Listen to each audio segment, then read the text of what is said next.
Hey everybody, Blaine Austin here with Sewing Machines Plus, and welcome to day 4 of SewFest.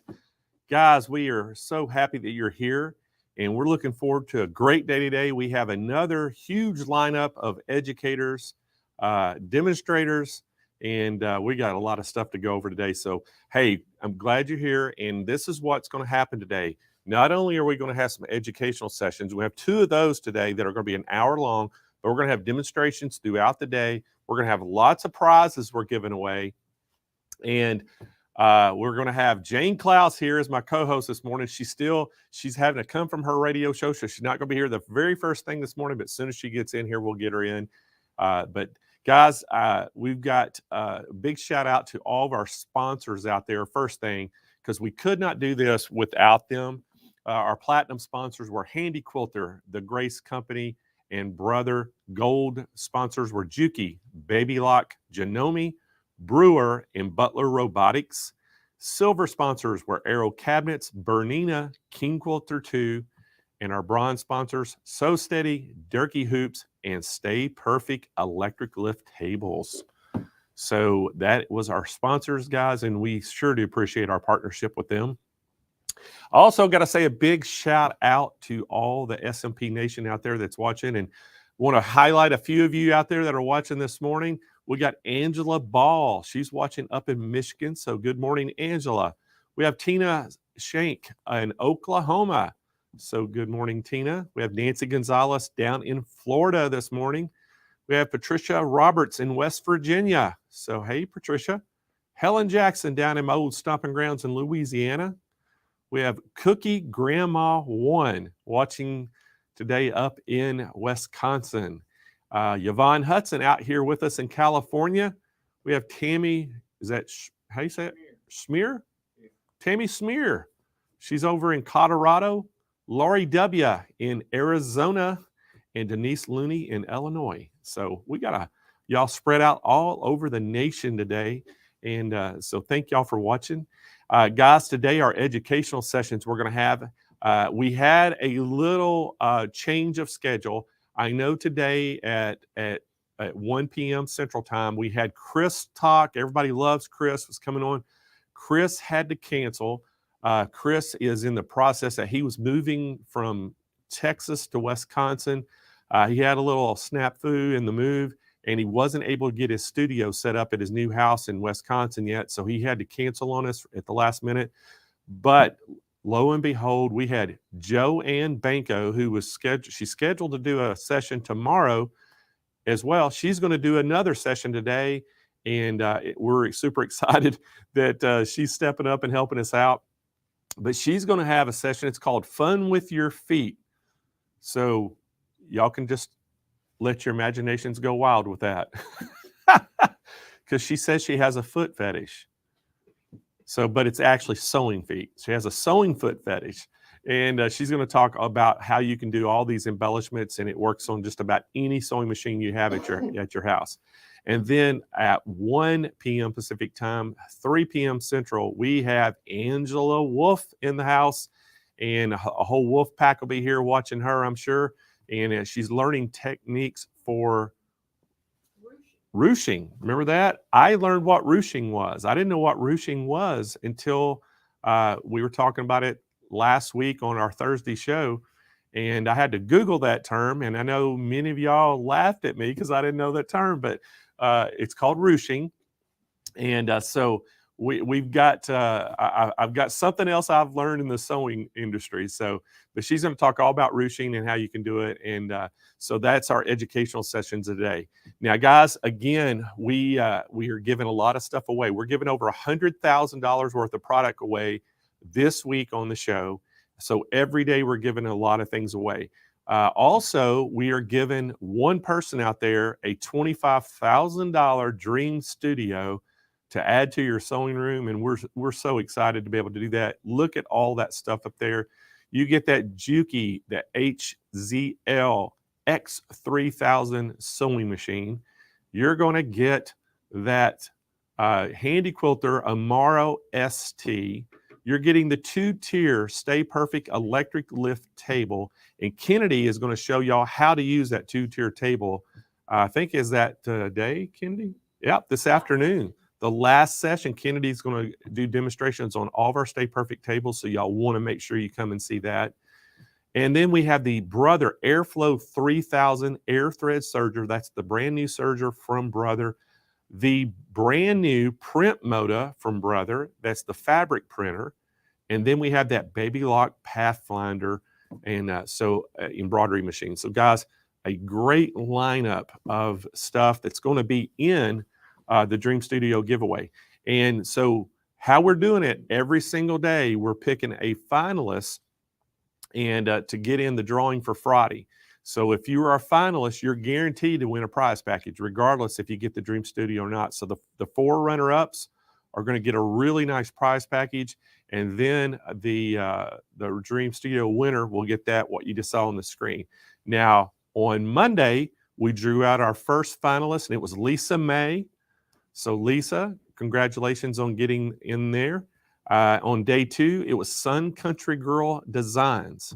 And where's she at, Roger? That you said in Florida? No. Georgia? Was it Georgia? You're right. Yeah.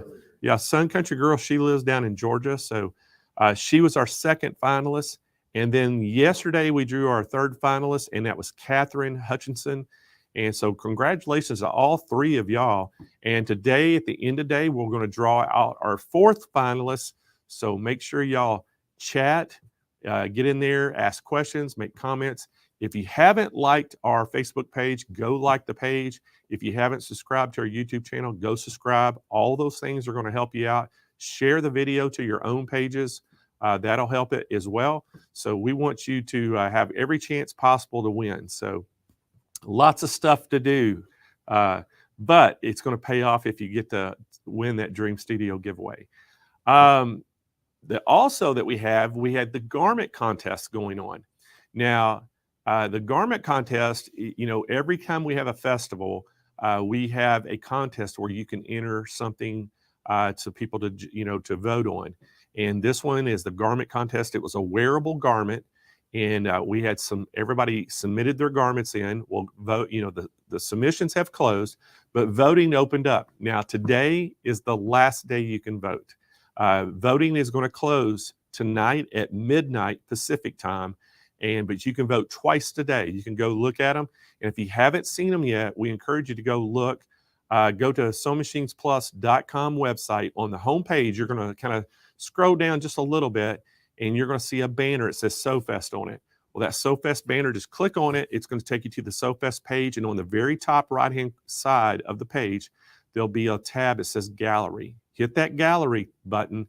It'll take you to all the submissions where you can look at each one of them and just go check them out. Vote on the one you like the best, and you can vote twice today. And guess what? Whoever gets the most votes wins. And we are going to give the top 3 vote getters a prize package. And the winner, not only will they get a ribbon to put on their garment, and second and third place will also get ribbons, but the winner is going to get that golden scissors trophy as well. And then all 3 get a really nice, prize package that we're giving them. So great stuff, guys. And so we're so happy that everybody's here. We're so happy everybody's voting. And so make sure y'all go do that today.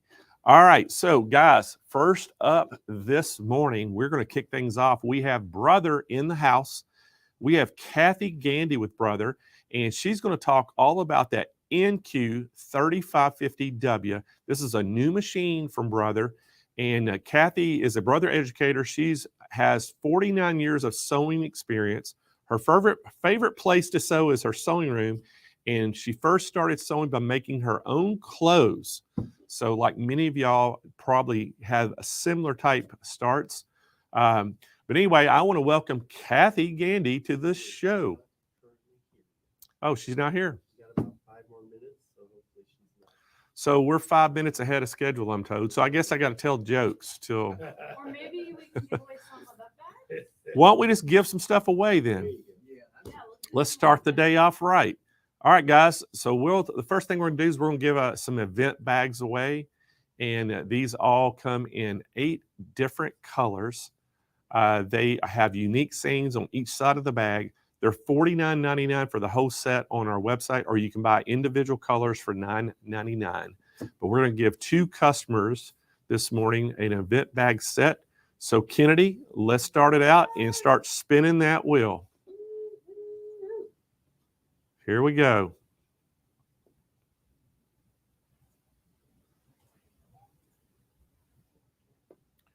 Cookie Grandma 1 is our winner.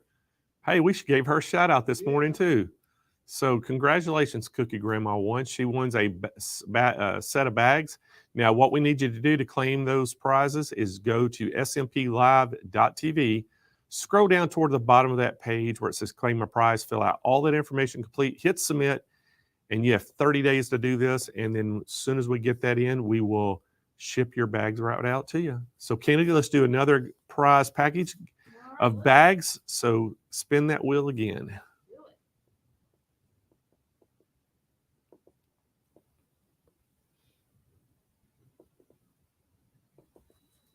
Tammy Schmear. Same shout out. That's 2 shout outs. That's kind of crazy. I don't think that's ever happened. They were here early, so yeah. I mean, it works out, right? Yeah. Tammy Schmear. So that was one of our shout outs. So Tammy, you won a set of bags. Congratulations. She's watching today from YouTube. So Tammy, we need you to claim your prize. You have 30 days. Need you to go to smplive.tv, scroll down toward the bottom of that page where it's claim my prize, fill out the information, hit submit, and we will get those shipped out to you. All right, so let's do a little trivia. I want to give a sewing machine away. What do y'all think about that? We're going to give a Brother LB 5000 sewing machine away, and we may not even have an overlay for that. Yeah. This is just something I'm pulling out of my pocket, right? All right, so here's the trivia. You're gonna have to put your thinking caps on if you are watching on Monday, Tuesday, and Wednesday. So Monday, I want y'all to, all I want you to do is put 3 words. What color of outfits, I guess you'd say, shirt, did I have on that matched Jane on Monday, Tuesday, and Wednesday? Y'all put it in there. 3 words, the colors, just the colors, the 3 words. Put them in the chat right now. In order. Monday, Tuesday, Wednesday. Yeah, in order. That's a tough one. That is a tough one. Yeah. Yeah, no one's commented it yet. They're having to go back and look. Huh? One person. One There you go. person. One person said 3 colors. That's good. There 6. you go. Oh, the number's going up. So what colors were we 14 wearing? People guess. Well, I can't. 15, 32. Okay. I I think think they're smart. I like, think a lot of them are they getting it remember. right now. 45 people. Oh. Yeah, I'm just wondering what color Jane's going to wear today. Well, did you You should have put that on there too. Yeah, what color we're going to be wearing today? Okay, we got 83 people. 83 people have guessed. Let's go ahead and spin the wheel. All right, the answer Here's the was- colors right there. Blue, yellow, green. Monday we wore blue. Yeah, Tuesday we wore yellow, and Wednesday we wore green. So Kennedy, spin that wheel for a sewing machine. Look at all these smarty pants. Tell you what, we had some people paying attention out there. Yeah. But Virginia Dukes from YouTube is our winner. So congratulations, Virginia. So Virginia, to claim that prize, you have to go down to smplive.tv, scroll down toward the bottom of the page where it says claim a prize, fill out all that information, and in the notes, just put LB5000 Yes. in the notes. So we'll know you were the winner that chose the colors. So LB5000, Virginia, put that in the notes. You have 30 days to claim that prize, and then we'll get your brand new sewing machine shipped right out to you. And that is a sewing and embroidery machine, by the way, 4x4 hoop size. Yeah. It's a nice little machine. And yeah, it's awesome. Yep. So, all right. We had heard anything from Kathy? So Kathy is a no-show. Well, Does anybody have her phone number? We can call her. Uh-oh. All right. So, well, I guess we could go over the schedule for today, let everybody know what's going on. So, Roger, if you could put the schedule up for me, and I'll tell y'all what everything's happening today. All right. So, Kathy Gandy from Brother was supposed to be this morning, first thing. We don't know what's going on with her. We're going to try to find out. Right after Kathy, we have Grace in the house, and Grace is going to talk all about the True Cut this morning. So we're super excited about that. Y'all love the True Cut stuff that we have. Then after the True Cut, we're going to have Joanne and Marcy, or what? Marissa, I'm sorry. Yeah, Joanne and Marissa are coming in from Brewer, are going to be back in. And everybody's been loving the Brewer demonstrations with all the accessories and things that they're showing. So they'll be back in. After that, we have Allison Spence with Handy Quilter going to talk about the Amara 20. Then we have Ann Hine back in the house. She's talking about the Janome M6 today. Kelly Latre is going to be back in from Juki. And today she's talking about that 8 needle and Tajima 8 needle in embroidery machine. So we love watching her with that. She's so good with that. Then we're going to have our first educational session, and we have Joanne Banko. She's going to talk all about feet, sewing machine feet. Then we're going to have a baby lock demonstration, I think, on the Meridian 2. And then at 12:30 p.m. Pacific time, we have Grace back in the house, and they're going to talk all about that 16X Elite quilting machine. And then we have Angela Wolf at our 1 p.m. Pacific time educational session. She's going to be the learning techniques for ruching. And I think they're giving me the thumbs up. I think she's finally here. So Kathy is in. Scroll down the Roger, scroll down a little bit. There we go. Then we have Kathy Gandy again this afternoon, and she's going to talk about the XJ2 from Brother. So that'll be 2 p.m. Pacific time. 2:30 Pacific time, we have Aubrey Hartman with the Butler Robotics. Then Allison Spence with Handy Quilter Pro Stitcher. And then our very own Kennedy Cook talking about the Stay Perfect electric lift tables. And we're showing our brand new table release, that multi-needle electric lift table. If you got a multi-needle machine, you're going to love this thing. So, all right, guys, I've already introduced Kathy Gandy. So let's welcome Kathy to the show. Hello. I forgot to enter the studio. I'm sorry. I've been sitting here for 15 minutes and I just forgot to click enter studio. So let's hope I do better with my presentation. So Kathy, that's okay. I was just, I was trying to sit here. I was getting ready to start telling jokes, and we don't want that to happen. No, I don't think that would be too bad. All right. Well, thank you so much for getting on, and we're so happy you're here. So we're gonna let you get going, and I'll come back a little bit and tell them how they can get that 3550. All right. So I'm Kathy Gandy, and I'm here talking about the NQ3550W. It's an amazing machine. Let me switch my camera over here so that you can see what's going on.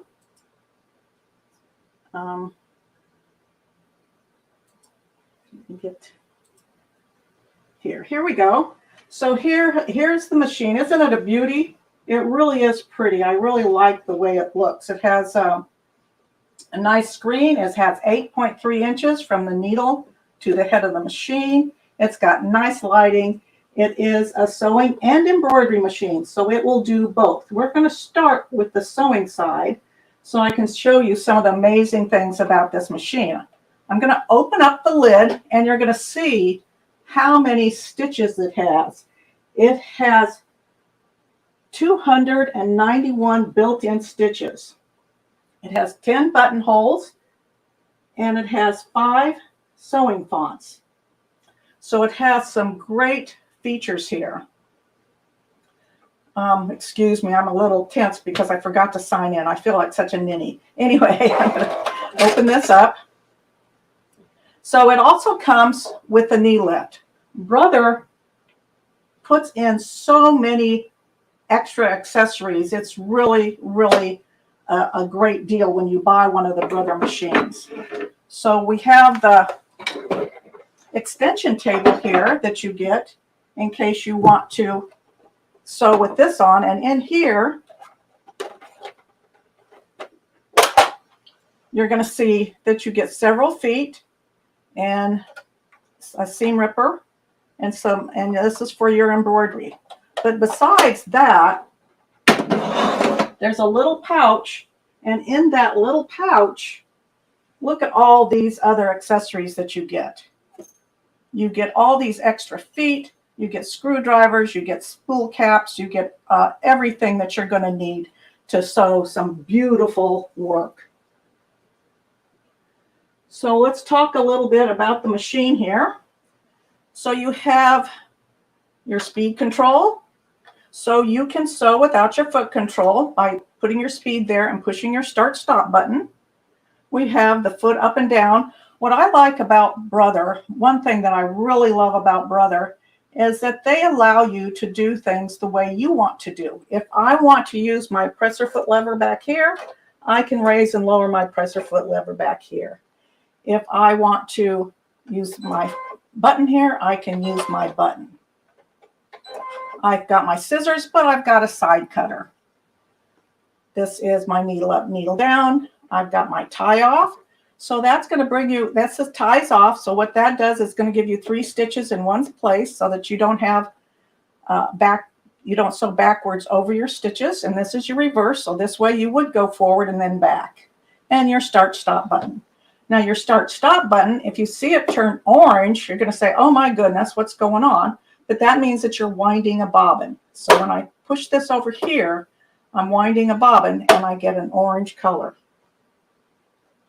So you have the solid line here, 1, 2, 3, 4 shows you how to thread the machine, and the dotted line tells you how to wind a bobbin. You want to make sure that when you wind a bobbin, you get it under this little pre-tension disc here so that you get a good wind on your bobbin. You want a good wind on your bobbin, and that little bit of a tension there just makes everything the best. This is a good tension. It's not a tension headache. This is a good tension. So then you have your needle threader, which is right here. You push that down and it threads your needle for you. Isn't that amazing? No pushing here or using a little needle threader. This is just push that down and it's pretty much hands off. We have one thing that I love about these machines is I remember when I first started sewing, I had a machine that I had to help. It was push me and pull you. But with this, we have a 7-point feed dog system here. And that just pulls the fabric through so you don't have to push and pull. You have your drop-in bobbin. So you take this off, take your bobbin out, drop it in, bring it around and cut it. And it's a quick set bobbin, so you don't have to bring up that bobbin thread, which makes it very, very nice. So we'll talk a little bit about your settings. So maybe I should switch to another camera. So hold on just a second here.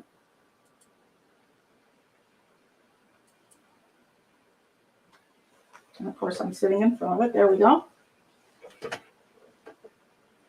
So here is our screen and our settings. So this is very nice. We get to set the machine the way it makes us smile. So it makes us happy to have it a certain way. We can do that. You've got your pivoting feature here. And what the pivoting feature is going to do is the needle's going to go down, the foot is going to come up, and you can pivot. So if you've ever tried to pivot with the needle up, you're not going to get a perfect needle position. It's going to move a little bit. This way with the needle down and you pivot, you're going to get a perfect stitch. You're going to get a perfect pivot. I'm going to come down here. This is my settings key. So right here is my width control. And if I turn my width control off, it will change the width of my zigzag. So as I'm sewing, this will be a width changer. So as I sew, the width of the stitch will change instead of having to stop and change the width on the screen. This is a really nice feature if you want to do a zigzag that has multiple widths.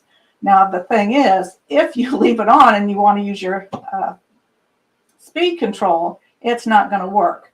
So right here, if you look at this picture right here, sometimes with some of these settings, something's wrong. We don't know. Little fingers get in here and touch things. Somehow we accidentally touch something. And if your dealer may be a little ways away, they may ask you to capture this screen. So you could get out your camera, but there's a picture right here. If you put a USB stick here in the side and touch this, it'll send a picture of this screen to that USB, and you can use this screen capture to send it to the dealer to see if he can tell you what's going on. So that, I think, is a really nice feature. You want to make sure that you use a 32 USB stick. Anything bigger might not work, and it might tell you that you don't have a USB stick in, and you know you do. So just try to use a 32. So then I'm going to scroll to the next page, and you've got all your controls here for your presser foot and your initial position. The default is in the left. We usually like the center, so I'll push that. And then come over here, your pivoting height. So if you need to pivot with the foot up a little higher, you can change that here. Free motion height. Now this is our AHA feature. This feature, I think, is just amazing. I love this feature on this machine. And what it does is, if you remember when you sew and you come to a large seam, your foot does this. Well, that means that the foot, I'm sorry, am I walking away? That means the foot is not level. And only this part of the foot is hitting the feed dogs. So the AHA feature keeps that foot level, so it does this. So you get perfect sewing all the time. So we'll scroll through a few more of these. I have turned on my automatic presser foot lift, and that means when I start to sew, the foot will go down and then come up when I'm done when I press to trim. Now this is really nice because this gives me a third way to lower my foot. So then we come to the embroidery. This has a 10 by 6, 10 1/4 by 6 1/4 inch embroidery size. So you can see that it will show the frame there. And then you have your 850 stitches per minute. And you've got your tension. Embroidery foot down, auto down. So I've turned that on. So as soon as I go to embroidery, if my foot is up, I'm going to have a green light. So all I have to do is push the green light and sew. And then you change your thumbnail size, and I went to inches. And then you have your other kneel up down buzzer opening screen. So you have a really lot of nice features to it. And here's your stitch count. But now you also have wireless in this machine, which is really nice. I have a database transfer on my computer, and I can just send a design right over to the machine and sew it out without having to use the USB. So that is really nice, and this is another way to get your upgrades on your machine. So having the Wi-Fi, and of course Art Spira. We cannot forget Art Spira. So that's a really nice feature with this machine. So we'll go back to the stitches here. So when you come here, this is your stitches. So these up here in the blue are your utility stitches. So you have regular utility stitches, and then you have some fancy, and then you have heirloom, buttonholes, and sideways motion.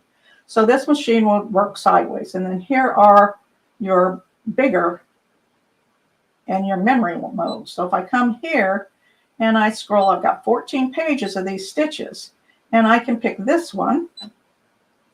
And then if I want to add to it, which this might not look great, but I can add this one to it. So it's like a memory mode. If I don't like that, I can just delete it. Now, when you do that, this is something that you can do with those decorative stitches. Isn't that pretty? So you can do several lines of them and make something that's really nice. Make your own fabric. Another thing that this machine has is my custom stitch. So when you come back here, right here is my custom stitch. And this is where you can create your own stitch. If there's a stitch that you want and it isn't in the machine, create your stitch. It may be a stitch that you may only use once or twice, but it's unique and it will be all yours. Now this is, can you see that? This is a tape measure stitch that I used on this binding. So isn't that cute? It was just so easy to do, but yet it just gives it an extra little cuteness with this sewing fabric. All right, so is there any questions? Well, we'll get the questions later. So this is your sewing side, and it just is, the machine is amazing. It sews just so nicely. So let's turn the machine off and let's change cameras.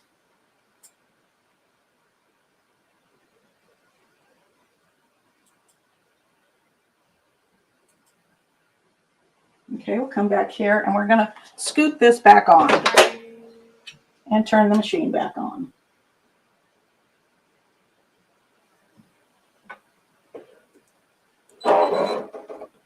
And here we go. So there are 258 embroidery designs, 140 frame patterns right here, and 13 lettering fonts. This machine is so nice. It has color sort, and it also it trims your jump stitches. I think that is just a feature that I really never want to do without. I don't want to trim my jump stitches. So when you come into here, you have your designs, and I can go to set. So there's a lot of nice on-screen editing. So I can move him up just by moving my fingers, but sometimes I can recenter him. Sometimes if I click and drag, I don't stay in the center. So sometimes I would rather use my arrows. I'm going to say okay, and then I can add another design. So we'll just come here and add the birdies at the bottom, and I'll do the same thing, set, and then I'll move them down. And since these are sort of the same design from the same area, I guess maybe I can come back into here. I'll say okay, and when I go to edit end, and when you're in edit, that's editing the design. I want to edit the embroidery part of it. So when I come to embroidery, I can come in, let's see, okay, go back. I can color sort right here. So I'm going to color sort, and then when I go to embroidery, it's going to do all the teal, and then it will do the brown. So it's really nice that I only have to change threads twice instead of 4 times. So that's a really nice feature. So we'll come back to here and say okay, and you have a lot of fonts. You have, I think it's 14 fonts in here, and you have a lot of editing that you can do with your fonts. So I'm going to come here and do ABC and set, and I can move them, I can size them, I can rotate them. And this is your font edit right here. So I can come and I can pick this A. It's got the red box around it. Maybe I should change the other camera. Well, let me just, I'm going to hold that thought for a minute, and I just want to show you these hoops while I'm here. So this is your 6x10 hoop, and that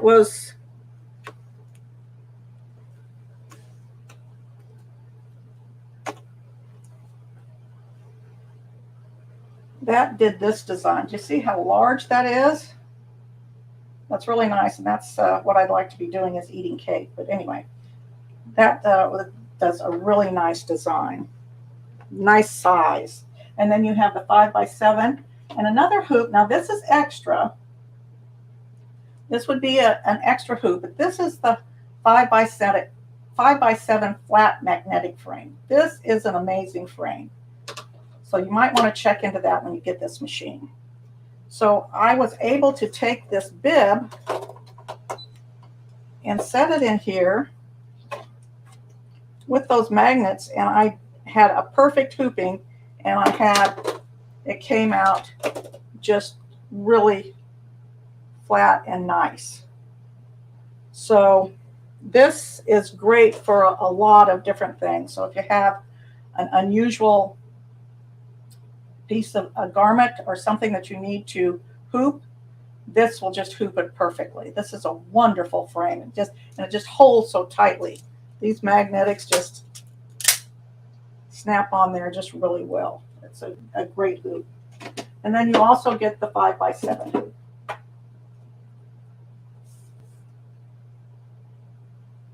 Now, something that's kind of popular now, and I just want to show you this while I'm on this side of the machine, is edge to edge. So I just wanted to show you real quickly an edge to edge. So what I did is I'm going to take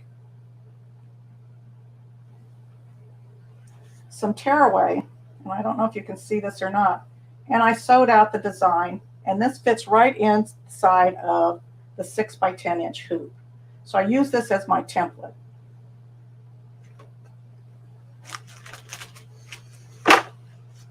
And with that, I was able to make this edge to edge quilt.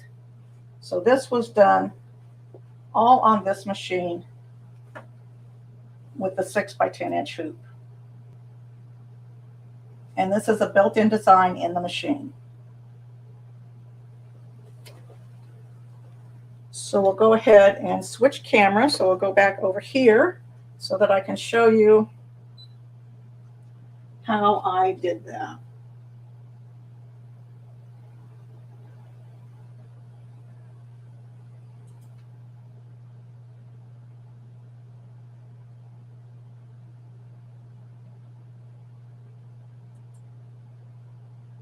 Oops, not that one. Hello.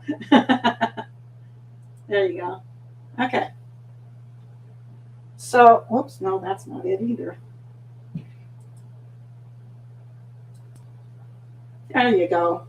All right. So here I have my A that I have isolated. It's got the red box around it. So I can go ahead and make that larger. So you have a letter by letter edit, so you can do however you want. If I decide I don't like that font, I want this font, I can change it to that font there. So you have a lot of wonderful editing with your fonts. You can say okay, and you can array it. So you can curve it down, and then if that looks too drastic, you can bring this curve up. So it really is amazing what you can do with the editing features of this machine. So now let's go back and let's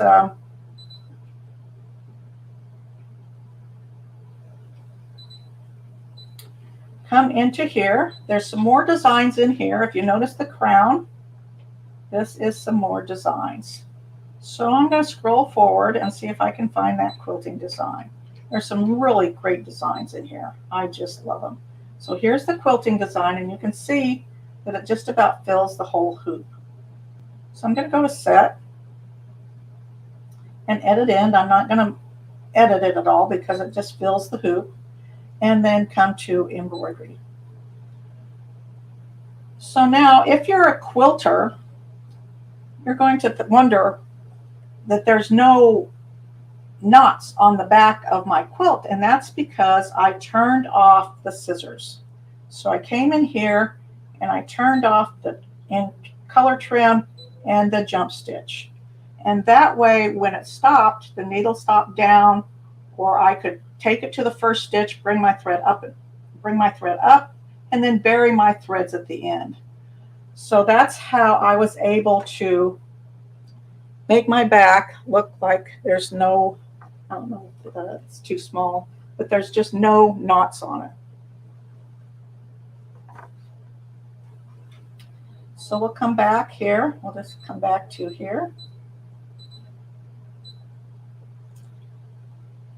And let's go. Oh, I wanted to show you too that Brother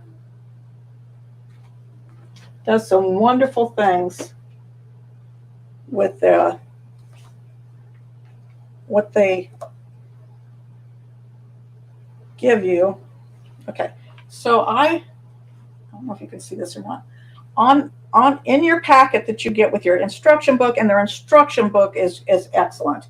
In the instruction book, there's a QR code that you can do. And of course, I touched something. Let's go back here. Oh, never mind. I messed it up. Let's see.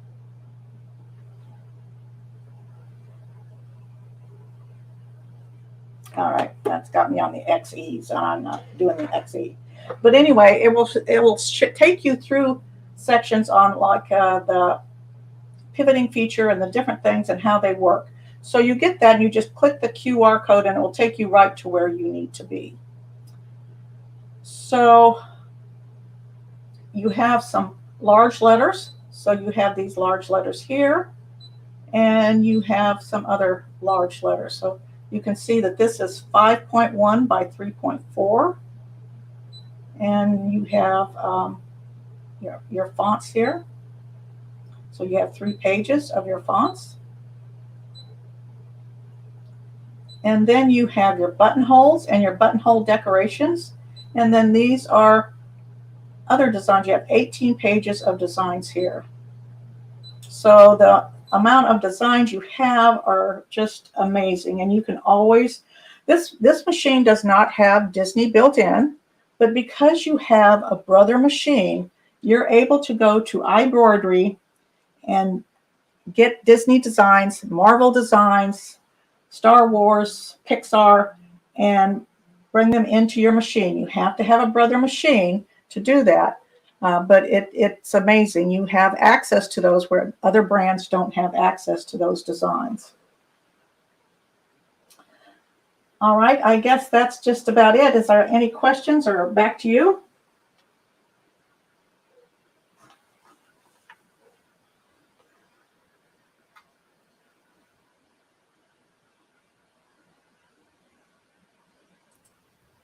Hey, Kathy. Hey. Well, thank you so much. We're going to tell everybody how they could get that. Thanks for coming on, Kathy. I know we're going to see you later this afternoon, and Yes. so we'll Yes, see you and I'll then, remember okay? to enter the studio this afternoon. All right, sounds great.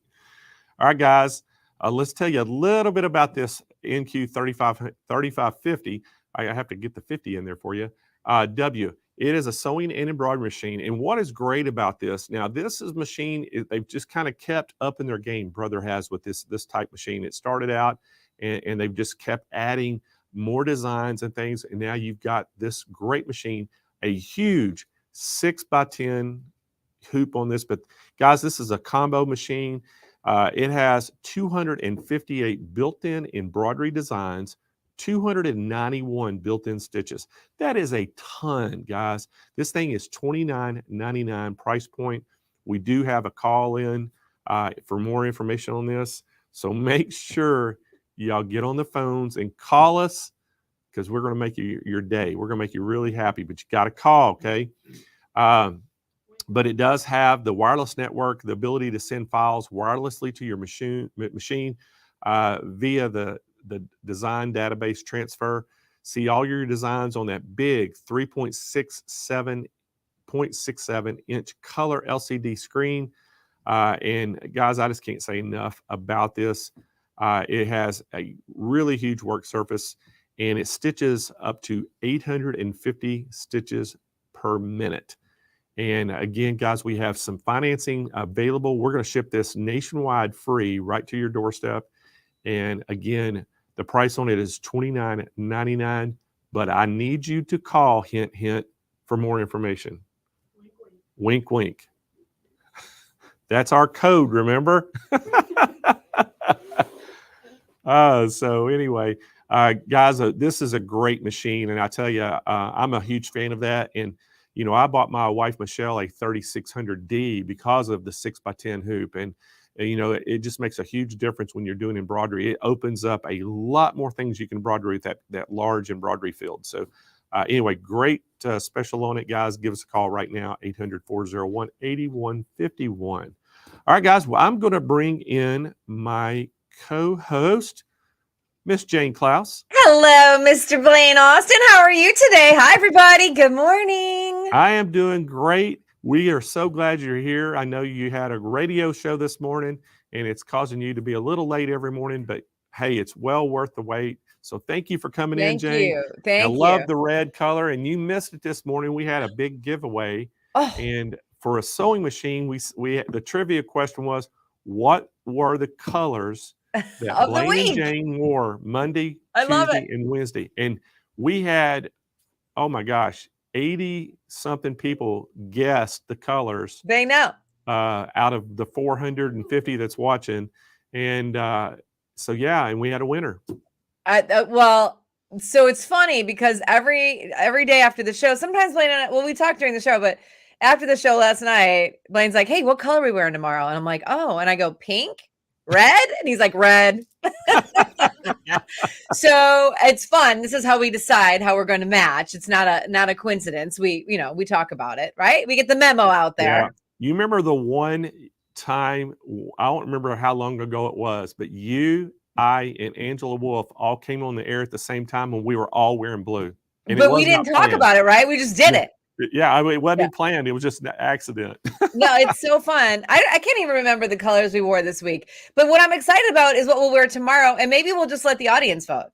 Well, that's what I'm going to tell them today. I want everybody to chime in. What color do you think that we're going to wear tomorrow? My shirt and her blouse. What color? My favorite thing too about you, Blaine, and everyone, you'll really appreciate this, because we were like, okay, what should we wear? And then I said, well, what color shirts do you have? I'm thinking like he's just like Blaine, like he's a regular dude. Like my husband has gray, white, gray, blue, gray, white, gray, blue, gray, white. Like that's it. Those are his shirts. Blaine's like, oh, I have every color. I have every color. I'm like, come on, you have yellow. He's like, I have every color. Just name a color, I'll wear it. I'm like, okay. There's a lot of leopard print coming in. Oh no. No leopard print. I could put a leopard print sew mat in front of me, but I don't have any leopard print in my. I mean, we know enough people in your area that could potentially whip up a leopard print shirt for you tomorrow. Oh my gosh, we've got Lynn and Laura at our retail store. Can make anything, so they could probably have me a shirt by the end of the day today in leopard print, knowing them. Okay, let's do it. I love leopard. Leopard's my I just favorite. can't pull the leopard print off. I'm sorry. I think that you would be so handsome. Everybody agree? Wouldn't he be handsome in a leopard print shirt? Woo! That's pushing my limits, I think. So. Okay. All right. Well, Jane, let's. I'm gonna get back to getting our demonstrations because I know, but I had to introduce you. I know you were here. Let everybody know you're here. I'll see you in a half hour. I think that we're going to take. You're going to take another little 30-minute break. You'll be back here after this. I'm still getting set up over here. And we'll. I still have radio hair. Radio hair. I like it. All right. Well, we'll see you back in 30 minutes. Okay. All right. All right, guys. We are going over to Utah to the Grace headquarters, and right now we were actually going to be doing the 16X, but we've kind of switched gears. We're going to do the True Cut. And the True Cut, we got Melinda Romero and we have Catherine Burnell. They were here, I think, yesterday or the day before. They've been on here all week with us. So let's welcome Catherine and Melinda. Hi. Hi, Blaine. How are you this morning? I am doing great. So glad. Y'all look great. You match. And so always. we're super happy. Always. And you know, True Cut is one of my favorite products. So I'm going to get out of here, let y'all talk all about it. And then we're going to tell everybody all the great specials we have on it today. All right, awesome. Thank you. Thanks, Blaine. So yes, I'm super excited because True Cut is amazing. It's really phenomenal. Is. Yes. I remember, always helping, my aunts and my grandmother. They quilted, old school quilting. They had the frame that took up the entire room. I would help cut fabric, and I remember it used to be awful. Yeah. The older I got, and sewing, I wasn't a quilter before coming to Grace, but just sewing, and even then cutting fabric, just I would hurt monotonous. myself. Yeah. You know, I would get the pain above my thumb, into my wrist. It Yeah. was just awful.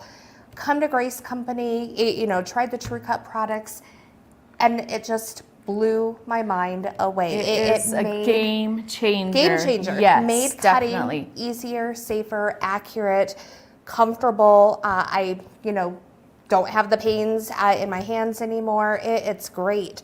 So, Kathy, you've been with us. How long have you been here with A little at over Grace? 8 months. I've been here about 8 months now. Awesome, awesome. I love having you here. I'm super excited you're joining me today to Yeah. talk about True Cut.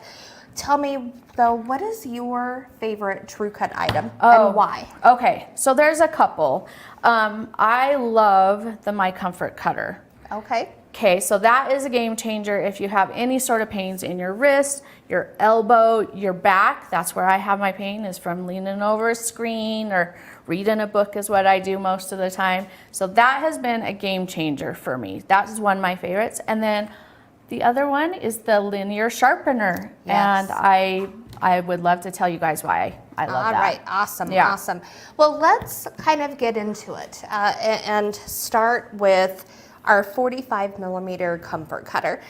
Today, we just have our 45 millimeter products out, but rest assured, these are available 28, 45, 60 millimeter Yep. sizes. So there's something, you know, for everyone, for anything, any project that you're cutting fabric for, you know, whether you're doing small kind of detailed lines or if you're cutting through, you know, more layers of fabric than normal. Yeah. You know, there's a cutter that's going to work for all of those needs. Now, out of the package, you can use our cutter with any ruler that's out there. Yes. Which is amazing. Cutters, rulers, everything kind of with quilting.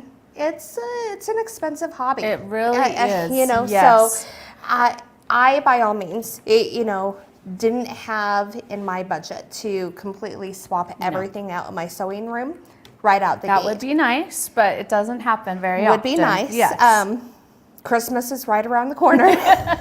I tell my husband all the time, you know what I need? And he's like, oh, stop. So, but again, the cutter out of the package comes with this particular pin that will hold the blade onto the cutter itself. With this pin, you can use the ruler, or I'm sorry, you can use the cutter with any ruler that's out there. Yes. However, the cutter comes with a guide, and you can see kind of, I know it's a little bit hard to see, but you can see there's a top ridge and then this wider ridge at the bottom. This is the guide that allows the cutter to work exclusively with our rulers to give you really the truly best cutting system available. So I'm just going to swap that pin right out. Show you guys did you really see how easy that was? how easy. Yep, click of a button. She's putting it back together and clicks right in. I didn't time that, but I'm going to guess 10 seconds? less than 20 seconds at least. So, but now I have the guide on my cutter that's going to work exclusively with our rulers. Kathy, show us our rulers. Okay, so these are our rulers. With them, they are completely flexible. So if you drop your rulers, if you're a little bit of a klutz like me, you won't be chipping or breaking or cracking your rulers. The other nice thing is this little edge on all sides of the rulers. That is what we're going to be using with our Comfort Cutter ruler guide. All right, and then let's see if we so can we'll show see you if better. we can get a little bit of a better view. We'll give that a try. There we go. So there we go. So Yeah. you can see, again, we have our edge along all sides of the ruler. With our cutter, that guide locks right onto that edge.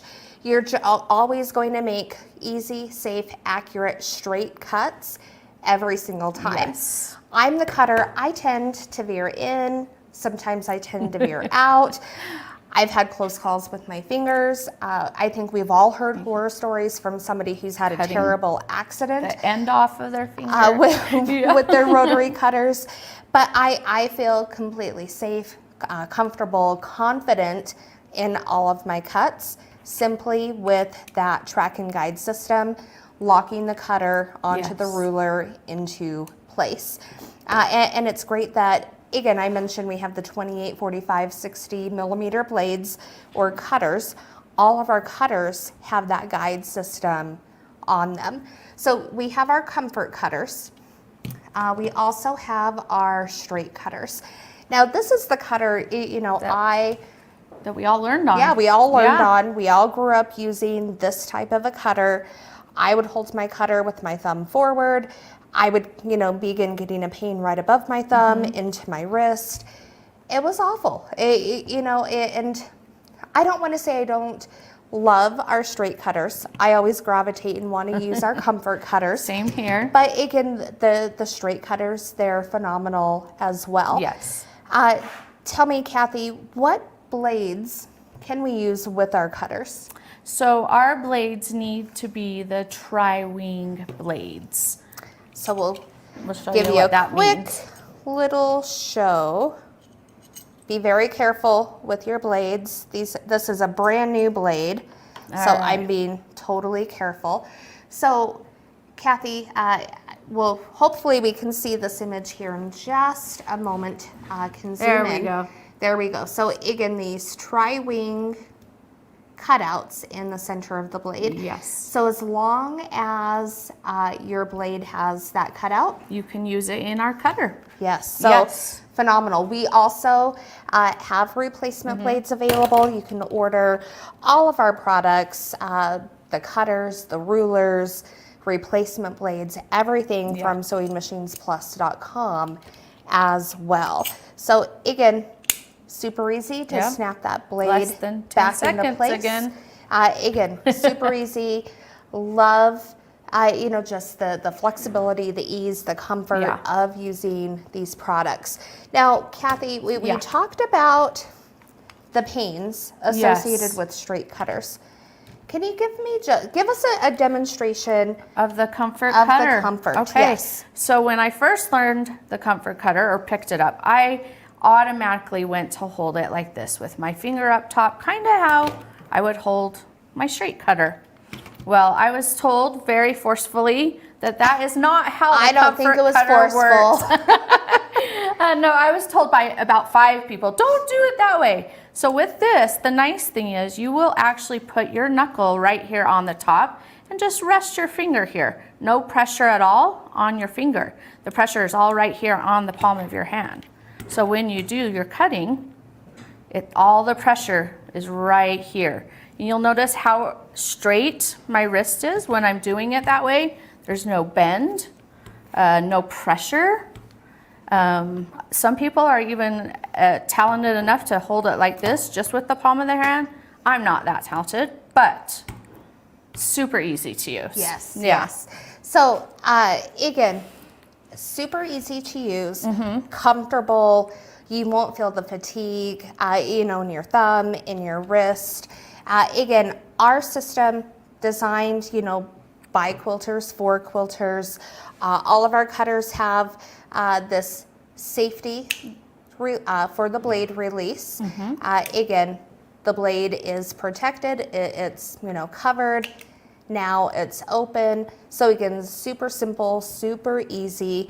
We'll lock right onto that track, and we're just going to follow through with our safe, easy, accurate cut every See how time. clean that is, and how the ruler did not move, even millimeter. Tell me why Yeah. the ruler didn't move, Kathy. Well, the ruler didn't move because we have this awesome product called True Grips. So the True Grips go on the back of your rulers, and they make your ruler not move.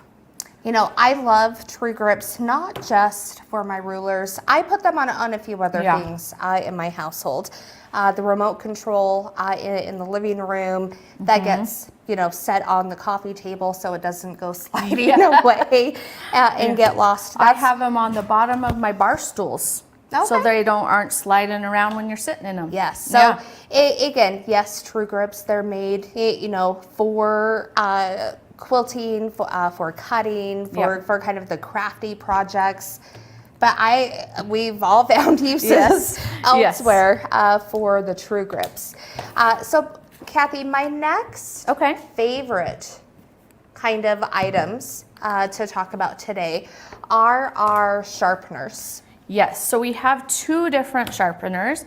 I like both of them for different reasons. You and me both. Yeah, so when I'm working on a project and I'm cutting and cutting and cutting and cutting and cutting, and my blade is getting duller quicker, I like to use our linear sharpener. It's right here on my workspace. I can take my cutter, sharpen it while I'm here doing my project, and keep going. So I really love that about it. It Yes. doesn't slip, sharpens very, very well, easy to use. How does it sharpen the blades, though? It has the diamond blades in it, right? So the diamond grit stones. Yeah. Yes. Yes. So again, diamond grit stones. Diamonds, they're a woman's best friend, but also just the hardest thing on earth. Yes. They're pretty indestructible. Yeah. I would say. So if you're using a comfort cutter, you do need to take the guide off. And put the original pin back on the cutter. But just like Kathy said, my linear sharpener lives on my cutting table. Yes. It's always out, especially, when I'm cutting a lot of fabric.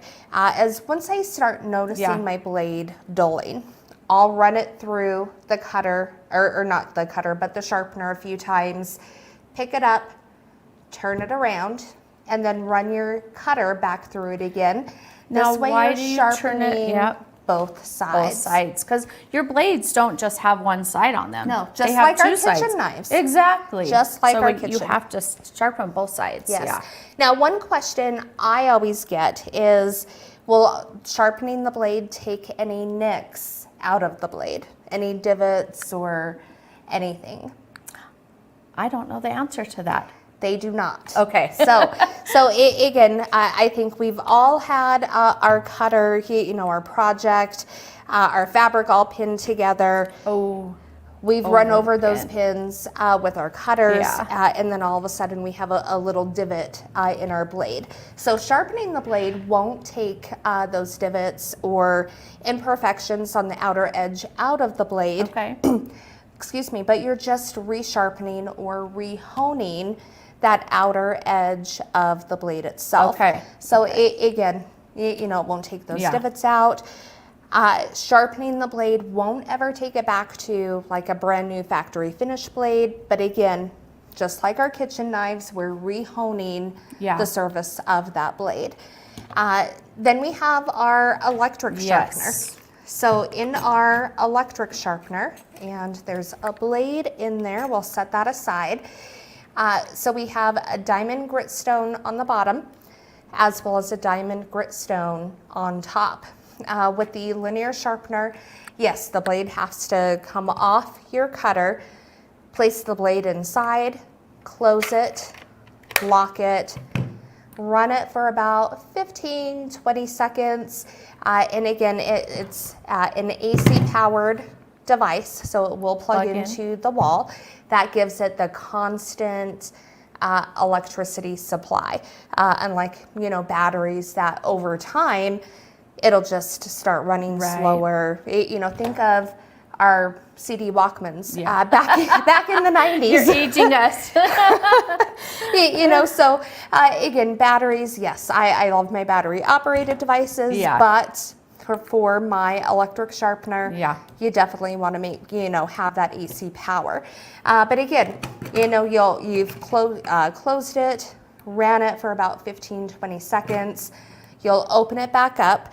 There is a pair of tweezers that comes with the the sharpener.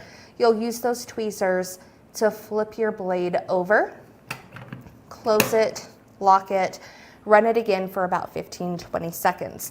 That way, again, you're getting both sides. Yes. Now, one question I get a lot is, but there's a stone on top and on bottom. Why do I have to turn the blade over? Well, that way, if you're turning the blade over, it's sharpening evenly on both sides. Right. It's not, your stone isn't sharpening a little on one side and a lot on the other side. You flip it and then it's even. Right. Yeah. So having the two stones, one on top and one on bottom, once it's closed and your blade is inside, it's allowing kind of the pressure to adjust on the stones.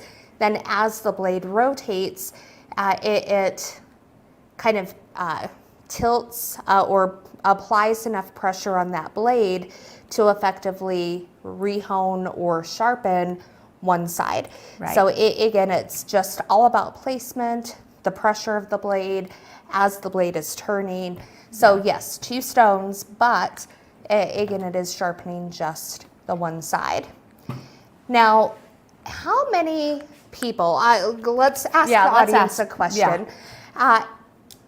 We're coming into kind of like our busy quilting season. Yes. So whether we're doing Christmas quilts or our fall decor, like our table runners or those types of things. How many projects do you have that have circles, or would you like to have circles in those types of projects? Go ahead and put a 1 in the comments if you want to use circles or are planning to use circles, but maybe not quite know exactly how. The best way to do it, yeah. So I'll say I used to be a 1. Yes, me too. Yes. So Look at all those ones coming in. They're coming in. There's a lot. People are scared of circles. Circles, they're scary. I mean, you want it to look good, not puckery or your circle have a dent head in it or. Yes. So circles are nerve-wracking for sure. So I know, having tried to cut out circles with scissors or, I've gotten a bowl or some sort of a can and I've traced a circle on my fabric and then I'm there cutting the circle out. Yes. Huge time waster. Yes. And the circles are never perfect. They have a dent. They There's usually have always a dent. something wrong. Yes. So next we have our circle cutter. I love the circle cutter, especially this time of year. Fall pumpkins, Christmas decorations, ornaments, berries, snowmen, you name it. You can incorporate a circle into just about any fall or winter project. I love it. So with our circle cutter, tell me, just tell me how the circle cutter works. Well, I don't know how it works, but I did notice, I do know how it works. I did notice someone say, do we have a magic? It's a little like magic. It is. Yeah. Okay, so how the circle cutter works. First of all, we're gonna set the size of circle that we want to do. I wanna do about a 5-inch circle. So let's back up just a little. Okay. So with the circle cutter, how big or how small of circles can we cut? So looks like we can do up to a 2-inch circle, up to a 12-inch circle. Yes. So 2 to 12. Yes. All right. So Okay. now you've set your circle. It's about at a 5? Around a 5, yeah. Okay. Perfect. Okay. So I'm still new at this, so I won't look as Gonna switch these as sides. confident as I've seen Laurel, if you've ever watched Laurel on one of these. She's kind of amazing, but I'm learning. So what you will do is you'll press down here. The blade is going to be right here, right? Yes, on Okay. the front. And we are going to turn. Now see, Laurel has her hand in position where she doesn't have to pick it up. I don't have that yet. I'll get there. Yes. Yes. But look how beautiful my circle. Oh, that's better. That was amazing. That was me. That was Yeah. amazing. So again, confidence is key. Yeah. Circles, they're hard. Our circle cutter, it's designed to make circles easier Yes. and funner. So this first pin in the center, this is where we will adjust the size of our circle. We'll loosen it, tighten it, that way it's not going to slide.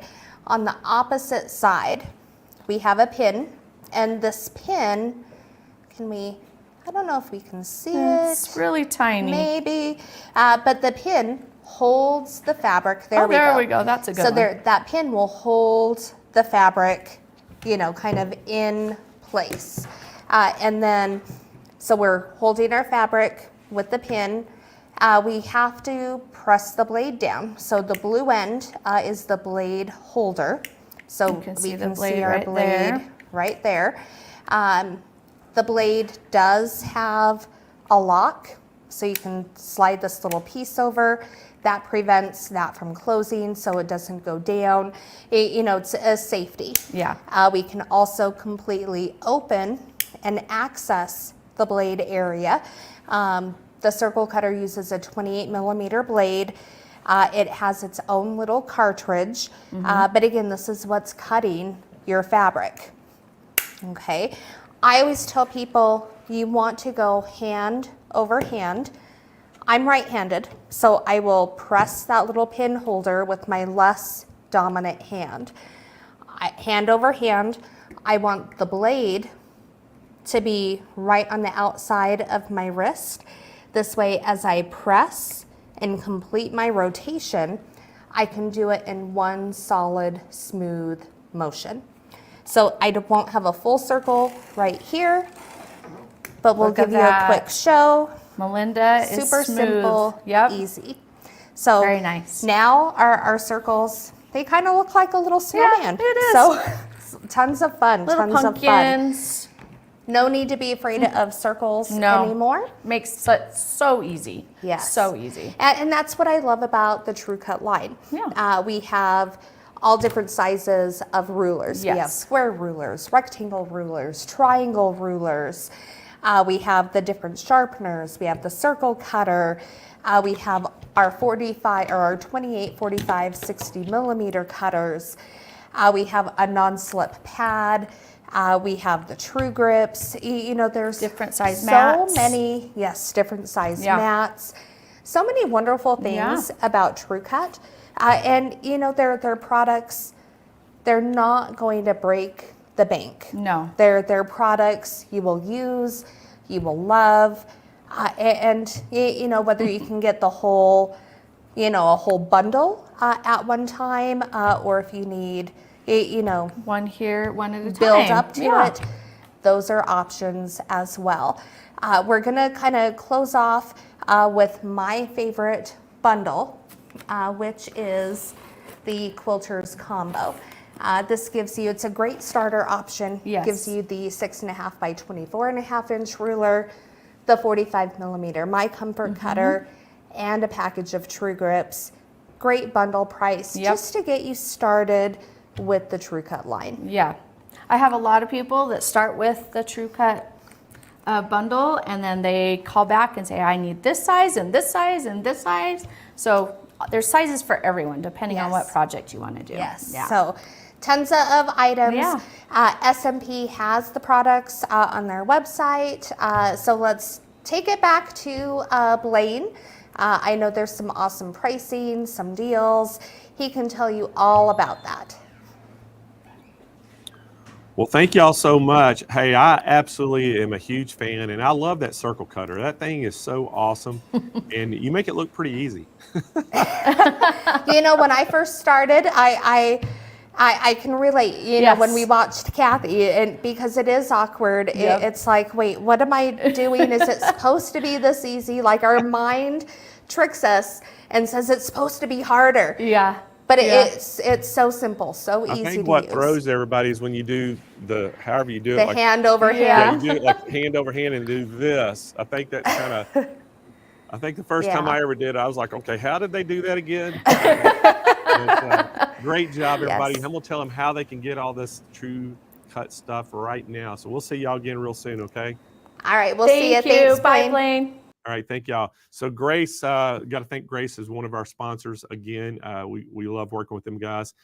Guys, the True Cut right now, we have that 15% off everything. True Cut brand is 15% off. Hold on a second. I don't like 15% off. No, no, no. It's an odd number. Let's round up. Are we All done? right, we're changing the rules right now, guys. Strike through the 15% off. Kennedy, call the call center and tell them Okay. 20% off right now. 20% off. All right, so any True Cut product, 20% off right now on our website. Free shipping right to your doorstep. Guys, give us a call right now. 800-401-8151. You don't even have to, well, they will have to call in because they won't, their website's not set up to do this. So you have to call to get the 20% off. Tell them I said True Cut, 20% off when you call in, and they'll get that for you. But if you want to take a look at everything we have True Cut, go to smplive.tv. You'll see all the True Cut products at the top. Click on it. It takes you to the product page. You can look at all the different things. And guys, we have bundles on there as well, or you can buy the individual products.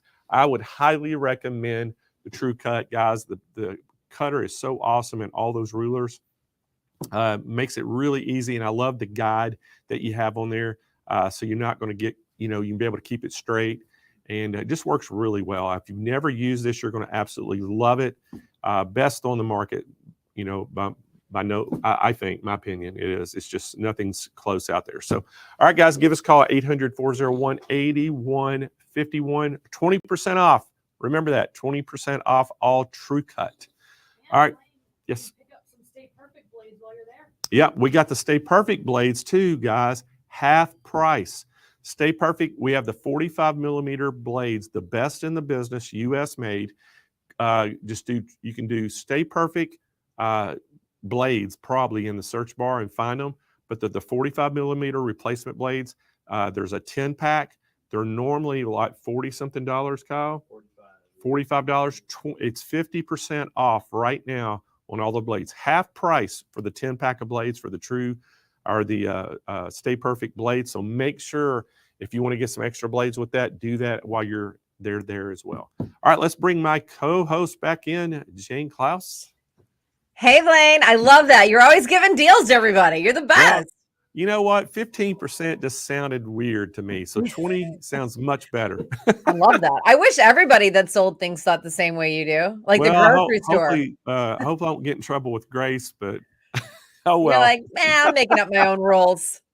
I'm going to say, can't y'all take a joke? No. But you know what? It needs to be 20% off. That's just a round number. Makes sense to me. And I hope it makes sense to the sounds S&P good. Nation. It feels good. It's cozy. It makes everybody happy. So why not? There you go. And then they can get the Stay Perfect replacement blades, 45 millimeter at half off. That's awesome. Amazing. You're the best. All right. Well, I'm going to let you take it because I know you got another session coming right now. You betcha. Thanks, Blaine. We'll see you in a bit. All right, everybody. Let's keep things moving along on SewFest Day 4. What? This is crazy. Okay, so let's keep it moving along. We are talking to our friends from Brewer. Of course, they are a SewFest sponsor this week, so thank you to Brewer. Joanne Nielsen and Marissa Marquez coming back to the show. Now, you remember Joanne started at Brewer in 2008, and she's implemented so many of the programs and processes that make Brewer the distributor of choice. And she also works with their amazing, super smart customer service and sales reps. And she loves connecting with Brewer customers to introduce new and fun, exciting items. Now, we know this because we've seen her on the show this week, and we know they're always new and fun and exciting. And Marissa is the product manager and Notion buyer, and she makes sure that she's bringing you all of the industry trending products that you are asking for. And today, they're here to talk about rulers. And these are not your typical rulers, right, girls? Hi, yes, there are not really the same rulers that you always have. We have a small change. Joanne wasn't feeling, well today, so we have Melissa with us. Hey, Melissa. Hey, how's it going? Give us your quick bio.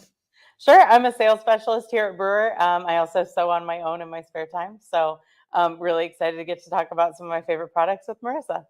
Love it, love it, love it. All right, well, welcome to the show. We're super excited to have you guys on. I'm going to let you take it away and tell us all about this exciting product. Thank you very much. Thank you. So, we are going to be talking about rulers, and you are, as you answer phones and you get all these questions all the time. So I think it's perfect that you are here with me. So in that way we can, talk about these rulers that they are called spin about. Yeah. So the spin-about rulers are very unique. There are rulers that they are always in 1/2 inches. So there is 2.5, 4.5, 6.5, 8.5. Is the same thing with the long rulers. They are from 2.5 to 8.5. And there are the same thing. There are 24.5 or 12.5. So that 1/2 inch, what it does is it allows us to turn the rulers around. So we always have, a straight line every time that we cut. Every time.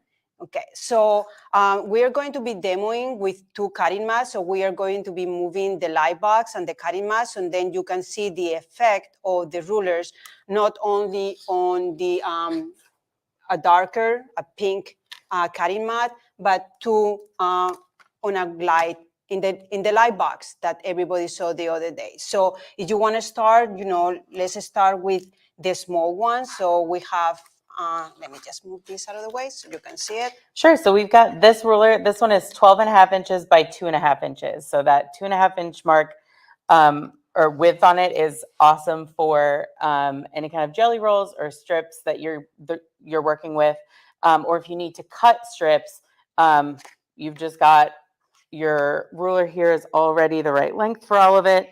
You can get through everything you need to. If you're ambidextrous like me, you can cut on both sides and not even have to move it. And then you've just got your 2.5 inch strip right there, easy, ready to go. So this size is super, super handy. My favorite thing, though, about these rulers isn't just the sizes that they come in. It's actually the way that the marks are shown on here. So you can see that each inch mark, you've got like the numbers going across either way. And then you have the halves marked as well. But you also have, this is my very favorite feature, there's this non-slip coating on the back, sort of a frosted look that you can see on some of the squares there. There's a gap in that coating at every single inch line and every intersection. So you actually, instead of having a line on the inch mark that you're trying to line your fabric up with, you can see the edge of your fabric through it, right? So if I've got this strip and I cut it too wide or whatever, I need to trim it down, I'm actually able to see straight through the ruler and line the edge of the fabric up along that gap. Instead of some other rulers where you've got, a big thick line down the 1 inch mark and you can't really tell where the end of the fabric is or if you're exactly straight or whatever. This is just much easier to maneuver because you can see straight through it and you know that you're lined up wherever you need to be. So like, for example, if you need to square something, so you will be able to see, yes, if you want to show it in the cameras, and that way it's easy to see. Okay, so if we need to square something, you always have the alignment of the in the intersection of the lines, so you have a clear view of where your fabric is is together in the squares. And it's a pretty small gap, so it might be hard to see kind of on the camera here, but it's super clear in person. You're able to see exactly where that seam is, so that if you're trying to make sure you're squared off in either direction, you can see it all the way down and make sure you're lined up. Okay, so that would be perfect if I want to cut it in 1 inch. So what happens if I want to cut it in 1.5 inches? Do I have to align the half of it? What if you just spun it around? Okay. So now you can see you still have the numbers facing the right way. You've got an 1.5 inch mark here, and the numbers are opposite colors so you don't get them confused with each other. But now you see you're 1.5 inches. You still have that gap right down that line that you can line up with, and you are ready to go. Right, and the other thing is that in the square rulers, you have the lines going in both directions. So if that way, if you need to cut, so maybe just with this one, you can see it better. Okay, so you have the lines in this direction and this direction. Yeah, if you want to put it in the small. Sure, I don't know if it'll fit in that camera view. Yeah, just the borders. So that way they will see it. Sure. So if you want to use, let me just use a bodkin, so in that way.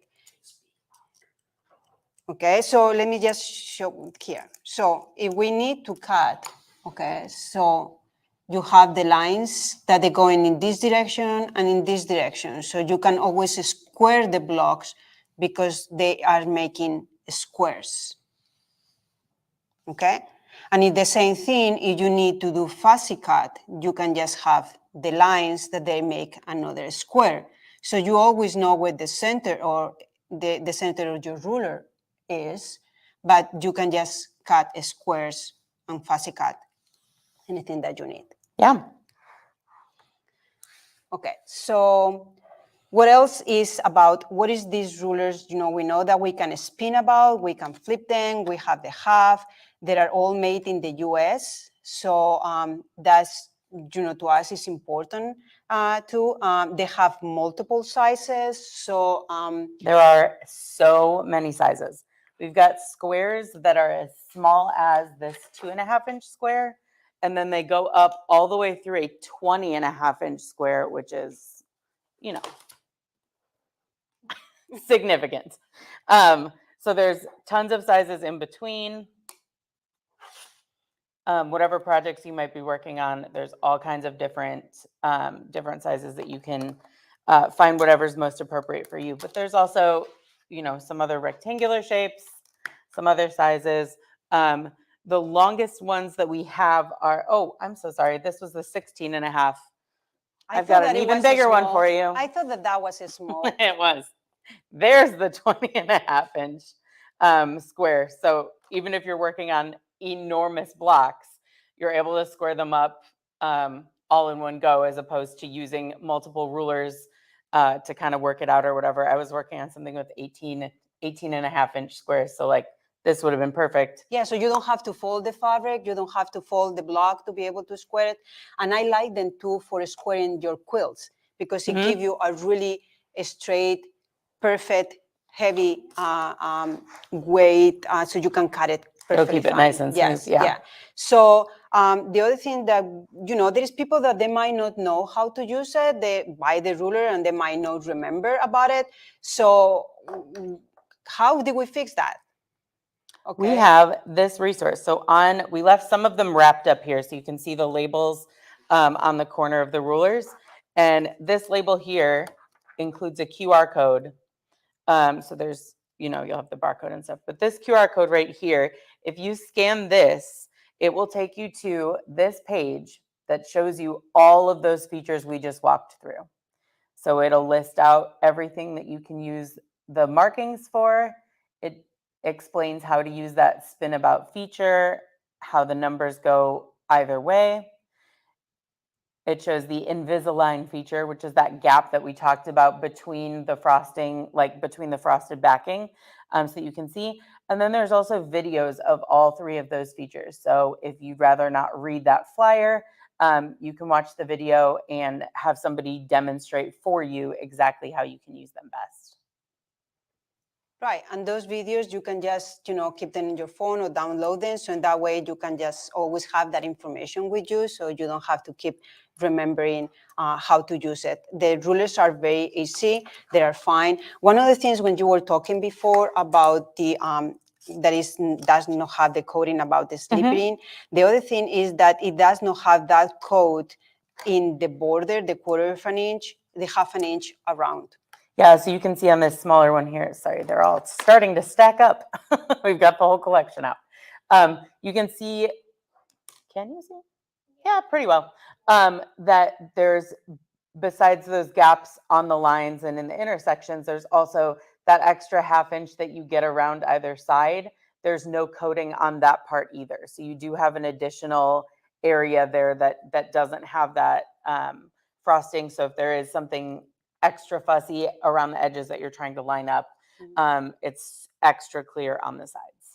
And it has a marking that is a 1/4 of an inch on the other side. So then it's easy for trimming or for doing some type of paper piecing when you have to cut the seams allowance. Yeah, so that dotted line all the way across on the frosted side, and then it's clear on this side. So if you are, you know, looking for that 1/4 inch, there's that dotted line all the way across at the edge there. Okay, so the square ones, they only have the diameter, the half of the The diagonals. Yeah, Yeah. the diagonals. But the square ones, they have so many markings for angles. Yeah. So any way that you're cutting things, any angle that you need to be squaring off triangles. of or figuring out, you've got 30-degree, 45-degree, 60-degree angles all over the place, so that whichever way you need to be facing it, whichever way you're cutting, you've got those angles there for you to line up with. And that is with all the rulers, right? All the long rulers, they have the same angles, so Mhm. that's great. And they all have the center, so you always know what is the center of your ruler. Okay, so And my favorite size, just Mhm. since we're talking about the rectangles, this bad boy is the one. It's 24.5 inches long, and I personally am a bag maker, so I'm constantly cutting 4-inch wide by width of fabric or however much to make inch wide straps that I can double fold. This is so easy because I've got an extra half inch. I can make sure everything is lined up in square so that my straps stay square and they don't end up warping. And then if I'm going the whole width of a fabric, I can just fold it in half, cut down this ruler, and I am good to go. So this is my go-to for sure. And I know, I love not having to fold the fabric so many times, Mhm. because a lot of times you don't get the straight strip. So with these rulers, it's perfect. And because it's 8.5 inches, it gives you a really grip on the fabric. A little extra space, and you're covered the whole length of the double strap. Okay, so we have the squares, we have the rectangles. There is a couple of things we did have on product the other day that everybody loved. And we even got some phone calls about it. That is the Hugo tape. Or as I said last time, Hugo tape. Hugo. So the Hugo tape, that is something that they ask us for more tricks about using it. And there we go.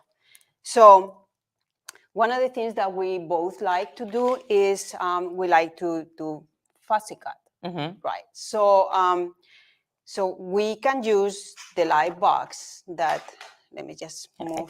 I can just use the 4, yeah. Yeah. So, okay, we get the light box. Sit there a little bit here. Okay. So, and I have a fabric that is pumpkins. Yeah, because we are already It's happening. Fall is coming. Yes, yes, yes. So what I do is I just cut a little piece of the tape and I just put it in this place where I want to draw the.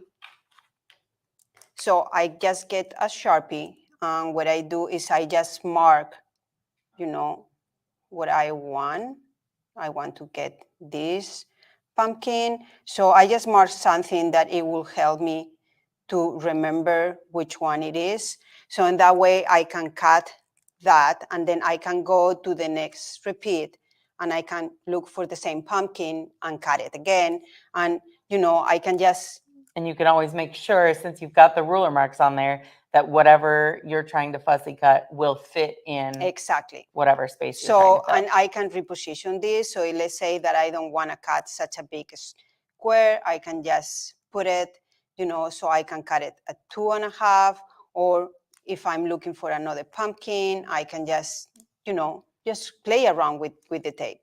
And it's not damaging the ruler or anything like that. So, but you told me something that you use it for something completely, and I thought that it was very, very My smart. favorite way to use it, because I am lazy, is even though the rulers are super easy to see through and you've got all those gaps so that lining it up isn't a big issue, like it's easy to do.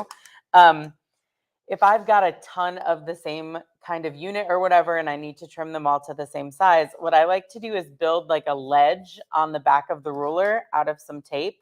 And then I can just push my fabric up against that ledge, if that makes sense. Let's use the one with the pumpkin. There we go. There's a bonus pumpkin on there. So if you do, fold it in half, do another layer of it, however you want to do it, and you can line it up on the ruler. And then you've got a tape line there. So when you flip it back over, I think we stuck the sticky part. Oh, there we go. when you flip it back over, you can see because the pumpkin's there. I can just slide my fabric in, and instead of taking the time to like carefully arrange and whatever, I know I can just press up against that tape and then you're good to go, right? So I was working on a project where I needed tons and tons and tons of 4.5-inch square, half square triangles. And all I did was use some of the Hugo's tape, and I built like a little wall kind of at my 4.5-inch marks. And then every time I was trimming the sides of it, I could just kind of slide it, jam it into the corner there, and then trim it down. But I usually used to use masking tape for it. This is better because I can still see through it. I know, because sometimes the masking tape, it will, get that residue on Yeah, the it'll ruler. leave sticky stuff And behind. they are on this easy one. to clean because you can just do it with, soap and water, so it should be no problem. But it's easier if you just use some surface that it will not damage the ruler. So yeah, there is like so many possibilities and so many things that we can do with them. So but Hugo's amazing tape everywhere. yeah. So, and you're using a pink, you said. What is this from? It's from Nifty So this Notions? is a cutting mat from Nifty Notions. It's got most of the same features that you would get from any other cutting mat. It's self-healing. It's got all the grid marks in here. You've got angles. You've got inch and half-inch lines all the way down, and then the smaller increments along the edges. But it's also pink, which it's a cute. happy pink. Yeah. We're always looking for cuter things to put in our sewing space, right? I know I always feel better when I have all the tulip pink hardware stuff because it's rainbow, and it just feels better when your tools are as fun and creative as the things that you're making. So I love this mat. I love the pink. But yeah, and it's, sometimes with the other cutting mats, certain colors they don't show so well. So the pink, it shows basically all the colors that you are using. Yeah, it'll be a good contrast against most things. Yeah, whites, blacks, it will work perfectly fine. And I'm sure everybody has the exact same shade of green cutting mat somewhere in their like stash, So you've got a nice contrasting one here for anything that makes the green harder to see. Throw it on this pink mat. Yeah. So we didn't put the light box in the bundle, but we did talk about it. And I think that is really nice to see the rulers in a different contrast, not only in a light cutting mat, but in a darker too. So because the rulers, they have two colors.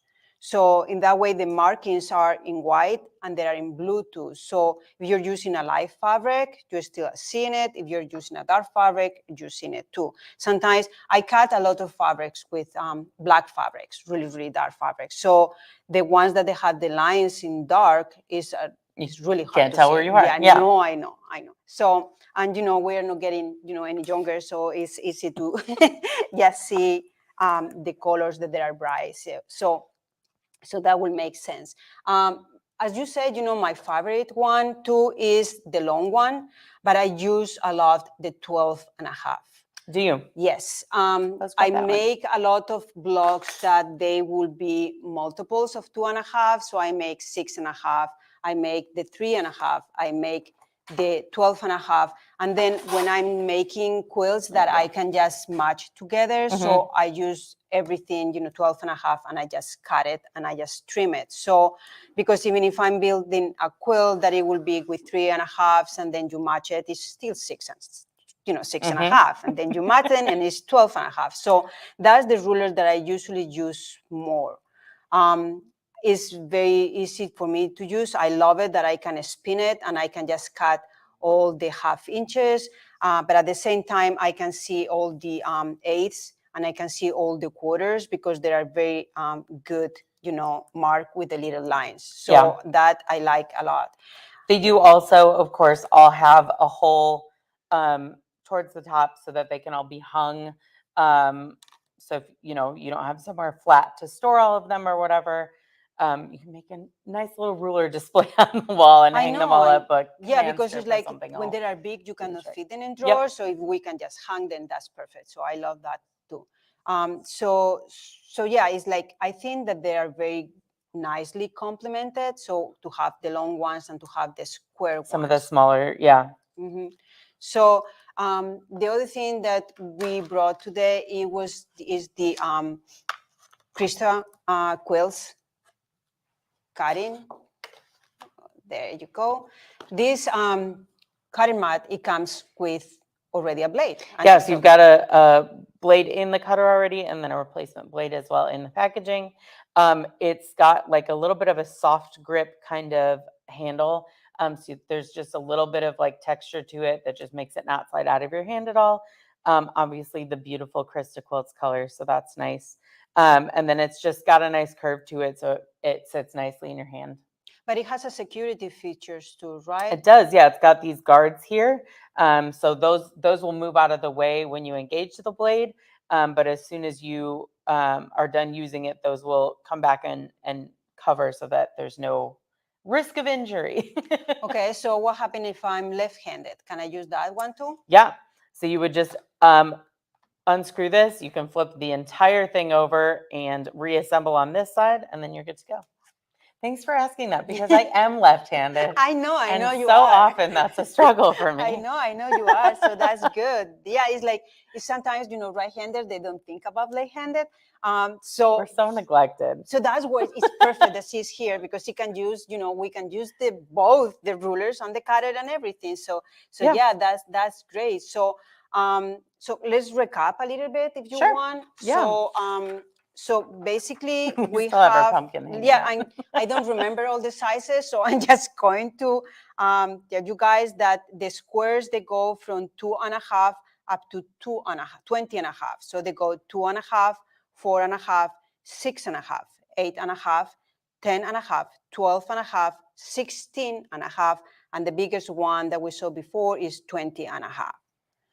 Okay, and then we've got the rectangle one. So you've got that thinner 2.5-inch one that I was showing the strips on.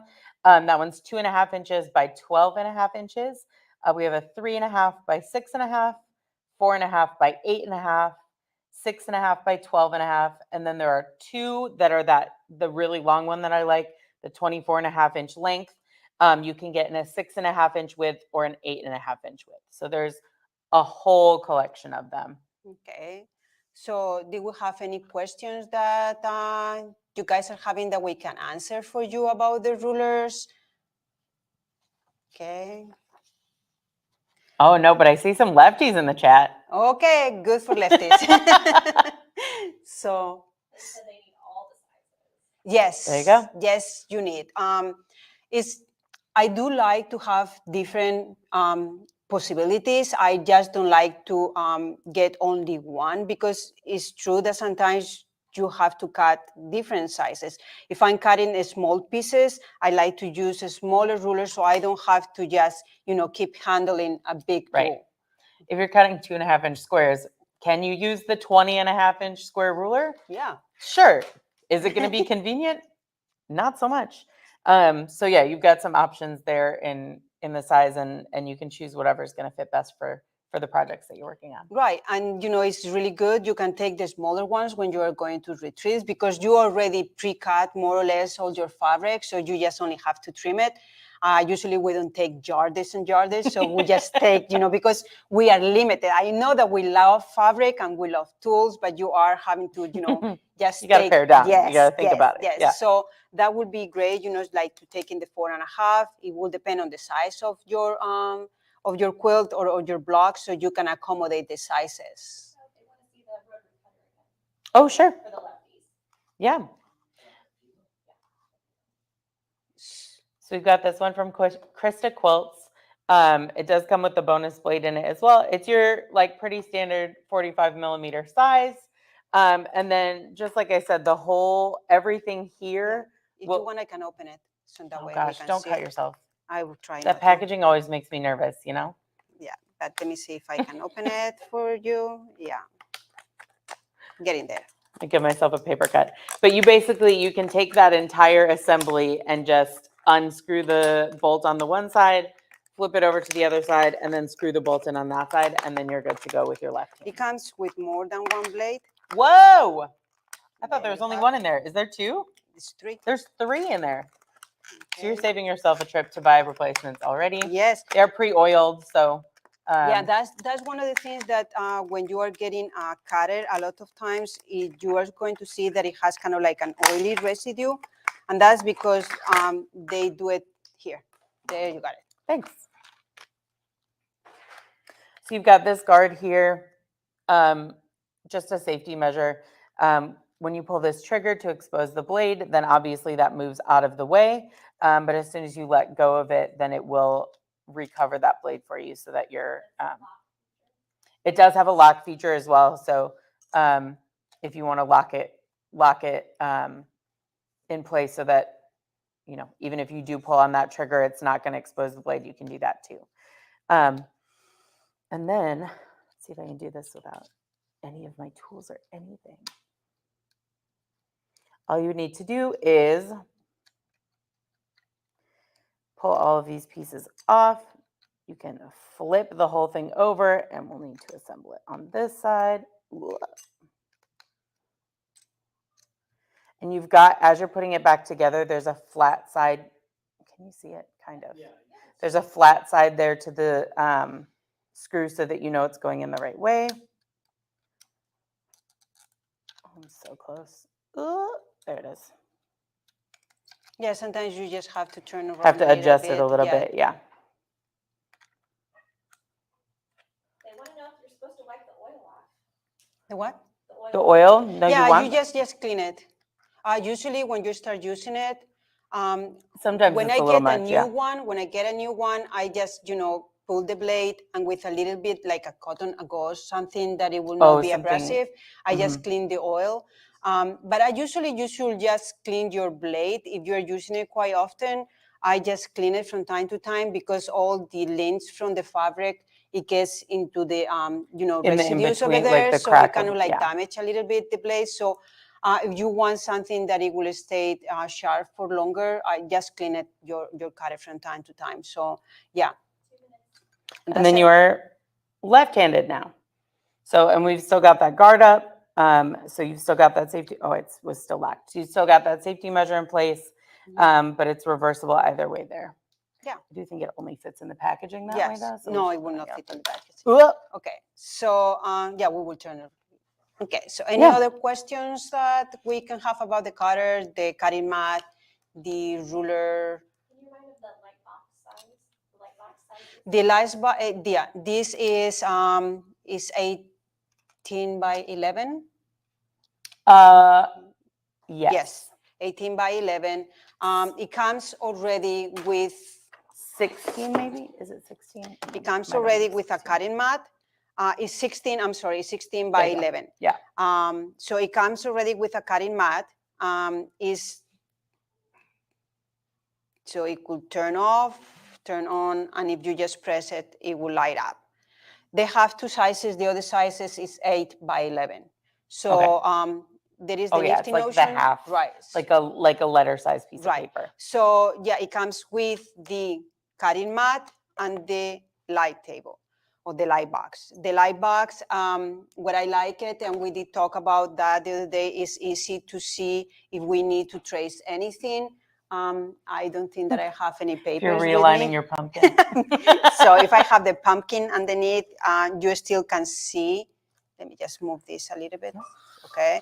So you can see the design. I know that this is really bad. You see a little bit the lines from the pumpkin that, okay. So it's very easy to trace. You can even use the hue tape on the mat, on the crystal, the glass, because it will not get sticky. So they are very good. You can use them for cutting. So if we can just do that, you can just let me have the cutter. So it's easy and we can just cut the pieces. Okay, so we have the spin about. Joanne and Michelle, wonderful job, you guys. These are amazing. We love all of the spin about rulers and cutters and so much fun. We got to keep things plugging along here on SewFest Day 4. So I want to say thank you. Any last words quickly before I tell everybody how they can buy these? Well, they can buy it through SewFest, right away. And right now, everybody calling your phone number. and placing those orders, you know, so we can start shipping and they can get all the rulers and all the products right away. Amazing, amazing. Thank you so much. You're always bringing us the greatest products. So we'll see you guys again soon. And I'm going to let everyone know how they can get their hands on them. Okay, Thanks thank so you. much. Thanks, guys. All right, everybody, let's take a peek here on how you can get these in your cart and in your sewing room ASAP. We're talking about the spin-about rulers, and they did such a fabulous job of introducing them and demoing them to you. It's the ruler bundle. Now, remember this. This is for the bundle. There's a special SewFest pricing. Slash that through. Call in for your specials. But hey, if you're like, I don't really need the entire bundle, or you can buy 2 bundles. But if you think, oh, I just want this one or this one, that's perfect for what I need, you can buy them separately as well. So that's even better news. So go ahead and call in 800-401-8151 and check out this bundle. In my opinion, you should just get the entire bundle. And then you know what I always say, buy 2 because you're careless and you'll lose one. Or because you're going to make something and then you put this bundle in and you'll give it to somebody else, right? Sew Mini Rulers. Yes, yes. I agree with you there. Okay. So again, it's 800-401-8151, free shipping on that. And you can see all of the different sizes you can get there. I'm not going to read them for you because there's too many for me to spit out in 1 second. But again, call in for that special. And you're looking there at the Brewer ruler bundle. 800-401-8151 slash that pricing and call in now so you can get yours before they are gone. That was so cool and so exciting. I love it. I know. I want everything too. I know. Hi, Blaine. Oh, Jane, that's so funny. And you always want everything. You always want everything. I know. You know, my husband was on vacation. He was on a thing like whatever. And I said, hey, what'd you buy me? What'd you get me? He's like, I didn't get you anything. I go, okay, well, then I'll just buy stuff at SewFest. That's what I say. Just get his credit card. We can hook you up. That's what happened. I mean, if you're not going to buy me something from Portugal, I'm just going to buy something at SewFest. There we go. Okay, sorry. Let's move on, Blaine. We got to move on so people can buy some other things. But thank you, Jane. We'll see Jane back here in just a little while. All right, guys, up next, we have Handy Quilter in the house. We have Allison Spence. Allison's going to talk all about the Amara 20. Allison is the Handy Quilter National Educator and has a long association with crafting in the form of knitting, sewing, and quilting. Her introduction to quilting was a friend quilt given to her by a newborn daughter. Or no, I'm sorry, I don't really understand that. But anyway, sorry about that. I don't understand the text. But anyway, she got into quilting. She loves it. She's been with Handy Quilter now. She's one of the educators, and we are happy to have her on our show. So welcome, Allison. Thank you very much. My daughter will be 40 this year. So friend gave me a baby quilt when she was born, and that's what started the whole quilting process. There we go. I couldn't understand the way it was written. And I was like, okay, I don't understand this, but I'm glad you clarified that because I thought it didn't make sense, but now it does. Now it does. So I got into quilting. There we go. I got into long arm quilting about 15 years ago, simply because I was quilting on my domestic machine and I was quilting big quilts, and I was just getting too hard for me. So one of the things that I did is I approached a friend who had a long arm, and she let me try it. And then I went shopping and I landed on Handy Quilter, and I love the Handy Quilter machines. I love the whole family of machines. And today I'm going to talk to you about the Amara. And I'm just going to scoot over, whoops, wrong way. I'm going to scoot over a little bit this way.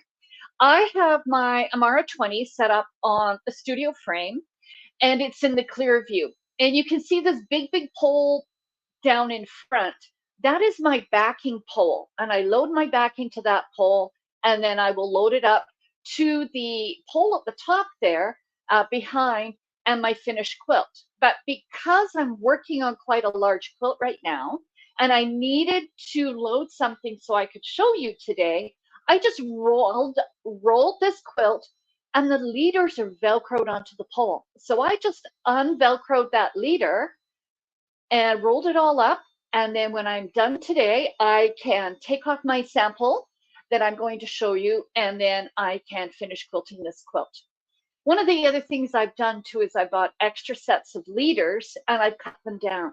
So I can load a little quilt at any time, which is really, really convenient. Most of the time, I will sew in the standard view where my quilt top pole is up a little bit higher because I'm freehanding. And when I start stitching, I'll show you, that will give me some sort of a visual cue. But if I'm using rulers, I definitely want to have that flat surface. So I will easily switch my frame into that clear view. So I'm going to switch my camera and see if I can figure out how to do it. And we will see what I can do.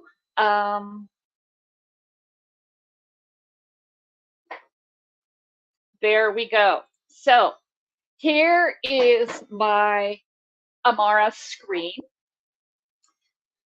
One of the things that I like about my Amara is that I have an awful lot of light. And I have currently turned the lights off simply because it makes it easier with camera work to be able to see. But I have a home screen, and on my home screen, I have all kinds of controls, and we're going to see if that will work. So right now, my two lights, my throat light and my needle light, are both turned off. I can turn them back on, but I get a lot of glare. So for camera work, it doesn't work, but I can still adjust those lights for my stitching. But I'm just going to turn them off right now. And I'm going to go back to home. So one of the reasons I had an Avante, the 18-inch Avante first, and I will talk about that this afternoon when I talk about Pro Stitcher. But when the Amara came out, I tested it and fell in love with it for a number of reasons. One of the reasons is the speed. I can sew, I'm just going to turn this into my manual speed, and I can sew up to 2,500 stitches per minute, which is screaming fast. But the nice thing is when I'm in my regulated mode, I am not going to stitch faster than the machine will keep up. So that's one of the features that I like, that I liked about the Avante or the Amara. I have a larger throat space. I have 20 inches instead of the 18.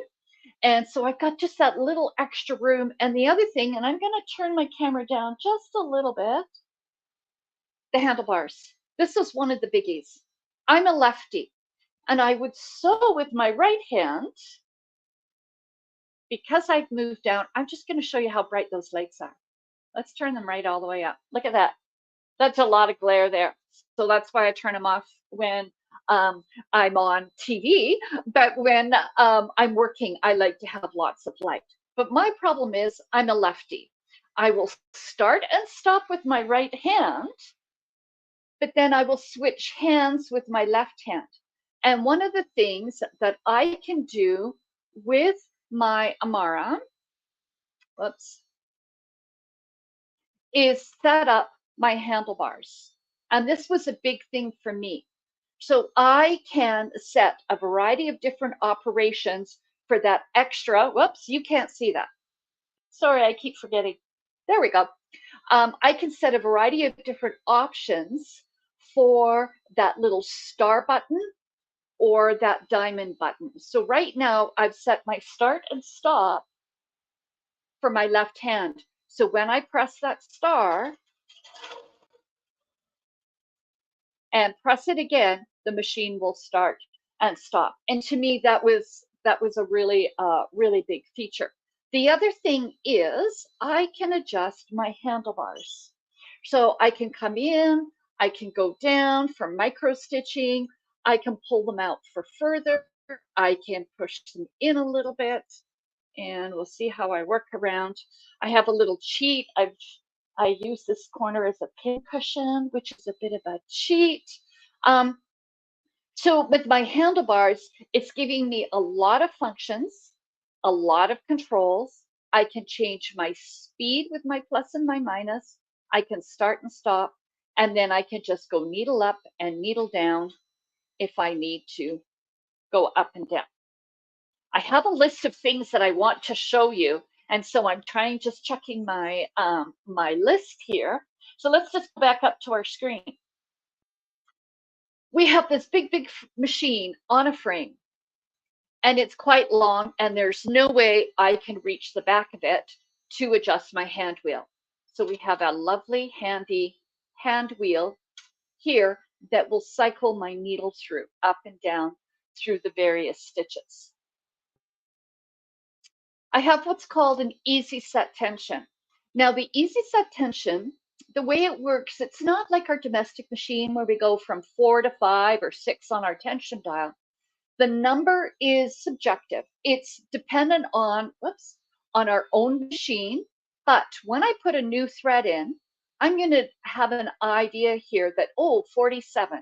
If I tighten my tension a little bit and maybe go up to 57, 58, how does that affect my tension? Does it make it better? Does it make it worse? If I go down to, maybe my tension gets bumped. One of the grandkids comes in and starts playing and messes up my tension. I know where my start point is. And for me, I know at about 47 is my start point for the majority of the threads that I use. This is my favorite feature, a low bobbin sensor. I can put in a new bobbin. I can tell the machine what weight of thread or how much thread is on my bobbin. I'll just go back to that and bobbin.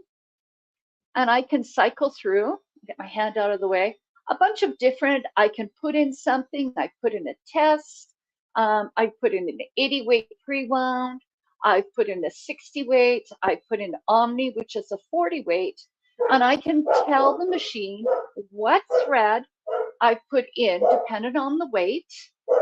I can add new weights if I want, and then when I put a new bobbin in, I can see at a glance. And as I stitch, that number is going to count down. And theoretically, I will never run out of bobbin again because I've told the machine what bobbin I have in, how much thread I have on there, and I can keep at a glance. And I find this very, very handy, especially when using Pro Stitcher. The other little feature here that I like on this screen is the tie-offs. I can set the tie-offs between 4 and 10, go all the way up to 10. For some reason, 4 or 5 seems to be my magic number. And when I press my tie-off button, and I just nudge the machine a little bit, it will take 4 really, really quick stitches for me. The other thing I can do, remember I set my extra icons on my handlebar, that tie off, I've set it for the diamond. So my right thumb I can use as my tie off. One of the things that I did want to show you today is actually some of the feet. So I'm just going to turn that down a little bit so we can have a look at the feet. All of the Handy Quilter machines come with 2 feet. We have a closed toe or a standard toe foot. And then the one that's on the machine right now is a open toe foot, excuse me, which gives me a really clear visibility so I can see exactly where I'm going. If I was going to use a ruler, I could use this foot, but Handy Quilter has come out with what they're calling the sure foot, which is a little bit thicker. And I know Nick talked about that when he did his presentation, sorry, on Tuesday. And so there's no worries about the ruler hopping over or anything like that.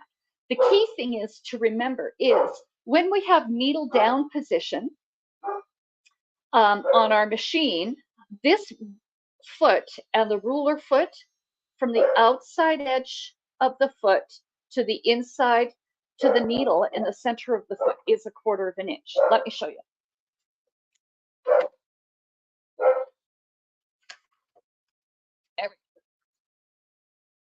So I have my 1/4 inch foot, I have the needle down. I know that I'm going to have 1/4 of an inch from the edge of my needle to the outside edge of my foot. Excuse me. Handy Quilter has come out with some extra feet, the Echo feet, that allow us to change that distance, which is wonderful for using rulers. I use it a lot for free motion quilting. Let me show you. I'm going to pull out the 1/2 inch. And the 1/2 inch, whoops, I did this example with a 1/4 inch. I'm sorry. This is the 3/8 inch. There we go. So from the needle down position to the outside edge of the foot would be 3/8 inch. And then I have 3/4 inch. So what I want to do is I want to show you a few things that I have found that make it worthwhile for me to have a variety of different feet. Now I'm stitching, I'm using my open toe foot, but what I will naturally do is use the outside edge of my foot as a guide. So I'm going to stitch for a little bit. I know my microphone will cut out, but I'll come back in a sec. So I'm going to start stitching. I'm going to use my left hand to start my stitching.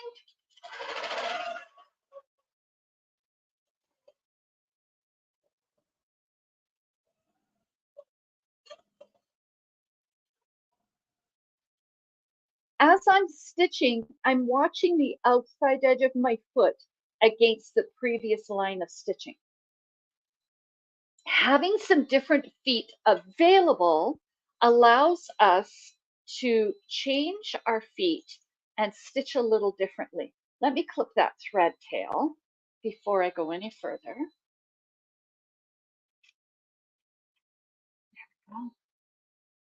Now I've doubled up 2 polyester 40 weight threads, so they're a little bit thicker for camera work, and the feet just are hopping feet.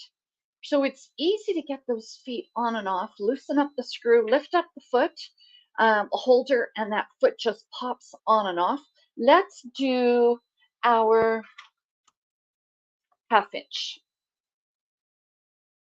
foot. And just lift that up, slide it underneath. There we go. And I'm looking, and I got a great big thread there, or a pile of lint. All right. There we go. Put that foot back on. Let's do another little bit of stitching. Put that bobbin thread up. There's my bobbin. All right, let's see how we do here. We'll take a few locking stitches. There we go. And I'm going to clip that thread tail just a little bit short so it's out of the way. Let's do some stitching. I'm going to do the same design.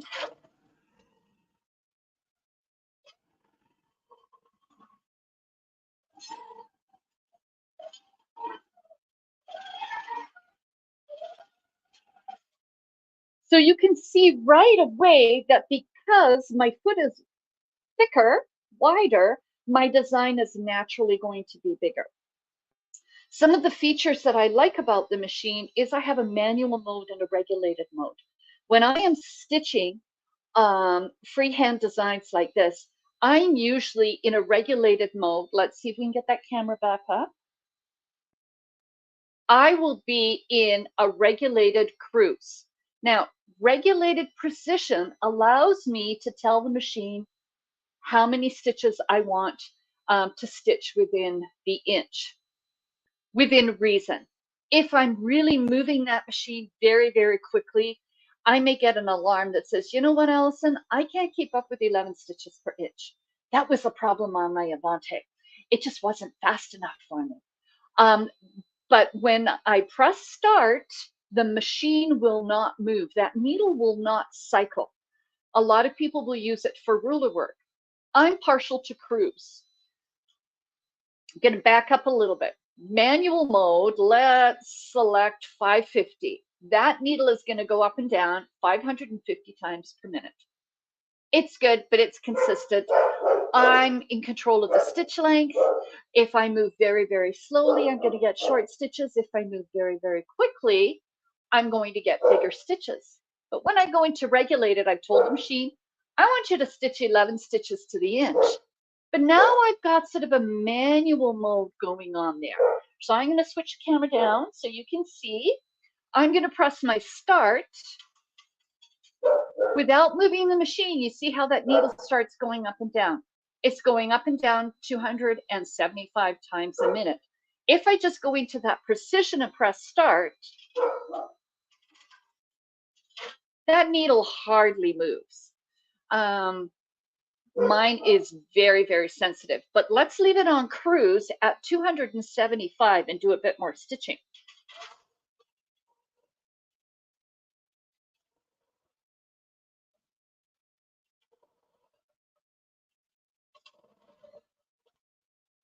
So when I hesitate or don't move the machine, let me move into the middle.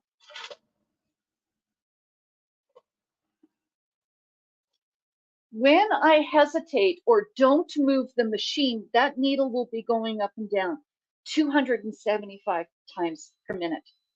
Why do I like that? I get really, really nice sharp corners. I find when I'm in precision, regulated precision mode, sometimes I'll get a long stitch there.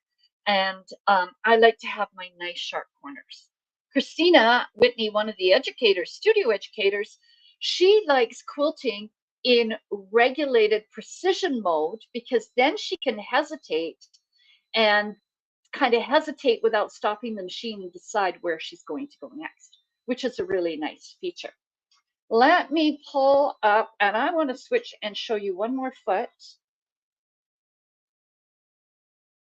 And we're going to take this foot off.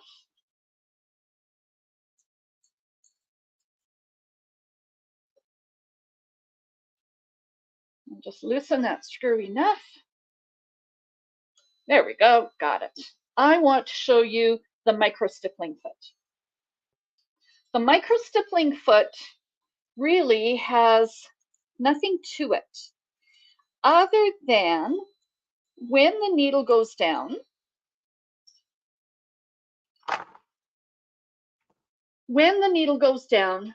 the foot goes down. When the needle goes up, the foot comes up, so we can take a new stitch. So the nice thing about the micro stippling foot, let me just do a locking stitch here. We'll take that, and then I can clip my threads. I usually clip them about 1 inch long, and then I will go back and clip them nice and close after. One of the nice things is now I can go into a micro stippling setting and pull my handlebars down really, really low. I can see exactly where I'm stitching, but what I find is that my design gets smaller.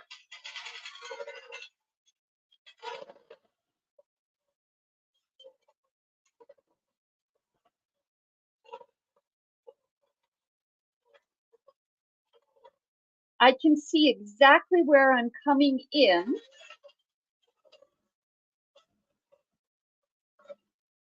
I can see exactly where I'm coming in to touch, and I can touch those previous stitching lines where here I was using my 1/4 inch away and I was using my, what did I do, my 1/2 inch. One of the things I like is if I'm doing micro stippling, I have those handlebars down nice and low. I'm going to rest my forearms on my pole. I'm going to switch to manual mode.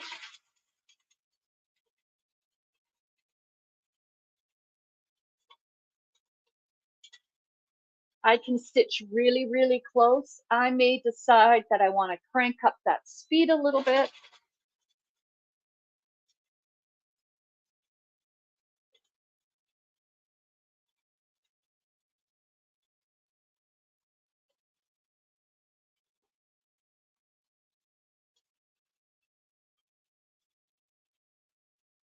Now, doing designs in manual mode like this, my stitch length is going to be a little inconsistent. So by being in regulation cruise, I'm going to have a nice consistent stitch length. Because if I, at this point, went really quickly,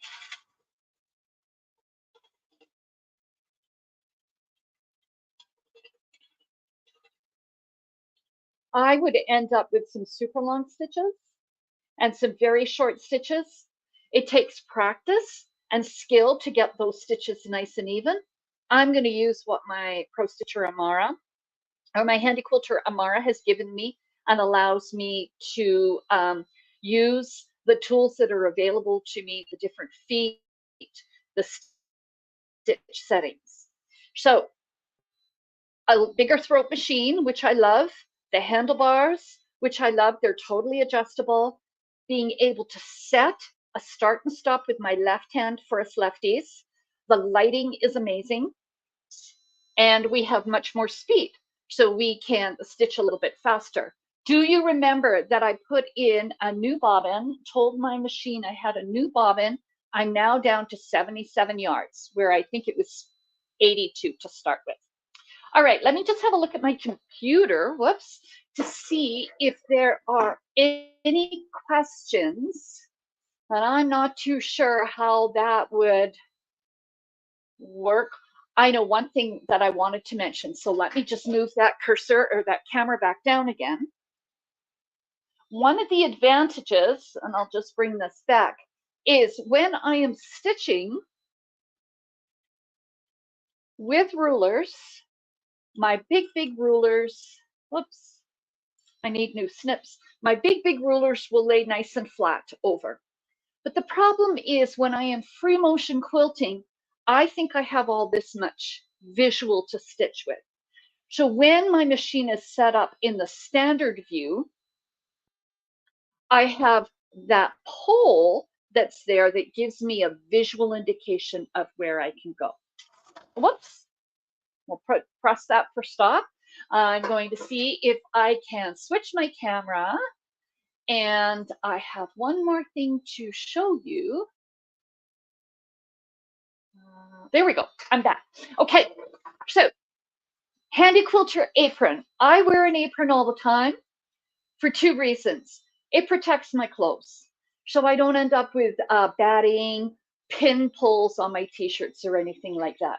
I'm the kind of person I can put my phone down, turn around and lose my phone completely. So I always store my phone in my right hand pocket. My center pocket is where I would put my tools. So I would have my foot screwdriver, maybe my bobbin tension screwdriver, marking pens, a little ruler. They will go in the middle pocket, and then on the left hand pocket, because I'm lefty, is my garbage. So I never have to hunt anymore to find a place to put my garbage, walk to the end of my machine, throw it somewhere, and it doesn't end up where I want. The other thing is, although there is a collar, a magnetic collar on the machine, which is very handy, I like having a zinger attached to my apron. I can snip anywhere I am, and I'm good to go. Any questions? Let me see if I can see something. Someone needs to make an apron. Oh, yeah, I love the apron idea. It works well. Okay, Hey, Blaine, Allison, there. the only question is how can we get it? So I'm going to let them know how. Thank you so much for coming on our show and great demonstration. Thank you. All right, we'll talk to you later. All righty. All right, guys, that was the Amara 20-inch. And look there, it's on your screen right now. This is the Amara 20-inch long arm. And guys, we have that SewFest pricing. You see it right there, $10,995. But that is a strike through price. We have a call-in special on it. So give us a call right now if you want to know more about this handy quilter long arm. And again, guys, the Amara 20-inch, they have, a couple different sizes in the Amara line, but this is the 20-inch, and guys, this thing will let you do just about anything you want to do when it comes to quilting. You can do 12-inch quilt blocks, anything you want to do, big king-size quilts on it very easily. Give us a call. We sell more long arm products than any dealer in the nation by far, and we are Handy Quilter's #1 dealer. So, guys, our team really knows this machine well. So if you have any questions about the frames, about which long arm to get, or even robotics, they can answer all your questions for you. So make sure you get on the phone right now and give us a call at 800-401-8151, and they can tell you all about this Amara and the great SewFest pricing we have for it. All right, guys, we're going to move on, and next up we have Janome coming in, and we have our good friend Ann Hine coming back in with Janome. We're going to talk all about that M6 again. This is the brand new machine from Janome, so y'all pay attention. It's a great machine, and she does a great demo. This is the Continental M6. It's the newest in our line of our Continental machines, and this is a flatbed machine. When you look at this machine, what I love is that space you see right under here. We have over 13 inches of space under here, plus the lighting. So it's light and bright when you're doing your projects. You have plenty of room on the left-hand side of the needle as well. And Janome has sculpted it back along the front here so you can see directly down to the needle, your foot. So when you're aligning things, putting your piecing together, anything that you're doing, top stitching, you'll be able to see it very clearly, very precise, very high def sewing there. When you go across the top of the machine here are all your controls. We do have a start stop button, though you can use a foot control with it. The speed slider is there, so you can set your speed, your reverse, you have a lock stitch, needle up, needle down, which is so important. Here's everyone's favorite button, our scissor button and our presser foot lifter button. We do have a lifter in the back, but we have the lifter here, plus it has auto presser foot lift. The large screen where all your stitches are. And I'm going to cover a few things on the screen, and then we're going to come back because I want to show you our new needle threader. So I'm going to show you how that works after we go through a few things on the screen. When you turn your machine on, it does come on to your utility stitches. So those are your most used stitches, and you can easily navigate across the top here. If you wanted to go into your decorative stitches, you can select here. All your groupings are here, but another way to go, if you want to see them quick, is to the little page of paper right here. And then you can page through till you get to something you like, and then you can choose it. And there it is. So you can find it a couple of different ways. We have lettering, tapering stitches. These are stitches where we can change the beginning and the ending of a stitch. So if you come, let me get the right stitch in here first that I like to play with, this one here, and we'll taper this one. You can change the beginning. So let's make it a 90 at one end. In the center, I'm going to add a couple of pieces in the center, and on the end, we'll make it a 90, and then we're going to do okay. And you can see this is all that will stitch when I create that. I can save it right there at the stitch under favorite stitches as well. And this is included in the over 400 stitches that we have with this machine. Plus, why I say over 400, because within our stitches, we also have what's called created stitches.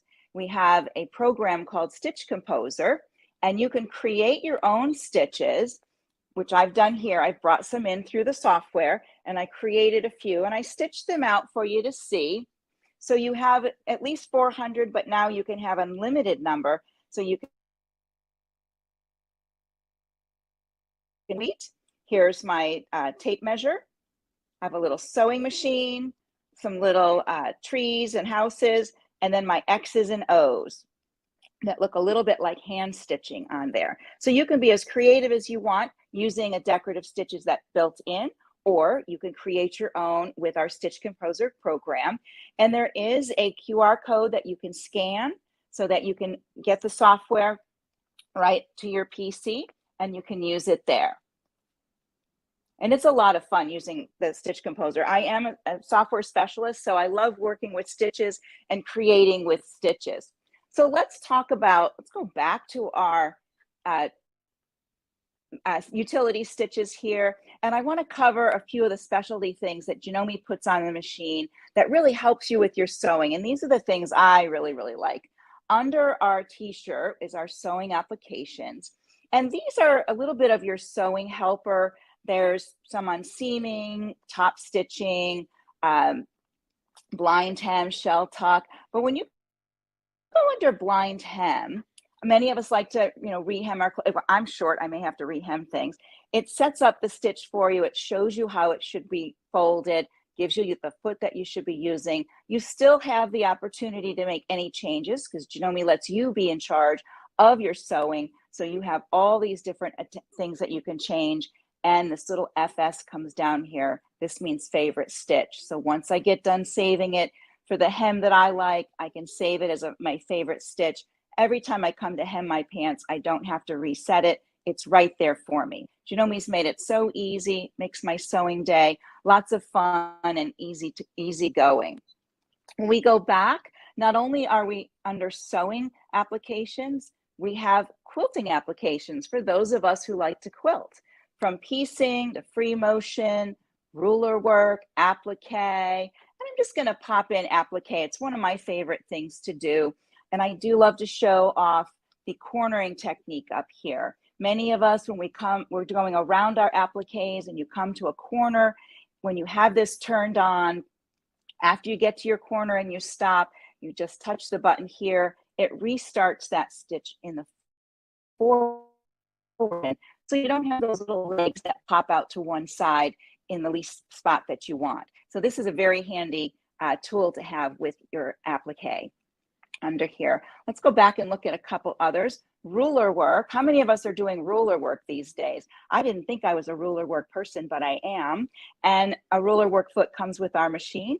It sets it up for your layers, a light or medium. But again, you can make all those changes yourself.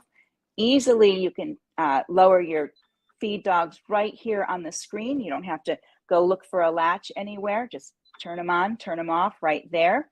And this little button right here, when it's one needle, when you start sewing, just touch your foot control. It cycles that needle down so you can pull up your bobbin thread. Easy as that. You don't have to go looking for the needle up, down button. Just push that gas pedal and it does it for you. So Janome is really thinking ahead for us, making our day easier and easier. So let's step back on this side and show you what comes with the machine.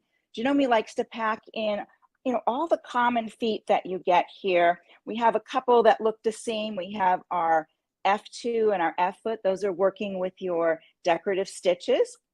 Anytime you're doing some top stitching and you really need to see where you're going, a clear foot like that is handy. These two above it here, these are your 1/4 inch feet. They give you one with the guide. Many of us like that guide. And then some of us would rather not have a guide, and they give you the one without the guide as well. So that's very handy. There's that ruler foot I was talking about. And then all of these here are free motion. Well, this one isn't. This is a button sewing on foot. These ones here are for free motion. This one here is echo quilting, and you can use it for variable zigzag along with this one with variable zigzag. And I have a little sample of that I'll show you in a moment. And of course, we do have our hopping feet. Some of us free motion with the hopping foot. There's an open toe one and a closed toe one. And we, of course, have our buttonhole foot with the buttonhole plate. And right back here is another stitch plate. This is our straight stitch plate where you have 3 needle positions, left, right, and middle. And let me show you how we can change our stitch plate. Let me get everything back over here. And I'm going to lock my machine. And when I lock it, I have a little button here. I'm going to push that button and we're going to watch right here. My plate pops up. I can pull it out. I can put the other plate back in. There it is. Just go like that. I've changed my plate, not broken a nail. Very easy there. I'm going to unlock my machine for just a moment.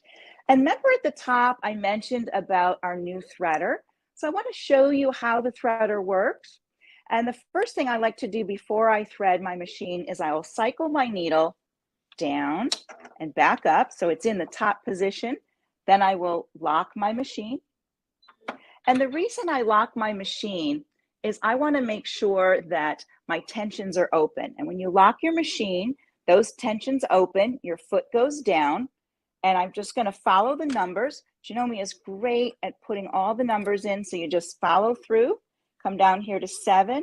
I'm going to go right above the needle, but I want to make sure that it is to the left here on the needle, and then up here into number 9, and then over here. And we're ready to go. And then all I have to do is push down here, and I'm threaded. There's like a little loop. We're all set to go. Now, when I'm ready to sew, I'll unlock. I'll take this thread, put it under my foot, lift it up here. So when I'm ready to start that first stitch, my thread catches my bobbin thread without making a big nest underneath. While I'm down, let's take a look down here too, since we're so close. This is a drop-in bobbin, so I can move my little window away. There's little markings on here. Let's see if I can put it over here. Little markings on here for your seams. And also how to put your bobbin in. And I will take the bobbin out to show you that. You want to make sure it comes off the left side, drop it in. I usually put my finger on it just a little bit, put it under the piece there, and put it over here. This is the easy set bobbin case. So you're just going to swing it around 1 and 2. It's all ready to go. Once you start sewing, it'll lift up your thread and you are off and going. Let's go back here to our home. Now you can notice here, see how some of my stitches are grayed out? That's because I still have my straight stitch plate on. So let's switch that over so we can see all the stitches. There it goes. This is one thing I really love, is when they started with this new plate with the magnetic plate that you just push a button and it comes out. So handy, no screws, no pushing, very, very easy to use. Now you can see all those stitches have come back. We can page through, of course, to find what we need. Over here, we have some more menus. We have our folders if we've saved anything. Under here, this is our function menu. We have a quick stitch select. So if you know a stitch number, you could come in here, type in a stitch number and go right to it. Under there also, we have the quilt block advisor in here. This is really fun. If there's a block that you want to make, you can select the block on here. You can say how many rows you want, the height, the width and height of that block, and it will tell you how many blocks to cut and the size to do. So it sets it up for you. It's a little easy thing to do, and there's 6 in here. Oops, let's close that. If you're working with your AccuFeed, you can also go to manual in here and use it for the decorative stitches. Moving down through your menus on this side, we have our set menu. And for me, this is one place I really like because I can set my machine up for me and you can set your machine up for you. Maybe the buzzers are too loud or you like them louder, screen brightness. I would like my machine in inches, so I'm going to select there. I may want to change my bobbin winding speed. So there are all different things in here that I can change and set for the type of sewing that I'm going to do. These are just machine things. Here are things that work with the sewing side. So there's position things that I may like to do that I want a certain way. I might be more particular than the other person, or maybe you're more particular than me. So I can make many of these changes right in here. Once I make my changes, I set okay, and they're set to go right there. And of course, if you have questions on board, lots of information. You can come in here on threading the machine. And like I said, use that needle up, needle down first before you get going. So you have all of these different things. If you have questions on the machine, they're right here, right in front of you, besides having your manual instruction book with you right there. All right, let me see if I've forgotten to show anything on here. Oh, I know, while we're looking this way, right up on top is our bobbin winder. Now this machine is different. It has a separate bobbin winder motor. So you could put a separate thread up on the spool stand back there.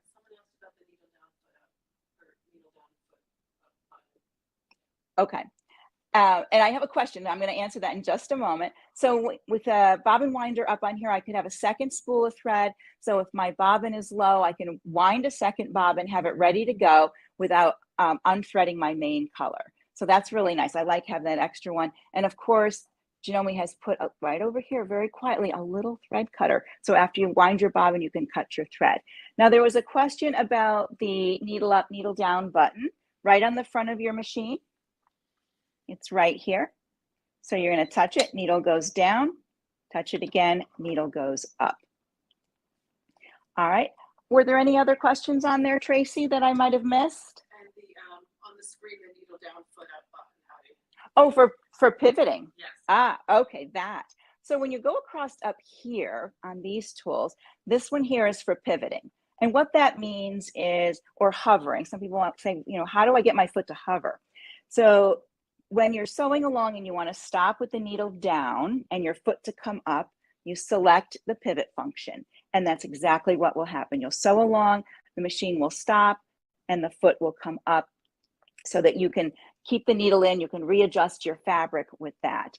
Going across, I'm going to turn that off for a second. Going across the top, we have the twin needle. So if you're sewing and you wanted to use a twin needle, it will take away some of the stitches that you cannot use that size twin needle with. There we go.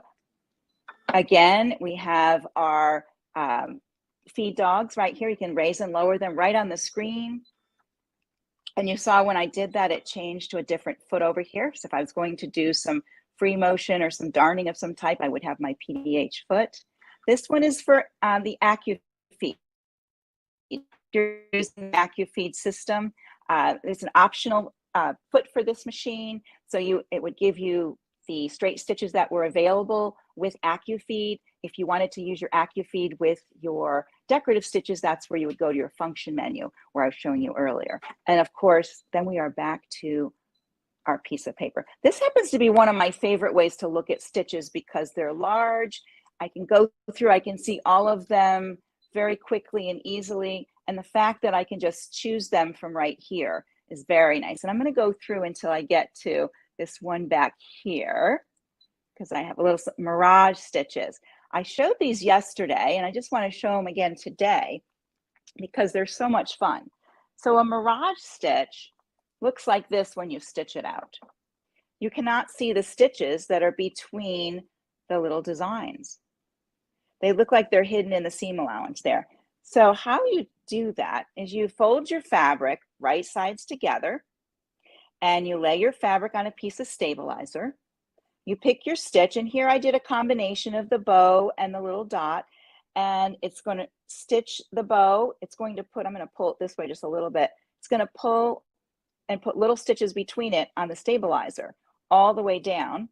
And you can see that on the back like that. When done, this is where the reveal is. We pull it open, and there you have it. So this is really lovely. I love working with decorative stitches and not to see my stitches between my decorative stitches. How fun is that? There's a lot of places, whether I'm quilting in projects such as this zipper pouch, clothing, there's a lot of uses for this. And that those stitches would just be on the back side. You can remove your stabilizer afterwards. I just am leaving it in here for display purposes. But there we go with our mirage stitches. So probably my three favorite stitches in here would be tapering, mirage, and of course, those created stitches from Stitch Composer. I think I've covered anything else, Tracy. I might have missed a question. Someone asked about thread painting. Oh, that's a good one too. There we go. And I did mention variable zigzag earlier. So when you variable zigzag, we have a setting in here. We're going to go back to our quilting and we'll come in here to free motion in here. And so you can use your, actually, is that where I'm supposed to be? Yeah. And then you can use your knee lift to move your, I'm going to go back over here. You can use your knee lift to make your stitches wider and narrower. And I'm going to have you pan down here to our sample because on this quilt, I'm going to hold this up. We had Miriam do this quilt and she used a lot of the variable zigzag. And variable zigzag is where you use your knee lift to move, to widen the stitch and narrow the stitch as you stitch along. And she did it along curves and straight line areas. And you can see in here, wider, narrower, wider, and how beautiful that little bit of accent on her quilt. You hardly know it's there, but it's made a huge difference. If you're a thread painter, you can use it to layer in thread and color as you're filling in areas just by moving your knee lift in and out in the variable zigzag setting so that you get that type of stitch. Just a beautiful way to add an accent either to a quilt or to little projects that you're doing such as this. And we had some other ones we showed before. And I'm time-wise, I've probably got a few more minutes. So now I don't know if you noticed when I was threading, this comes with a tall thread stand on the back with two thread holders. This collapses down. If you're going to travel, you can put it down and a handle to carry it off with. I don't know if anybody noticed our new color too on this machine. We have a Some people call it periwinkle. I was calling it lilac frost because when you're, I don't know if it'll show up, but when you're close, it has a part of a sparkly gem look to it. So it's very, very pretty, very subtle, but very pretty on that part of it. All right, I think I've covered just about everything on this. I don't know if there's something I may have missed. Oh, well, we do have monogramming when we were going through decorative. Here's your lettering. So we have our different fonts here.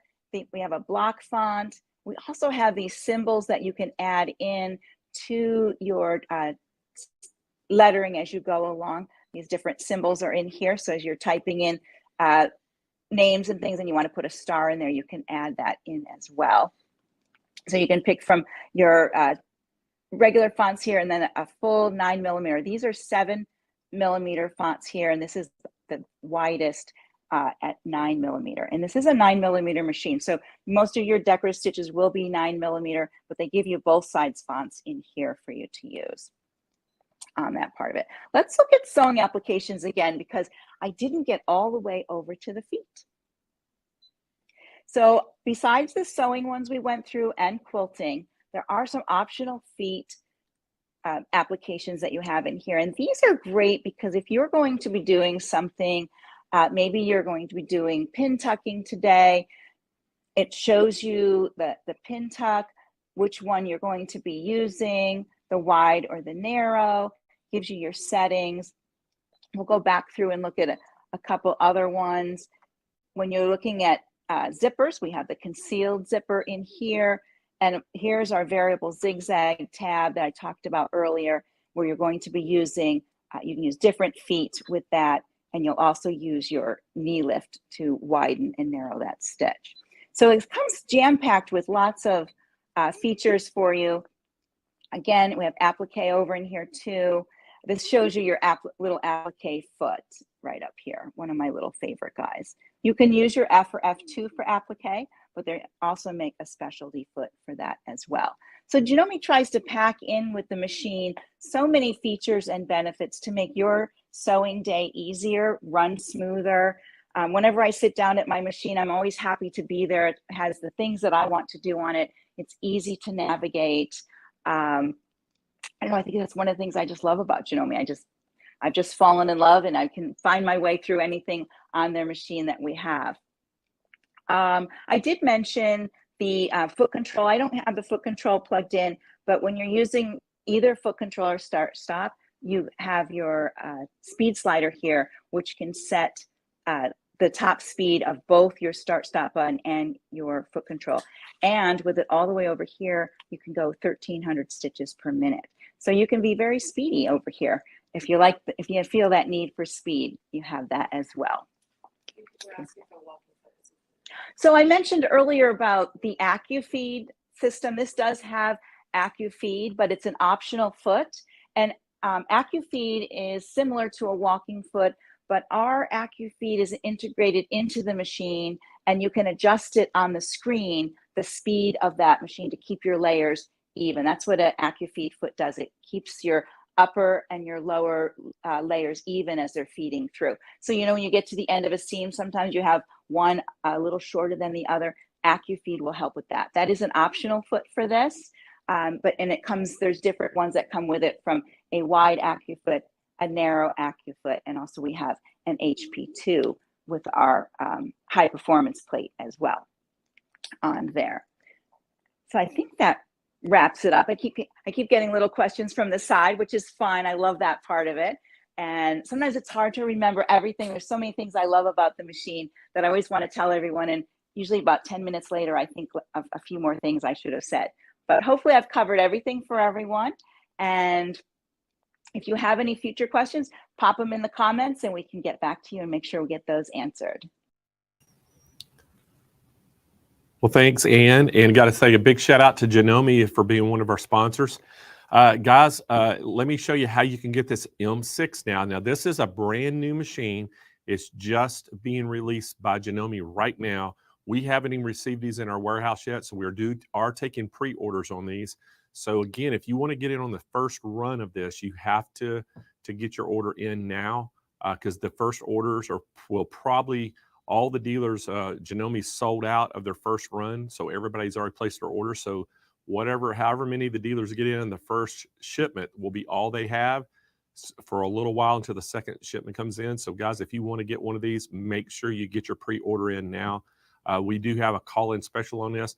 $54.99 is going to be our regular sales price, but we have a great call-in special on this right now for this brand new machine. Free shipping nationwide right to your doorstep, and we have some special financing available.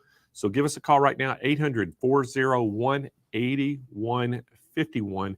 Again, this machine has 400 built-in stitches up to 9 millimeters wide. It includes 5 alphabets. Maximum sewing, as Ann was talking about, is 1,300 stitches per minute. So guys, this thing is just loaded up with features. If you want to look at a few of the features on this, you can go to smplive.tv. That machine is, you'll see it in the machines across the top of the page. Click on it. It takes you to the product page there. Or if you're already on our SewingMachinesPlus.com website, in the search bar, you can just put Janome M6 and it'll take you right to the product page. All right, guys, we're going to continue on, and we have Juki coming in the house next up, and we have Kelly Latre coming in. Kelly is a national account trainer at Juki, and we have worked with her many, many times. She's been on our shows. She is going to talk all about that Tajima 8-needle machine today. So y'all welcome Kelly to the show. Thanks, Blaine. How you doing today? I am doing great. How about you? I am wonderful. I hope you're not eating too many of those Oreos and sodas, but you guys are having a good time. Man, I tell you what, after SewFest, I'm going to have to go do some working out fest. I'll be right along there with you, pal. So I know, you and I talk a lot about the directed garment printer, that Ricoh printer. But one of the other machines that we talk a lot about with you and I is this 8-needle. And I tell you, Tajima is just known for their industrial embroidery machines, the multi-heads and things. And they've kind of consumered down, I guess you could say, made a consumer pro model on this 8-needle. So I'm excited about it. Now, I love your demos on this. So I'm going to let you go. And I'm going to come back in about 30 minutes and tell everybody how they can get the SewFest special. Wonderful, Blaine. Thank you so much. Hello, everyone. It's good to be back today. And today I'm talking about the Tajima embroidery system. And as Blaine said, this is a commercial embroidery system. You can literally run this machine 24/7 and not wear it out. They're heavy-duty step motors. In fact, what I'm going to do is I'm going to turn the machine on so you can see how quiet, if I can be quiet, the initialization is of the machine. It's just a spectacular product. They have, Tajima, like Blaine said, is the industrial maker of embroidery machines that are large and in factories. And this one is shrunk down to fit right inside my sewing studio, which I love. And you can see that it's initialized. It's so quiet.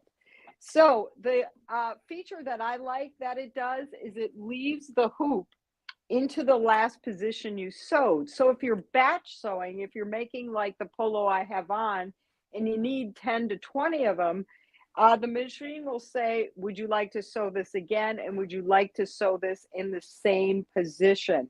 And that is so nice because you can just keep sewing those polos and not miss a beat. So it's putting it back into the last position it was. And what I did yesterday in prep for this is sewed out the 6 professionally digitized letterings. But that's the only thing you'll see built in the machine. It's a very simple screen because all of the design is done in the software, and then you can send it to the machine via a LAN network, or you can just simply use a USB, whatever you'd like. It has a memory, so if I touch this flower, it will remember 250 designs. So if you particularly like one, I would suggest you star it and favorite so that when they age out, that'll stay in, which is so nice. So it can retain your decorative embroidery designs. So I'm going to pull out the hoop so you can see those 6 professionally digitized lettering styles. But don't worry, there are plenty in the software we're going to use.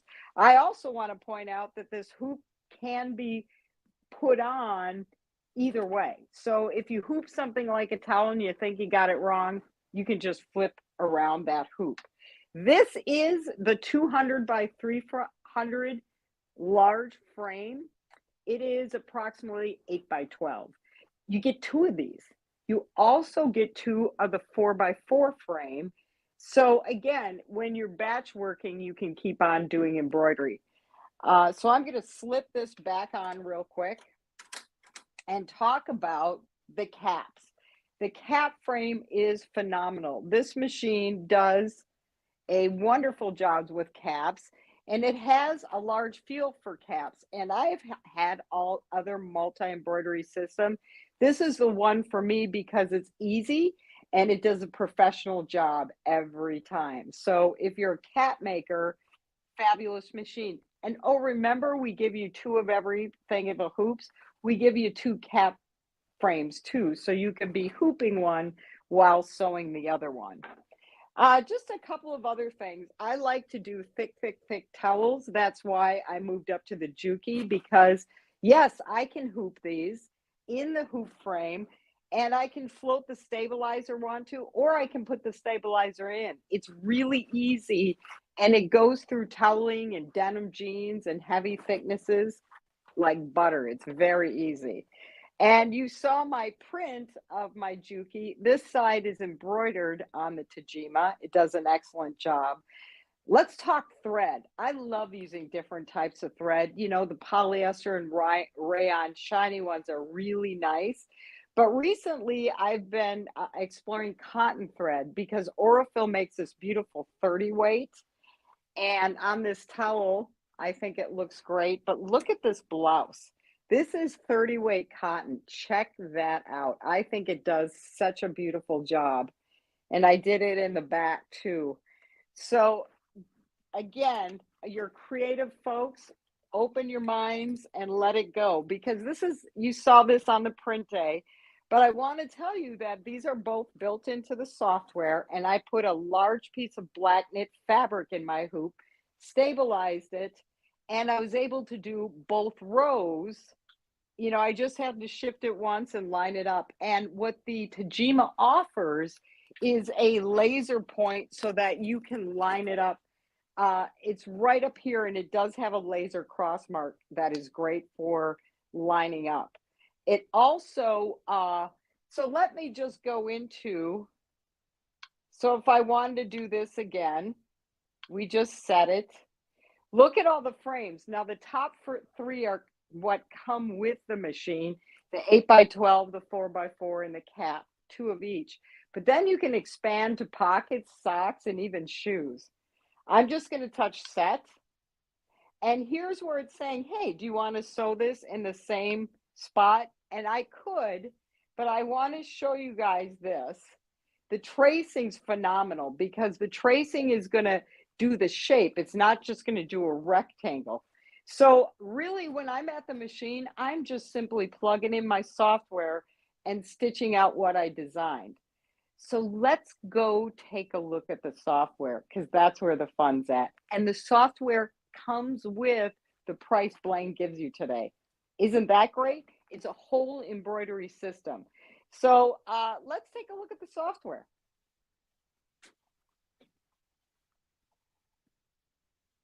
So I'm hoping you can see my computer screen, and I'm going to open it so you can see the software. Okay. So now, as you can see, I have that 8 by 12 hoop listed or on the screen, and I could turn on a grid if I wanted to, but if I want to change the hoop, I can. It's simple. And you can see the standard hoops here.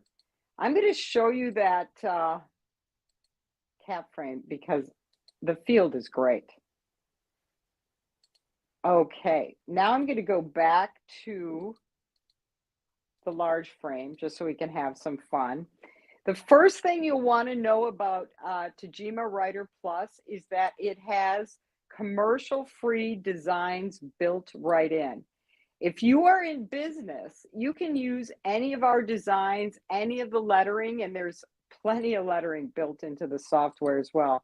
You can use any of this and you're fine because it's commercial free. It's built for you to use.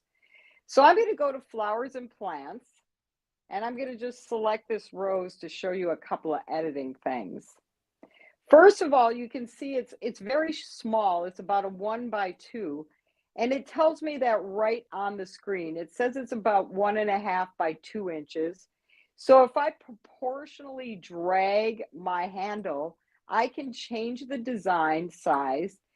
The software is going to recalculate the stitches. So now that design used to be 1900, now it's 10,000 stitches, and it's now 4x5. Let's take a look at the properties of the design, and it's all grouped. So what I can do, and I'm going to pull some, they get so many tools that I'm going to pull some up. I ungroup the design, and now I can see just the outline or the fill or the green stem. So I'm going to start with a fill. I can, if I so choose, change the color. I can change the color of the outline if I so choose, but watch this. I can go back and I actually can change the stitch within the fill. So I'm going to go to the fill pattern, and right now it's random. Look how many are built in. There's just a plethora. So if I want to change the texture, I can do a brick wall. I can do a basket type of look. I can do cornrows, whatever I want. I can also do that to the outline. I can have a running stitch, or I can go back into properties and select a different stitch. So I can go to the program stitches. And again, I have several to choose from. And some of them complement them better than others. So these are fun, and you can get really unique outlines with this. I'm going to go back to line to show you that if I'm on run, I can actually change the repeat of that outline as well. So lots of cool features. I am going to add a design page, and I'm going to go in and choose another design. I'm going to choose these, select the pumpkins. And again, I'm going to ungroup this design. I'm going to size it a little bit bigger, not much. And again, it recalculates those stitches every time. But now when I look at the sequence, I can eliminate the colors I don't want to work with. So I really like the greenery. I'm going to pick a different pumpkin. So I'm just going to eliminate that. I'm also, just for fun, I'm going to go in here and use my mirror image to change the direction of that little greenery piece there. Now I can go back in and I can change the pumpkin. I'm going to select a different one. And he's a little big, so I'm going to bring him a little further down. And again, every time you change that size, it's recalculating those stitches. You don't have to worry about dents. That looks pretty good. So I'm going to select it all so I can move it to the top. And let's add some lettering. Now remember, these letters are professionally digitized. You can use them if you have a business, or if you're like me, I just love to embroider, print in my sewing. So now I've got the letters entered, and you can see they're very nice. I can change the size. And that style is the block 2 style. But again, I can go in and I can change the style of that lettering. Some, again, will complement your design. Some you may not want to use. This one I think is cute, but it has to be a little bigger. So you really have a good option for fonts. And remember, all these fonts built in, you can use in your business. I'm going to add a page because I'm going to take you to another option for fonts, and that is TrueType fonts. So I'm just typing in the Great Pumpkin, and now I can choose what is built in on my computer for lettering. So it's pretty interesting to see the options you have. Okay, and here's what's another interesting thing. I can go over here and I can choose artwork. So if I want to digitize that myself, it'll make it a piece of artwork. I can do run stitch, I can do complex fill, or satin stitch. So let's do a run stitch so we get an outline, and I'm going to place that. So that's one thing I can do. I could go back and say, hey, I don't know if I really like that. I'm going to go to a complex fill, and I can put that up too. So now this looks a little bit better. So you can really have a good time with those TrueType fonts. I love this option because I can make it a complex fill, a satin stitch. I can also change the height of the lettering, the kerning, the line spacing, and the density. So there's a lot of options down here in a TrueType font. But you know what I like? It can take several lines. So if you're making a quilt label, there's where you want to go. You can put in several lines, use the font you want, and make it look really good. Okay. I'm going to add a new page. I like adding pages because everything I designed is all still here, which is nice. Now I'm going to take you into some of the tools up here if you want to create your own designs. I have several built-in designs I can edit. And let's say, before I go there to create your own, let's say I want to save this. I want to show you that we can save in several formats. PES, DSB, DST. So if you have a collection of embroidery like I do from different embroidery machines you've had, we can read all those fonts, and most of them you can edit as well. So I'm going to save it as a Tajima combined design file, and then I'm just going to select save. So it's that easy. Oh, I have to name it. So we'll name it the pumpkin and save the design. Okay, so we're all set. So remember that even if you're not into digitizing your own, you can bring in any designs you have at home. So here are the fun part. Now I have an auto digitizer in here. So before I start a digitizing project, I'm going to go and look and see what I have. So I'm going to bring in a Halloween design. This is just a bitmap. And I can select the size, I can mirror image, but I'm just going to run through it just to see how good it does.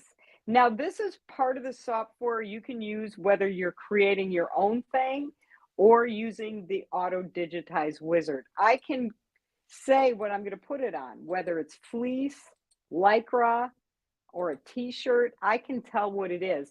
And what that does is it changes the density of the stitch. It changes the stitch to go on the fabric you're sewing on. I really like that part. So now it looks pretty good. Let's see what it did. Let's finish it. And I'm going to bring it so you can see the whole thing. And what I like to do is stitch it out just to see how it stitches. And that wasn't bad. It did a pretty good job. So I'm going to add a new page and we're going to go to photo stitch. We also have photo stitch built in. So all I need to do is select a picture and I can do a photo stitch. I'm going to do another Halloween bitmap. And let's see how this goes. So I'm just going to plug in what I have and see what the software will do. So the software is very versatile. I can edit designs, I can create lettering, I can create labels. Ooh, that's pretty spooky. Not bad at all. All right, so let's explore creating your own embroidery, okay? So I'm gonna take a look at this map. Here are the tools. I have manual punch, run stitch, a steel outline, which is a zigzag or a satin stitch. I have the satin fill, and I have the complex fill. So when I choose a tool, I'm just gonna punch quick a triangle so you can see how it works. So I'm gonna double click it there, and that's how it filled it in. So I'm gonna use the angle line to change the direction of that stitch. Oh, come on. There we go.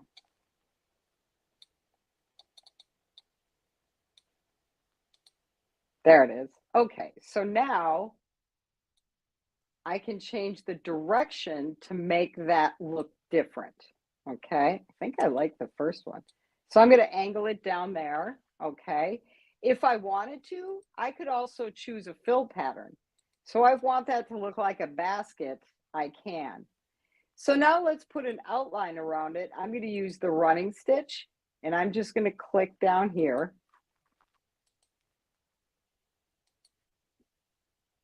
And then I have a running stitch outline, and change the color so you can see that.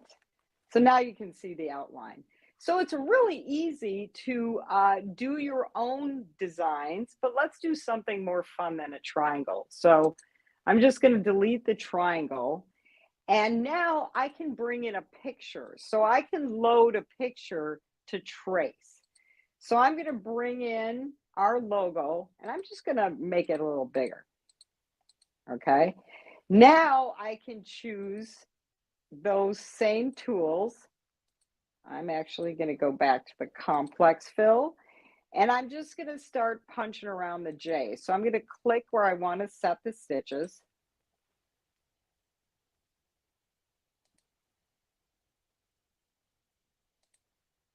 And go. And I'm going to double click to set it. So now you can see that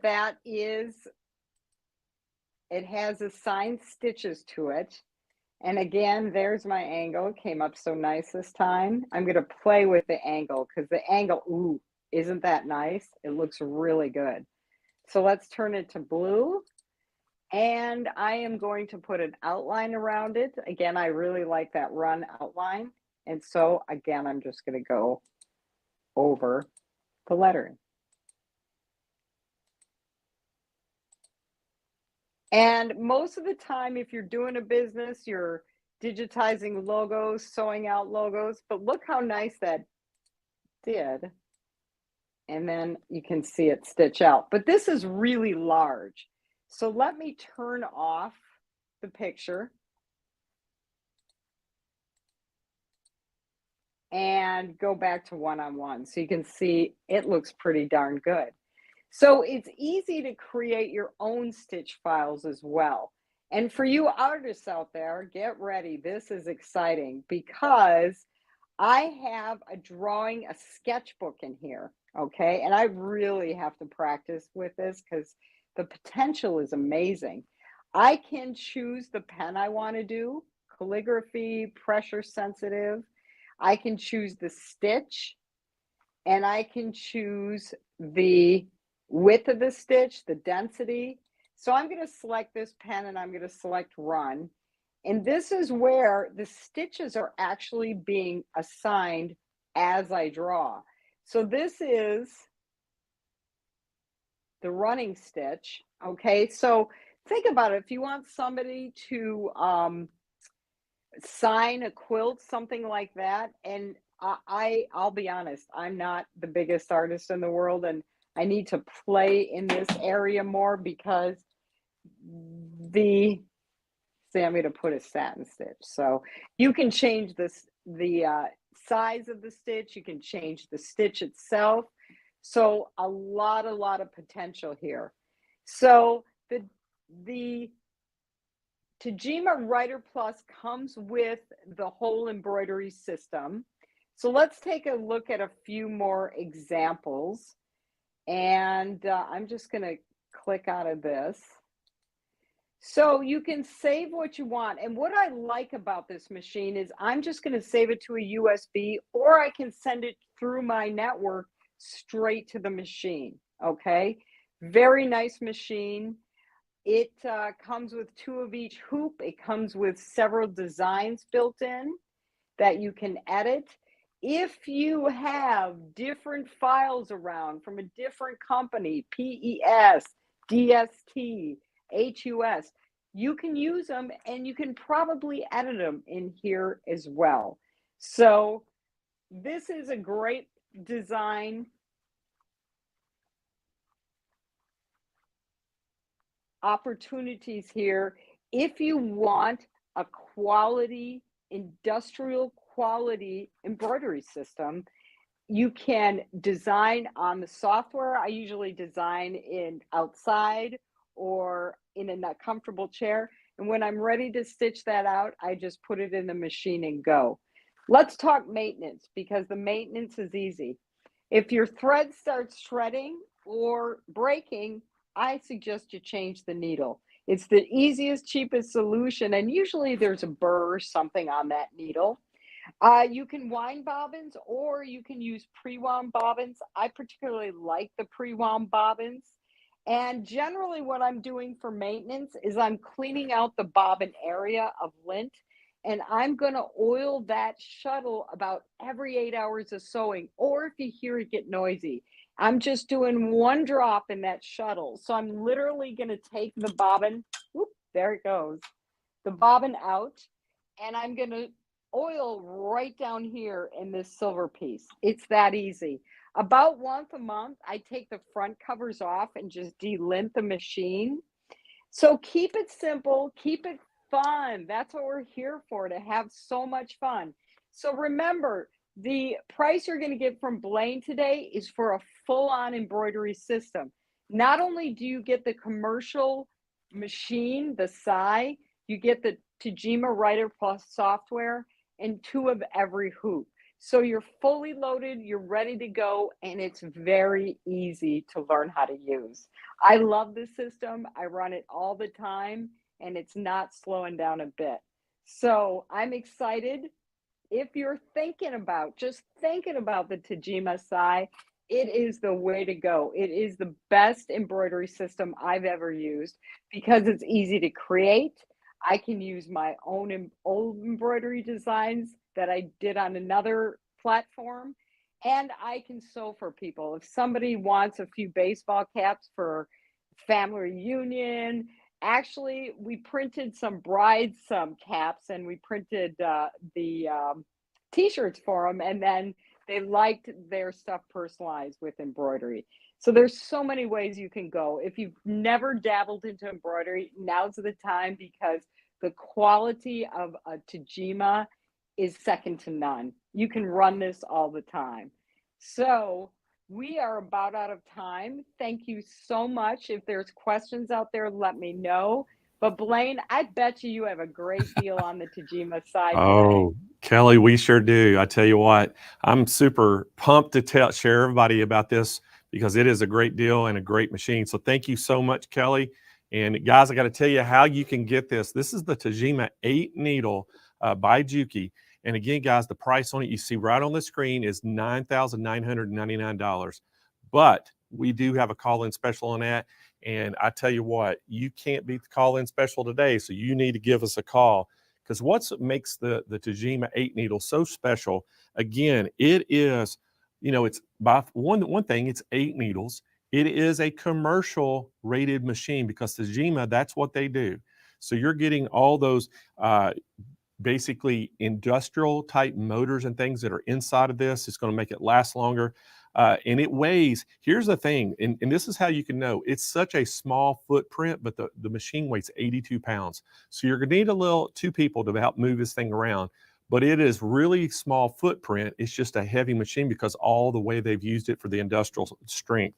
It takes the L style bobbins, and let me give you the dimensions on this. It's 22 inches wide, it's 26 inches high, and it's 23 inches deep. So if you can just think 22 inches wide by 23 inches deep, that is an extremely small footprint. So basically a 2 foot by 2 foot.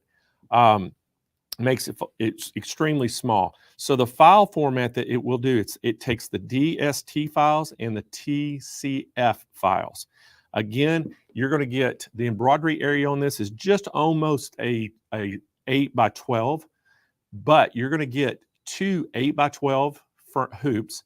You're going to also get 2 4 by 4. So we're going to give you 4 hoops with this. And then what's also so awesome about it is you're going to get the software. You're getting digitizing software with this, all guys, for under $10,000. And our call-in special is even going to be better than that. So guys, make sure if you're in the market for a really great multi-needle embroidery machine, give us a call right now, 800-401-8151, free shipping nationwide. And we have some financing available as well for you. So give us a call. All right, guys, we're going to move on, and it is time to bring my co-host in, Jane Klaus. Hi, Blaine. How are you? I am awesome, Jane. And man, I'll tell you what, I'm excited about this next one. We did have a little schedule change. You know, Chris talked, something come up. He couldn't make it. And man, I tell you what, we had somebody who's going to step in his place who is a pro. Mm-hmm. We gave her about 5 minutes notice and said, hey, can you do this? Here she is. So I'm going to let you take this over, and I'll see y'all back in about an hour. Absolutely. Thanks, Lane. All right. She's one of my favorite people on the planet. I know she's one of your favorite people too. Joanne Banko. Yes. She is the owner of Let'sGoSew.com, brother ambassador, and often seen on It's So Easy TV. You can catch her on her YouTube channel, Let's Go Sew. And there she shares tips, tricks, techniques, and she sometimes have other celebrities on her show as well. And today she is talking about, the topic is fun with your feet. Yes, please welcome Joanne Banko. Hi, Joanne. Hey, Jane. Can you hear me okay? Yeah, love it. And I love your red. Good for you. You jumped right in. So how much fun yesterday? You were just like on the chat, and I just felt like I was having a conversation with you. And because I was reading all of your comments and I was answering you in my head. I love being on the chat with everybody. I've got a lot going on this week, so I was only able to pop in, pop out, pop in, pop out, but so many great friends on there. So hello, everybody. I'm thrilled to be able to spend this time with you. So it's a special extra invitation for me, and I'll be seeing you tomorrow as well. So. I know. I can't wait for tomorrow too. You're doing t-shirts with the Serger, yeah? Yes. But today you're doing, I love the title, Fun with Your Feet. This is great because, who doesn't like feet? But you're talking about easy embellishments on the sewing side of your machine that will work on most of the machines. Yep, that's it. That's it. Their brother has a whole batch of feet out there. And obviously I know not everybody, I'm a brother ambassador, but I know everybody on here is not always in the same family here. But these feet are readily available, and check with Sewing Machines Plus. Once I give you the name, I'm not going to give any actual part numbers. I'm just going to give you names, and then you can see my techniques and try to find something similar for yourself. Maybe you already have some of those accessories and you're just not using them, but I'm going to get all my brother feet out as you talk about them, and I'm going to lay them out. Okay. I'm going to take notes while you go. The beauty of it really is that most of what I'm going to show today, you can do if you have a simple zigzag, maybe a few decorative stitches, but nothing, we're going to do fancy stuff without any really fancy tools. So I can't wait to share everything with you. I'm going to start off by showing you some samples. And yeah, I didn't have a whole lot of time to pull from my stash, which if you can imagine, I have a large stash of stuff of finished projects. I will tell you just a little bit of background in part of my work for Brother since about 2011. I've been doing a featured accessory of the month almost every month since 2011. So that means we've featured a lot of different accessory feet, some other things that we could kind of consider in the accessory line, like hoops and things like that. So there are a lot of projects archived on the Brother website and on the Brother Stitching Social blog. So I highly encourage you to explore those. I encourage everyone to explore those because you're going to hopefully get inspiration and ideas. So when we add up inspiration plus ideas plus tips plus techniques, we're ready to roll and ready to make some beautiful things. So give me a thumbs up or a hey, yeah, in the chat if you are with me on that. How many of you are always wanting to learn to use a new accessory or a new foot? For me personally, I think it just expands your repertoire for sewing and takes you beyond the basics, again, with just a few additional accessories and not a whole lot of expense either. So that's the other thing. I know a lot of people like to put those feet on their wish list, and it's the kind of thing you might get stuffed in your stocking or added to a little package every now and then. So little treats, I call them. My feet are my little treats.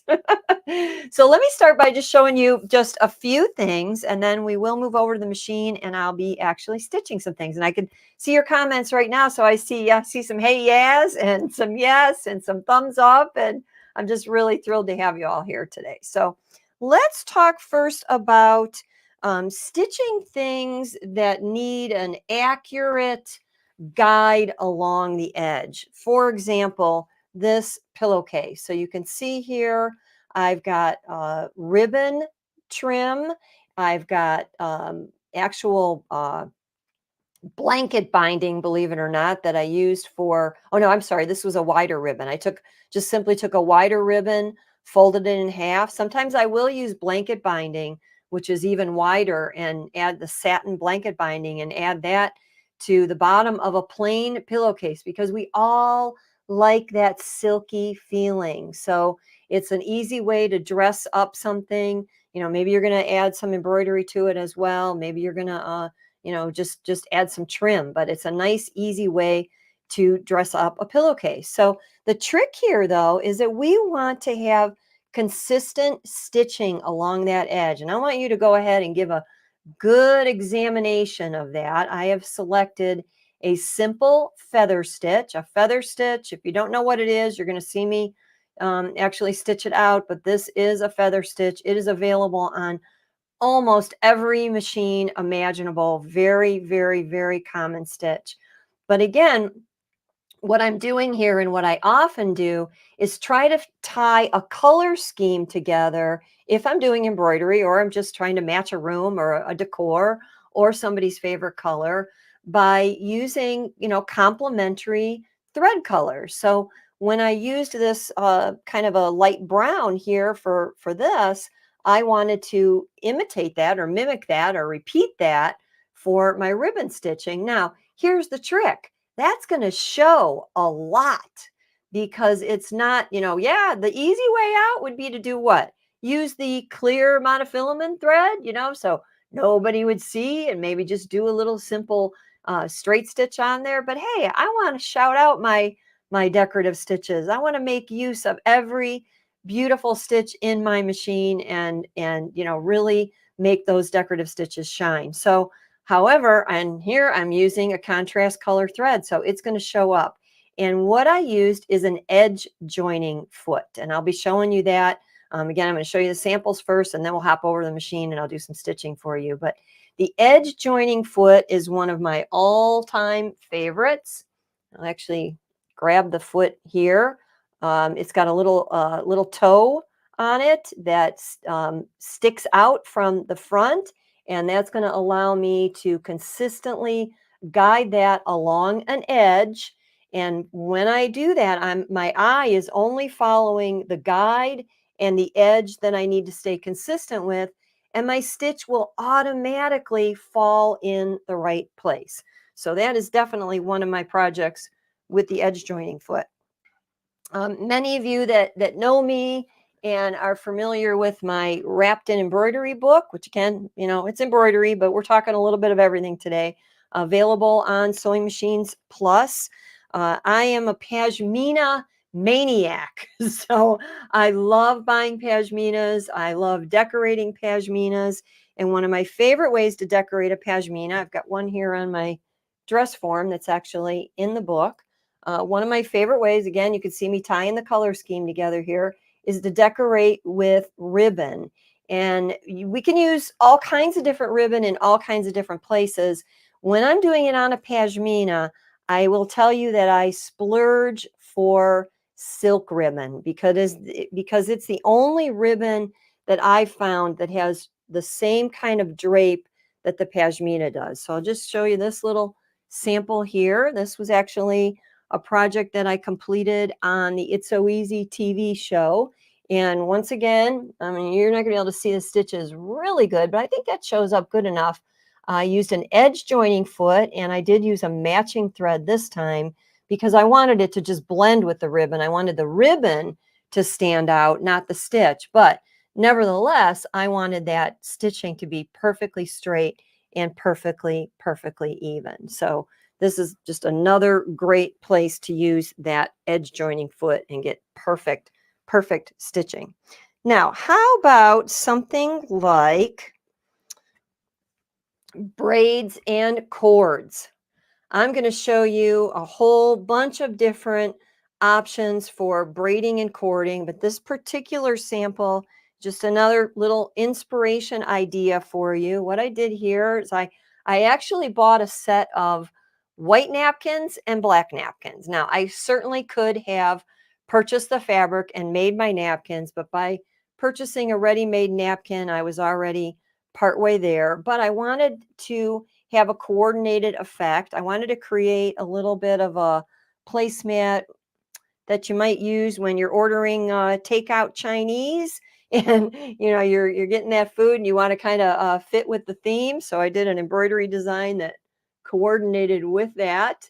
And all I did was cut up into squares. My napkins ran lines of decorative stitches on that fabric, on that napkin fabric, sewed it back together, and then did a stitch in the ditch. And that's another foot that's not really an embellishment foot, but certainly a useful foot to use. And here you can see another little tip here, little cheater tip here. If you're not a quilter, or even if you are, it's okay to purchase pre-quilted fabric and use that as your backing, because then you've already got your batting in there. You've already got your batting attached. And when I do that little stitch in the ditch, if I wanted to, these could be reversible and look just as beautiful with that napkin for a plain type of table setting.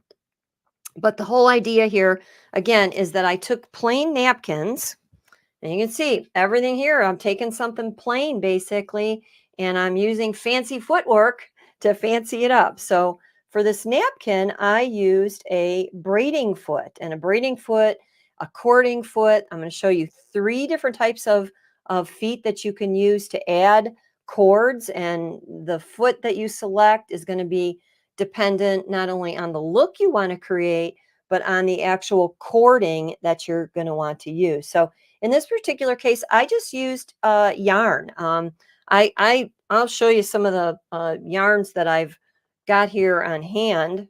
And you can see I've got like batches and bunches of them. Crochet threads, crochet cotton, metallic, non-metallic, novelty threads.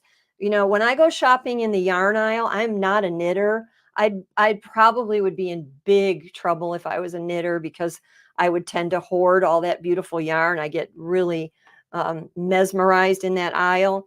But I like to go into the yarn section and select embellishment threads. So you'll see me use those with 3 different feet. But I think you'd agree, just a simple stitch, just a little bit of a, this is kind of a cross-stitchy stitch, and it's just a form of couching. So when we're putting cording in a foot that will hold cords, and we're stitching over it with any type of stitch, we are doing couching. We are laying down something and we are holding it in place with thread, and that is the actual term of couching. And I see a question pop up, left and right edge joining foot. I've never seen both a right and left edge joining foot, Renee. I've only seen a joining foot that is right in the center. So you may be in another world of something that I'm not familiar with. So yeah, dig through your cords and your yarns and see what you can find. Now the next thing that is a little bit similar is stitching with a pearl and sequins foot. So believe it or not, this towel, even though that yarn is a little bit, or that cording is a little bit thicker than I would normally put in that foot, if your cording is, I got a real technical term here, if it's smushable, meaning does it squash down a little bit underneath the foot when you're stitching it? If it does, and you're going to see, I'm going to show you the basics of this, it's fair game. So if you've got the ability to get a cord under that foot and it rides under that foot smoothly, hey, it's fair game for being couched onto something. My criteria for something like this, and actually for most of the things that I'm showing you today, is it washable? So whatever I'm selecting in that, yarn aisle or novelty cordings, whatever I'm, trims, anything like that, pretty much if I'm obviously going to wash the item, I'm going to want to make sure that my trim is washable. So check for that for sure before you start anything else and go buying it and putting it on something. So what about that pearl foot?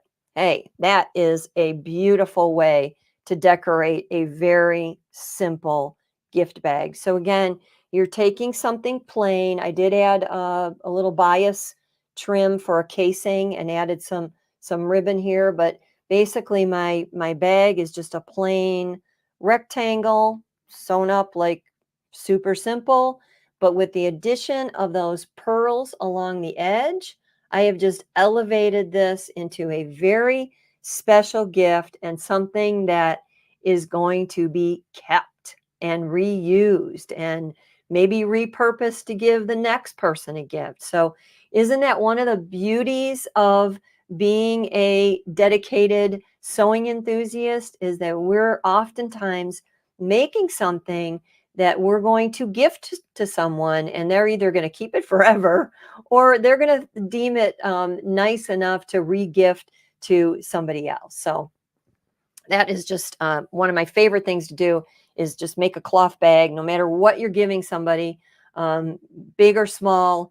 Adding a little bit of trim on it and adding something like that is really a great way to go. Now, by the way, I will say that the pearls are not for any type of home decor or garments that you would be washing, because these type of pearls are made out of plastic. If you could find glass ones, years ago, I used to be able to find that, but it all depends on where you're at. It's a little bit tricky, but if you can find glass pearls on a string and they will fit underneath the pearl foot, go for it, because they would be, you'd probably, check washability, but you would probably be able to wash those. Whereas the plastic ones, they're just for craft purpose. So then another little kind of specialty foot that, again, may or may not be in your repertoire, but I can't help but show it because it is one of my favorites, and that is called a candle wicking foot. And the candle wicking foot, I'm going to grab mine right here, is very unassuming when you first look at it. It kind of looks just like an open toe foot. So you can see what I did here is I took designs from my Just Jackets embroidery design collection, which includes gorgeous roses, also available on Sewing Machines Plus. It would be nice if this was called Just Jackets and More, because the designs themselves are suitable for just about anything and everything: quilt blocks, home decor, garments, jean jackets, and more. And you can see I took the roses here and used them as a focal point for the heart-shaped motif that I created in the center there.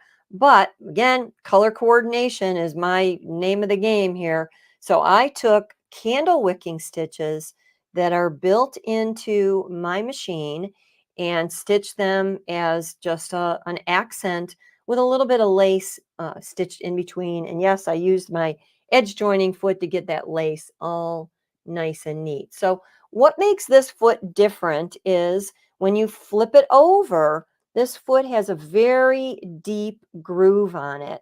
And to be honest with you, I know just from a little bit of background, when candle wicking stitches first came out and check your machine, see what you have. They're basically a flower looking stitch that you can actually feel it's beaded and actually stands up. And when those stitches were first introduced to the machine, there was not a foot to coordinate with it. So they actually recommended that you use the purl foot because that has a deeper groove underneath it. But it has a little bit of a too deep of a groove underneath. So what Brother did is they came up with an actual foot that is designed to match those stitches. So it's got a nice deep groove, and when you're flowing over those stitches, it's nice and smooth, even feeding. Now, I'm going to throw a little loop in here that I'm not going to be able to close up today, but I wonder how many of you look at your machine and see if you possibly have a Brother exclusive on your machine, which is the My Custom Stitch feature. If you do, you can actually create your own candle wicking stitches, basically building up a knot or a little bump or a beaded effect. And maybe we'll save that for a future day and a future show. So Blaine, Jane, Kennedy, you can mark me down for that one in the future because it's a great feature. But the other thing about this particular foot is it has a nice big Y at the back. Can you see how that shape goes out to look like a Y? And I just stitched straight lines for my candle wicking, but that little Y on the end, and you're going to see that on a variety of the feet when I show them to you, allows me to do twirly, whirly, swirly stitches, because when that Y goes over the back, it's not going to get stuck on an edge. It's going to allow for that smooth feeding. So lots and lots and lots of different options. So this foot is candle wicking foot, and I will show you each foot when I take it in the machine, which is going to be in about a second here, and I will rename the feet as I'm using them. So let me go ahead and flip over my camera. Just give me 1 second here to do that, and I won't be able to see your comments till I come back. So if you have questions, maybe hold them to the end or get them in there so that Jane can let me know what you are looking for and what you're asking. So I'm going to go over to my machine, and I've got it all set up to start decorative stitching. What I did is I put decorative thread in the top, in the needle. I've got embroidery thread in the bobbin, and you have two options when you're stitching decorative stitches. Very often, I'm just going to go ahead and use the same embroidery type thread I used for embroidering. Same bobbin weight thread I use for embroidering in the bobbin when I'm doing decorative stitches. This lighter weight thread will pull slightly to the underside, so it is not likely to show on the top. And that allows me to do different colors of top thread without having to match my bobbin. However, there are times when the way the stitch interlocks, you may see a little bit of your bobbin thread pop up to the top. And if that's the case, then go ahead and wind a bobbin that matches your needle thread and put that in the bobbin so that you've got matching top and bobbin. But today I'm going to go ahead and stick with this white thread. So I've got my ordinary standard everyday J foot on, and I'm going to pop that one off. All of the feet that I'm going to be showing you today are snap-on feet. So that means it's very easy to attach. It also means that's what makes them work on a wide variety of machines, because as long as you have a 7mm opening here, you can match that up. And there are even some feet that are made for 5mm, but our standard is 7mm. All right, well, when I moved that, I just dropped all my stabilizer on the floor. So give me a second to pick that up. And then we will talk about that because stabilizer, especially when it is Stay Perfect stabilizer from Sewing Machines Plus, they make a wide variety of stabilizers.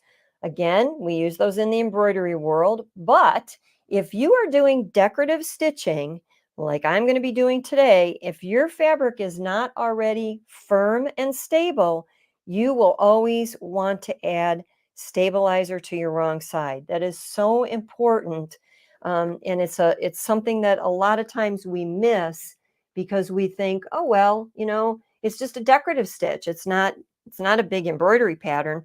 Well, think of your decorative stitches as baby embroidery patterns, and baby embroidery patterns and big embroidery patterns often need added stabilization if the fabric is not already thoroughly stabilized.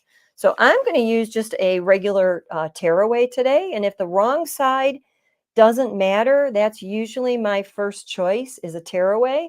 I can tear away most of the excess, but I don't care about the little bits and pieces that are left underneath. If you are doing something where both your right and wrong side are going to show, and that's important to you, then you want to switch to something that somehow gets removed, meaning it's likely going to be a wash away, or maybe you're going to line the piece. You have to think a little bit creatively on that.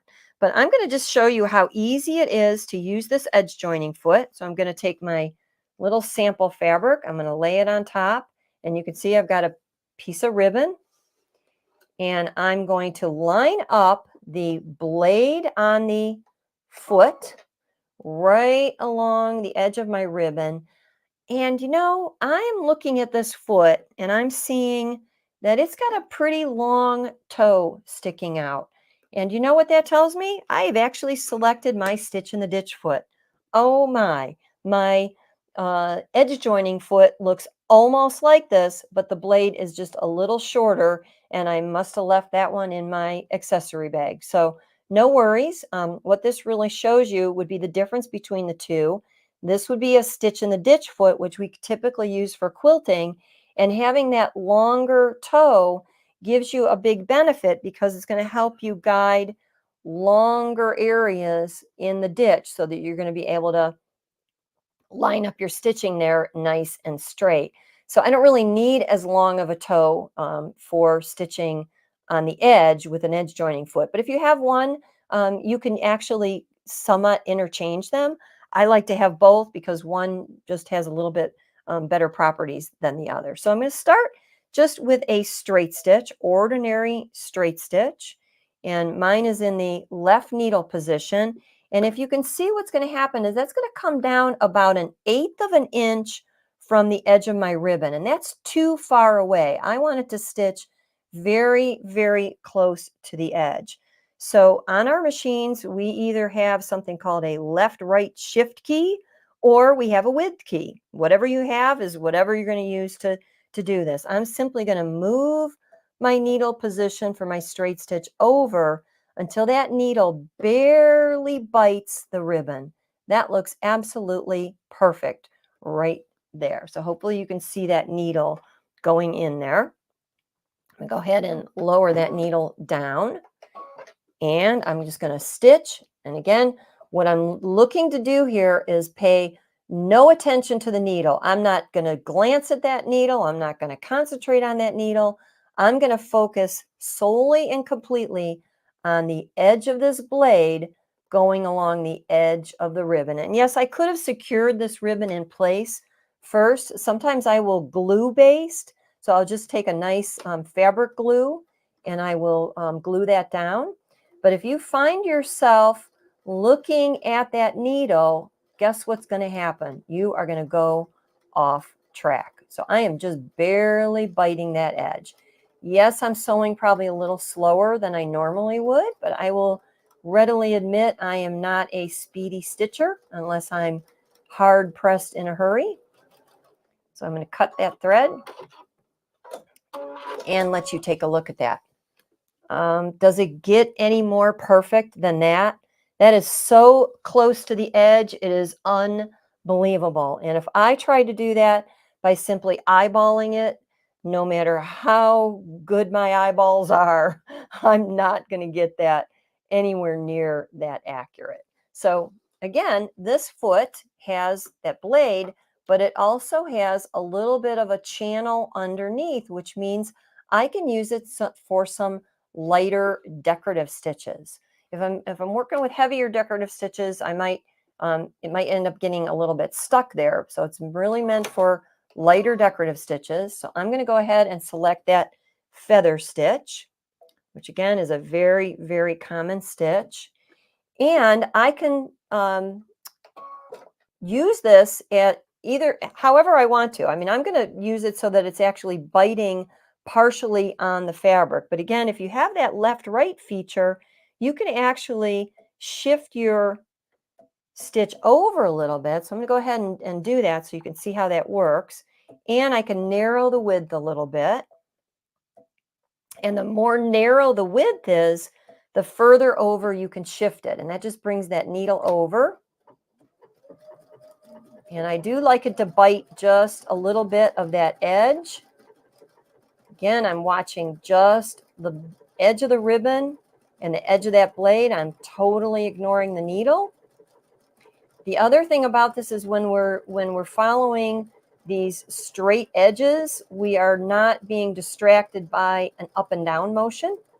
So if you've ever tried to sew directly on a line and you're following the needle, you know that that can make it a little bit tricky. I'm all about edge guides whenever possible. All right, we're going to give that one a cut, and let's see how perfect I am. Pretty perfect, huh? So you can see it's really not me. And again, if I would have had that glue basted, that would have flattened that out. Sometimes I'll even use a fusible webbing, a lightweight fusible webbing, and fuse my ribbon or trim to my fabric just so that I don't have to worry about it scooting around. But that just looks so perfect. So I'm going to flip it over just so you can kind of see how the white thread in the bobbin stayed on the bobbin side and the colored thread stayed on the top side. You may actually see a little bit of your color pop through to the bottom, and that's a good sign because that means you're balanced out perfectly. So edge joining, I'm really could not be without this foot because I can't achieve the kind of perfection I need without it. Let's switch now to the pearl and sequins foot. And I'm not stitching any sequins today. I don't have any sequins handy, but I do have pearls. So here are my plastic pearls.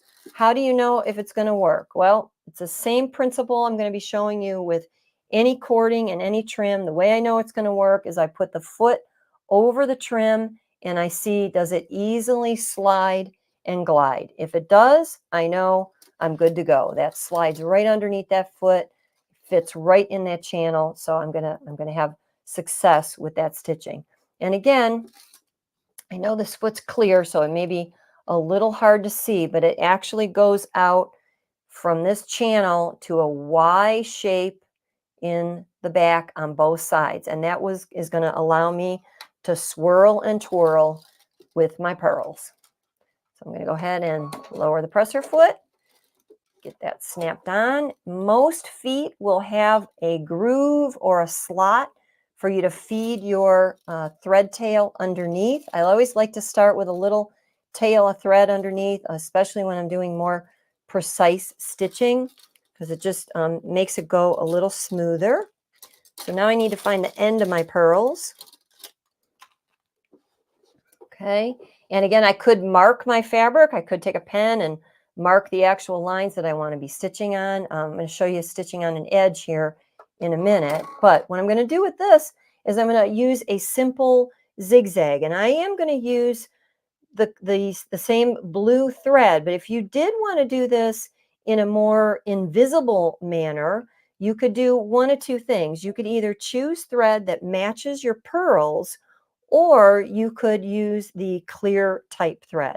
The key here is that we're going to want to change the width. I know you can't see me changing the width, but you know how to change width on your machine. I'm going to change the width, and I'm going to change the length. I'm going to do a little sample here because what I want it to do is hopefully skip in between those beads. So a little longer stitch length is going to do that for me, and maybe just a teeny bit more narrow. We'll see how we get here. That looks just about perfect. So again, I'm going to swirl, I'm going to twirl, and think of all the different things you could do with this. If you're getting into, you know, bridal and different things like that, you can make beautiful, beautiful accessories, accents for the bridal table. I've used this same technique on the edge of a heart-shaped pillow to use for the what do you call it? Help me out here. The ring bearer's pillow. Exactly. But take a look at that. I'm going to pull it back here because it's just a little bit brighter here, and see how just by setting the width and length to coordinate with those beads, it skips in between. And even with that blue thread, you can see the width of my zigzag on the back here. It's actually set at a width of 4 and a length of 3.5. I am it's just blending right in to those beautiful, beautiful beads. So that works really, really good. I'm going to go ahead and take that one off. And I want to show you how you would do this on an edge, because it's going to be very similar, but just a little teeny bit different. Looks like I got plenty of time here. Check my time real quick.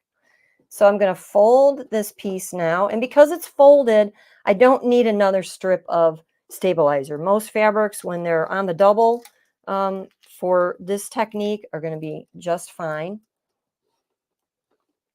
And this time what I'm going to do is guide this right along the edge. Now, well, before I do this, I'm going to actually grab my bag and bring it over to you, because there is one little trick here. When you get to the end, you're going to have to cut your pearl. So you can see what I did here. I just simply snipped it. I tied off my thread, and then I just left that little gap there. If you wanted to overlap maybe one bead and do a little hand stitch, you could do that if it was something that you were going to be a little bit more fussy on. But as long as that's anchored in place, they really don't have to be joined together with thread there. They are slippery little buggers. So if you saw, I already lost mine, went down off the machine. I also recommend that with almost every technique that you are doing with cording or anything that's, a little bit bulky like this, that you leave a little extra tail in the back. You can always trim that away, but if you don't have that excess there and you're trying to maneuver this, it may slip out and slip away from you. Okay, now I know that zigzag worked before, so it should be pretty good, but I might want to increase the width just a little bit so that I'm sure that I bite that folded edge. So that's what I'm going to do. This is when you wish you had 3 hands. Not very many times you wish you had 3 hands, but just by catching that right along the edge, feeding it in so it's close to the edge, and then letting the foot pull it in.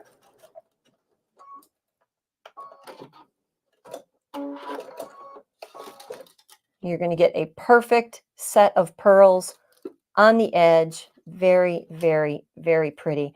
One of my favorite things to use this technique for, besides what I said about the ring bearer's pillow, is to do little sachet bags and maybe put a monogram on it and fill it with something that smells pretty and give that as little extra gifts, and maybe even attach it to a package.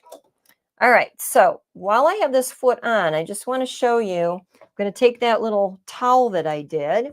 Hopefully you're having fun watching this. Please let me know if this is something that is appealing to you. I'm going to read all the comments later.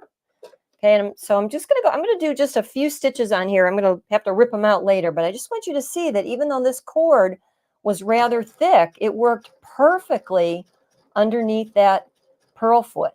So give that purl foot a try for things that you may normally think it wouldn't work for. And it also shows you that if you use a complementary or a contrasting thread, that can be another whole accent on your project. I don't know about you, but the last time I shopped for trims, I was aghast at the prices by the yard. So if you can do your own trimming, you are ahead of the game. All right, I'm going to switch now to couching with cords, and I've got a whole variety of different things here to show you. So I'm going to start with this one. This is actually a 5-hole cording foot, and it's got 5 little holes in it. I've already fed my cords through because they're a little fussy to do, and I will show you on another foot how you can do that. But I've got them through one cord through all 5 holes. Now, I know what you're going to ask. What cord did I use? Well, I've already told you that anything that would fit is fair game. So here might be some of my options. Fancy yarn, crochet cotton, fancy crochet cotton. I've got novelty threads. You know, some of these threads are designed for hand embroidery. And if you like to do hand embroidery, fine. But I say, why should hand embroiderers have all the fun? I can use those same threads on my machine.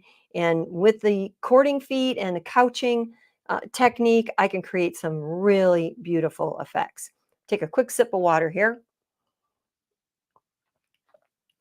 All right, so my first tip, trick of the day with any of the cording feet where you're using multiple cords is once you feed them in, and I am going to show you how I fed it in, I use a dental floss threader.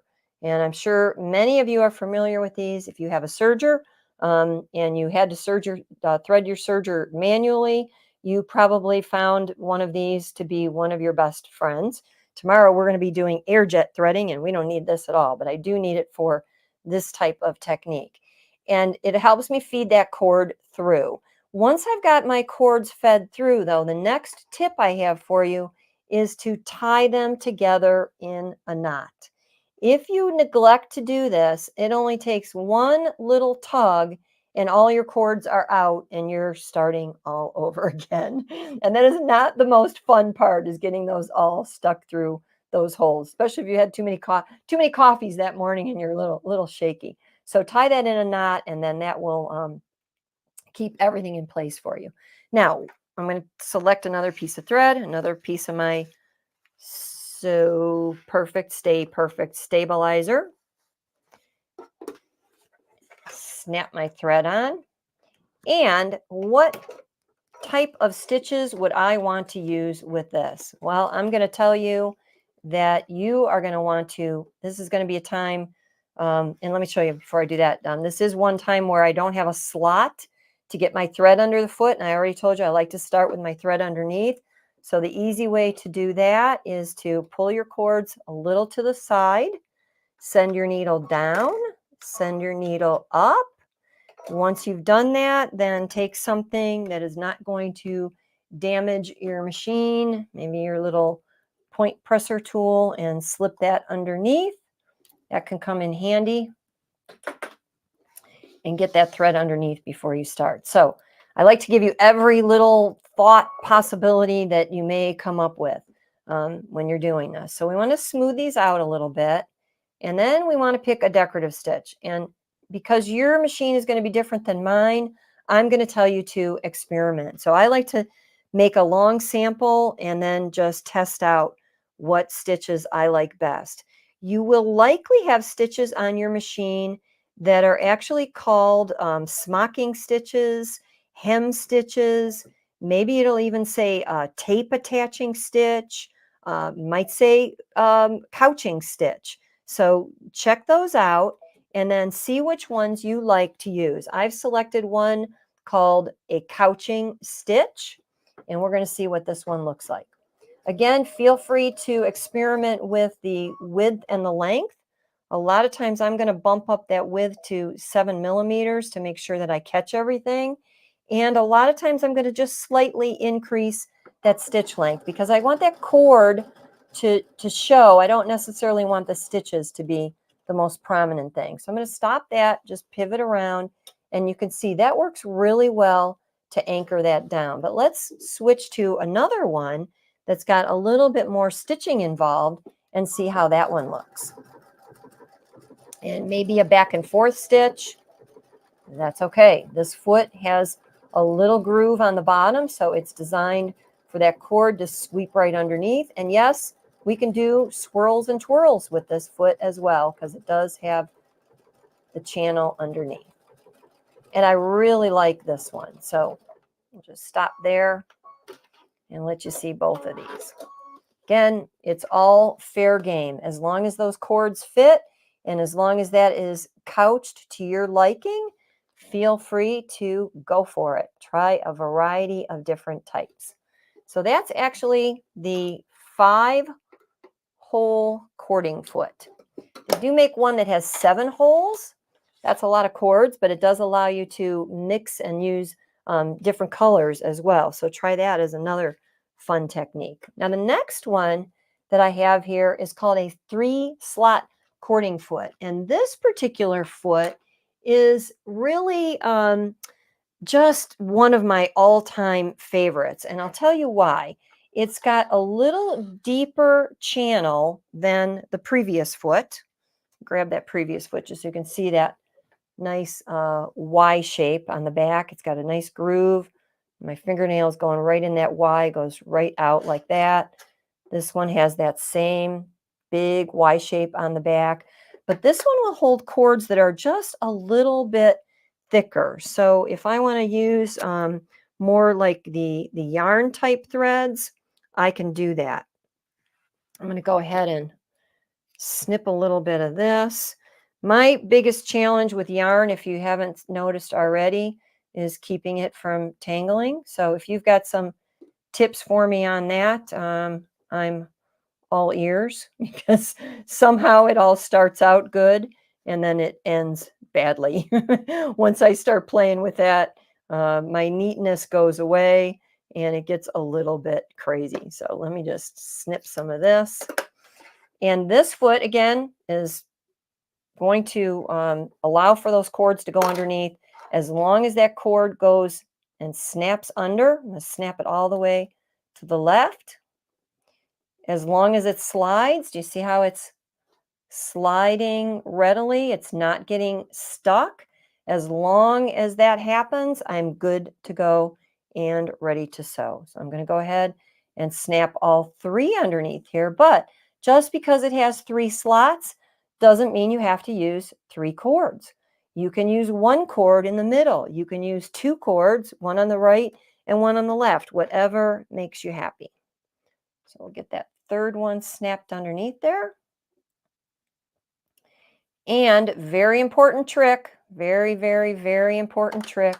My most important trick of the day is to tie those cords in a knot once you have fed them through the foot, because we don't want them to slip out of place before we have the chance to make something beautiful. So that is the most important tip of the day.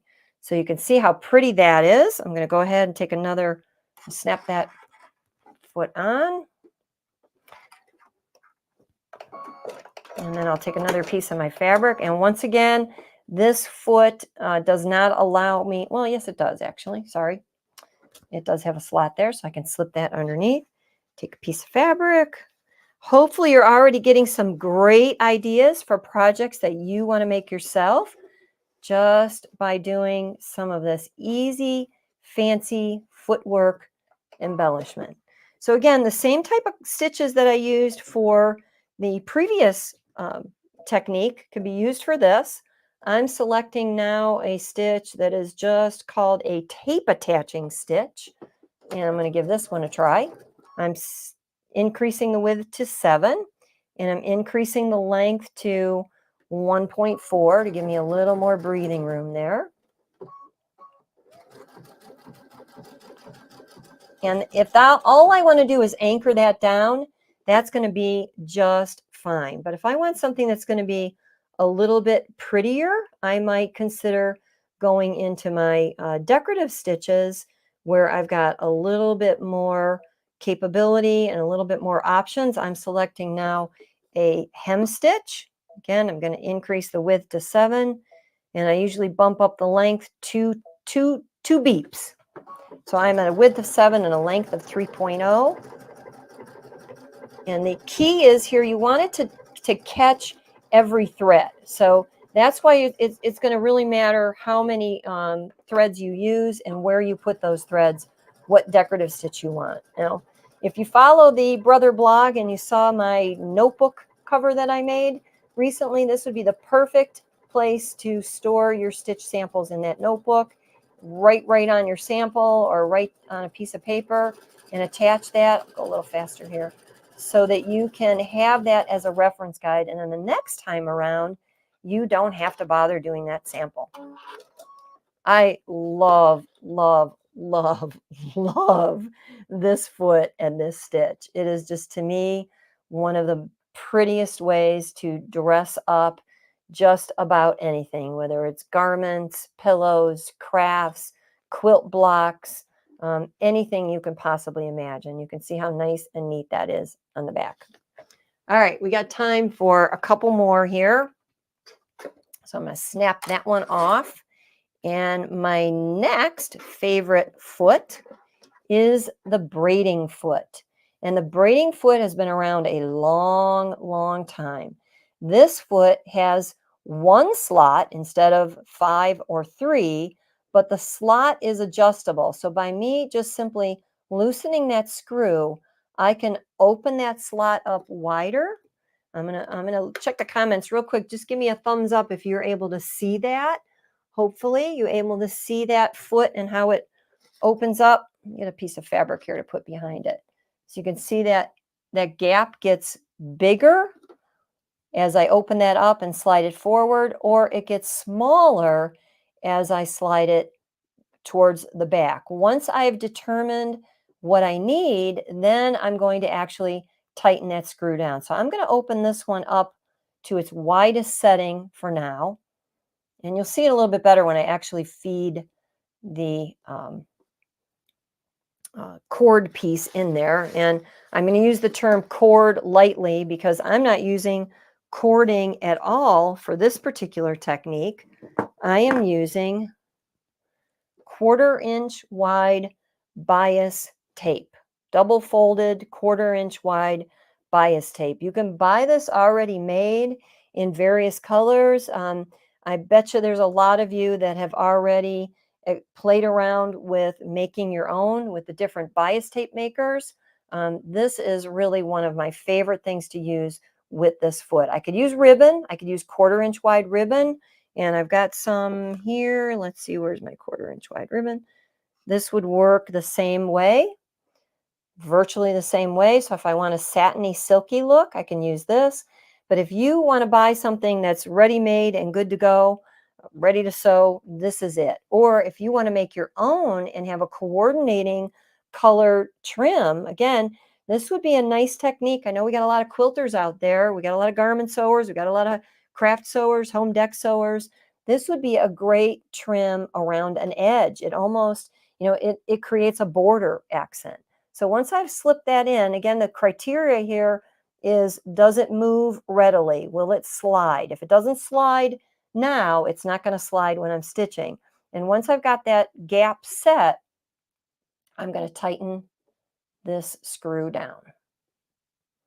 Okay, there we go. Now I'm going to snap the foot on. And again, this is another one of those feet that doesn't give me the option to slide it underneath. So I'm going to remove this, slide this out of the way, needle down, needle up, and then just get that thread swept underneath before I start. You will thank me if you do that, because then you won't have a nasty little bundle of thread at the beginning. Now, I'm not going to do it today because it would take too long, but I wonder if some of you are already thinking what another technique would be for this. I'm going to go ahead and tell you. I could switch to a twin needle. 2mm one would work just fine. Maybe a 4mm would bring that a little closer to the edge. And if I set up with a twin needle and a straight stitch, it's going to sew 2 straight lines and anchor that down. Another option would be to use just a simple zigzag stitch. Today, I'm going to do something decorative. So I'm choosing another hem stitch. I'm going to increase the width to 1/4 inch. It's all about, what do you want to show? Do you want the trim to show primarily, or do you want the stitch to show? If you want the trim to show, you're going to use either the clear thread, a thread that blends in a straight stitch, or a simple stitch to anchor that down. But if you want to kind of tie that together and have both the trim and the decorative stitch show, then you're going to want to use contrast and go ahead and use something that's going to give you a bold look. So I've got my width set at 7, and I've got my length for this one set at 4.0. And let's see what she looks like.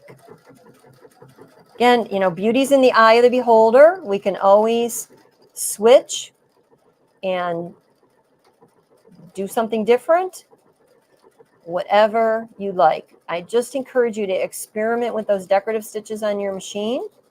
I'm going to go ahead and end this one and just pick another one so that you could see what another one would look like. Maybe we'll do 3 different ones here. That foot, again, it does have a channel, so I can do a little more twirly swirly if I want to. The wider my trim is, the trickier it is to twirl and swirl. So just keep that in mind. The wider the trim, the trickier it is to twirl and swirl. I'm going to go back to my favorite feather stitch so you can see what that one looks like. And then we'll see all 3 different options here. Let me increase the width on that, increase the length a little bit. I hope you're having as much fun as watching this as I am doing it, because this is one of those things that is really somewhat addictive. Once you get started, it's hard to stop.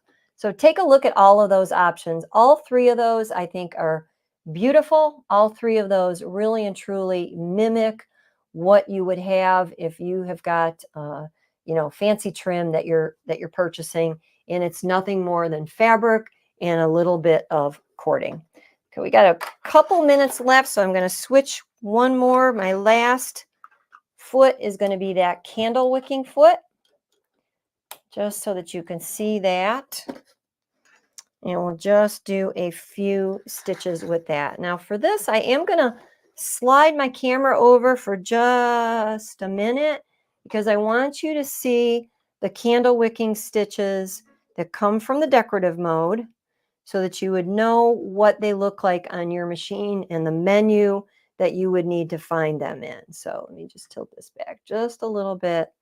That is my candle wicking menu. There are whole different varieties, but they all look on the screen almost like a little star stitch. So I'm going to go ahead and select that one. We'll move back over to the machine. I'm going to use the default setting for everything on this one. No trim. My decorative stitch is now going to be my beautiful, beautiful trim. You're going to see when this stitch forms, it stitches multiple times on top of itself. And that's what creates that raised, beaded look. And if you explore these on your machine, they are on a lot of different machines, you'll see that the variation is in the spacing and in the amount of rows and how the decorative pattern is created. Again, I can do twirls and swirls because I've got that ability with the channel on the back of the foot.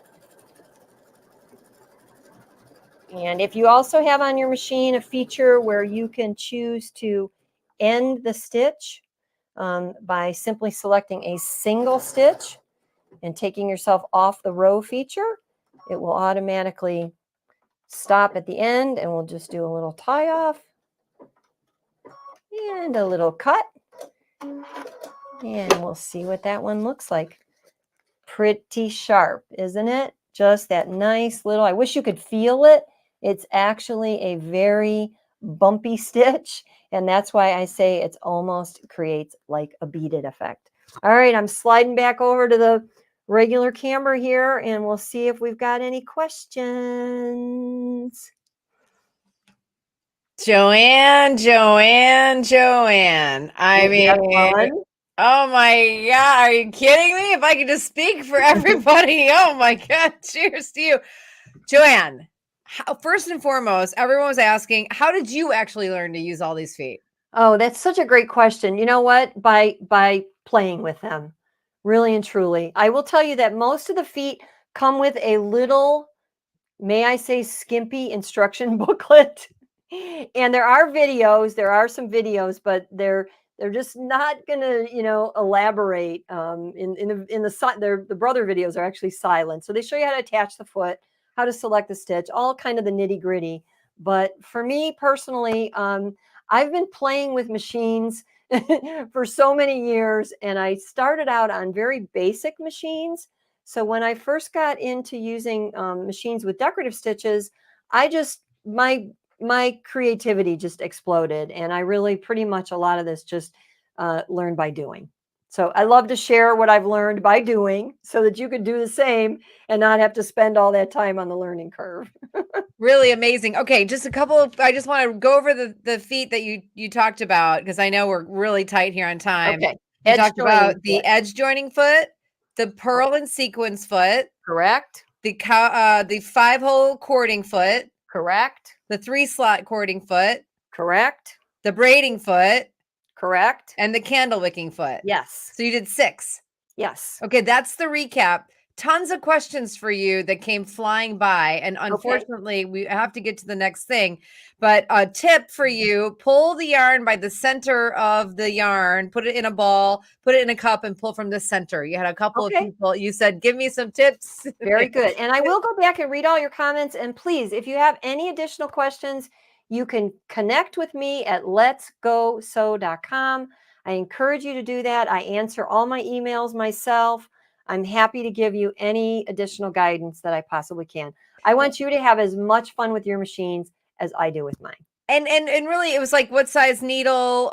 What's the standard foot? That's J. But again, you could go back and look at all the feet that come with your machine. And needle, I usually use a size 11 embroidery needle for decorative stitching because I'm using embroidery thread. And then can you do chenille with the braiding foot? I don't see why not. I don't see why not. Yeah. And how wide does that braiding foot go? About a quarter of an inch. About a quarter of an inch is the maximum width. Yes. You're the best, Joanne Banko. Happy sewing, everyone. You're the best. You're the best. All right, everybody, check out Joanne at letsgosew.com, also on her YouTube channel if you want more of that, because I know I do. Joanne Banko is, I'm speechless. She's so good. I'm mesmerized by Joanne Banko. Okay, Blaine, you got to come back. I got to go look at my sewing feet. Well, hey, I tell you what, Jane, that was impressive. I don't care who you are. That was so awesome. If you didn't learn something there, something's wrong, because I did not know there was so many things that you could do with all the different feet like that. That's incredible. Well, it's crazy because there's these machines come with so many feet, and like, yeah, you know how to use a couple of them, but she got into real good detail about a lot of those things. Like, I can't wait to go put a pearl on some fabric right now. I'm not kidding. Well, and not to mention, everybody, Joanne is impressive, anyway. Yeah. But not to mention, last night I called her and said, hey, Chris Talk can't make it. Can you take his spot? And do you have anything to teach? So she came up with that in a few hours. I mean, that's impressive. I'm speechless. I know, like I was reading every single comment that went by. I was trying to take notes, and I'll pass these along to Joanne as well.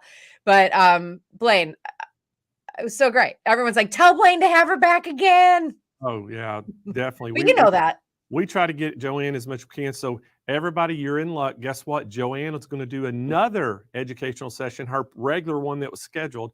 It'll be tomorrow. She'll have that. And it's all about using a serger doing t-shirts. Yeah, so I think she's gonna use the Airflow 3000. So she said she was gonna, instead of threading it, it's the Airflow threader, which she's super excited about. So I can't wait for that one too. But yeah, she was fantastic. Thank you, Blaine. All righty. Well, hey, we got to continue on with the show. Thank you, Jane. We're going to bring you back here in just a little bit. But guys, we had another little substitution. Anna Avery Vaughn from Baby Lock had something come up at the last minute this morning. She could not make it to do it, but guess who we called? Guys, we called our friend Carly Bell to the rescue, and Carly Bell just so happened to have a Baby Lock Altair sitting in her studio. She's going to show you all the embroidery side, because the embroidery side on the Altair is exactly the same embroidery side on the Meridian.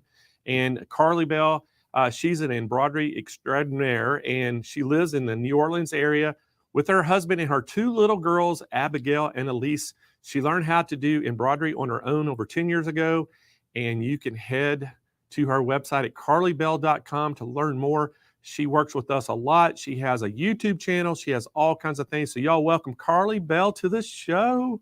Hi, Blaine. How are you doing?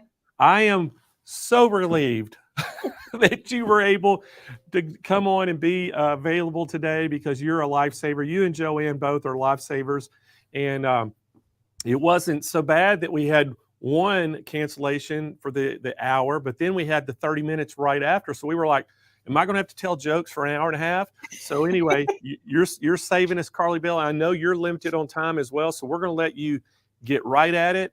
And I'll be back here in about 25 minutes and tell them how they can get this machine. Awesome. Thank you, Blaine. So hi, everyone. I'm so glad to be back. Today, I'm going to be talking to you about the new Baby Lock top of the line embroidery machine. So I have had a Baby Lock Altair for I think a couple years now, and it is an amazing embroidery machine. But the Altair is a sewing and embroidery combo. And what we're supposed to talk about today is the embroidery only version of the machine, which is the Meridian. And they just came out with a new version of the Meridian, now the Meridian 2. So that's what we're going to talk about today. I'm going to tell you all the features of the Meridian 2, and I'm going to show you what I have on my Altair that is comparable to that. Okay. So I like to call these the Cadillac of flatbed machines because they are absolutely amazing. And for me, hoop size, that matters. The Baby Lock, Meridian, and Altair have a very large hoop size of 9.5 by 14 inches. This is larger than my multi-needle industrial style embroidery machines. That's how big this is. And that's one of the really the big things that caught my eye when I was looking to get a very nice flatbed embroidery machine. And mainly I can say personally, I have gotten into quilting, and I've gotten into quilting on using my embroidery machine. And that's where this ginormous hoop, as I like to call it, really comes into play. So here is the hoop. And you can see my cutting mat underneath it. It is humongous, 9.5 by 14 inches. So this embroidery field really maximizes the kinds of projects that you can make on this machine. So I have been dabbling with quilting. Let me get some of these out. And I've been playing with some Kimberbell projects and some Me Time projects. Also wonderful companies like Designs by Juju. They sell all over background quilting designs to be used on an embroidery machine so that you can make projects, whether you're piecing them together yourself or piecing them together on your embroidery machine, and you can hoop these in this giant hoop and do your background quilting with your backing, your batting, and your the front. So this kind of hoop makes these types of projects, like where in my mind, I think it is fully possible for me to quilt a full-size quilt doing my background quilting using a hoop like this. So that's the kinds of things I wanted to bring to your attention that you can make with this giant hoop. The other things I like about this is even if I am quilting smaller 6-inch quilt blocks, I made these 2 quilt blocks in my 9.5 by 14 hoop so that I'm getting more done at one time and not having to have so many hooping. So even if you're making smaller items, the fact that you can fit multiple things in this size hoop is really great. And I forgot I wanted to show you, I do a lot of in the hoop projects as well. We even did a patch class earlier this week.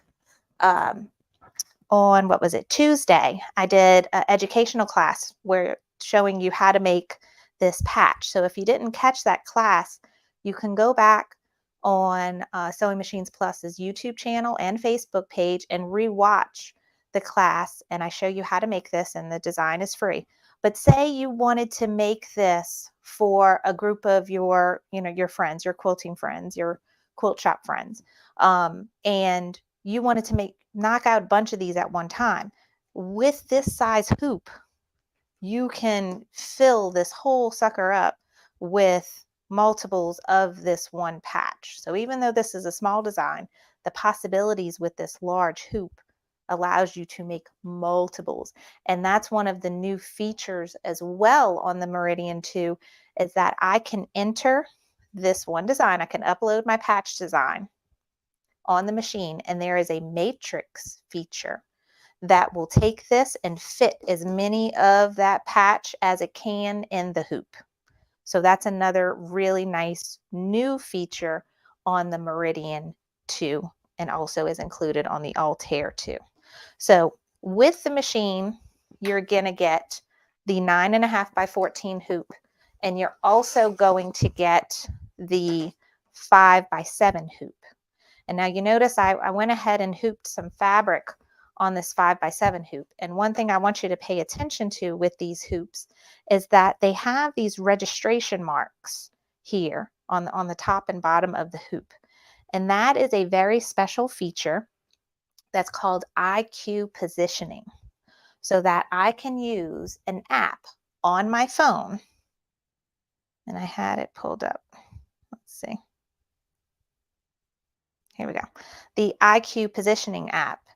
And I can take a picture of my hoop with whatever fabric I have in it, and it will send that picture to the machine, so that if I wanted to put some embroidery designs on this fabric, but I wanted to make sure I got them in between all the different rainbows, like if I wanted to put some decorative stitching all in between here and like a name or some hearts or whatever the case may be, with the IQ positioning app and the registration marks on the hoop, I can make sure that my embroidery designs fall exactly where I want them to on my fabric or whatever the item is that you are embroidering.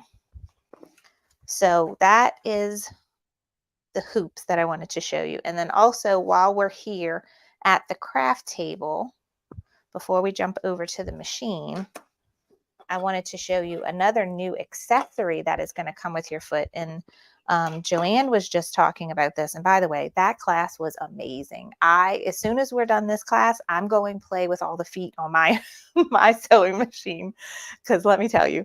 But one of the feet that she showed was the couching foot, the different types of couching feet. Now, the new Meridian 2 is going to come with a couching foot and this whole accessory setup. So I haven't played with it yet, but I'm very, very excited about it. And so this foot will fit on your machine. This is a kind of a magnetized thing that goes on side of your machine to help feed the yarn through, and then feed it through here and through the hole here. And then this is just like that dental floss that she showed. It's a special threading tool for pieces of yarn or cording or whatever the case may be. So very exciting new accessory that comes with the Meridian 2. And they have built-in embroidery designs and a font that is specific for using for this foot. And I'm very, very excited to play with that, because I think that's going to be so awesome, and we can make so many pretty things with this. So without further ado, let's go actually over to the machine. All right, so as we said earlier, I still have the old Altair, but this machine, the new Meridian 2, is going to look very similar to this machine, except I think it has more of a white top and it's going to say Meridian 2 at the top. This is the sewing and embroidery combo machine. So the Meridian is going to just say embroidery and IQ designer on it.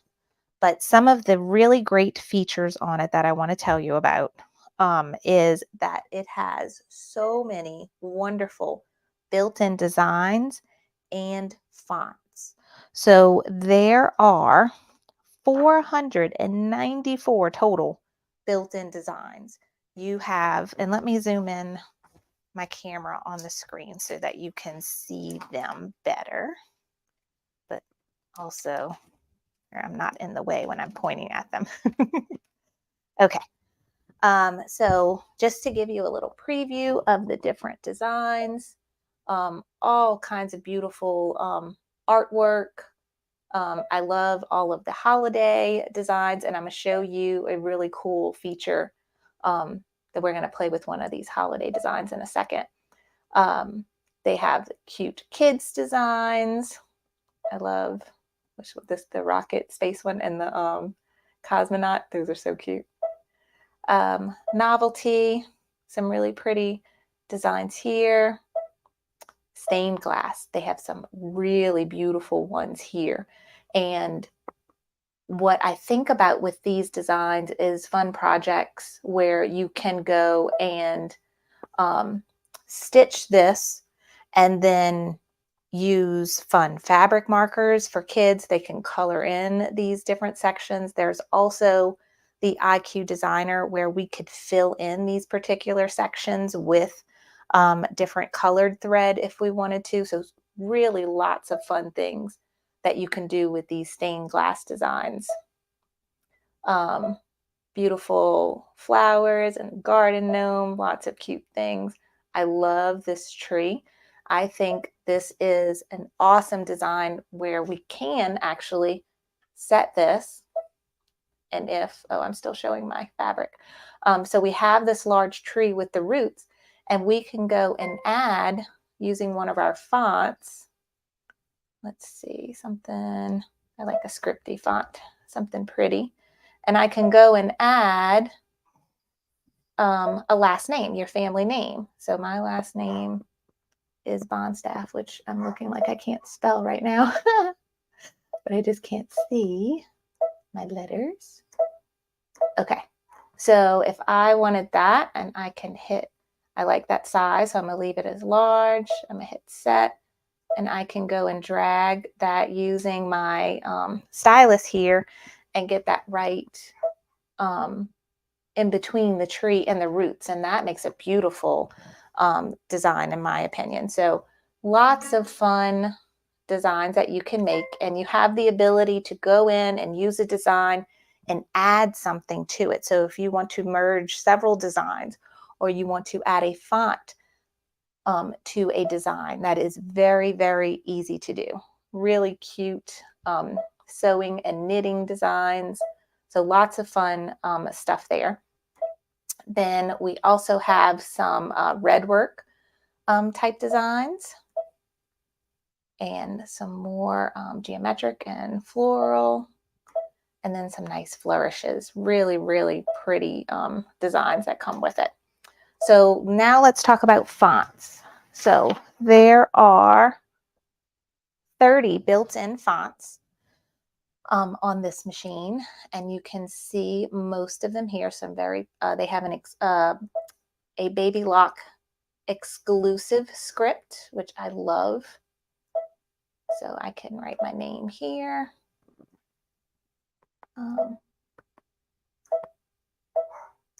So look how pretty that script is, and it all automatically connects the letters so that it flows nicely and everything stitches out as it should. The spacing is just right. So very beautiful font there. We have some scribble type fonts, some varsity letter fonts, stencils, really cute stuff. And then we have some extra ones here. Now let's get into the monogramming or decorative fonts. These are really, really pretty lettering fonts that you can get, like if you just want to put one big initial on a towel or a blanket as a gift. And lots of pretty stuff. Then you also get all of your standard shapes and frames. And then there's also some decorative stitching and buttonholes as well. Lots of different buttonhole sizes that you can get here. So that is all of the built-in designs. So really quickly, I want to show you a couple of my favorite features. So I showed you my rainbow fabric, right? So I took a picture of it with my phone and I sent it over to the machine. So say we go and I just want to put my daughter's name on it. So let me go type her name.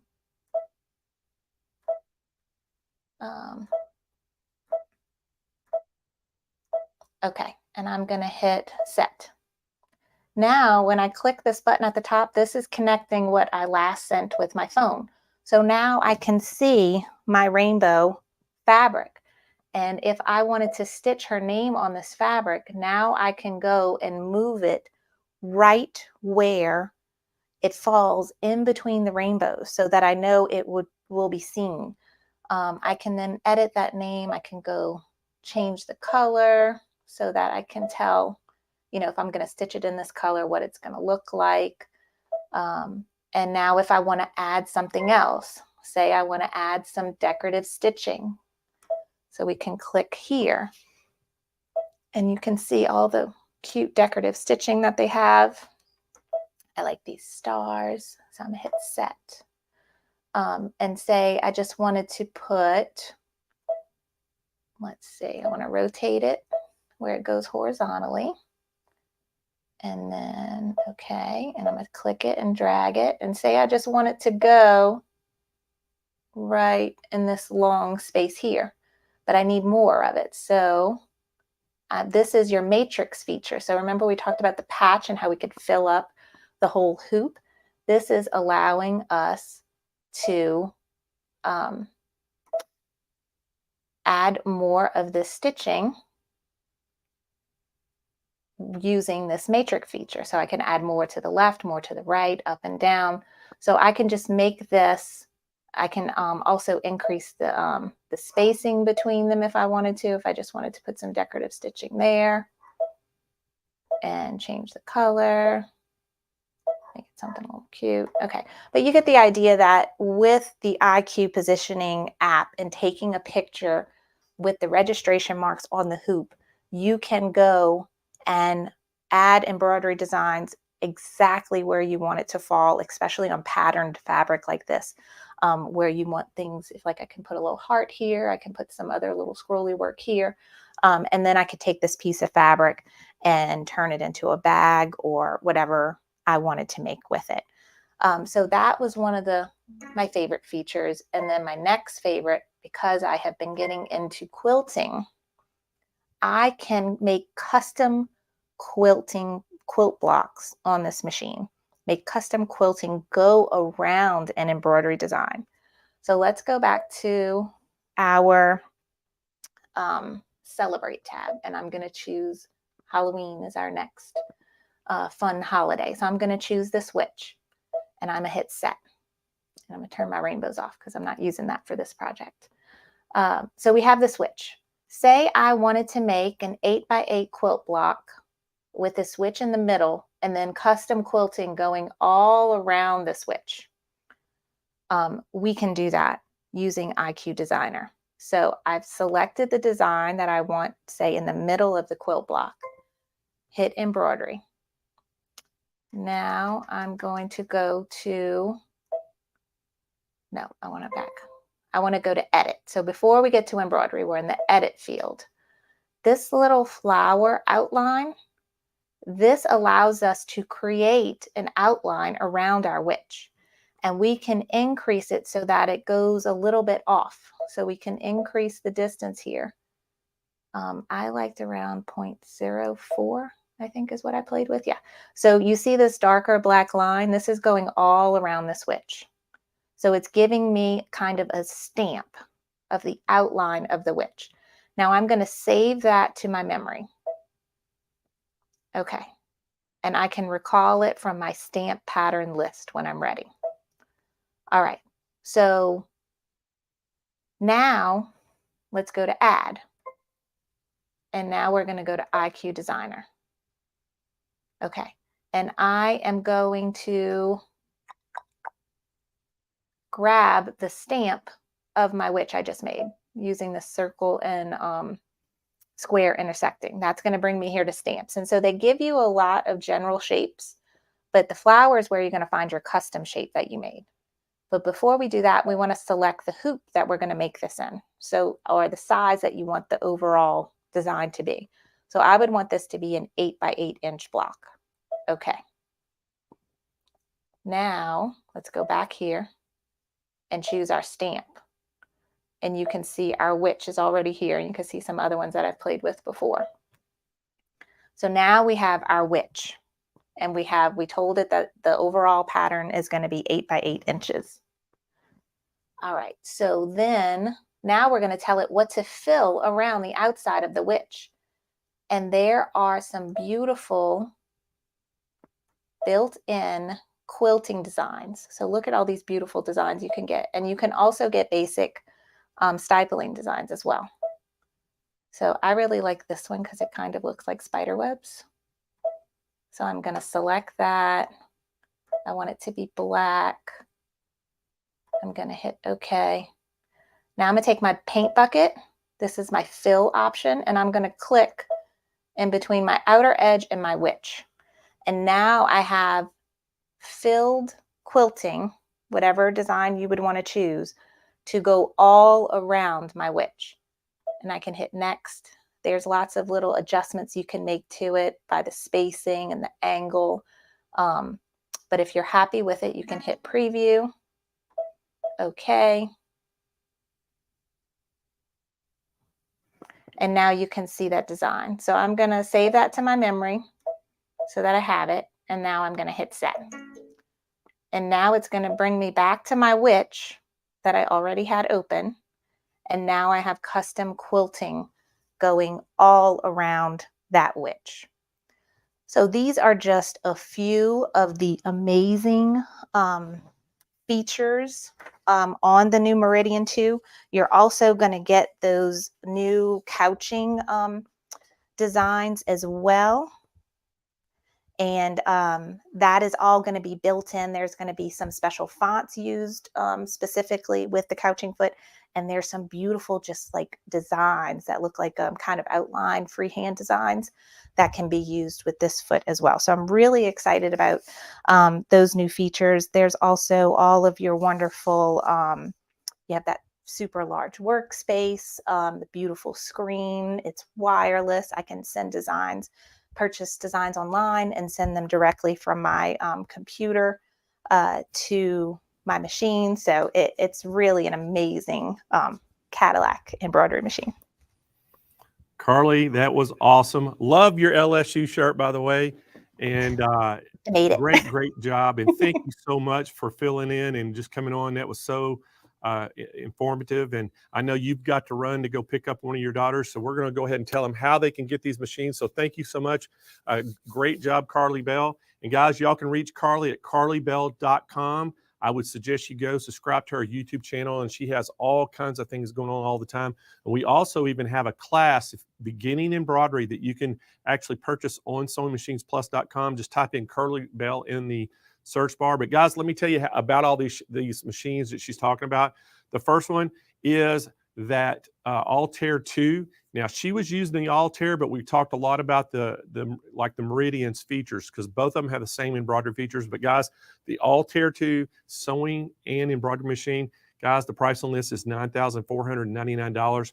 We do have a call-in special on it, but I want you to look at that bundle. The bundle is over $3,000 worth of stuff. You're getting that suitcases, you're getting extra feet, you're getting a ton of stuff along with that Brother Print Moda that we're throwing in absolutely free. Guys, give us a call right now to get on this special. The next one we talked about was that Meridian. Again, $64.99 on the Meridian. You're getting the suitcases with this, the carrying case, plus the print mode on this. Free shipping nationwide on both machines, and we have financing available. What You'll never get another deal like this. I'm telling you, call right now if you're in the market for a embroidery machine or a combination machine. Best of both worlds right there. And if you are already an owner of an Altair 2 or a Meridian, an Altair, the first one, the Altair 1 or a Meridian 1, if you've already got those machines and you want to upgrade them to the 2 with that new features, we have the upgrade available. Give us a call on that too. It's $7.99. We have the call-in special on it. Financing available, free shipping nationwide. 800-401-8151. All right, guys, let's bring our co-host back in, Jane Klaus. So, Jane. Blaine. Man, Carly is always awesome, isn't she? Yeah, Carly's awesome. And then she's like, bam, bam, bam. I got to go make this. I got to go do this. I got to go pick up a kid. And she's like constantly on the move. Oh, I know. She was like, I had to go pick her child up at the bus stop. And I'm like, and I'm looking at my watch going, well, she told me she had to be left by now. I said, I better jump in and say, Carly, you need to go. She's like a fish. Like she's always swimming. Like she's going and going. You just like, you can't, she just doesn't stop ever. I know. So how's everybody doing out there? Is everybody still with us? Hey, put a number 1 in the chat right now if y'all are really enjoying SewFest and you like what you've seen, because I tell you what, today has been an awesome day. I'm loving all the education. I'm loving all the demonstrations. It's been so good. And even with the 2 substitutions today, oh my gosh, with Joanne Banko and Carly Bell, how can you beat that? And look what they did. You got good people, Blaine. And hey, I even got to brag about Carly a little bit more. I called Carly just about 2 hours ago and said, hey, can you save me? And she said, what do you need? And I told her, she goes, I'm on it. That soon, they got on here and look at the presentation she gave. And then Joanne Banko, you would think she had rehearsed and worked on that presentation for a week or 2. And I talked to her last night, late her time. It was 9 o'clock her time. Bam, look what she did today. So 2 great back-to-back. She dreams in educating you on how to use your machine and how to use all the things and all. It's just amazing.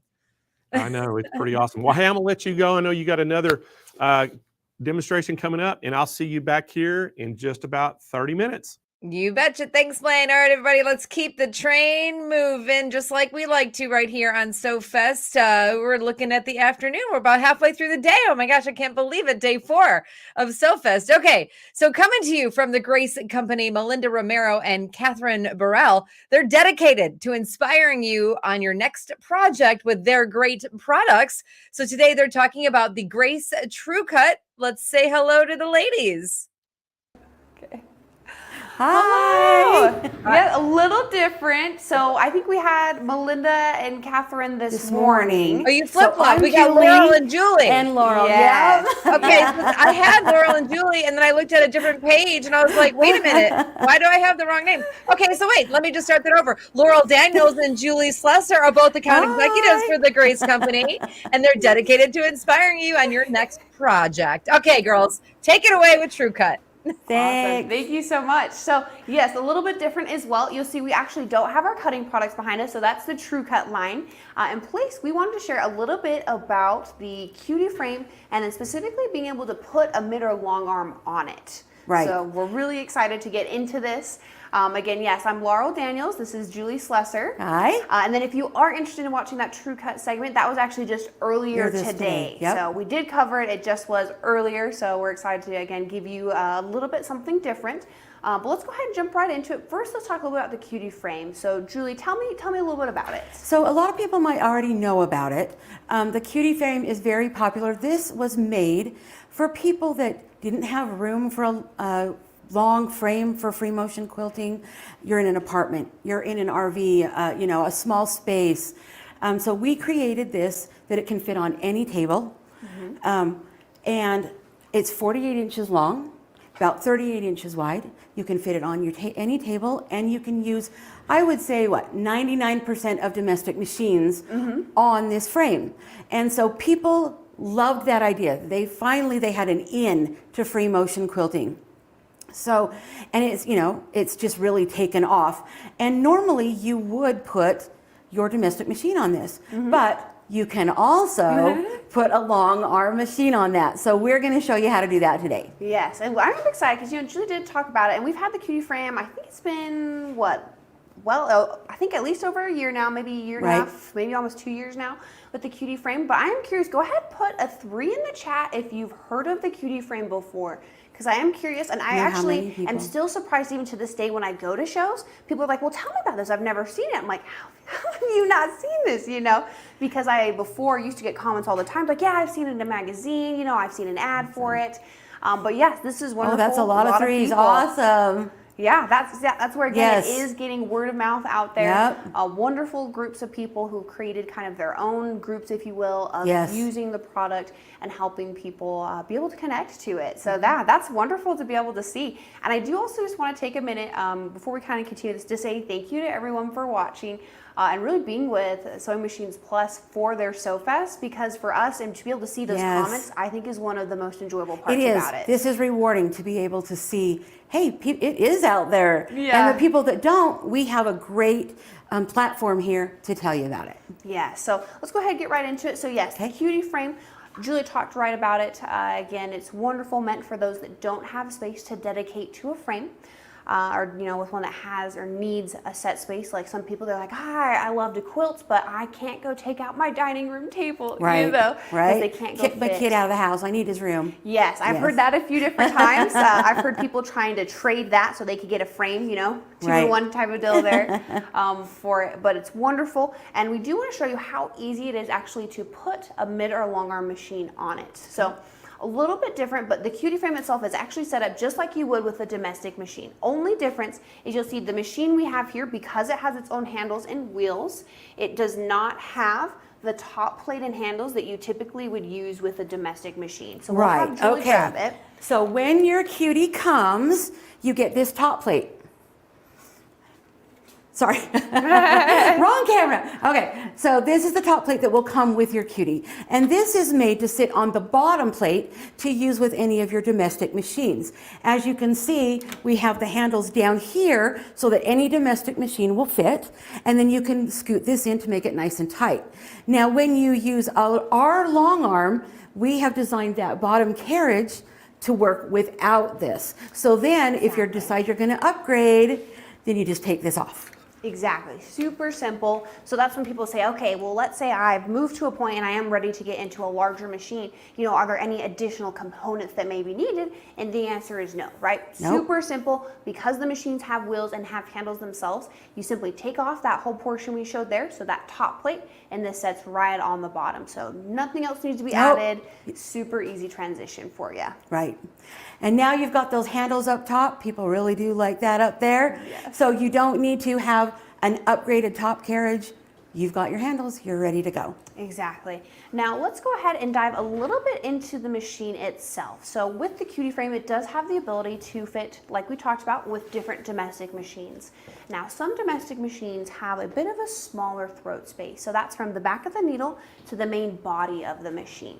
So on ours, and when you start to get into mid-arms, it's about 15 inches or larger. So again, that's from the back of the needle here to that main body of the machine. So this whole space, so that's where with domestic machines, it can be, man, it can be really small. It can be 4 inches, I've seen on a few of them. Yeah. Some people do also have like 11 inches, right? So that's a pretty decent size on them. But if you're ready to also get some additional features with it, that's where again we have this. So this is our Cunique 16X Elite. So there is a model just below this, and there are just a few differences. However, the machines themselves look the same. And we really today wanted to show you the X Elite because I think, for me at least, the Elite versions of the machine have some of those additional features that really just make the quilting experience that much better. Right. So the 16X is my go-to machine. This is the machine that I love. It seems to be that the throat size works for me. I don't do professional quilting, so the throat size works great for me. And you guys, this is the newest machine in the line. It has all the bells and whistles. Now, all the other ones do, but every time, right, you do an upgrade, you get just a little bit more. And this one has more. Yes, so let's go and talk about a few of those things. First one I like to point out is actually all the lighting that it has on it. So within it, there's a light that sits right where your needle itself sits, and then there's lights in the throat space of the machine, if you can see there. I love that one. That's one that we did not have on all of our machines, so like our most current ones that we maybe have had few years ago, I should say, do not have Right, it in the there. throat. And it's not necessarily, I would say, needed, but it is one of those things now that you have, you're like, oh, I wish I Yeah. could always have that, Yeah, right? exactly. And then the last place is actually with the bobbin case area itself. So that sits up underneath, and I won't really show you too much, but just so you can see up underneath. And again, I think we won't quite be able to show you, but it sits You might not in be able to this see, bobbin area. but yes, when you open your bobbin, you're going to have a light there so you can see to change that bobbin. Yeah, so that's where, again, one of those things that just is a really nice thing to have with it, and makes a big difference for, you know, not having to bend over and try to see it as much. You can just, helps you click it in a little bit nicer, so. And on this machine, those lights are dimmable. So Yes. if you feel, oh, that's just too bright, or it's not bright enough, yep, you've got some adjustments you can make. Yes, and that's where a difference, and that's where, again, I personally love the X Elite machines Yes. because they have this larger touch screen. So this is our 7-inch touchscreen. It comes on all of our Elite machines. And I just love it. I love the built-in features that come with it. And then this is where I'm going to show you really quickly up here in the settings. This is where Julie had mentioned that there is the adjustable light setting. So you can see for the screen, the throw area, and even that needle light area. So you can fully adjust it. So let's say I'm quilting and maybe I'm doing it at night, right? I don't need my needle light area to be as bright as it is during the day because it's much darker outside. So nice to be able to do that. There are some other features within here I'll just show you. Just to see, again, you're able to, I would say, fully customize your experience of quilting so that you can have it be whatever you want. So right now you can see even like, for example, the needle stop position, we've switched it to the down. So when we're done stitching out or quilting out, it's going to stop in that down position for us. You can switch it to up. You can even see some additional features here with our overspeed. And this is one we'll kind of get into a bit more. Sorry, I clicked off it. But again, with the overspeed sound and light, for some people, again, they're like, hey, I need a warning on what that is, but I don't need a sound beeping at me to let me know. Right. So just some fun things in here. You can even change, hey, if there's a click sound, right, when you click the buttons on there. So just a fun little screen within it. But let's go ahead and dive into a few other things about this. Julie, within the screen, what would you say is one of your favorite things about it? Well, so the thing I hate the most is me having to find my manual every time I need help.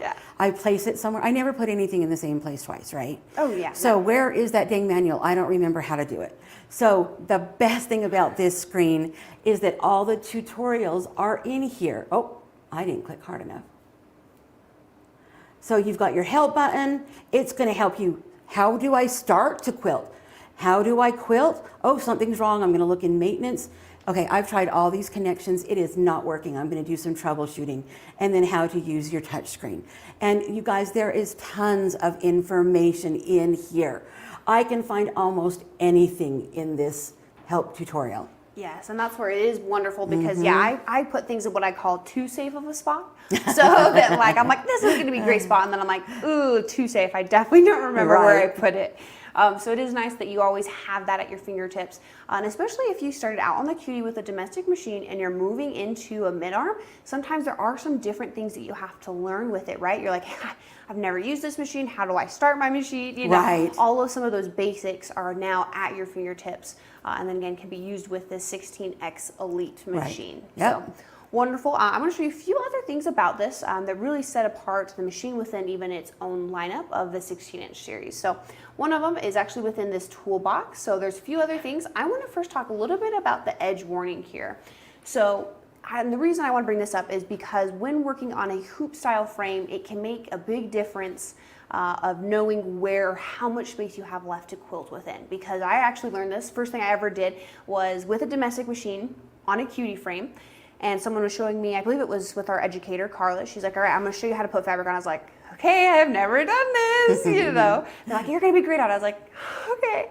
But what I quickly found is that because I was so focused in on what I was doing and the actual quilting and stitching of it, I totally lost sight of where I was on my frame or even the throat space of my machine. So the edge warning feature, you can set and say, hey, this is the actual safe area I have to quilt within. So when you're moving your machine back and you come up on the edge, instead of accidentally hitting the back of it, it will actually tell you when you come up on it either an inch or a ½ inch off from the edge, so you don't, while doing your design, potentially ruin it. And so that's where, again, especially on the cutie frame or hoop style frame, it's a huge feature to be able to have with it. And with that, you have lights that will go off and you have sound. So if the sound bugs you, leave the lights on. If the lights bug you, think the cops are on their way, no, it's okay. You can turn those off as well. Yes, that's where, again, a fully customizable experience to tailored exactly to what you want and what's going to work best for you. Right. And that's also a really nice feature. I had someone once who's like, oh, I love it. And they had someone come over, a friend. They're like, all right, I trust my friend, right? And turns out that the friend got a little crazy with it, you know, and so it was a good thing they had the edge warning on, because same thing, she just had never done it before. So she got a little sucked into what that was, and she came up right up on the edge of it. And so it beeped at her, so it did, you know, make her jump back a little bit. Yeah, but it was kind of good because it helped her be able to not ruin the design she was doing. So wonderful feature again, I love about it. Super simple. I do want to just show through the rest of the things that can be found within that toolbox. So starting over here on our left, we have our measuring tool. This is a fun one because it's a live, and I'll show you guys this, it can do a live update with you. So once you have it on, you actually just simply have to move your machine in any direction. I can move it forward, sideways, diagonal, whatever you want. And you can see it gives me the live measurements, and then I hit hold, it will save those measurements for me. So just in case I accidentally bump my machine, it's not gonna go and, you know, calculate that into the dimensions of it. So fun one to be able to have. You can see up here on the top, you can switch it from inches, and you can do it over to centimeters, and it'll tell you that way. Right. And then kind of fish going through here. There is a calculator tool. This is just a nice one. Again, kind of comes back to a convenience thing. You know, maybe not something you're going to use all the time, but it's just a nice thing to have at your fingertips. And then Julie, why don't you tell us a little bit about the bobbin estimator? Because I think this is another wonderful feature of the machine. So the bobbin estimator now, it's a learning-based thing. So you're going to say, I'm going to estimate I have 70 yards on my bobbin. So you're going to be able to put in how many yards you have on your bobbin. And you're going to learn over time, you know, you're going to start buying those bobbins, and you're going to pay attention how much is on there, because that's going to help you. You're going to start paying attention to that more. And remember, these use the M-class bobbins, so they hold more. And so you're going to get that in there. As you're using it, whoops, I'm sorry, I got out. Whoa, get it in there for me. So as you're using it, once you've got it on, you're going to add your bobbin. You can name your bobbins. You can, this is the one that I only want half full. This is the green one. This is the variegated one. Whatever you want to do, especially if they're different yardage. So you have a 35, name it 35. You have a 70, name it 70. And then as you begin to sew, this little guy is going to stay right here on the back of the screen. And as you get lower, it is going, so it's going to stay green. As you get lower, it's going to turn yellow. And as you get very close to running out, it's going to turn red. Now you're going to learn how far you can push that red before you're really going to run out, so that you can get as much as you can out of there. But at least that keeps you informed, so that you know, oh, I'm going to have to check this bobbin soon, because nothing is worse than running out of bobbin when you're in a flow, right? Yes, well, especially sometimes if it's a detailed part that you're working on. Again, it is just an estimator, so it's not going to give you the exact amount, but it's going to get you very, very close to it. But that way, with a little use, you'll start to get a feel for it, and you'll go, okay, yes, exactly. It's been 10 minutes. I'm really going to run out. Yes, so it's wonderful. It helps you get a better estimate, so you're not just fully guessing, or hey, maybe you are in a detailed section that randomly runs out, right? Huge thing. Again, one of those things you're like, I feel like the Moose machine should have always had that feature to it. So now we do make sure all of our machines have that capability with it. Then just last thing, not used I would say all the time, but is one that some people do choose to utilize, and this is the project one. So this is fun. You can see the lifetime of the quilt as well as the project. So the project is one you can reset. The lifetime will always stay as it is. You can see total with this machine, we really haven't used it a whole ton. It's only been used technically about an hour, and that's an estimate based off of how many stitches we've kind of done with it. But super fun. So like if you wanted to turn this into something you want to monetize, you actually can say, hey, you know, based off the project time I have, this is the X cost I'm going to do wherever, Or maybe you charge per stitches, Yep, all of that. So just kind of a fun one. And then for me personally, it's always fun to see the lifetime of machines, especially here, because we're using different ones. Maybe I thought I was the last one to use it, but hey, someone else did, right? So just kind of a fun thing to see. Helps you with maintenance. Okay, I'm going to say after this many hours, I want to oil my machine. There you go. There you go. It tells you how long you're going to oil your machine. Yes, absolutely. So it really is wonderful, a great way for you to segue into a mid-arm machine right from a domestic. And then again, you can see it still fits on this wonderful portable cutie frame. So even if you wanted to say, hey, you know, I still can't dedicate space to what this is, that's great. You still have the ability to take this machine off and on like you do a domestic. Now, there are a few other things, since we do have a few more minutes, specifically on the machine I want to talk about, and it's because it's a little bit unique compared to what you may see in other long arm or mid arm machines. The first one is actually the bobbin winder that sits in the back. So Julie, tell me a little bit about it, because this one is even different than some of the other bobbin winders we used to have on our machines. Right, so the bobbin winder does sit right back here, and you get it set up. It shows you how to do it. It's all printed on the machine, how to thread it, how to wind your bobbin, and then literally, you guys, it's just a button. You push the button, it starts winding it. Guess what? You can stop it early, but it will stop when that thing is full. Yes, and then it is unique as well that it actually is a optical, or has an optical sensor in it. So this kind of goes back to, you know, with your bobbin, maybe let's say you're at the end of your quilt and you have just a small section left and you're like, because it's an M-class bobbin, I don't need the full thing, right? And I don't know about you guys, and this happened with me when I'm sewing, and I overestimate how much thread I need or whatever, or I'm like, oh, I need it, so I wind the entire bobbin, and then at the end I'm like, you know, spinning it around your hands, trying to take the thread off, because you're like, well, I don't want to unwind it, but I really don't need the thread, but I need the bobbin itself, right? So this way you can adjust, and you can see there's a little sensor right here, where a little niche in it and a little niche in it right here, and that's where it is adjustable again, so you don't have to fill an entire bobbin. You can have just a little bit, and then again, you can see there is a pause button as well, so that again, you can stop it at any time. It's not gonna automatically fill the whole thing if you don't want it to. Yep. So really nice. I love the pad printing on it. Yes. Just because, again, this comes back to, hey, this is wonderful. I love the cutie frame, but I partly got into it because I'm used to my machine, right? I'm comfortable with what that is. I know how to thread that one. Exactly. So coming into this thing, it's nice that it has the pad printing to show you how to do it. And just like it has on the back with the bobbin, it actually has that same thing all up here in the front as well to walk you through what that process is. And you can see even back here, right? First two steps is actually to wind it up through the top and then have it come down the bottom. So just kind of, again, bringing in the ease of being able to step into I don't have to go find that manual to figure out how to thread that machine. Yes, and then that's where, let's say, you know, even if you wanted to step into a 19-inch machine, for example, those ones also have pad printing on it as well. But even within the screen itself, there is instructions that can take you through picture by picture. So you can see, hey, this is where I'm threading, you know, and for me, I have to use that the most on our 21s because they're threaded a little different. You do. And I'm used to And it all the kind other of just methods. shows you, okay, you're going to go under, not over, right? That's just like, okay, I don't know. Am I going under or over right here? Yeah, absolutely. So just wonderful to be able to have all these things with it, and again to be able to also put it on the cutie frame with you know, with a long arm. And then one thing I do want to mention as well about this setup and versus a domestic machine, and it's partly because of where the handles sit. So the handles on this come up and over the top. If you have a cutie frame currently, the handles come and they sit down below. So that's like what Julie showed us at very first. The top plate has those handles come straight out from it. So if you're using it, again, your hands sit down here, which I wouldn't say is a bad thing. The only thing with that is when you are quilting, you do need to make sure that this front section actually gets rolls up so you have access to those handles. Which very easy, guys. You're just going to roll it up, and it's got the fabric attachments that come around and clip right to that bar to keep it out of your way. And because we're using this machine, we don't need to keep it out of the way. We can just let it float. Yes. So it actually helps eliminate just even one step in your process of quilting and shifting your quilt. Which, yeah, not that it's hard to do, but it's just one of those things. Hey, a little nicer to not have to do that with it. So. Wonderful thing. I don't know if there's any questions that potentially came up that we could help answer, or Julie, if there's any other There thoughts was you a may. question that I noticed. People want to know about that little Rebel. Will it fit on this frame? Of course.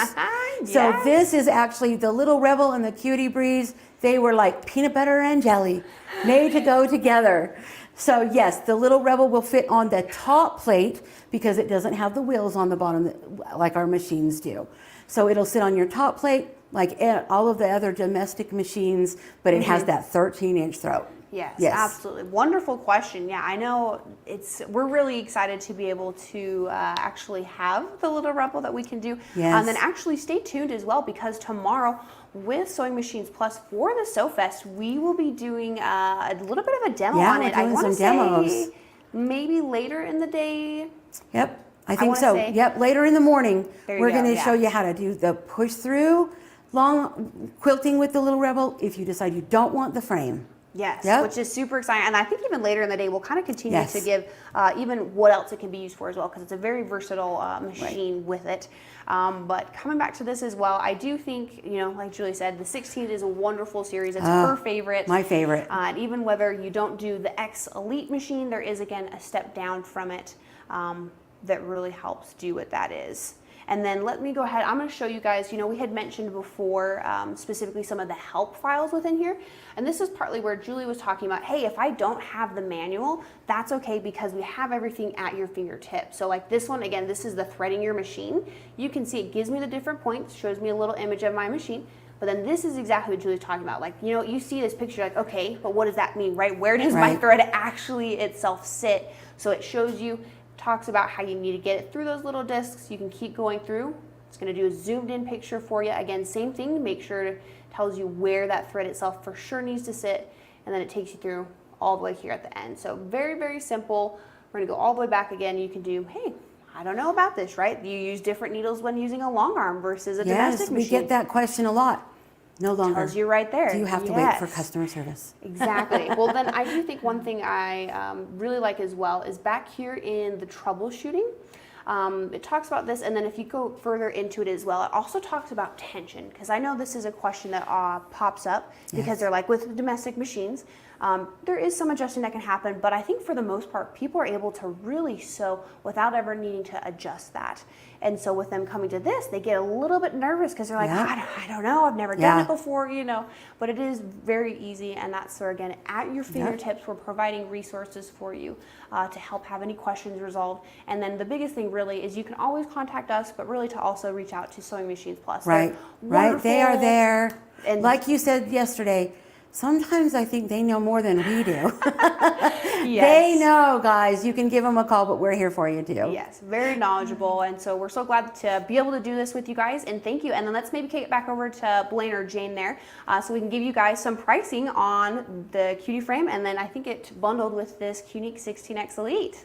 You guys are the best. Thank you so much, Laurel and Julie from Grace. Thank you for that great presentation. Anybody have any questions? I'm looking really quick. They love it. They all want it. Oh my goodness. They're all just going crazy. I'm going to tell them how they can get their hands on it. I think that's what we should do. What do you think? You should. Absolutely. Yes, definitely. Okay. Thanks, Laurel. Thanks, Julie. We'll see you later. Thanks. Bye. Okay, everybody. Bye, girls. Okay, everybody. I know it is so much fun here at SewFest. So many ideas. I mean, one to the next to the next. I can't even imagine. Our hearts are full and our brains are inspired. I think it's fantastic. So let's let you know how you can get your hands on the Grace 16X 16-inch long arm quilting machine. You can see your SewFest pricing right there. Put a slash right through that because Blaine has got a call-in special for you. Oh yeah, that's your Blaine. 800-401-8151. That's who you're going to call. You're going to call him right now. That's when you're going to call to get your Grace 16X Elite 16-inch long arm quilting machine. I love that. Oh, hi, here I am again. Okay, let's keep things moving along, and I'm going to bring Blaine back in and see what he's up to. Well, hey, Jane, we have our next educational session for the day, and this is the last one for the day, an hour session, and guess who it's with? Well, I already know who it's with. She's one of my faves. All right, well, we're going to go right into it, Jane. Yeah, get into it. Go. I'll see you back here in an hour. All right, guys. Next up, oh my gosh, you're going to be in for a treat, guys. We have Angela Wolf coming in. She's an entrepreneur and fashion designer, host of the PBS series It's So Easy, and host of Brothers Behind the Scenes and At Your Side virtual weekly shows. Founder of the Angela Wolf Patterns and Angela Wolf Academy, featuring online classes in the Fashion Sewing Club, along with many other online classes. On the Angela Wolf Academy, Angela also teaches on Craftsy, formerly Blueprint, and PatternView.com with over 250,000 students from all over the world. That's awesome. Her new show, which is slated to air at the end of October, is called Fabric to Fashion, and it will be on the Make It Myself TV streaming channel, available on most smart TVs and Roku, airing on Thursday nights at 8 p.m. Eastern Time. And it should be at the end of October. We'll give you some dates when that happens. So y'all make a special welcome for Miss Angela Wolf. I think you are muted, maybe Angela. Side chatting with the guys. Can you hear me now? I can hear you. So I've just noticed something today. You know, Jane and I are wearing red. Joanne Banko came on with red, and now you're red. We all match. Well, I can't take credit for it. Xena and part of the Wolf Pack, I had a live show earlier on Brother. We're making this great bag, and they're like, by the way, red's the color today. So I can't take credit. And actually, I didn't even have any red clothes in my studio. So I'm digging, and I found an old red shirt that had ruching. I was like, oh, perfect. High five. Well, you know what? Speaking of ruching, you know, I didn't know what that was. And I just learned that term not too long ago. So I had to go look it up and figure out what it was. And everybody was making fun of me because I saw what you were teaching last Thursday on our regular Thursday show. I was talking about it, and I read your title. I said, what is ruching? And everybody just got a good laugh because I didn't know what it was. So I know what it is now. I'm trying to think back when we were going back and forth. He said, what are you going to teach? And I was like, let me think about it. I got to think of like what's in my studio at the time. And I said, ruching. And you're like, what is that? I go, you'll have to wait to watch the lesson, Blaine. You'll have to wait. You did say that. So I had to go Google it. So speaking of ruching, we're going to give something away at the end of your session. And so the only way you can win is you have to put ruching in the chat, and that'll enter you to win this giveaway. So what do you think about that?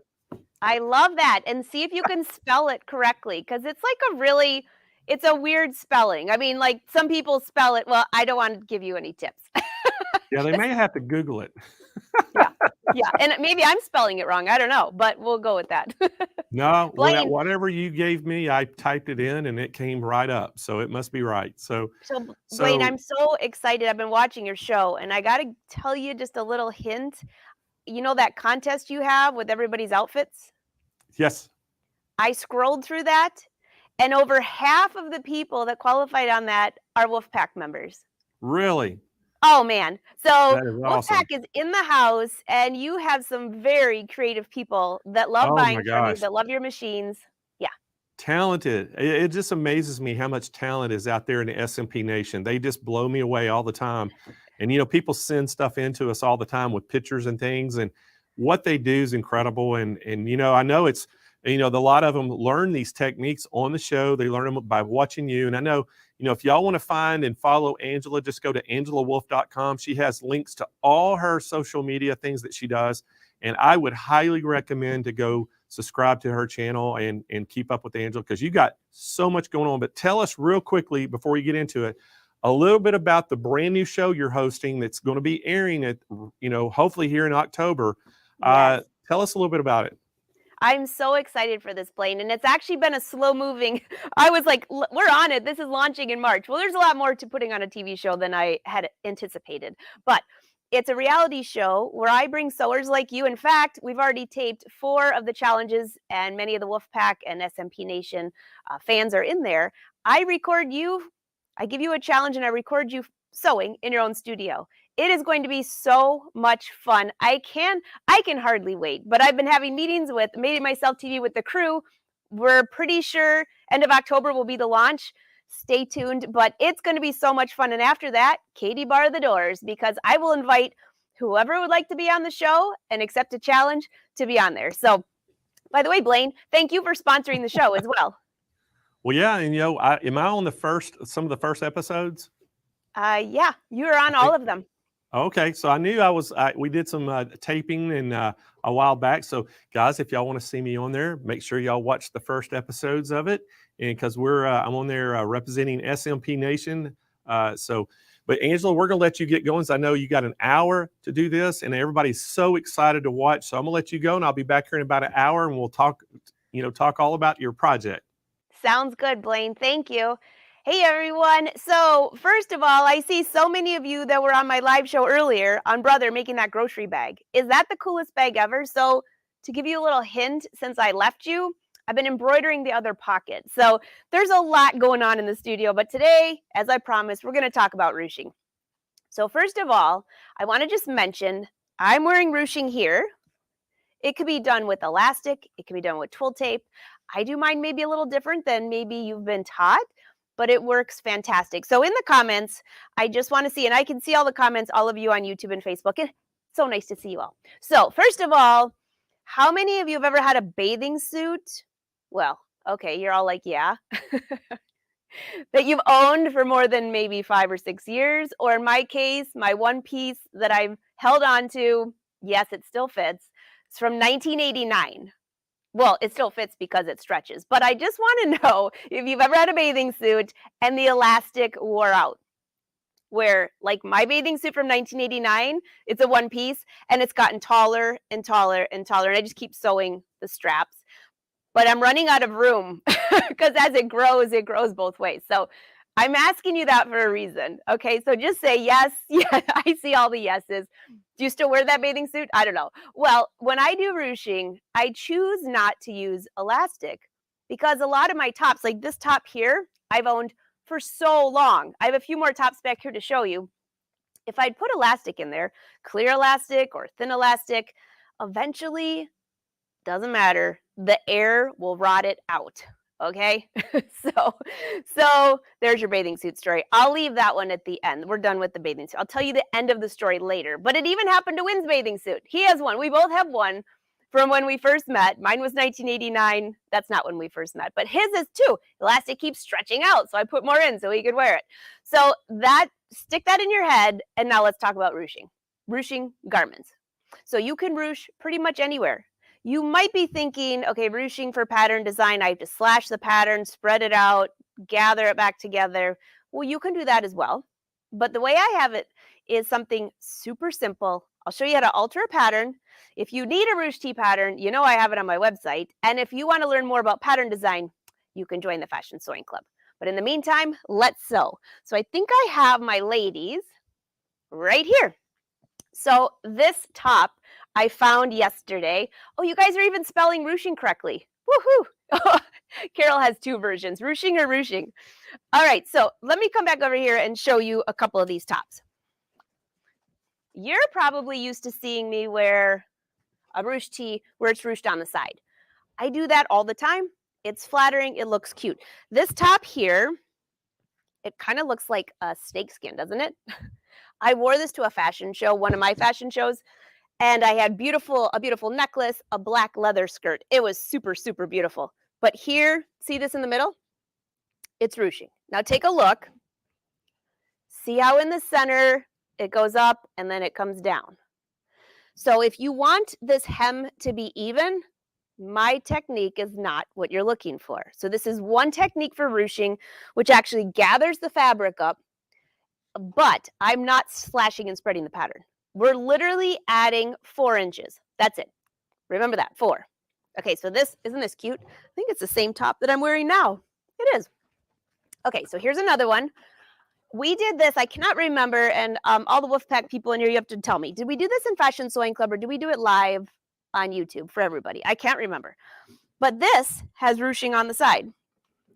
It comes around the front. Then there's ruching right here. But notice again, what do you see? The hem goes up and back down. I think you can see that far down. Yeah. Here, up and back down. I also added ruching to the sleeve here.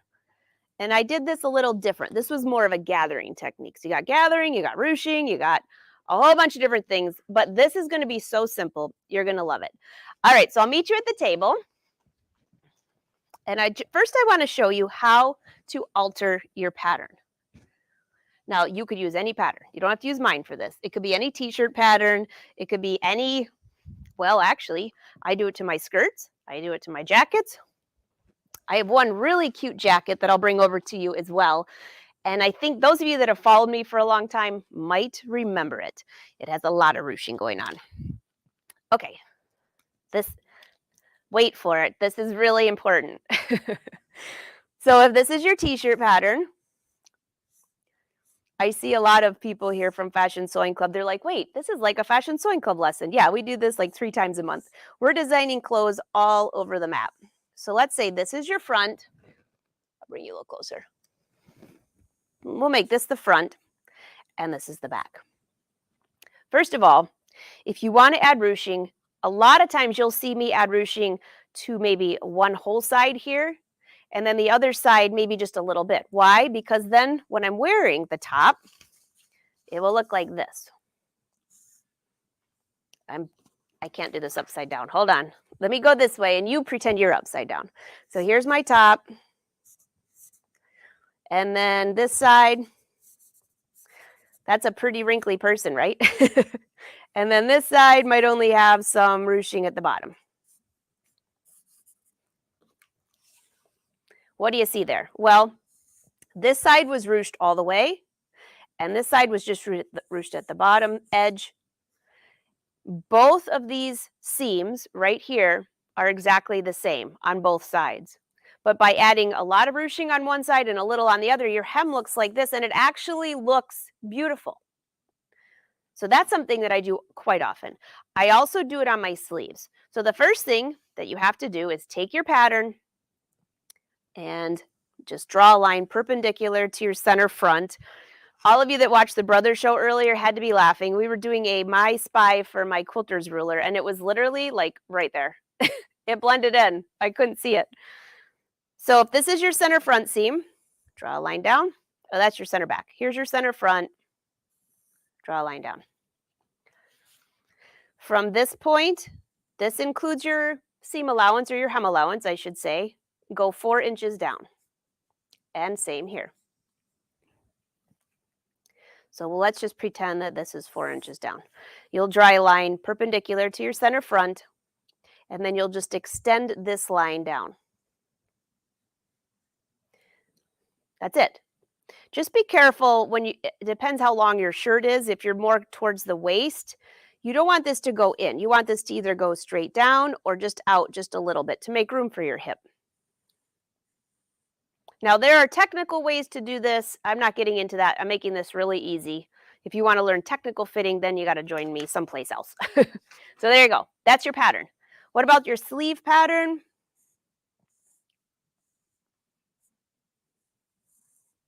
Okay, so there's your sleeve. Okay, you get the idea. What are we adding?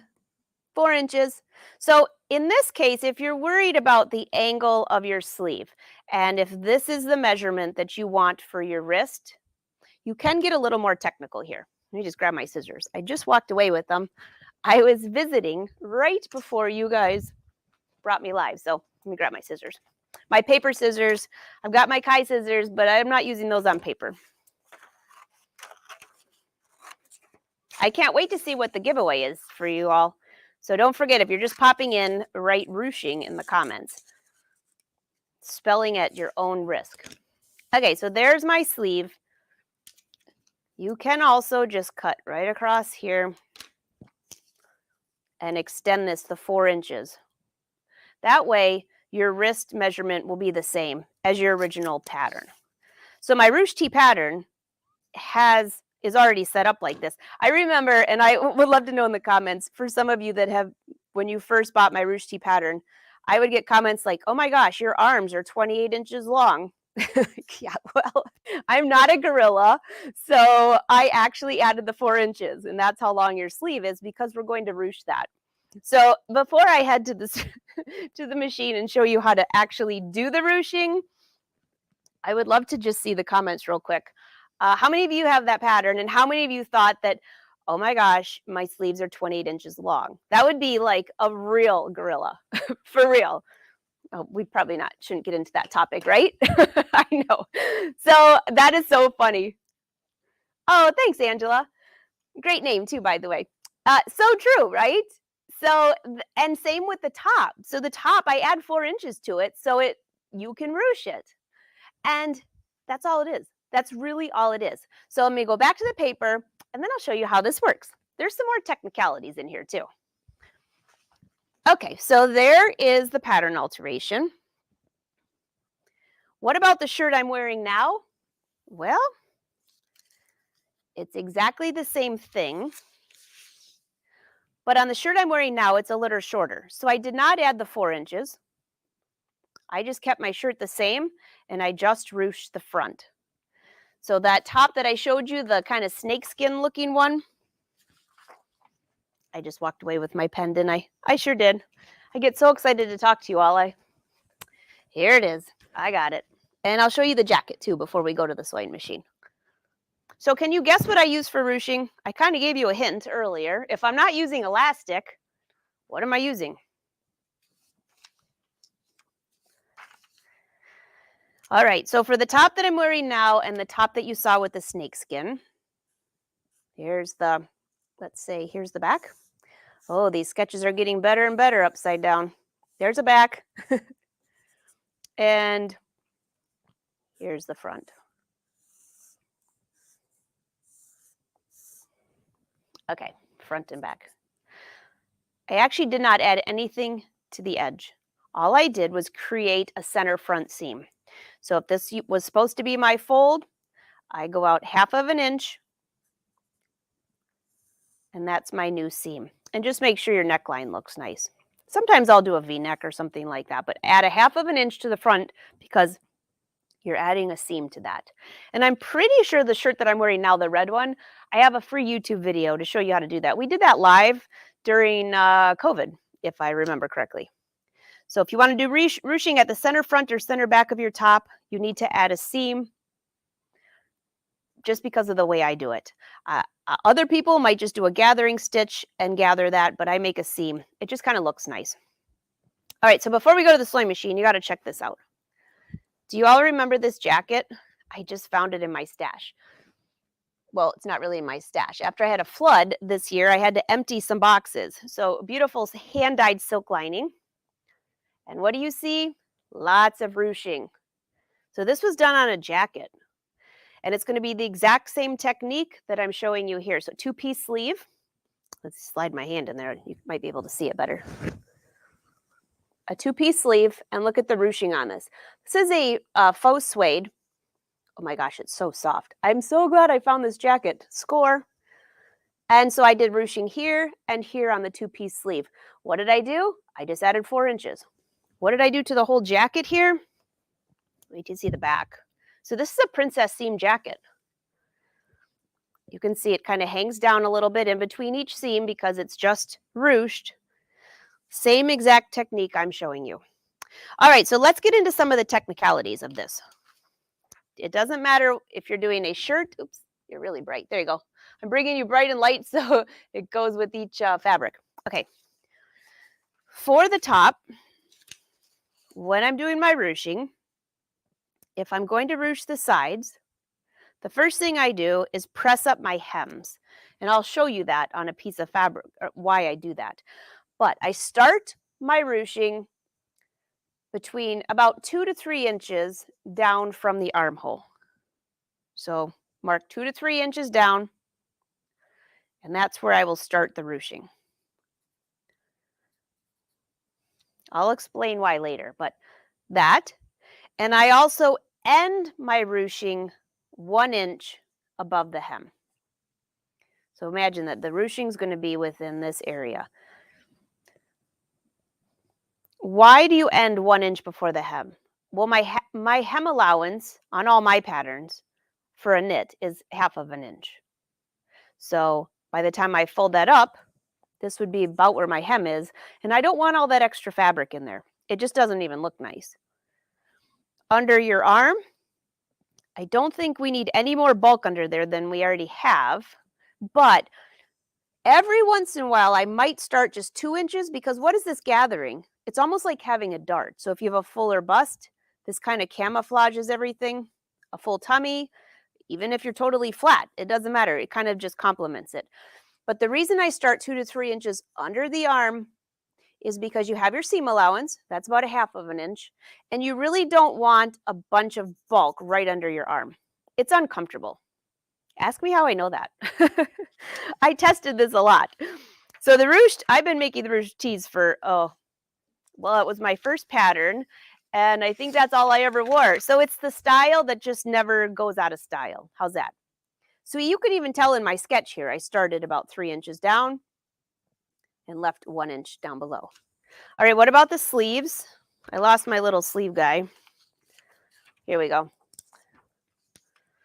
And then we'll get to the sewing machine because it's all about sewing, but first you have to do the designing. So if this is my sleeve pattern, I extended it, just make sure those lines are nice and straight. I will start my ruching, okay, here's an idea for you. Here's your elbow A lot of times I will start my ruching from my elbow down.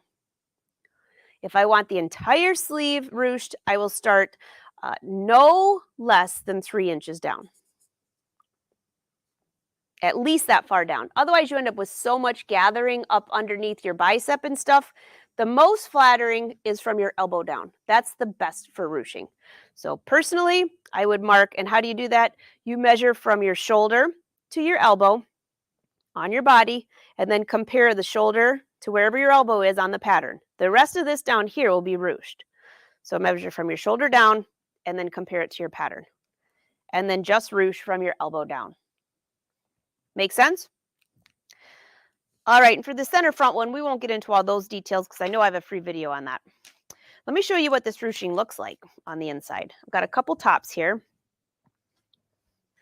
One is a bright, bright blue.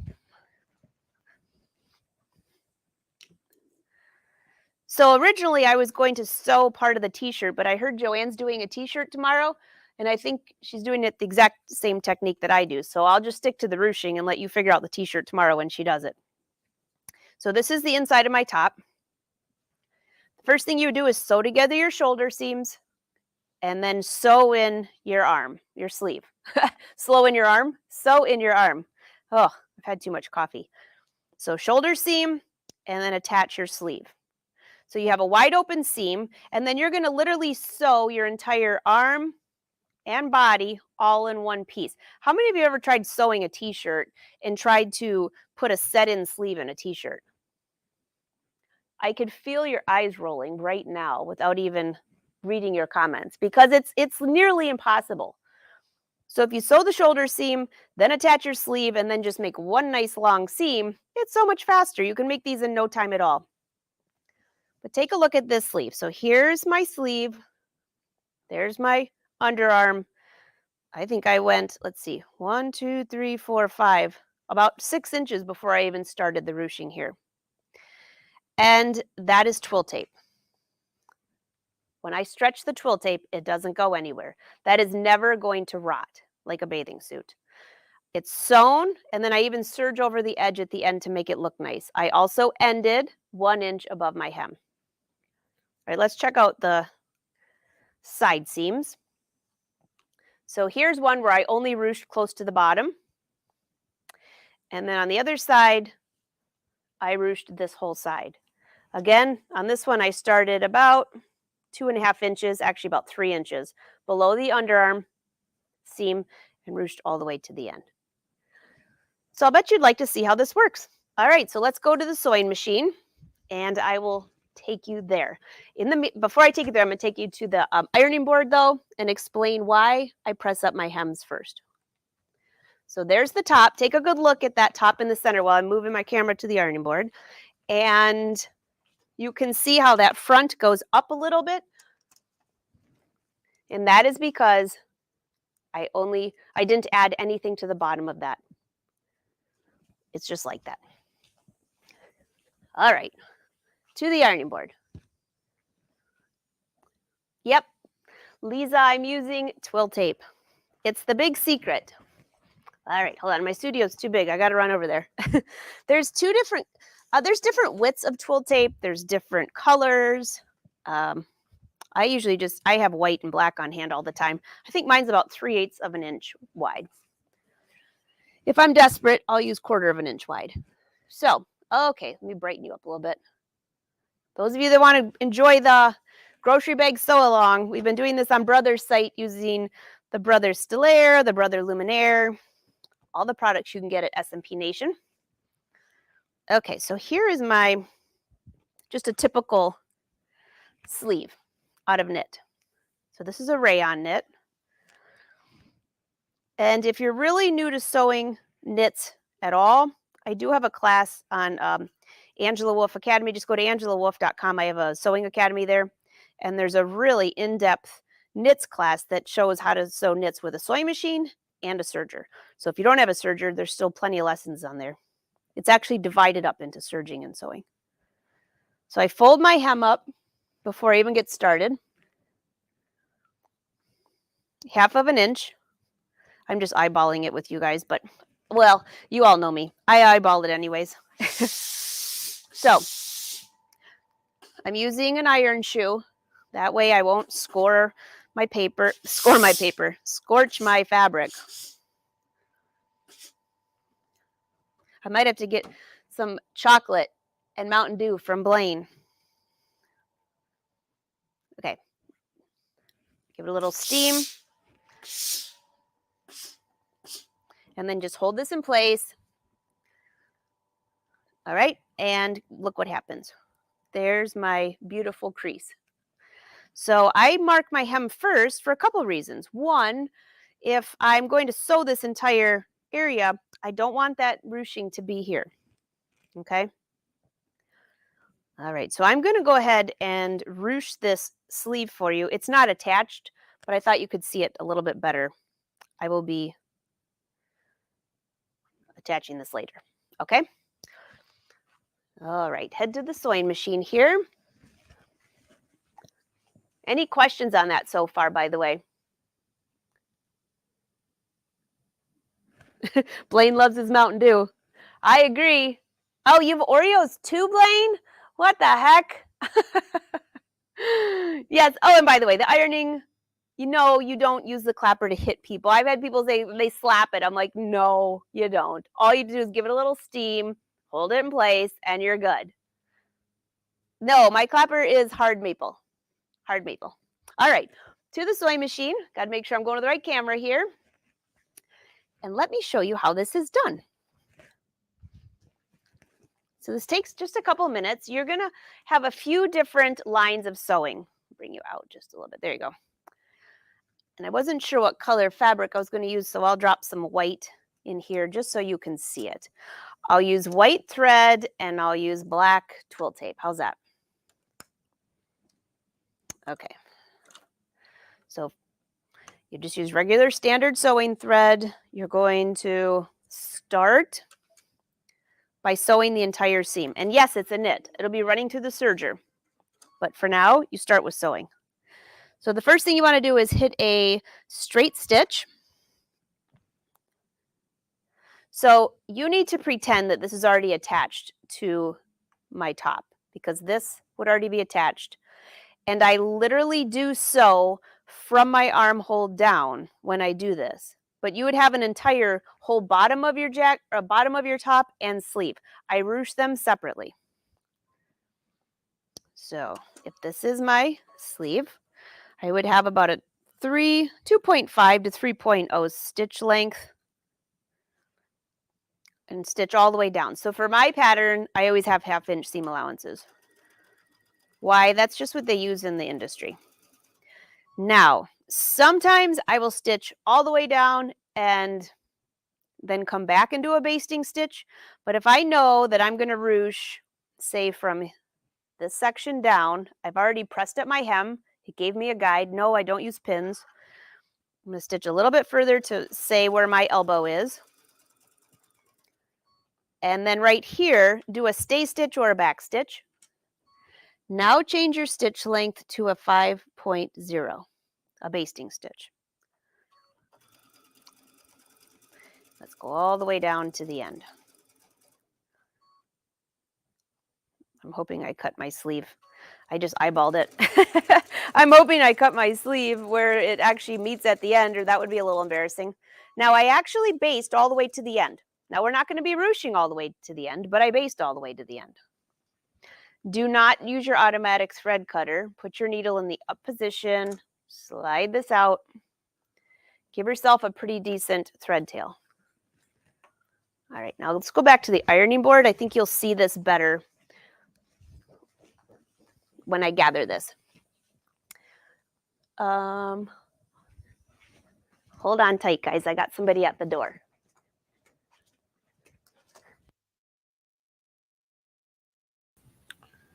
Okay, while Angela's getting the door and answering, I got to remind y'all, we're going to have a giveaway at the end of Angela's demonstration. So again, the word you have to put in if you want to get eligible for the giveaway. And it is a great giveaway, by the way. We're going to have 2 great giveaways at the end of this session.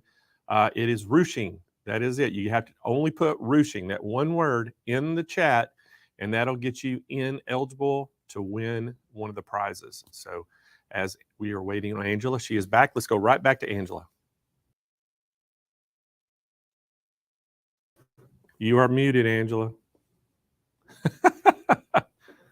You button, otherwise you can hear me talking to everyone who comes to the door, right? I know.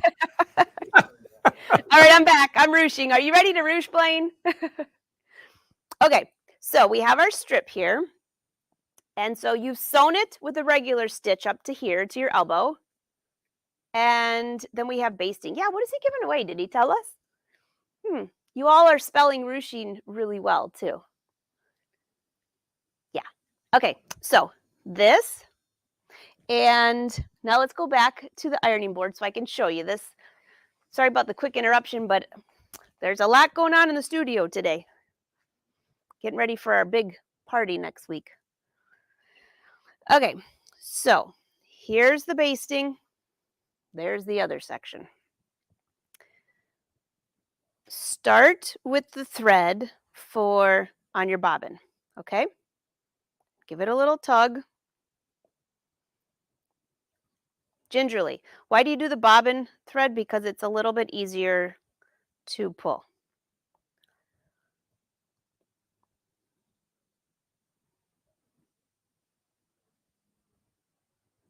There you go. Okay. See how nice that looks? And if you want it to go up all the way to where you did your back stitch, you need to make sure you have that back stitch though. Otherwise, this will come out. Go a little bit further. Okay, that's fine. The trick here is to hold this bobbin thread as you're stitching. Otherwise, when you start to add twill tape to this, guess what happens? This all will start to pull out. All right, so your twill tape options are black, white. That's what I have. I'm going to use black with white thread so you can see this a little better. It's 3/8 inch wide, cotton. I don't use the poly version. And I'll just cut this a little bit longer than I need. So the next step, we've already sewn this top area. I'm going to start just above your basting with a few straight stitches. Meet me at the sewing machine and I'll show this to you. And this is the exact same technique that I use for the center of my top. Did this one have elastic? No. Oh, it might. If you want to use elastic, you can, but it's the same technique where you would have a whole seam. All right. Hey, Penny. Yes, it is ruching. Okay. Oh, thanks, Rebecca. It is kind of neat. And Carla, I love the hearts. So I would love to see in the comments, by the way, totally off topic while we're sewing, how long do you think that Blaine and I have known each other? I wonder if Blaine even knows this. Does anybody know how many years we've been working together? Love to see those comments. Blaine, I think you should have an extra giveaway if anybody gets it right. Do you want me to start giving your stuff away? I know you'll love that. Okay, so I'm starting at the end. I know he knows, he loves me for that. I love giving away stuff. Okay, first thing you want to do is just do a couple stitches in your twill tape where the fabric is flat. So just a few stitches. Then do a back stitch or a stay stitch, whatever you want. But you really need to do that when the fabric's flat first. And if you don't, what'll happen is you'll start stitching and you just can't get that twill tape to stick. It'll drive you crazy. Not literally, but you might need more than coffee by the time you're done. Let's go with that. All right. So I'm going to turn off this is set where it automatically goes up. Turn that off. You want your foot to stay down when you stop. So hold your hand here and find a place on the exact seam that you have.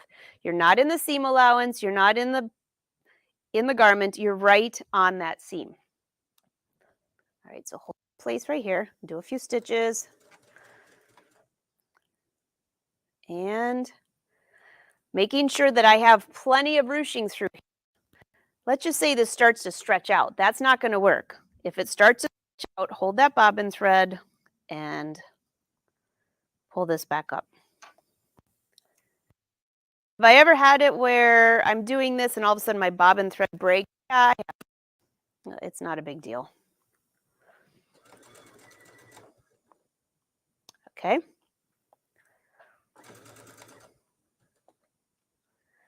And one more.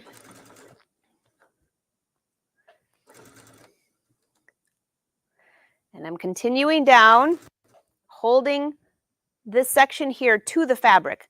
I'm getting pretty close though to where I don't want to have the ruching. I don't want it in my hem allowance. So I'll go just a little bit further.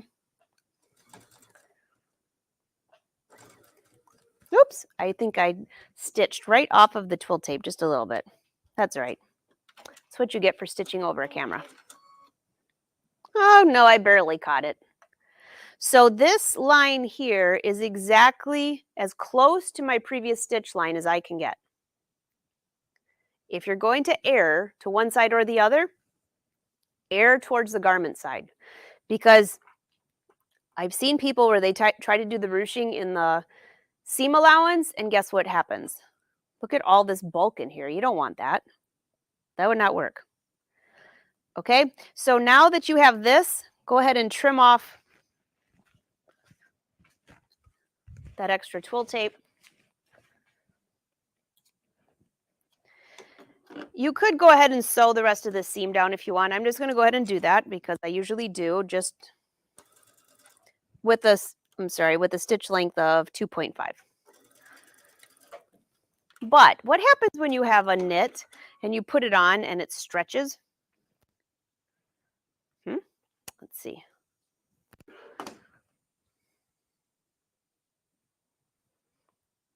It can pull out.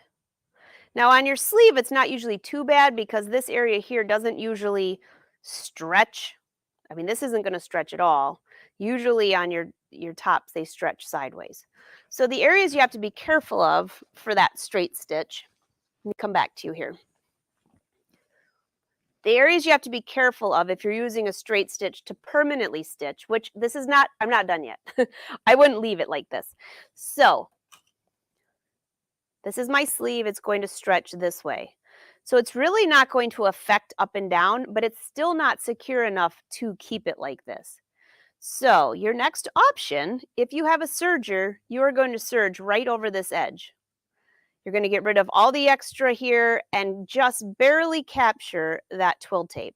So number one, the serger will have a finished stitch there, first of all. And two, you'll get rid of all this bulk, right? Okay, I'll do this at the table. I have my airflow serger set up with yellow, which I'll show you. Any questions so far? Oh, thanks. Novio sounds.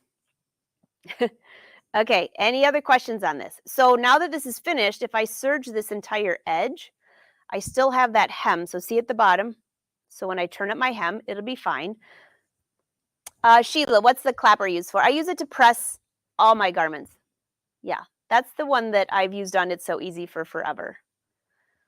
It's good for pressing seams too. All right.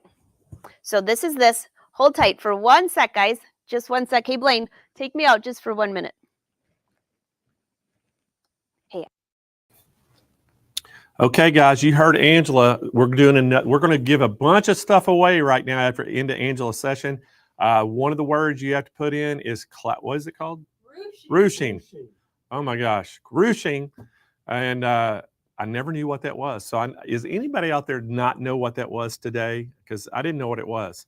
So I am getting educated right now. So ruching is the word. Just put that in the chat if you want a chance to win. And then Angela asked you a question. How long has Angela and I officially known each other? It's kind of a trick question because we talked on the phone before we ever met in person. So we're going to go from the time we talked on the phone. How many years has it been that we've known each other? And if you put that, all you have to do is just put the numbers. That's it. Don't put anything else. And so What we're going to do though is we're going to do a drawing, spin the wheel and it'll just take anybody who has the correct answer in there, and we're going to give a prize away for that as well. So we got a lot of good stuff we're going to give away. And anyway, this is going to be a great session, guys. I hope you are enjoying it. So let's go right back to Angela because she's ready to go. So I'm sorry, Blaine, but the Wolfpack's here, and I know they're going to laugh. So they all saw a picture of my plotter in about 6,000 pieces. Totally not sewing related, except I print my patterns. And I had a friend come over that just decided to try to help me, and they changed their mind. They just left. So that's what you missed. I should have just had you guys live. You would have loved that. All right, back to ruching. I can see the LOLs coming in on that. Hey, this is like a really interesting look. So here's the ruching. Does it look fabulous or what? Now, at the bottom, here's my hem. It'll automatically just turn right up. There won't be a bunch of bulk in there.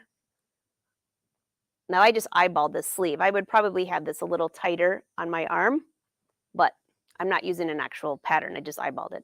So there's your ruching. Okay, let's go to the table. I'm show you a few more things. I know, fabulous. I love it. So thanks for the laugh, guys, on that. So to make a long story short, I'm back to trying to figure out my plotter. Blaine, do you sell plotters? Okay, I might have to use my print mode to print all my patterns. There's the ruching. Let's go to this side. Now, because you won't be able to see the serging super well, I thought it'd be easier to use scissors and show you what I would be doing with the serger. On here, I would start the serger right here where the stitches are on each, oh, here you go, on each side of that seam, and stitch all the way down. So what does that do? You're like, well, why did you sew that seam then if you're getting rid of it? Because you needed that seam to have a base to put the ruching in. If you try to do all of this with a serger by itself, well, you are probably way better than I am, because I've never been able to make that work right. So let's pretend that this is the serger going down the sleeve, and I'll show you kind of how close that I actually serge this. I use, what do I use on the serger? I use a 4-thread overlock when I'm sewing my knits. Why? It's a little stronger than the 3-thread. If I'm really desperate, I'll use a 3-thread wide. But imagine, as you're serging, it's cutting all of this fabric off. So look at what happens. I'm getting rid of all of that bulk. This would be very uncomfortable. All right, so in here, you would serge. If you don't know what a serger is, you're going to find out tomorrow when Joanne does t-shirts.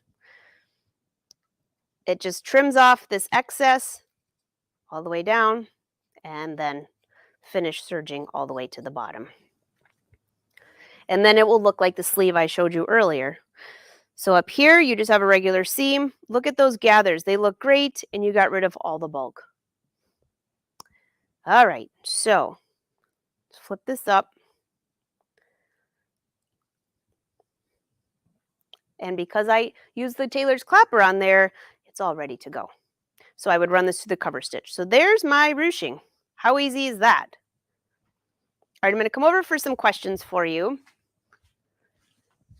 and I'll give you some more inspiration. 41. Who just said we've known each other 41 years? How old do you think I am? I haven't, Blaine, haven't known you since since I was 5. All right, so any questions on the ruching? So I did the exact same thing to the top I'm wearing here, and I did that on a YouTube video, and then on the top behind me, the bright silver, the snakeskin, I did that there too. So do you want me to take you back over to the jacket? Do I have enough time? Yeah, I got a few more minutes. All right, I'm going to take you back over to the table. Let me put you on the ladies first so I can just switch that camera, because this also looks fantastic on a skirt. I've actually done it on pants too, but you have to be a little careful where you put that ruching. Okay, let's see. I got you in place.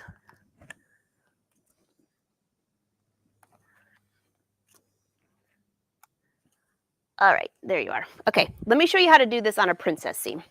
Okay?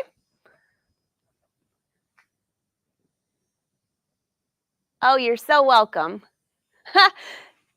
Thanks, Tammy. Well, ruching's so fun, and you can add it to anything. You can add it to a ready-to-wear top. It doesn't have to be something that you're sewing from scratch. But now, what I just showed you, look again and see how the serging encaptures that. And then, of course, you need your Brother cover stitch machine, and then this stretches. See how that stretches nicely? If you don't have a cover stitch, you can use a twin needle too. And that's it. All right, so here's another top. Did you all see the photo of Blaine and I at Brother Convention? I think I was wearing this top with a really cool orange skirt. So here's another. Twill tape. And then on this side, I only added twill tape this much. So this side had less, this side had more. It makes your hem go diagonal. But here's one thing I want to point out. On these shirts, look at the hem. It's totally straight. If I were to do a pattern alteration where I change this a different way, or even if it's ruched shorter on one side or the other, you're still hemming all the way around in the straight. It's an optical illusion. That's what we'll call it. And it's very slenderizing. All right, so if you have a princess seam, I'll show you this one real quick as a pattern alteration. Here we go. A princess seam jacket. Here's your front. I have done this so many times on a jacket. It turns out so cute. Okay, so usually you have a princess seam here. So this is pattern piece 1, pattern piece 2. Here's the other. And then this would be your back side. And this also has a princess seam. Pattern piece number 3 and 4. I'll bring you a little closer here. Yeah. Okay, so on here, just like this brown jacket I have, which I'll bring over to a dress form and put it on so you can see it. Same exact thing. So this is what I did. I literally took the pattern pieces, and this was a shorter jacket too. So you have an option. If you know that this jacket fits great, you can draw yourself a line mid-hip, I would say. Don't do the waist. Do the mid-hip. Why not the waist area? Because if you're going to extend this down and you're at the waist, it's going to be too skinny on your hip area. So draw yourself a line. And let's go ahead and just cut this.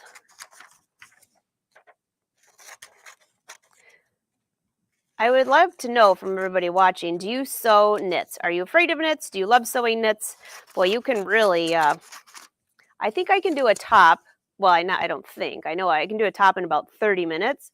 But that's because I have a pattern that already fits. I've already fit it to myself.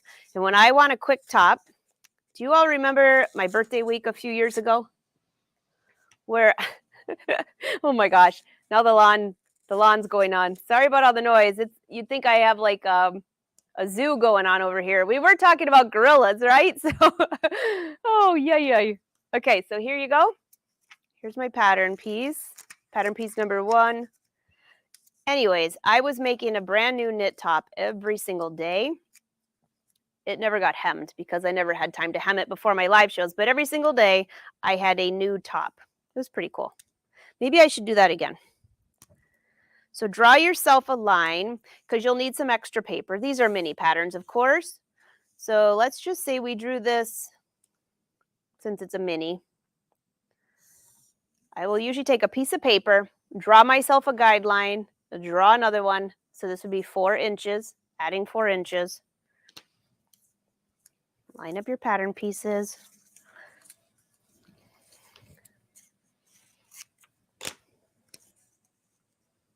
And there's one pattern piece. So for this one here, you would just draw this line straight down. And you just, what we call it is truing the lines. So just try to make that as straight and even as you can. And you'll do the same thing to the others. Cut across here. And there.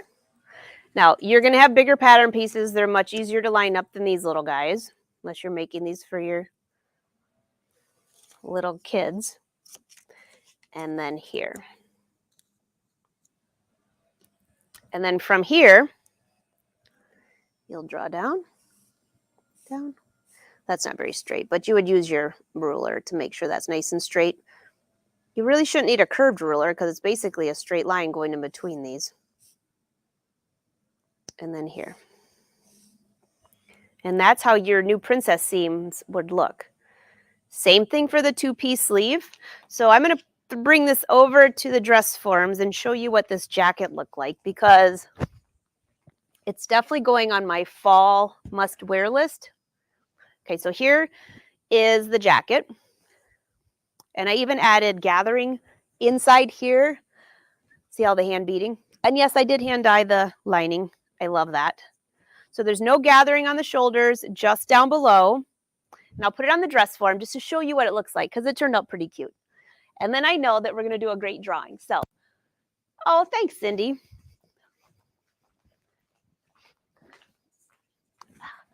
This top is so cute. I got to find the necklaces I was wearing.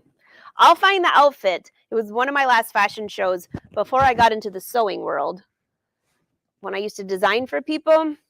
And I'll find the picture. It might be on my Facebook header page, but I'll find it and post it on Angela Wolf Facebook and Instagram. And by the way, I hope you follow me on there. I love to see what you're doing. Okay, so here's the jacket. Oh, that totally doesn't match the top. But check out the back. Isn't that fun? So again, this fabric, this jacket, I've worn a ton of times. It goes in the wash and the dryer, both. It's a faux suede. And the lining is silk, but since I hand dyed it, I washed it. So isn't this a fun jacket? What did I do to the center front? Okay, here you go. There's the center front. I don't even think I hand beaded it to hold the lining or the facing in place. This is kind of a sloppy collar. Well, what do you think? Do you like it? It doesn't match that metal gray though. Very cute. All right, so I'll come over here, take any last minute questions you have for me at So Creative. Thanks, Bernadette. I love it. I love it. So you can find the ruche tee pattern if you are new to sewing knits. I have the ruche tee. It's in PDF form or paper, but I sign it too if it's in paper. And I would love to see what you're making. So if you sew knits, you're going to need, from sewing, from Blaine, you're going to need the Airflow Serger. I'm a Brother brand ambassador, full disclosure. But you're also going to need a Brother sewing machine, so you can do the ruching. And you need the Brother cover stitch machine, which is a whole nother fun thing. All right, any other questions? Thanks, Zena. And by the way, good luck to all of you. My goodness, the outfits that are in the finals are absolutely amazing. So I know some of you are new popping in. Don't forget to type in ruched, because Blaine has a giveaway for you. So I don't know if I was supposed to stop early for the giveaway or keep answering questions, but I'm sure Blaine will cut me off if I talk too much. So we got a couple giveaways to do, Angela. So the first thing we did, we said everybody has to put the word in ruching, right? Yeah. And we're going to spin the wheel for that. So if you put the word in ruching, you'll be eligible. And guess what we're going to give away, Angela? Well, I'm dying to know. What are we giving away? It is an awesome, awesome package. It is going to be a Brother LB5000 sewing and embroidery machine with a hot pink large Angela Wolf sew mat. Whoa. Oh my gosh, that's awesome. That's awesome. If you guys don't have a sewing mat, you are missing out. Even if you don't like pink and you don't like mine, you got to get some of the other colors.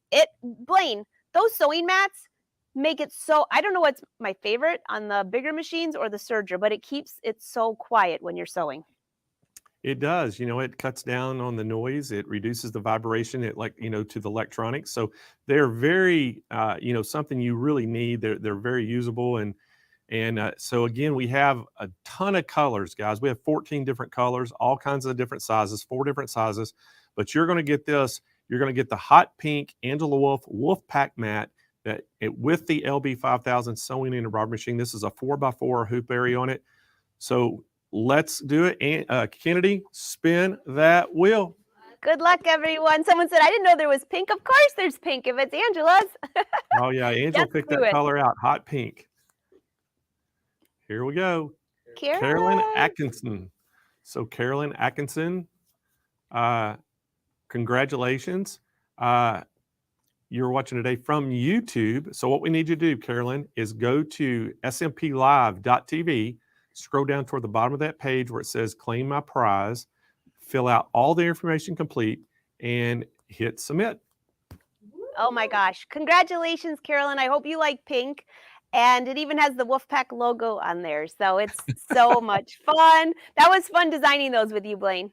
It was awesome. We had a good time doing that. Hey, in the next giveaway, so how this has got to work, everybody put your guess of how long Angela and I've known each other in the chat right now. You got to put it in again because I think the other one kind of wipes it out. So you have to put it in again to be eligible for this. So we better put give your them a guesses minute. in right now. And if you kind of changed your mind, put your new guess, but it'll take this guess only. Everybody put it in just the number right now. And we're getting ready to do that one.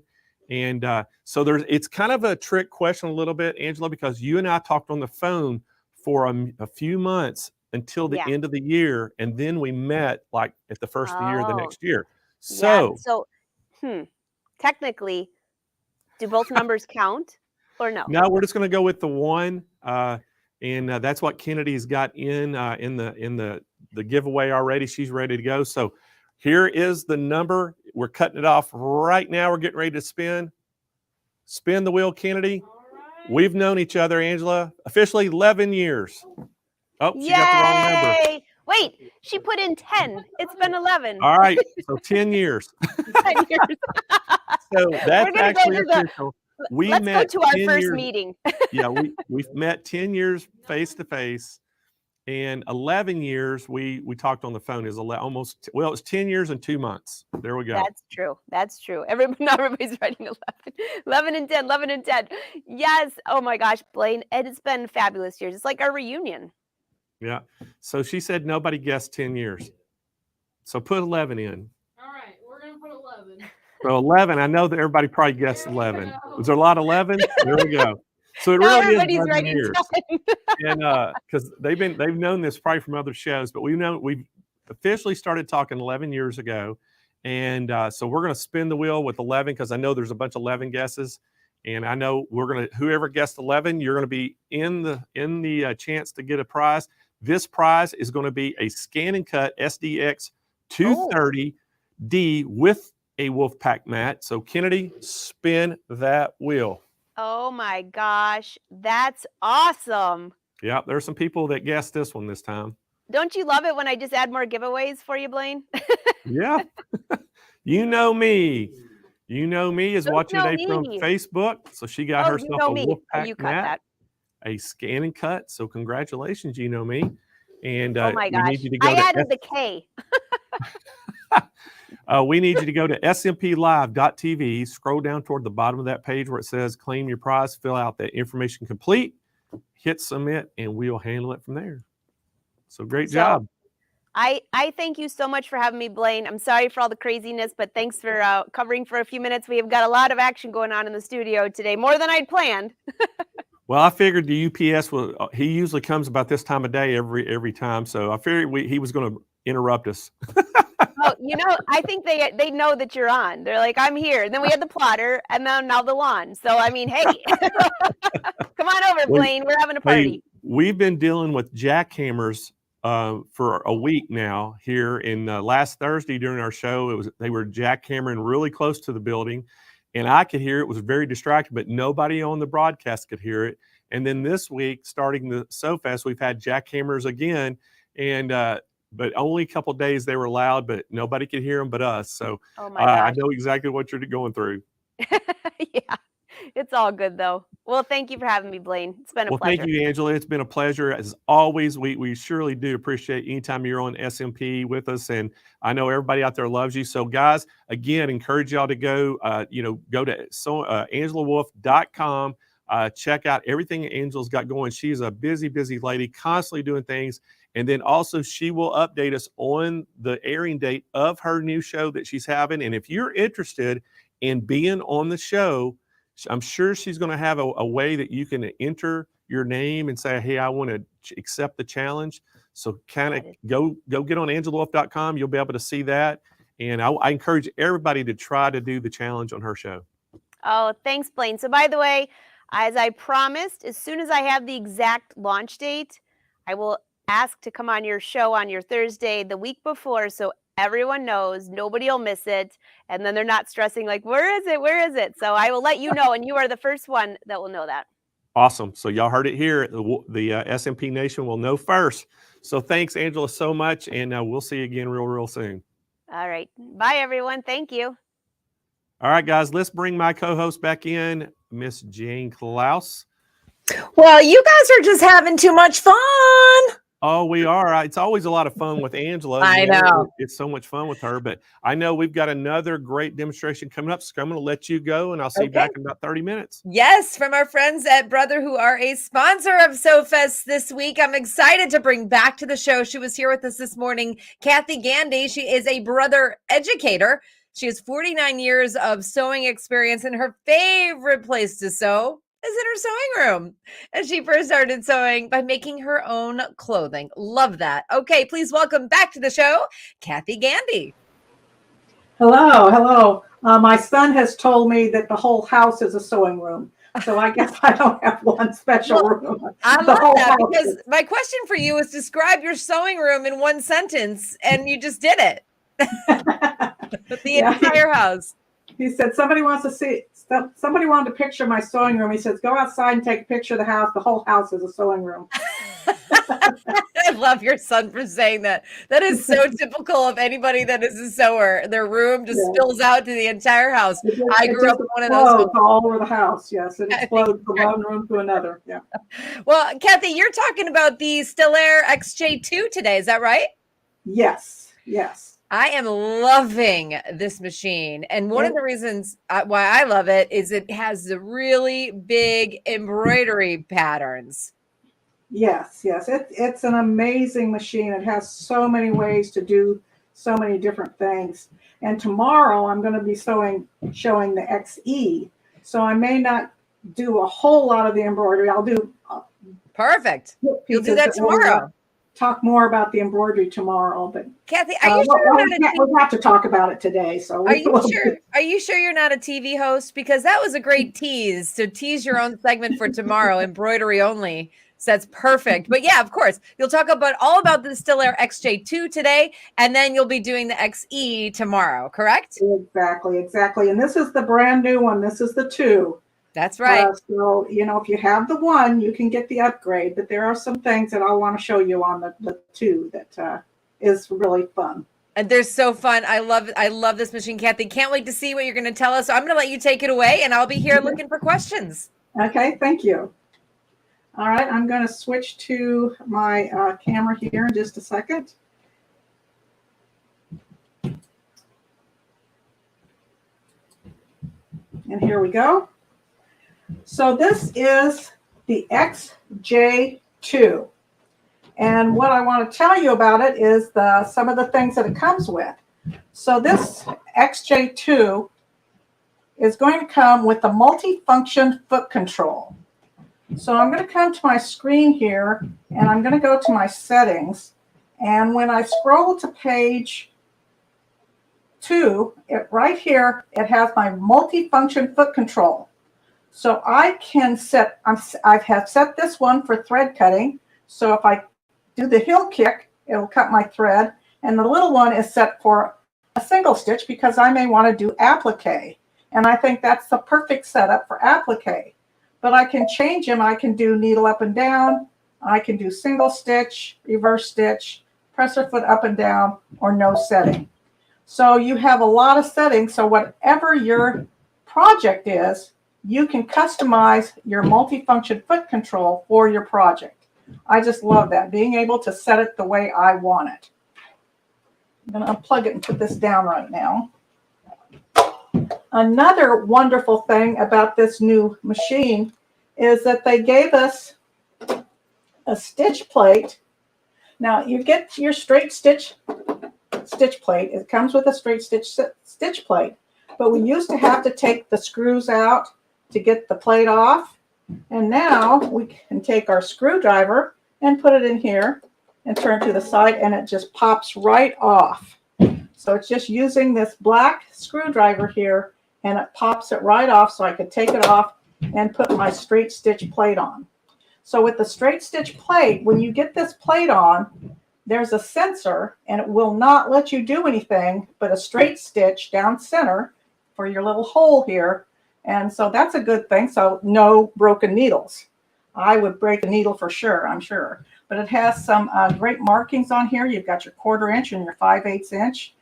These plates have great marks on them.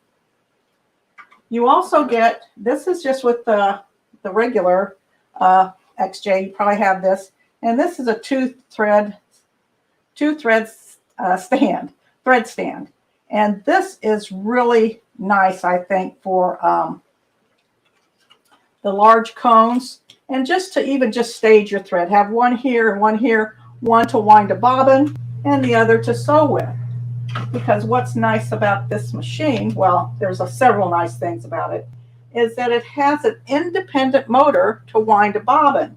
So I can wind a bobbin as I'm sewing. I don't have to stop sewing to wind a bobbin. So I can have one thread coming down and here at the bobbin, and I can have the other thread come down to my needle. So that is just, that's a fantastic feature. Then we have the N+ foot. This foot is a little bit longer. You can see that it has these little wings here that sort of hold on to the side of the shank. And so there's no wavering in the foot. It really holds nice. This is great for the tapering stitches, multi-function stitches. It's just wonderful foot. It just keeps your stitches right where they need to be. And it has a nice coating on it, so the fabric just flows underneath it. It has this little opening here. This is the end foot, so it has this opening here. So if you have a heavy buildup of stitches, it has some place to go. The J foot, on the other hand, just stops right here. So those stitches have no place to go. So this is great for your straight stitch, just keeps everything right in place. But if you want to do some decorative stitches that kind of build up, it's nice to have that groove in the back there so that they can move on through it. So now I just want to talk a little bit about the digital dual feed foot. Now this is our compact digital dual feed foot. You can see it's a little bit smaller than we used to have. And on this side, you can see that if this lever is down, can you see what I'm doing? Yeah. If this lever is down, the belt is engaged. If I bring this lever up, the belt is disengaged and I would be able to do some regular sewing. So down, it's engaged, and up, it isn't. And the reason that this is a little bulky is that there's a motor in here. And you can change the way this belt, this is your belt, you can change the speed of that belt. You can make it move faster or slower.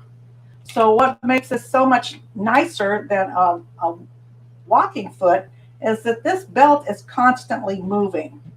So if you have two different weights of fabric and one needs to feed faster, you can move this belt so it will move faster and move that fabric right along. The feed dogs down here are going to pull that bottom fabric, and then you need this belt to move that upper fabric so you get the perfect stitch. This foot is amazing and wonderful. Now, speaking of our feed dogs, we have a 7-point feed dog system. So there's 7 feed dogs that pull the fabric back, and it just works wonderful. I remember when I first started sewing, I used to have to help it. I'd push and pull. I was like a push me, pull you. But with this, I don't have that problem. So I just get to guide the fabric. Now they have put on here, I need to take that off because it thinks it's winding a bobbin. We have some new stitches. So this first category is our utility stitches, our regular stitches. This is some decorative stitches. This is some heirloom stitching. And while we're talking about heirloom stitching, just real quickly, I want to show you a piece that I think is just really nice. This machine has some beautiful, can you see these? Heirloom stitches. Do you see this? I folded this hem up. This is a raw edge, and I used our beautiful pin stitch to stitch that down, and then I made a tube and then used this bridging stitch to stitch those two pieces of fabric together. I used a water-soluble stabilizer underneath, and it bridged those two pieces together with, I just used a water-soluble in between here. And it's just beautiful. I just love these stitches. Now this is from the applique and the embroidery side. We'll talk about that later. So we have some new stitches on here. So this is our buttonholes. You have a lot of different buttonholes here. That's a great, you even have a 4-step buttonhole. So if you have a buttonhole that is just pretty darn long that you don't think that you're going to be able to do, you can do it. You've got a 4-step buttonhole here and makes it so easy. You have sideways motion. You have your quilting. Now, one thing that I like about this is when I come up here and I pick a stitch, I have the stitch width that's 3.5 and my stitch length is 2.5. When I come to my quilting and I pick my stitch, I'll just go here. No, not this one. The stitch length, they go down to 2.0 because they know quilters like a closer stitch length. And right here, when I change, this changes the width in little teeny increments. The other side changes it in 0.25 increments, but this changes it in a lot less than that. So you have about 50 different needle positions in the quilting section, and that means you're going to get your perfect scant 1/4 inch, however you want it to be. So now here's our specialty stitches. Now here is the couching. The first one is our couching stitch. So if you want to couch yarn, you can use that stitch to couch yarn. And these 3 are our hand look quilt stitches or sashiko stitches. And these are the new stitches. So what this stitch does is amazing. I think you can see this if I get it close enough. Can you, let me see if I can. Yes, I think so. So do you see how it looks that you have a space in between those stitches? So it looks like a sashiko stitch. So you use invisible thread on the top, and then it takes teeny little stitches and it's bringing up the bobbin thread. So it looks like you have a space in between there. It's a gorgeous stitch and it's a lot of fun. When you pick this stitch, it's going to put the needle in the left hand position. And that's good because this is a 7mm stitch width. So that needle is going right down into the far left side. And that's really good because then it doesn't deflect. So you get a really nice straight stitch. I just love this stitch. So that's a new one, and you have 3 different lengths. I don't know if you could see them, but here's the smallest, longest, and medium. So you have different lengths of those. Then our next category that is new is our tapering stitches. So you can taper your stitches now. So I'm going to go ahead and just pick this one here. And then once I pick that stitch, this lit up. This is my editing. So I'm going to touch this and it's going to tell me, well, how do you want that top to taper? So I'm going to say, okay, well, let's try 30%, or we can do 45 off to the side. It's whatever you want. You can just taper it however you want. And then the end, I can do the same thing. I could even do something different, taper it off to the side, but we'll go ahead and just do the 30. And then just say, okay. Now you have 2 ways to end this. If I want to do this and do a section and another section, then I could come in here and I could say, well, it says 7 times, but I want it a little bit longer. I'm going to go up to 10 times. And that's going to give me approximately 2 inches. So then it's going to start here and it's going to stop right at 2 inches. Now this is where the wonderful feeding of this machine comes into play. If I kind of help it, I might throw those 2 inches off. So all I have to do is guide my fabric. Just gently guide your fabric. We do have, close this. we do have our laser light here, so I could move that and have it right where I want it to follow the stitch and be able to use that as a guideline to follow my stitch. So what we did with these right here, this is actually tapered. So what I thought was, okay, we're going to do some hexagons, and I want to make sure that the taper is at the end, so my one little bite is less at both ends. So what you can do is you're going to come into your tapering, and you're going to do your start, and I'm going to do it at a 60-degree angle, and you can see that it just takes a little bit off that last one, and then when I come to the end, I'm going to do the same thing, and I have a little bit off of that one. So it just takes those little bites and makes that end bite at a 60, it cuts it at a 60-degree angle. So that's really nice. So then I can say, okay, here, and then I will do this one, and however long my end here, I'll just take that up to whatever it was. And you can hold it down there. And then after I get it to where I want it, I'm going to close this, and then I'm going to move that laser light so it's right at the head of the fabric, so I know right where to guide it on my fabric. So I would put that red line right here, and then it will stop right at this corner. I have my pivot on, so I can pivot and continue on.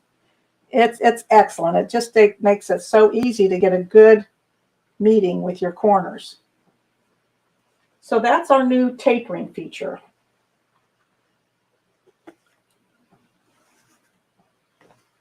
Okay, so let me go home here.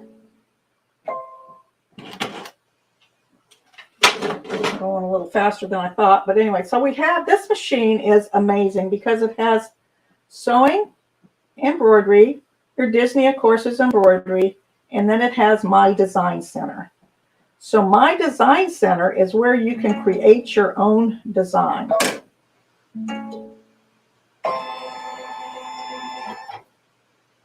So you can scan in an image, or you can just draw something. So I could come here and draw my name. And hopefully you can draw better than that. And turn it into stitches. I'll go next. And preview. And OK. And there it is, stitches, and it would be ready to sew out. I'm definitely not going to sew that out, but it just lets you see that how easy it is to take something and turn it into stitches in no time at all. And we'll talk more about Design Center in a little bit. So right now, this machine has an app, My Design Snap.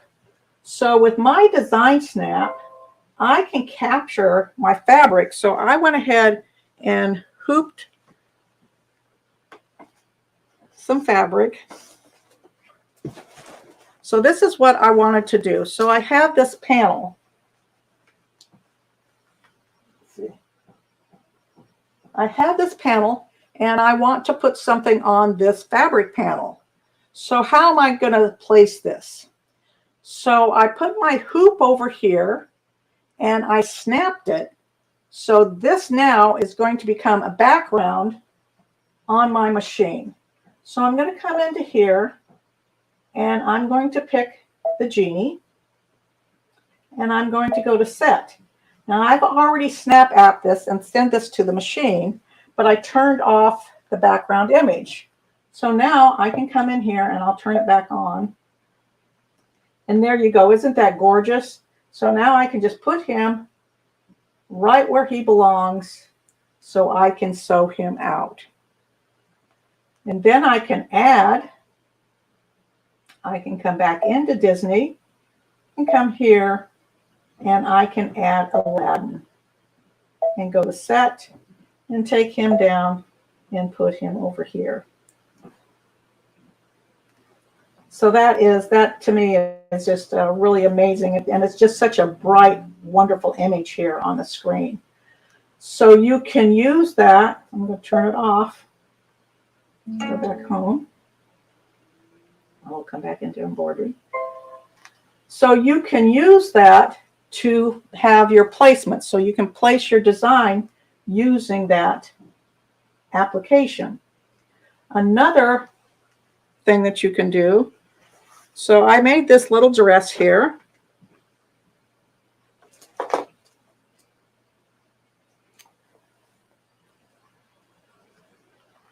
And this is a honey pot with Winnie the Pooh. So we can come into come in to the applique, and I can pick this jar and go to set, and it's an applique. So I have my applique here. I can send the applique part over to the Scan and Cut because you can get my connection with this machine. This machine is amazing. It has so many wonderful features. It is just wonderful. And then you can come in and I can come to edit. And if I want to do no sew, I can come through and I can get rid of colors in here and get rid of all my candy and have it do the no sew. So I would just continue on.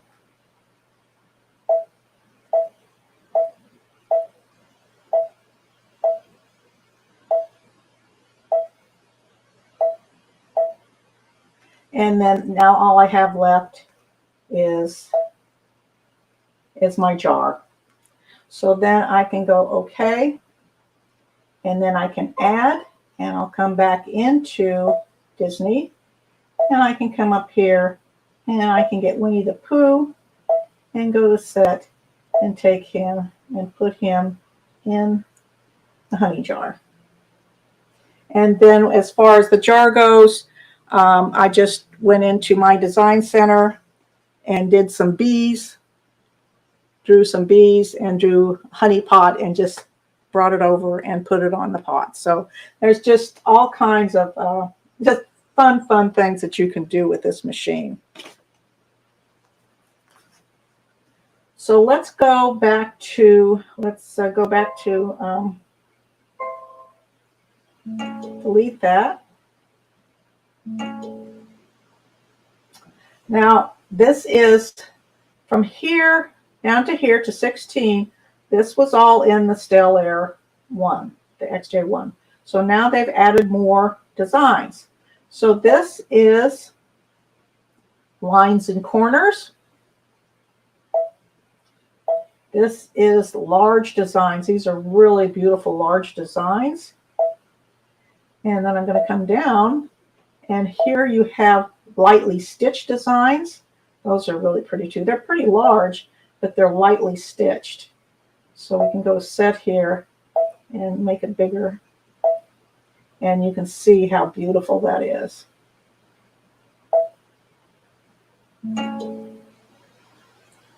So we'll come down again. And this is our quilting.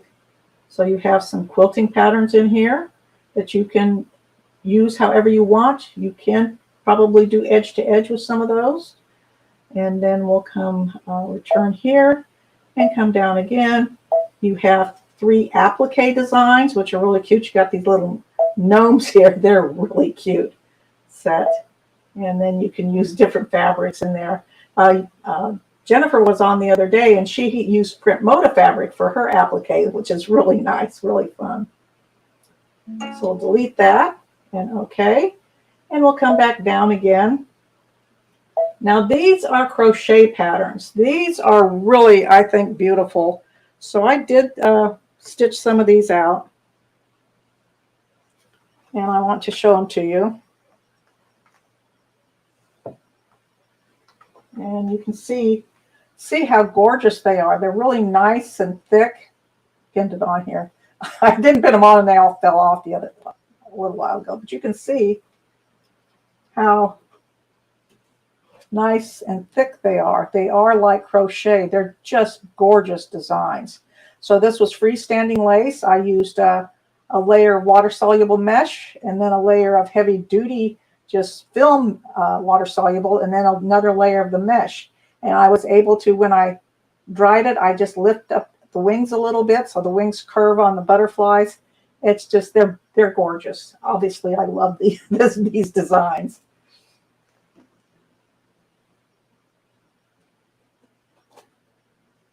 And then the last section on there is, let's go back, this is some in the hoop projects. So you have 3 in the hoop projects. All right, so another thing in embroidery, I'm going to come to section 8 here, and I'm going to pick this design right here.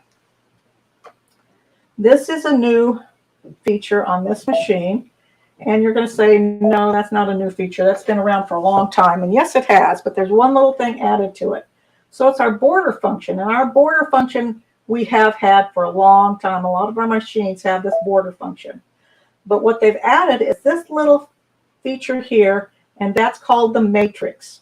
So when I push that, and I have my 9.5 by 9.5 inch hoop there, it just populates the whole area.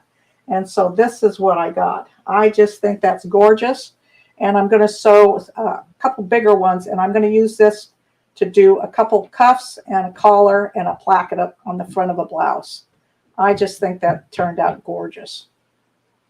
So I absolutely love that.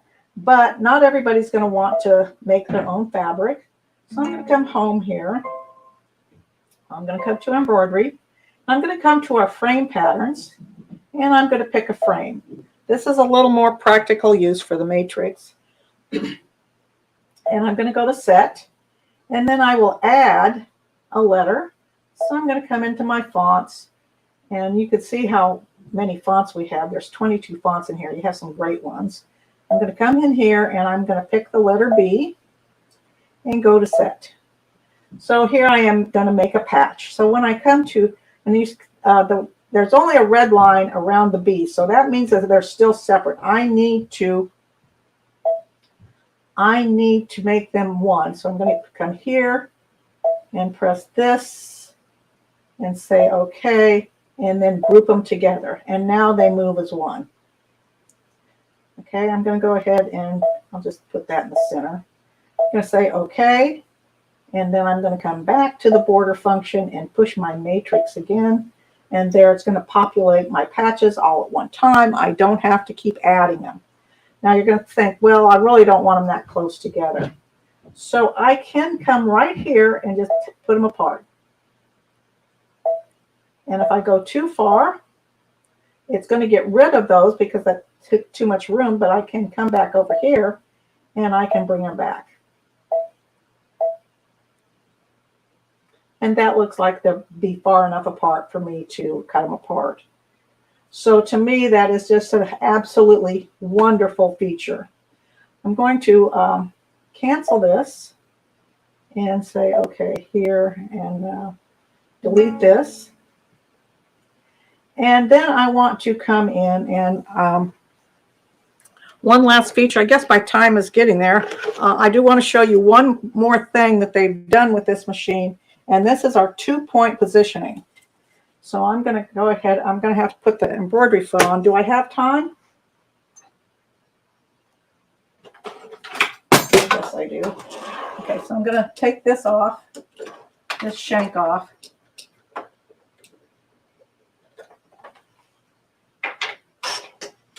And I'm going to put the embroidery foot on. Now, in order for me to get a light to work on this foot, I need to plug this foot in. So excuse me as I kind of come over here and plug this in the back.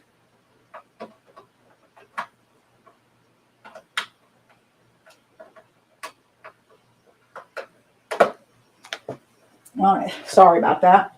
Okay, so I'm going to come back here, and I'm going to come to here, And I'm going to pick this design right here. So I have marked on my fabric. Now I didn't hoop very straight. You can see that this is crooked here, but I'm going to use my 2-point positioning to get this positioned just right. So I'm going to come here and push this on the machine and lock it down. And I'm going to go to set and then go straight to embroidery. So then I'm going to push the layout button and I'm going to push the 2-point positioning. So the first point I'm going to pick is this point down here in the corner. Now this is my pivot point. So this is like putting a pin in a piece of paper and then I can pivot from here. So this is a permanent point. So that's my first point. And then I'm going to go to next. And I'm going to say, well, I'll go this way because that's the way of the line. And then go to next. And then there's a red light here. I'm going to put it right down there. And I want to move a little bit slower because it moves it in smaller increments so I can get closer to where I need to be. And that looks pretty close. And then I'm going to go to next. And I'll take it up to the line. And say set. And you can see that it moved it, so it's going to set right on that line perfectly, even though I did not hoop straight. So this is some of the wonderful features of this new machine. You're just going to keep on exploring and finding more wonderful, wonderful things about this machine when you get one in your sewing room. So back to you, Jane. Thank you so much, Kathy. That was fantastic. I just love this machine so much. From the first moment I met it, I'm in love. Let me ask you a couple questions. Yes, it is, people wanted okay. to know the freestanding lace. Are you using special thread for that? Well, I'll tell you what I did. It wasn't really a specialty thread, but I liked the looks of the cotton thread. So I used cotton thread, but I have to warn you, it really, I think it turned out beautiful, and I just love the look. But clean your machine a little more regularly because that cotton just builds up in there, and your bobbin sensor won't work because there's too much fuzz, and it thinks there's thread on your bobbin when there isn't. So you need to make sure that you clean, or else you will not get any warning about a low bobbin. But I use cotton thread. That's a great top tip. And then last one, so I can tell everybody how they can get their hands on it, the maximum hoop size. Oh, the maximum hoop size. I didn't say that, did I? 9.5 by 14. It's a beauty. And some of those, you're going to do this tomorrow, but those embroidery patterns, I mean, I am go big or go home. And these are big, big patterns. I love them so much. I cannot wait for that tomorrow. Kathy Gandy, everybody. She's a brother educator. You know where you love her. Kathy, thank you so much for that great demo. Oh, thank you. Okay, let's make sure you get your hands on this Stellaire XJ2 from our friends at Brother. I'll tell you how to do it right here. And there's that gorgeous machine. Let's see. You are going to look at the SewFest price, and then you're going to cross it out. And you're going to call for more information. How about that? 800-401-8151. And that is the Stellaire XJ2 sewing and embroidery machine. Now, remember, you're going to use that with the Artspira mobile app. You're going to use that with your built-in Disney designs. It's 101 built-in designs. You've got your 2-point embroidery positioning function with the LED pointer.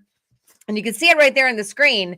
You're getting your free Print Moda Studio Fabric Printer to go along with it. You've got your built-in sewing stitches. You've got your Sew Straight laser guide. And you've got your 3D effect and that matrix copy that Kathy showed you. This is a great machine with great features. You do not want to miss out on this, especially because you get the Print Moda Studio Fabric Printer. What brother can't and won't think of next? I just love it so much. Go ahead and call for more information. Get this in your sewing room today, 800-401-8151. And oh yeah, they've got financing over there at Sewing Machines Plus. And you also got free shipping. So put that in your cart today. I love it. Where you at, Blaine? I am right here, Jane. Blaine, I love that machine. You know, it's pretty awesome. And when I was at the Brother Convention, I actually got to make a project the same project that Kathy just showed you. I actually did that same project and got to, do a lot of hooping. And what's awesome about that positioning app is you can hoop something you don't, used to, you have to get your ruler out and make sure that whatever you're hooping is straight and all that.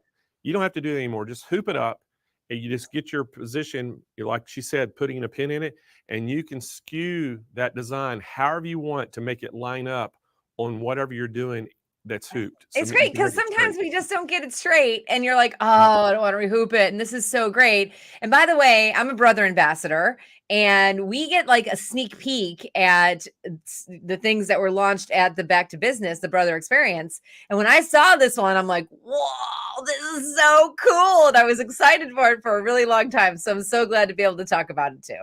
Yeah, it's pretty awesome. And then just like, she was showing you, it has those automatic, you just put in how many stitches you want it to stitch and it stops and automatically pulls the needle up or the presser foot up so you can just pivot it and then, put it back down and just continue to sew like you can do it. It's just awesome. I really, the technology is just getting unbelievable. I was just going to say that. I was going to tell you that. It's funny is my husband is like, are you sewing or are you like playing on a computer with all this great technology? And I'm like, it just allows me to be more creative, Kurt. That's what I'm doing. Yeah, they've tried to make it really easy for you to be, be creative and actually do really complex type sewing and embroidery. It made it easy for you. So yeah, it's pretty cool. And then in the package we have together right now. Oh my God, the package you have. It is unreal, to get the print motor with it. And again, one of the things is, if you have just the Stellaire, either XJ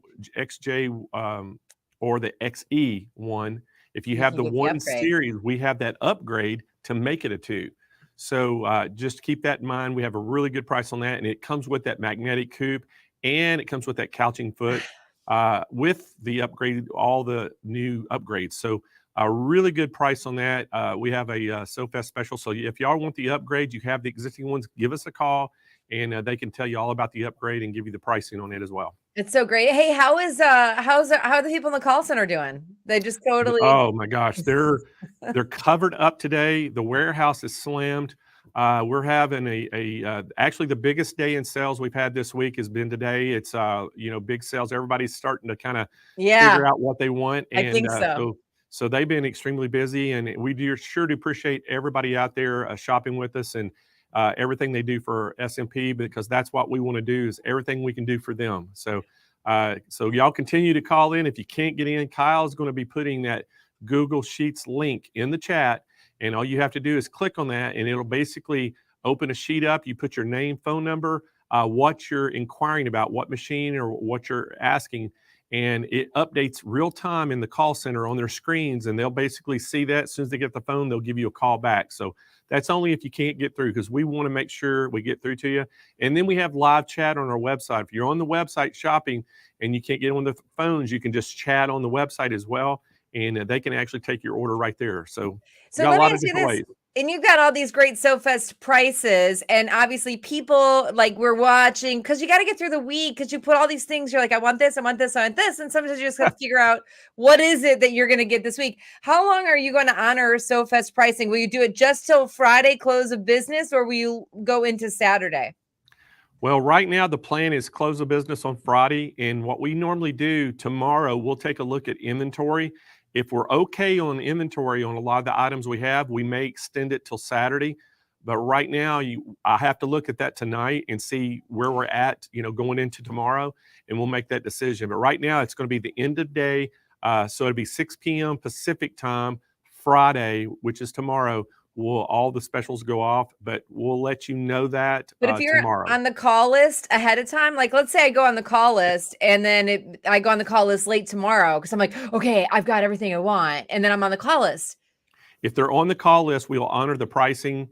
All as long as they get on that call list, we will honor the pricing. I knew you'd do that, Blaine. All right. Well, Jane, we're going to get to the next one, and I'll see you back here in just 30 minutes. So, guys, we are going to make our way all the way over to Utah to the Butler headquarters. This is a Butler Robotics. We've got Aubrey Hartman back in, guys, and everybody is loving her demonstration. She's actually demonstrating the robotics, and she's been kind of making a project all in together with it. Aubrey's the area sales manager for Butler Robotics.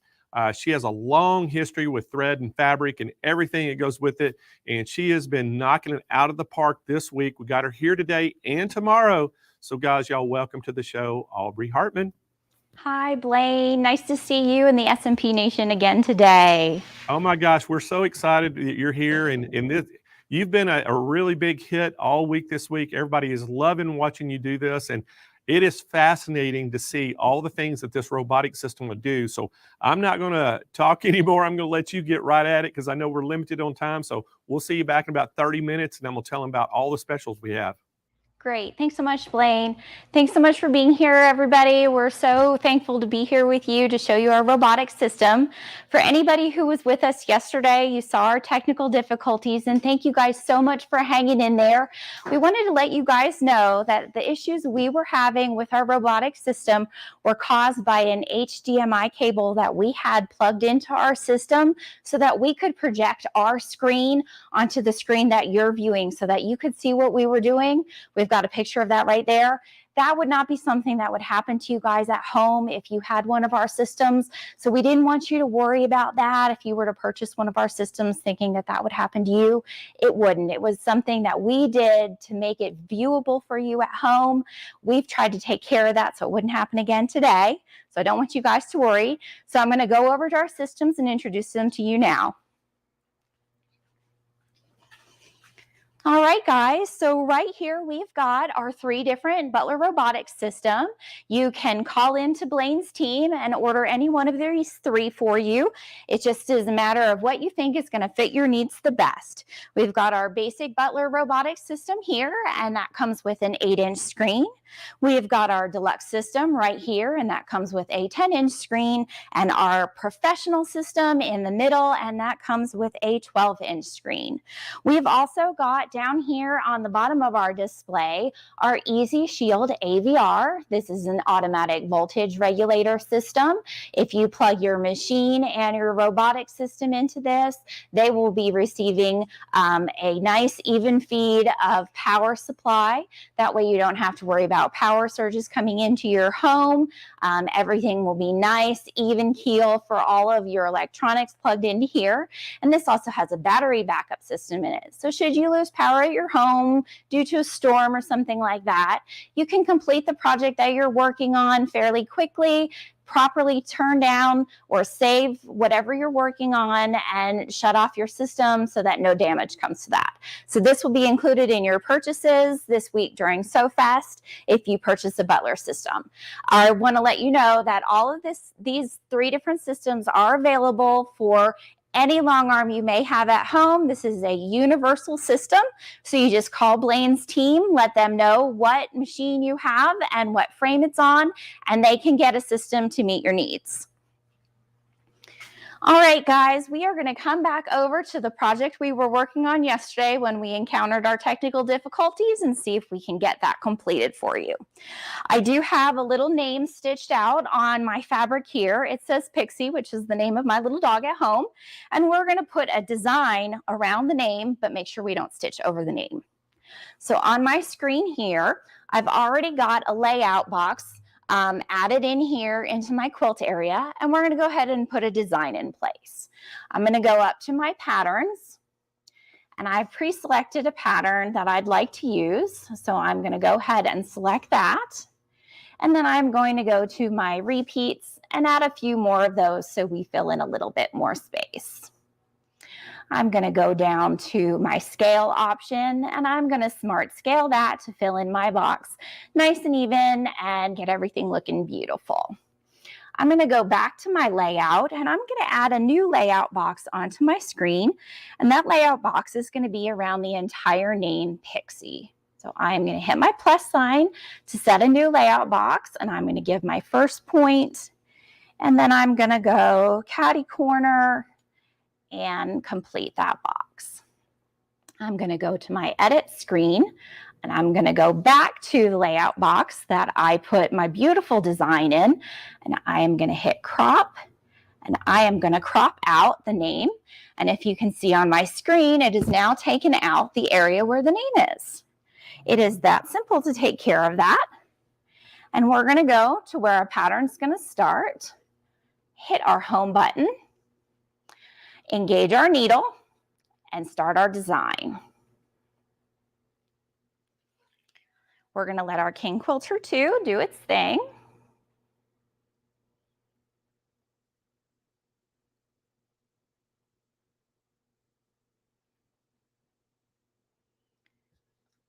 And looks like we're having the same problem we had yesterday with our casting. No, I think I forgot to set it back to the machine type. Okay, let's see.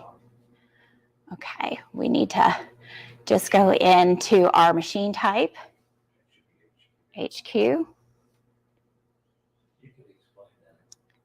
So we need to make sure that our machine name is actually entered into our machine type so that the Butler system recognizes what kind of machine we're working with. So we just need to make sure that that was engaged. And nope. So while we're talking about this, Yeah. Audrey, they're wondering if it has to be a rectangle or could you do more points to make a different shape on that? You can do more points. So when you're setting a layout box, you can do a basic square rectangle taking 2 points. You can make a basic square rectangle making 4 points, taking all 4 corners. You can make a triangle using 3 corners. A lot of people like doing hexagon quilts, so you could do all the points of a hexagon. If you were making a circle, you could set 50 points around that circle if you wanted to. So when you're making a layout box, you can do whatever you want to do just by setting those points. It doesn't matter how many points you set. You just need to set as many points as you need to get the shape that you want. Does that make sense, Lindsay? Yeah. Okay. That makes a lot of Yeah. sense. Your layout space just depends on how many points you set. You need a minimum of those 2 points from top right or top left to bottom right, and that will set you your basic, and then it'll go. Are we good? Okay. We're almost there. Do we have any other questions, Lindsay, while we've got a moment? Can you do like more than one? Like how many pattern boxes? Is there more than? Can you just do one pattern box, or can you do? You can lay out multiple pattern boxes at one time. The bottom of the screen will give you like box 1 of however many you've got, and then there are arrows on each side of it so that you can page back and forth between however many pattern boxes you actually have available. So if you've got 1 of 3, you can flip back and forth between all 3 pattern boxes. So you can look at the different ones all at one time.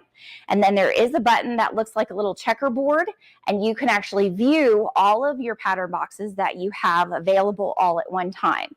So if you've laid out a whole quilt and you want to see every little square that you've got within your quilt area, you can look at that all at one time.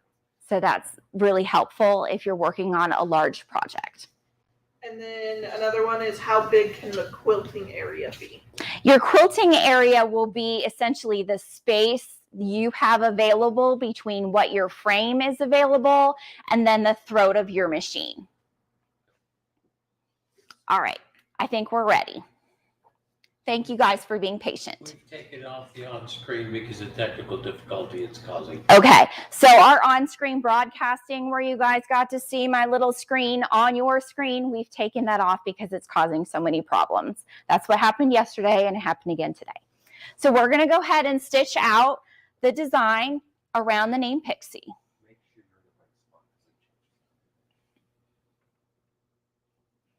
And I'm just double checking that everything lined back up, and I think we're good. So I'm just going to my starting point. When you add a pattern into your pattern boxes, they all have a starting and a stopping point. The Butler system puts a green where the pattern is going to start and a red dot where the pattern is going to end. That way you kind of know where you're going to start and stop. Let's see.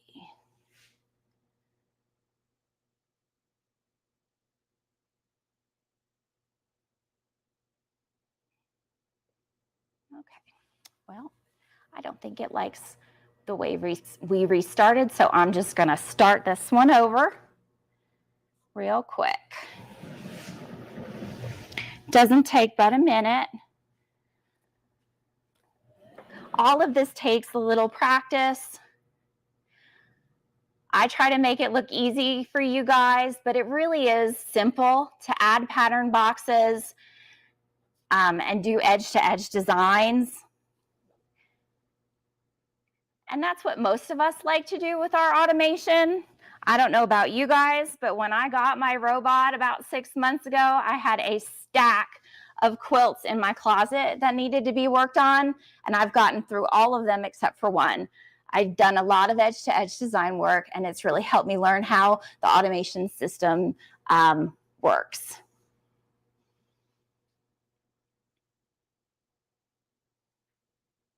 All right, here we go again.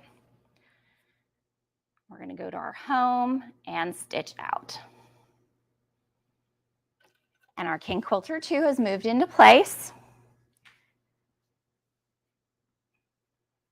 We're going to pull our bobbin thread up and start stitching. It's taken its tie off stitch. And there we go. So it's going to fill in the rabbit fabric here with the design I picked out, but it's going to skip over the area where I've stitched the name out, and that was something we did yesterday. That way you can personalize quilts with names for people that you're gifting to. You can add in special birth dates or wedding dates. So it's a really fun way to add that extra personalization level to that special gift you've made. Are you limited to the patterns that come with the system? No, you are not limited to the patterns that come with the Butler Robotics system. Your basic system comes with over 150 patterns. The deluxe system comes with over 250 patterns. And the professional system comes with over 500 patterns. But you can actually purchase patterns on a variety of websites, and you can import them into your Butler Robotics system. You can either download them onto a USB stick and import them onto your Butler Robotics, or you can actually connect to Wi-Fi with your Butler Robotics system and directly download them that way. And our system takes QLI, DXF, and QCC.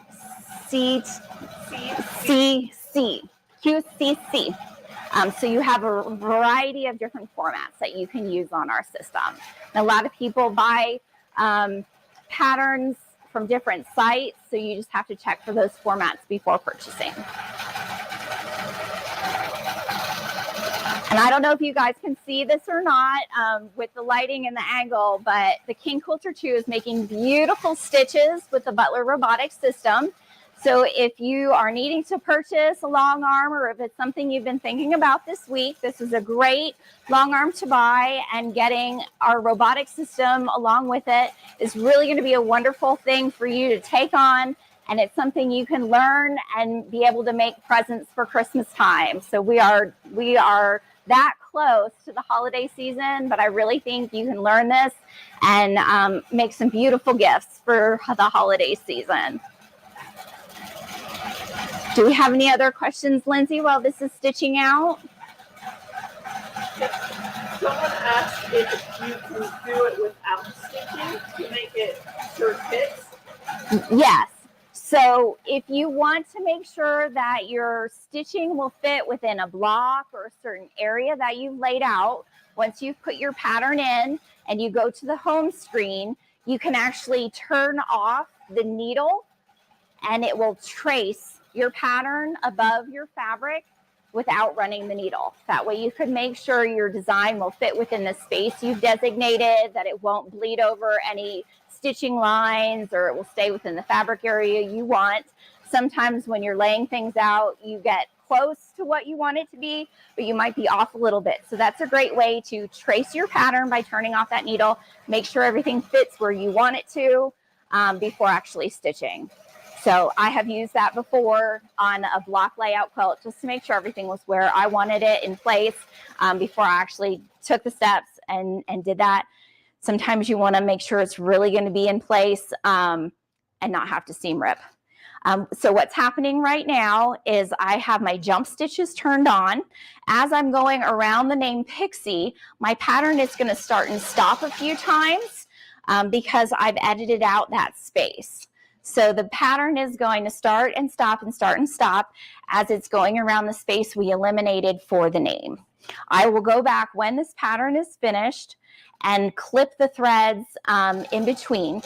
It is taking a tie-off stitch every time it starts and every time it stops so that all of those stitches are locked. Is there a way to record yourself and make your own pattern? There is a feature on our machine. It's called free motion. So you can turn that on and free motion whatever you want. And then you can save what you've drawn and then turn that into a stitch on the machine. So yes, you can do that. I am not very practiced at free motioning, so I do need a little work with that. But some of you out there are wonderful free motion quilters and probably would make beautiful patterns if you had that feature and would use that on your Butler system. I promise you guys, I will try harder to learn some free motion so that maybe I could record some better patterns. What else do we have, Lindsay? They're asking about the jump stitches you were just talking about, and they said, so will you have to cut the jump stitches front and back? Yes, you will have to cut the jump stitches front and back because as it's jumping on the front with my top thread, the bobbin thread is jumping as well. But you do have it tying off on the ends, so it is locking in place. And the jump stitches is something that you're controlling, so you can go into the settings and hit the jump stitch tab, and it will open up a little keypad. So you can determine how far you'll allow your machine to jump in between pattern changes. So I have it set at, I think 5 inches right now. I wouldn't want it jumping any further than that. I'd rather have it tie off and me cut the thread and then it tie off again. But you can set it for whatever you want. If you want it only to jump 2 inches in between where you'd rather have it stop and cut, or if you'd rather have it jump 7 inches in between, you can determine how you'd like that to be. It's just a little keypad that you put the number in for yourself. If you purchase say the basic and you want to upgrade later, is that an option? Yes, absolutely. So if you purchase one of the entry-level basic robots and then decide, hey, I really enjoy doing this, but I wish I had some more of the editing features that are available. I wish I had the text feature. I wish I had something else that I saw on this program. Yes, you can upgrade to a higher level model. So think about what you really want to do before you call into Blaine's team and decide which Butler will fit you best.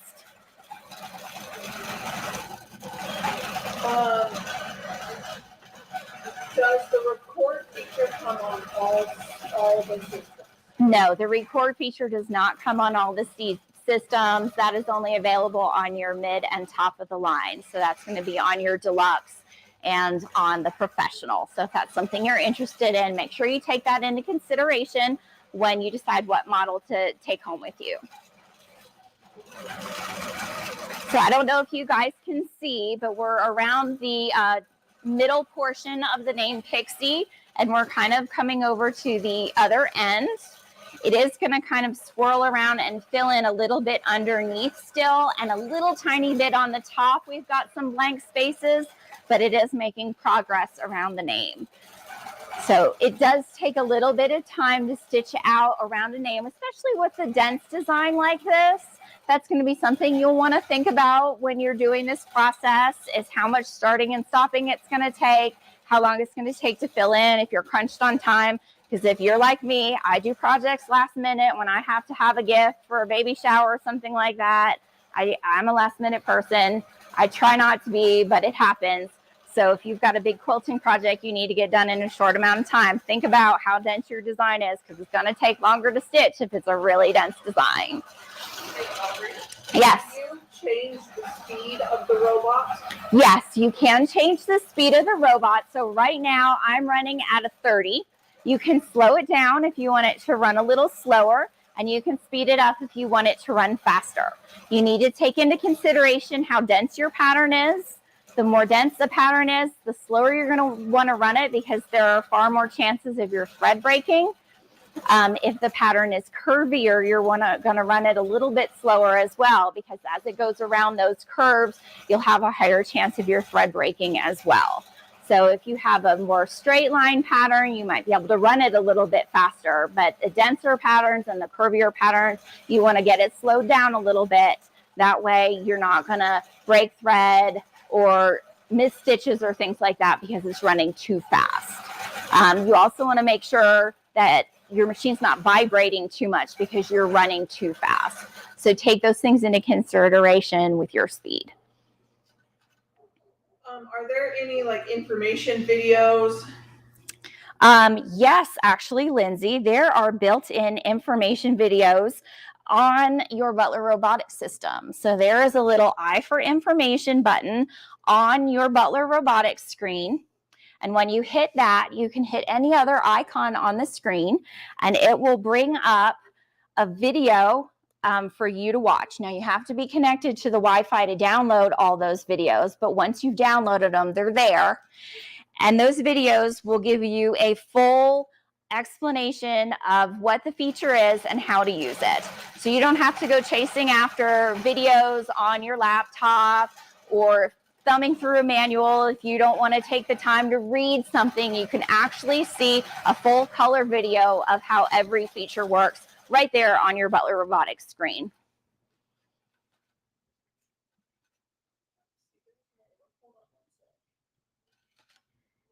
What if the thread breaks?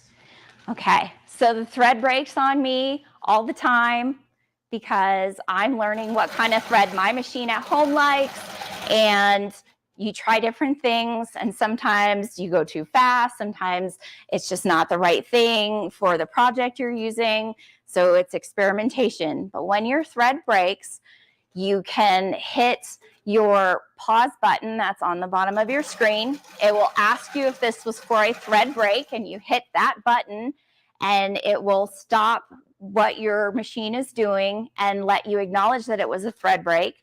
You can rethread your machine or change your bobbin, because that's another excuse for a thread break. And then it will ask you where you want to restart. You can restart a few stitches before where your thread break was. It will tie off for you and restart your pattern. It is very simple, and it is something I use far more often than I probably should because I am still in the learning process. Does the machine stop automatically when it breaks? It does not stop automatically, but it is something that I am learning to hear. It's a change that you hear in the stitching. And I do babysit my machine. I'm still a little too nervous to walk out of the room most of the time when I'm stitching out a pattern, but you can sometimes hear when your thread breaks in the middle of a pattern. Okay, guys, so we are done. So I don't know if you can see the whole thing with our camera shot that we have, but we have a full design pattern all the way around the name Pixie. So I've got a few threads to trim, and I will do that later, but we've got this gorgeous design and a name in the middle, and it is a great personalization to any project that you've got that you're working on. I think it's something that's really appreciated by most people who receive a beautiful gift like this. So it's something that you can do with the Butler Robotics system, and who wouldn't want to do that? All right, do we have time to move on to something else, or are we going back to Blaine? Aubrey, I think we're at the end of our session, but man, another great job. And I know we're going to finish up tomorrow with you again, and we'll hopefully get some more stuff done on that quilt. But I'm going to tell them how they can get these robotic systems, and we'll see you again tomorrow, okay? See you tomorrow, Blaine. Thank you. All right, thank you. All right, guys. So you watch the Butler Robotics now. We have 3 different models of this. The one is called a basic, we have a deluxe, and we have a professional. Now, what separates them is your basic has an 8-inch screen, the Deluxe has a 10-inch and the Professional has a 12-inch screen. And again, each one of those are just have different designs that are built in. So in the basic, you're getting the basic designs and basic features. When you step up to the Deluxe, you're going to unlock more designs and you're going to unlock more features, such as the record feature. Now if you got a friend that has some kind of, they can do stippling real well, or they have a really unique feather that they do, they can come in and do it on your machine, and you can record that, bring that in, digitize it as a file, and then you can bring that up and do edge-to-edge quilts from now on, because you have that locked in your machine as a new design. And so you can do that on the Deluxe and the Professional. And when you get to the Professional, then you're going to jump up in the screen size. You're going to a 12-inch screen on that with everything unlocked. You're going to get all the built-in designs. You're getting all the features on this. And again, guys, they start just a little over $3,000, go all the way up to a little over $6,000. But we have a call-in special on all three of them. And also, you're going to get that battery backup surge protector with this. And with your order, you're getting that absolutely free. And that, again, guys, I would really highly recommend that, because a lot of times we hear that people with robotic systems, the number one thing that ever damages their machine is surging.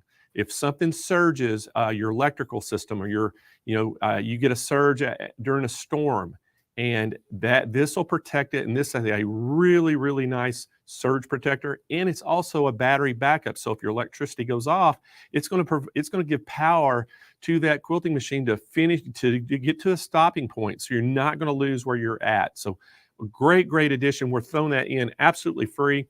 And then, guys, I wanted to talk a little bit about our King Quilter. If you notice, Aubrey was using the King Quilter there on a 10-foot frame. And guys, again, we have the best price of the year on the King Quilter. Again, $49.99 for the King Quilter. It's coming with the little foot frame, a 5-foot frame. So if you are limited on space, there's no excuse. The little foot frame is going to fit on there. And then if you've got the room, we have you can get that 10 or 12-foot frame to go with it for just $500 more. And if you added one of these Butler Robotics, you're going to get a robotic system on a 10 or 12-foot frame with a 18-inch machine for under $10,000. Guys, that's insane. We're going to be able to finance that for you as well, and free shipping right to your doorstep. So how could you beat that? We sell more long arms than any dealer in the nation. We are experts on this. So give us a call, 800-401-8151, and we're going to be able to help you and fit the best, robotics frame combination that you need to help you out. So, all right, guys, we are going to continue to move on, and I'm going to bring my co-host back in here, Jane Klaus. Hi, Blaine. How you doing? I am doing great, Jane. And I tell you, after just seeing the King Quilter in action and all the robotic systems, it just makes me. I used to do that at all of our quilt shows that we went to. That's what I did. I did the robotics demonstration. That's cool. Because I'm not good at freehand or free motion quilting and all that, but I could set that robot up and let it do its thing. And, you really can work that robot, Blaine. Oh my gosh, it made me look like a really good quilter. Well, I love that. Here's the thing: get that, do the robotics, make the quilt, and then when you give it to somebody, be like, "Oh yeah, I did it myself." Yeah. Well, you think about somebody like Corey Sheehan, who's one of our managers. He was doing our King Quilter demonstration. Yeah. That he is really good at free motion, and he was doing really cool stippling. He was doing really cool feathers. Well, he could actually, with that robotics, record that, put it in as a design, and then have it do it on its own. And do it on its own. Plus, he could do his own free motion creativity inside of that. Like he could do a border with that and do it. And so there's so many things you can do with the combination of what your artistic level is, plus the robotics. So I just love it. I think that's so cool. And also, like, for people who don't do that, that's inspiring to watch and get a little bit inspired and interested, and like, maybe I'll try it, because that's what it's all about. Yeah. I wish that Aubrey would have had a darker fabric with some light thread so you could really see the work, because that quilt she's doing is going to be beautiful. Yeah. And it has the name in there, the Pixie name in there. So it was kind of hard to see on camera with the color thread. But if you had a dark surface with that light thread, you would be able to see all the detail work. It's pretty impressive what So she's much doing. more detailed too, because when they got in super close, you could see it. But Yeah. like you said, if it just popped a little bit because of the camera, but in person, I'm sure you would just see it. You Oh could my gosh. feel it. It would be so cool. So I love everybody's not getting the full effect of what that actually is. So anyway, I'm glad she's here. She's so good. But we're going to continue on the show. I know you got another special guest coming up next. So I'm going to jump out of here and I'll be back in 30 minutes. Okay, see you soon, Blaine. Thanks, everybody. How you doing? Are you guys having a great time? Give me a high five right there in the comments if you're having such a great time today on day 4. I can't believe it. All right, let's keep things moving along. It's 5 o'clock here, Central Time. It's 5 o'clock somewhere. I'm going to go get a drink while we're talking about our next segment. Wait, did I just say that? Okay, Allison Spence is an HQ national educator. And when you say artist, I mean it. She can do it all. Knitting, sewing, quilting. You got a question, you can ask her. Her introduction to quilting was a quilt given to her newborn daughter by her sister-in-law. That was over 30 years ago. And she loves all areas of quilting, but prefers simple piecing designs. So she can just get to the quilting part. That's why she likes to piece it together to get to the quilting. All right, enough of me talking. Let's bring Allison in and say hi. Oh, Allison, you're on mute. Okay, how's that? I love it. There she Can is. you hear me now? Okay. You sound great. Yeah.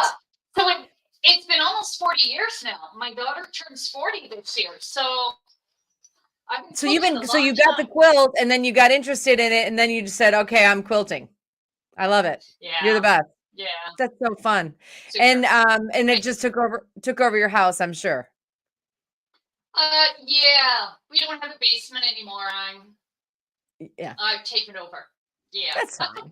Nobody needs your daughter's 40. She can have her Barbie playhouse in her own house. Yeah, that's true.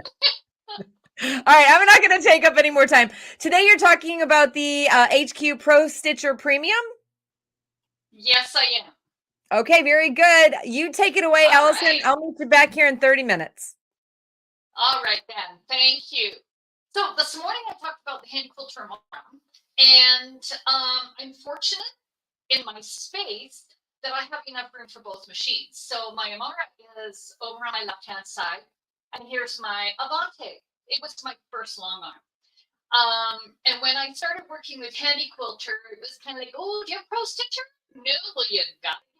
So put the Pro Stitcher on the Avante, and then the Amara came out. So I do a lot of my free motion on the Amara, and I do a lot of my Pro Stitcher work, computerized work, on the Avante. Now, one of the things that I wanted to share, Nick was here on Tuesday and he shared a few things, and I kind of want to build on what he was sharing and showing you. So because I have an 18-inch throat machine, he was demonstrating on a 24-inch throat machine. The amount of space that we can stitch in is different. So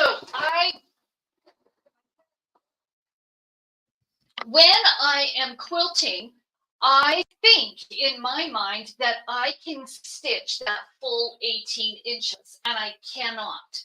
I can only stitch about 4 or 5 inches less. So about 13 inches, 14 inches max. I'm going to show you how we measure that, because as this quilt gets quilted and wrapped around that back pole, it's going to take up some distance. It's going to make that pole bigger. So I'm going to switch the camera and see if I can get over to the other one. There we go. All right. So one of the things that I want to do and show you is that I can measure the spacing that I have allowed, that I have available to me. So I'm going to push my machine all the way to the back. I have orange crosshairs, and that's where my needle is. I'm going to go into Pro Stitcher, and I have a pen here, and I'm going to measure. Now what happens is I get my little measure icons up, and I can measure, and I think it'll probably really come in close.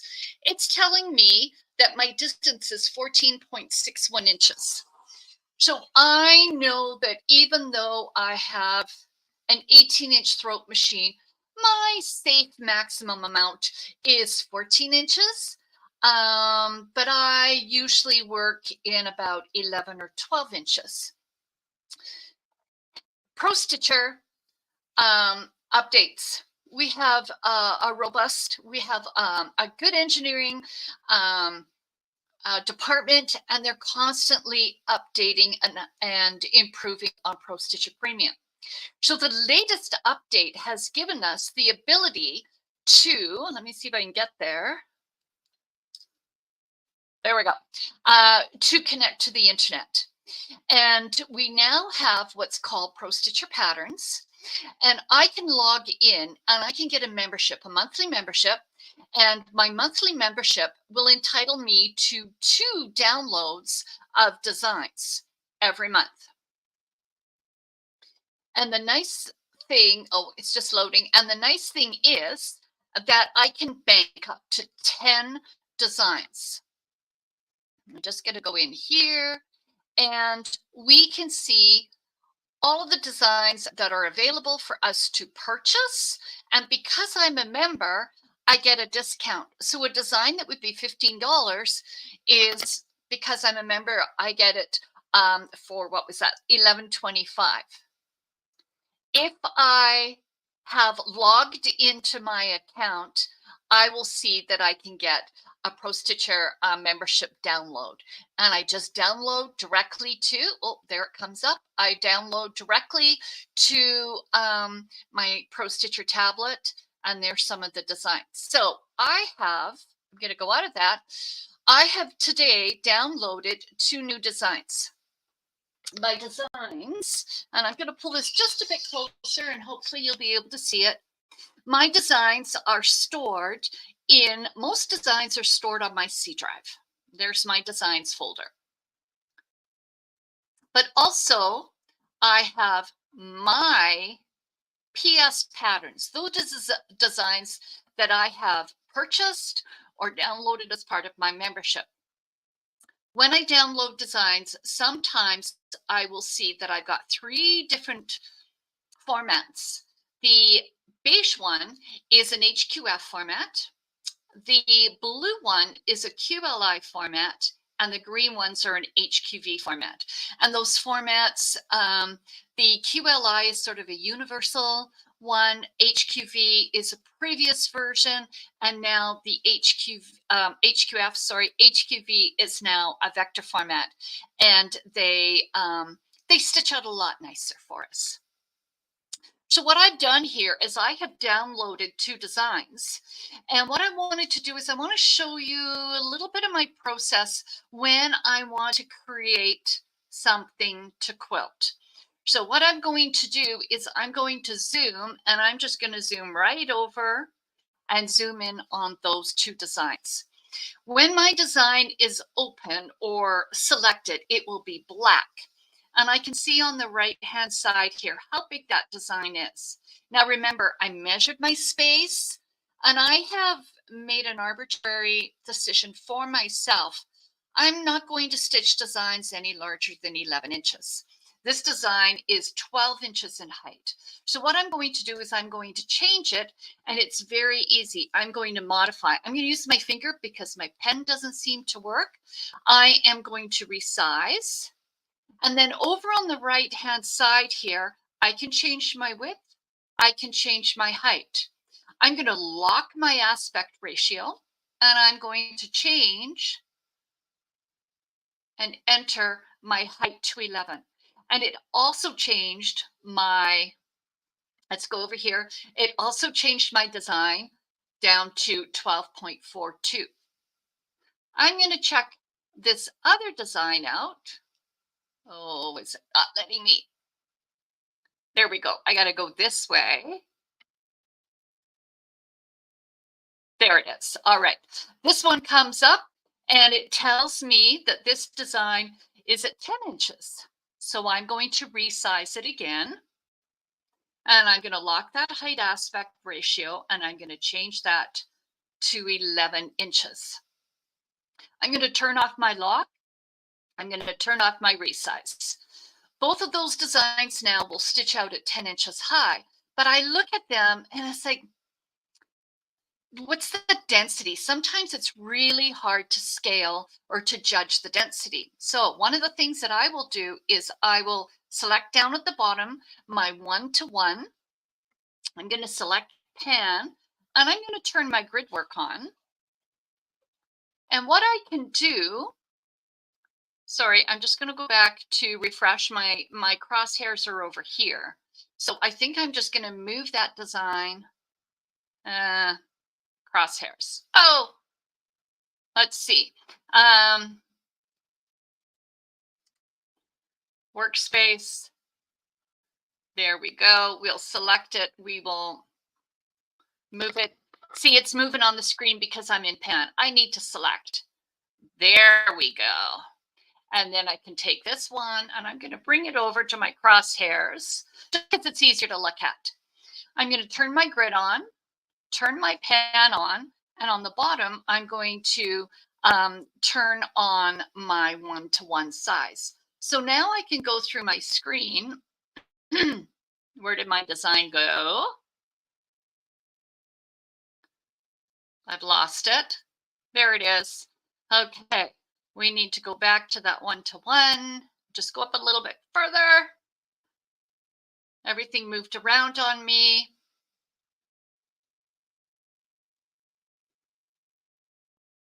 There's my crosshairs. There we go. All right. So if I was to put a ruler up against this screen, I can see that my grid is exactly 1 inch with 1/4 inch segments. And I can scroll through this design and look at the scale. And if we go, just scroll up to the other one, where did the other one go? I think we went too far. There it is. And this is the other one. And we'll select that design. And we can see the scale there. Depending on the design that I choose to do, what will happen is this will give me an opportunity to actually look at the design in real size. And I may decide that I want it that dense, or I may decide that I want something a little bit less dense. So let's turn our gears, our grid off. We're going to refresh. There's my design up there. I think I'm going to zoom in over that. There we go. Now, my two designs are 11 inches in height. One of them started out as 12. I think this one down here, the oyster shells, started out as 12. Sometimes what I will do is I will save that edit now so that I don't have to just keep deciding. I know that I've changed it. But one other thing that I want to do is I want to flip this. My brain says start at the top. I am going to go to rotate. I'm going to flip. And we have this little tool called baseline. Baseline is kind of a freeze, and it saves all those changes that I've made. Now I can go and I can save that design, and I can put it in oyster shells back there, but I'm going to edit that name and 11 inch. Save it as 11 inch. So that the next time I go in to look at that design, look there, I've got the original and I've got oyster shells 11. So then when I'm creating a design, all I have to do is bring this in. I know exactly how big it is, and I can very, very quickly create my design. I'm going to clear everything on my screen. So I'm going to clear all. To be able to stitch, especially edge to edge, we need to create an area. So what I'm going to do is I'm just going to manually plug in an area. And over on the right hand side, I'm going to put in a quilt size because I can. Whoops. What happened to it?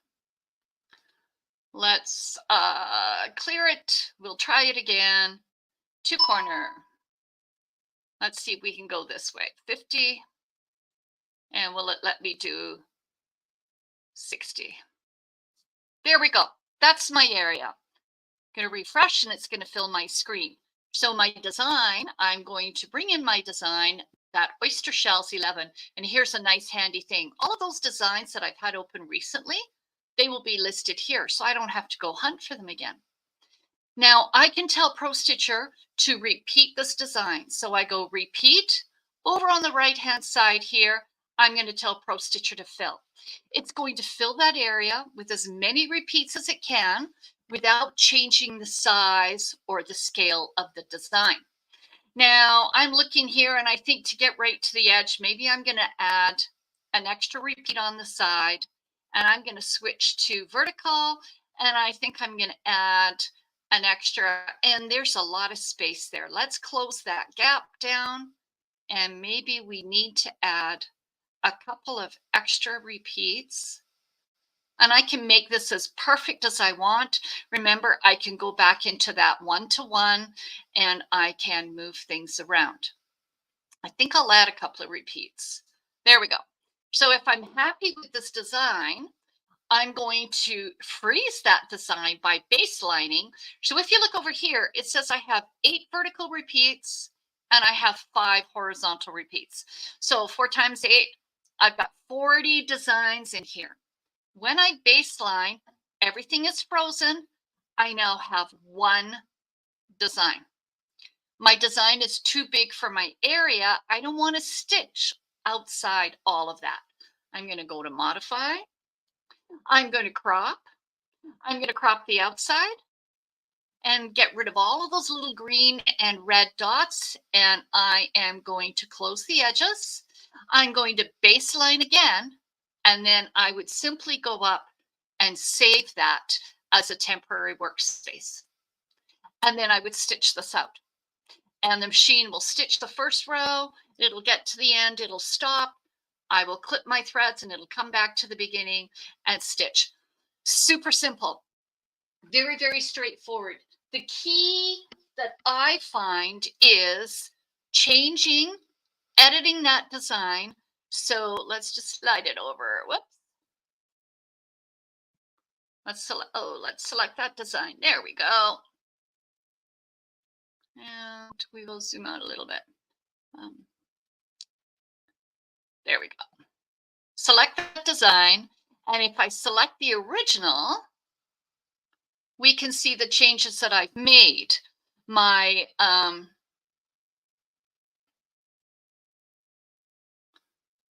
just going to zoom it in a little bit. There we go. My original was kind of big and my start and stop was at the bottom. My resized design, I've resized it till I'm happy with it. And my start is at the top of the design. I really like that because now when I start repositioning my design, I've got a start point here and I know that that's going to be close to the top of that repeat row. So when I advance, very, very straightforward. I do what's called a drag and drop and I can adjust my design and then I can just start stitching my next row and quick, easy, straightforward. All right. Let's have a look and let's see if I can switch back to my other camera. And there we go. One other thing, while I'm sitting here, I've got these lovely overhead lights. Those are called the highlights. And I want to show you the difference in light when those are on. They give me an awful lot of overhead light. I'm in the basement. Kind of dark down here. I don't have a lot of good overhead light, but my highlights open up my area. I can clearly see my space. I can see my quilting no matter what color thread I'm using. I showed you how I resize my designs. Nick is working on a Fusion, which is a 24-inch throat machine. He's probably got 18, 19, 20 inches of usable space. So he may adjust his designs larger, save them as a larger design than I do, because then he can stitch them out into an appropriate size for his designs. I think I've covered everything that I had listed on my checklist. Shauna tomorrow will be talking about Pro Stitcher Lite. And I just wanted to mention, Pro Stitcher Premium comes with over 2,000 designs. So you got a lot. You can purchase designs from a variety of different companies. We now have the Pro Stitcher patterns, or PS patterns, that you can get a club membership and get some downloads. And then the Pro Stitcher Lite comes with 500 designs. So we've got a lot of designs that we can work with, but you know, sometimes it's nice to find something new, especially holidays are coming up, Halloween, Thanksgiving, Christmas. We're looking for something new. And I find there's always something new that I would like to pick up at various times, and my customers will say, can you get this design for me? So we will purchase it. I think that's it, Jane. I think that's all I have to cover this afternoon. Well, hey, surprise, Allison. Oh, hi, there you are. It's me. Things pretty quickly. I know. Well, thank you so much for coming on the show. Great demonstration on the Pro Stitcher. And so I'm going to tell them how they can get this, and we'll see you again real soon, okay? Perfect. Thank you so much. All righty. All right. So, guys, that is the Pro Stitcher Premium that she was demonstrating. And again, guys, we have a great price on this, $9,995. But we do have a call-in special on it. So if you've been wanting getting the Cadillac of robotics, this is it. Now, here's the great thing about it. It's going to fit any of your handy quilter machines out there that you see. It's also going to fit the Janome and the Baby Lock quilting machines. It fits on those, and it fits our King quilter. So again, if you want robotics for the Janome, Baby Lock quilting machines, or a handy quilter, Pro Stitcher is the one for you. Pro Stitcher makes this for those machines, including our King quilter. So it is a great, great robotic system, and it has all the features that you saw that Allison was demonstrating. So again, guys, if you've been interested in the Pro Stitcher, get full robotics for your machine, give us a call right now, 800-401-8151. It's free shipping.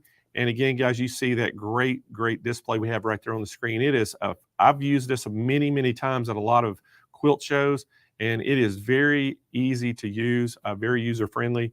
So give us a call. We are experts on this, so anybody you talk to are going to be able to help you with this and get the right one for the machine that you need. All right, guys, we are going to move on. And so let's bring my co-host back in, Miss Jane Klaus. Hey, Blaine. Way to play the switcheroony on Allison. I know she didn't know what to think. So, you know what, Jane, we're talking. This is day 4, and we're at the end of the day. One demonstration left. Can you believe it? So fast is flying by at record speeds. So fast is so fast.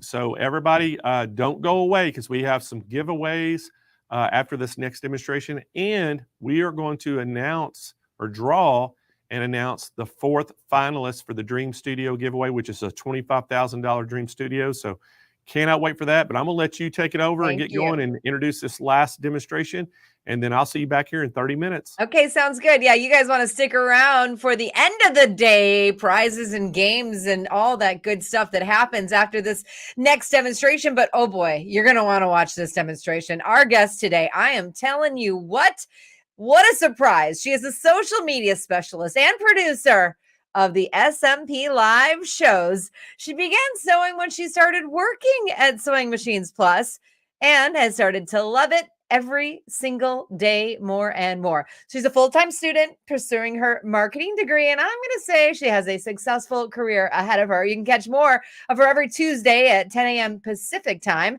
on SMP's YouTube channel as she hosts Takeover Tuesday. Oh, ladies and gentlemen, put your hands together. She's here to talk about Stay Perfect tables. It's Kennedy Cook. Hi, everyone. Oh my goodness, Jane. That was the best intro I've ever heard of my entire life. Well, you wrote it for me, and it's amazing, Kennedy. Who said that? Well, we're excited that you're presenting. I am too, and it's been a hot minute since I've seen you, Jane. I know, girl. We text and we talk, but I haven't seen your face. So I'm going to have to come over on a takeover Tuesday. We're going to have to just take over. Please, please, please, please. Sure. We'll do some repurposing. By the way, if you're here, who's running the board? It's Kyle today. I thought Blaine was going to run it. No. He's watching me. He's watching making sure I do a good job. You're going to do a great job. I know you are. I'm super excited to watch you present. You're so fun and knowledgeable as well. So I'm going to let you take it away, Kennedy. Thank you, Jane. Oh my goodness. Hello, everyone. My name is Kennedy. I am the social media specialist. As Jane was just telling you, I work here at SMP. I've been here. It's actually crazy. Just a little side note. I wore this apron all the time when I first started working here, and it's one of the first times that I'm putting it back on.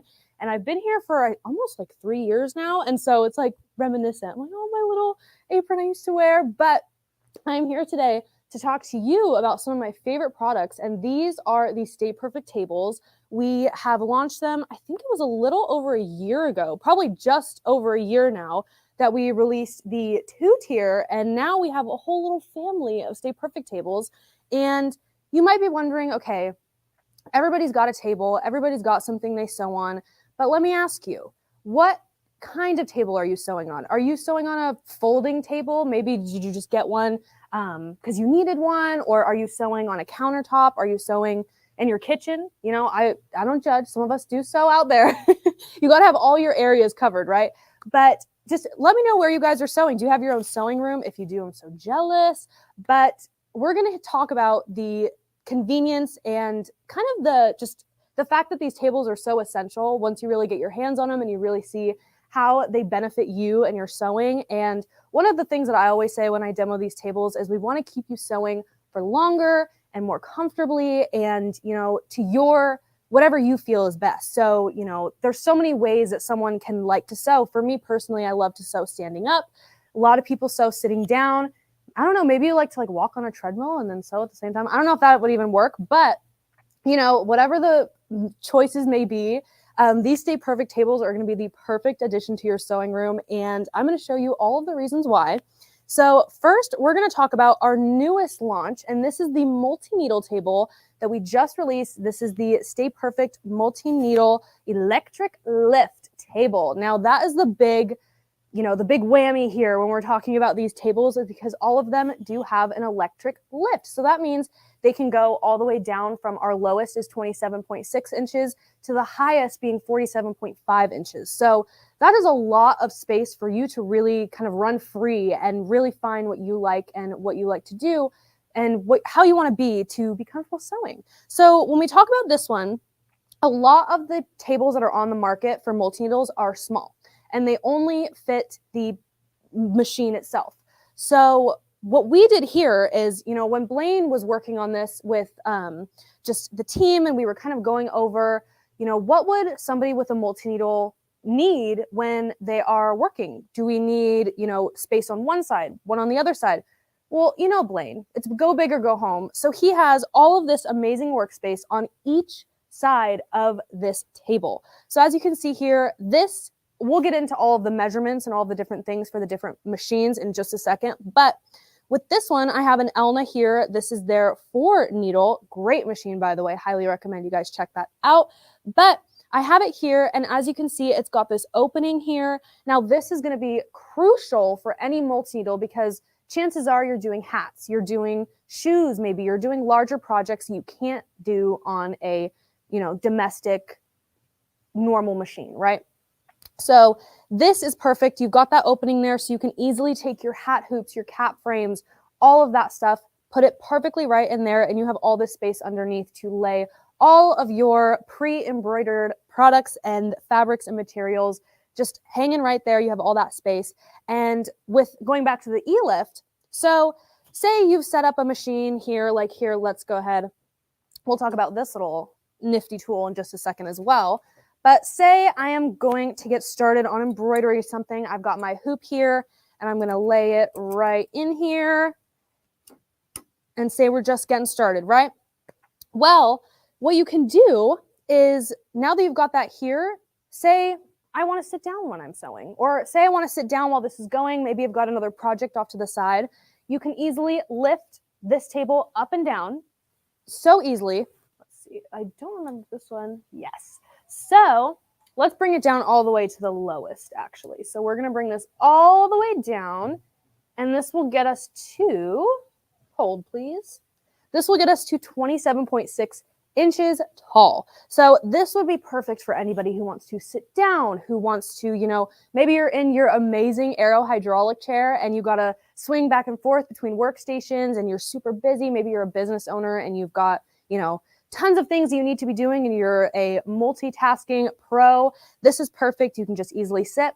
But what if, you know, your back starts to hurt? You know, you're like, oh, I just don't want to sit down anymore. Here we go. All you have to do at the touch of a button is raise it. These lift going at a speed of 1 inch per second. So that's pretty fast if you ask me. You know, if I just hold it here, I turn around for 1 second, I come back, I'm like, oh, I'm already standing and I'm already ready to go. So here, this is probably my favorite feature of these tables, especially when it comes to multi-needles now, because, you know, you're working with not just one needle, you're working with more than one, depending on what machine that you have. Normally 4, 7 needle, 8 needle, 10 needle, 6 needle, whatever the choices may be, you're going to be working in this area a lot and you're going to be doing a lot of things here. So it's important that you're able to see it. And sometimes you can't if you're, you know, if your table is set up in a different position that you're just, it's not accessible for you. So this is awesome because here, if I lift it up just a bit more, I can get right at eye level with the needle. So if you ever have trouble with threading your needle, if you ever have trouble with, you know, seeing all of this parts, getting it through all of the bits and pieces to finally bring it down to thread, this is going to be amazing for you because all I have to do now is just easily, all of these are threaded for me, but all I have to do now is just thread it through the normal way and I'm right there up close to the needle. And, you know, truth be told, I wear contacts, but my eyes are not the best. So I totally relate if any of you out there have struggles with seeing and things like that. As soon as I take these contacts out, I can't see anything. So this is perfect for me. I can get right up in there and get precise and perfect with it. And even, you know, say you're halfway through a project and you need to check your bobbin. Well, look at that. It's right there. So all you have to do is now take your bobbin out, get it all in, do what you got to do, put it back in, and you're right at level with your multi-needle, and you've just got so much more control here, I feel, and you've just got it all right there for you. If you need to oil anything, especially maybe if your thread breaks and something happens and you just got to check down here, it's perfect. It is awesome. So then another awesome feature of these tables that I really love that goes for all of them is you can save your heights. So say you want to keep it at this exact height for when you need to change your thread. You can easily just come over here and set it down. Like, see, I just pressed the 1 button and now it's taking it all the way back down to my first set height, which is my sitting position. But you can easily save 3 positions that you really like and you're really comfortable with, and you can come back to them at any point in time. And then all you have to do when you want to get to that, like here, I said, okay, I want to sit now. All I have to do is press number 1 and it's right there. And then say I'm done with that. And again, want to go standing up or I want to be somewhere in between. There you go. Moves it right up for me. And especially when you're working in this area and say the machine might be taller than you, this is perfect that you can easily get right at level with your threads and with everything up at the top and in the back here as well. So just makes it super convenient. Also a feature on the Elna 4 needle that you might not know is it has a built-in bobbin winder on the side. So even better if you have this machine and you just need to quickly do your bobbins and all of that, it's right there for you. And the height adjustment just makes it so nice. And with the multi-needle table, you get a couple accessories included. You've got the casters and you also have the casters make it super easy to roll around here. I think one of them is locked, but I can easily move this around with just one hand. And I am not that strong, you guys. So we can all relate that this is super easy and this will be so easy for you to move around. Because if you're the type of person that you have a big giant sewing room and you don't know what to do with it, it's great because you can test out different configurations of your tables and see which ones that you like the best. So another awesome feature, another included accessory is going to be this hoop hanger. Now, hoops, I have kind of a love-hate relationship with them sometimes because with hoops, I love having them, magnetic hoops, all of them, every single kind, but they can be a hassle to store sometimes if you don't have the proper storage for them. This is awesome because all you have to do, here I hung it right here so you could see it while we're on camera, but normally I'd probably put it on the side. But this holds all of your little hoops right next to your machine. So say I'm done with this one and I want to swap it out. All I'm going to do is lift this up, get this down, hang it up. Well, I got to pull the other ones out first, so let me do that. But you just pull it out, slide your other ones back on, and look at that. I didn't even have to move. That's the best part. You can just do it from right here, and then I am ready to go. This is not tight, but I don't want it to be just getting it all ready here. But then I am ready to just slide it back into here. Oh, we're gonna have a problem. Well, there's further proof. It's easily slides on. This is about the hoop hanger, and you are just having that extra convenience there for you, especially again, if you're a business owner and you have lots of different sizes of hoops. It's great just to have them all lined up here. And this comes with the machine, with the table, I'm sorry. So this is perfect. Awesome. So I'm going to pull this off here, set it down. Also, if you wanted a sample of the Elna, here you go. We love that. Some great stitching for you. Love these Elna multi-needles. Now, the dimensions really quick for the multi-needle table. We have 3 different versions. We have an A table, a B table, and a C table. The table A, which is this one, will fit all of your Janome and your Elna multi-needles. The reason why we have 3 different types of tables is because a lot of them will have different size openings down at the bottom. So we wanted to make sure that we made tables that fit every type of multi-needle, and it wasn't just a generic table that would kind of fit one or would really fit a different machine, say a baby lock, really well, but it didn't quite fit the Elnas or the Janome. So we made 3 different versions so that way you have the optimal fit and size, and it's perfect for your machine. So again, table A is going to be for your Elnas and your Janome multi-needles. Your B tables are going to be for your baby locks, brothers, and the Juki Tajima SAI, which is what we talked about, I think, this morning. Kelly was on here and we talked about that Tajima. Great machine, by the way. I love multi-needles. I just love them. But table B, again, baby lock, brother, and Juki Tajima. And then table C is going to be for your Racoma 10 needle, for your Viking and your FOF 10 needle, and as well as your SWF 12 needle. So lots of different options, and you are more than welcome to give us a call. We always put it out there to call us. You always hear that. But when you are looking for new products and you just want to make sure that things are right, our team is so knowledgeable and is so helpful. And they just want the same thing as you. They just want to find the right product for you and make sure that you are in, you have all of the things that you need to keep sewing and to keep doing what you love. So that is our multi-needle table. Love that. One little accessory that I wanted to mention quickly. I'm going to try and move this for Roger. This is our little organizer that's got these little poles here. And here I have some wash away stabilizer. But how awesome is this?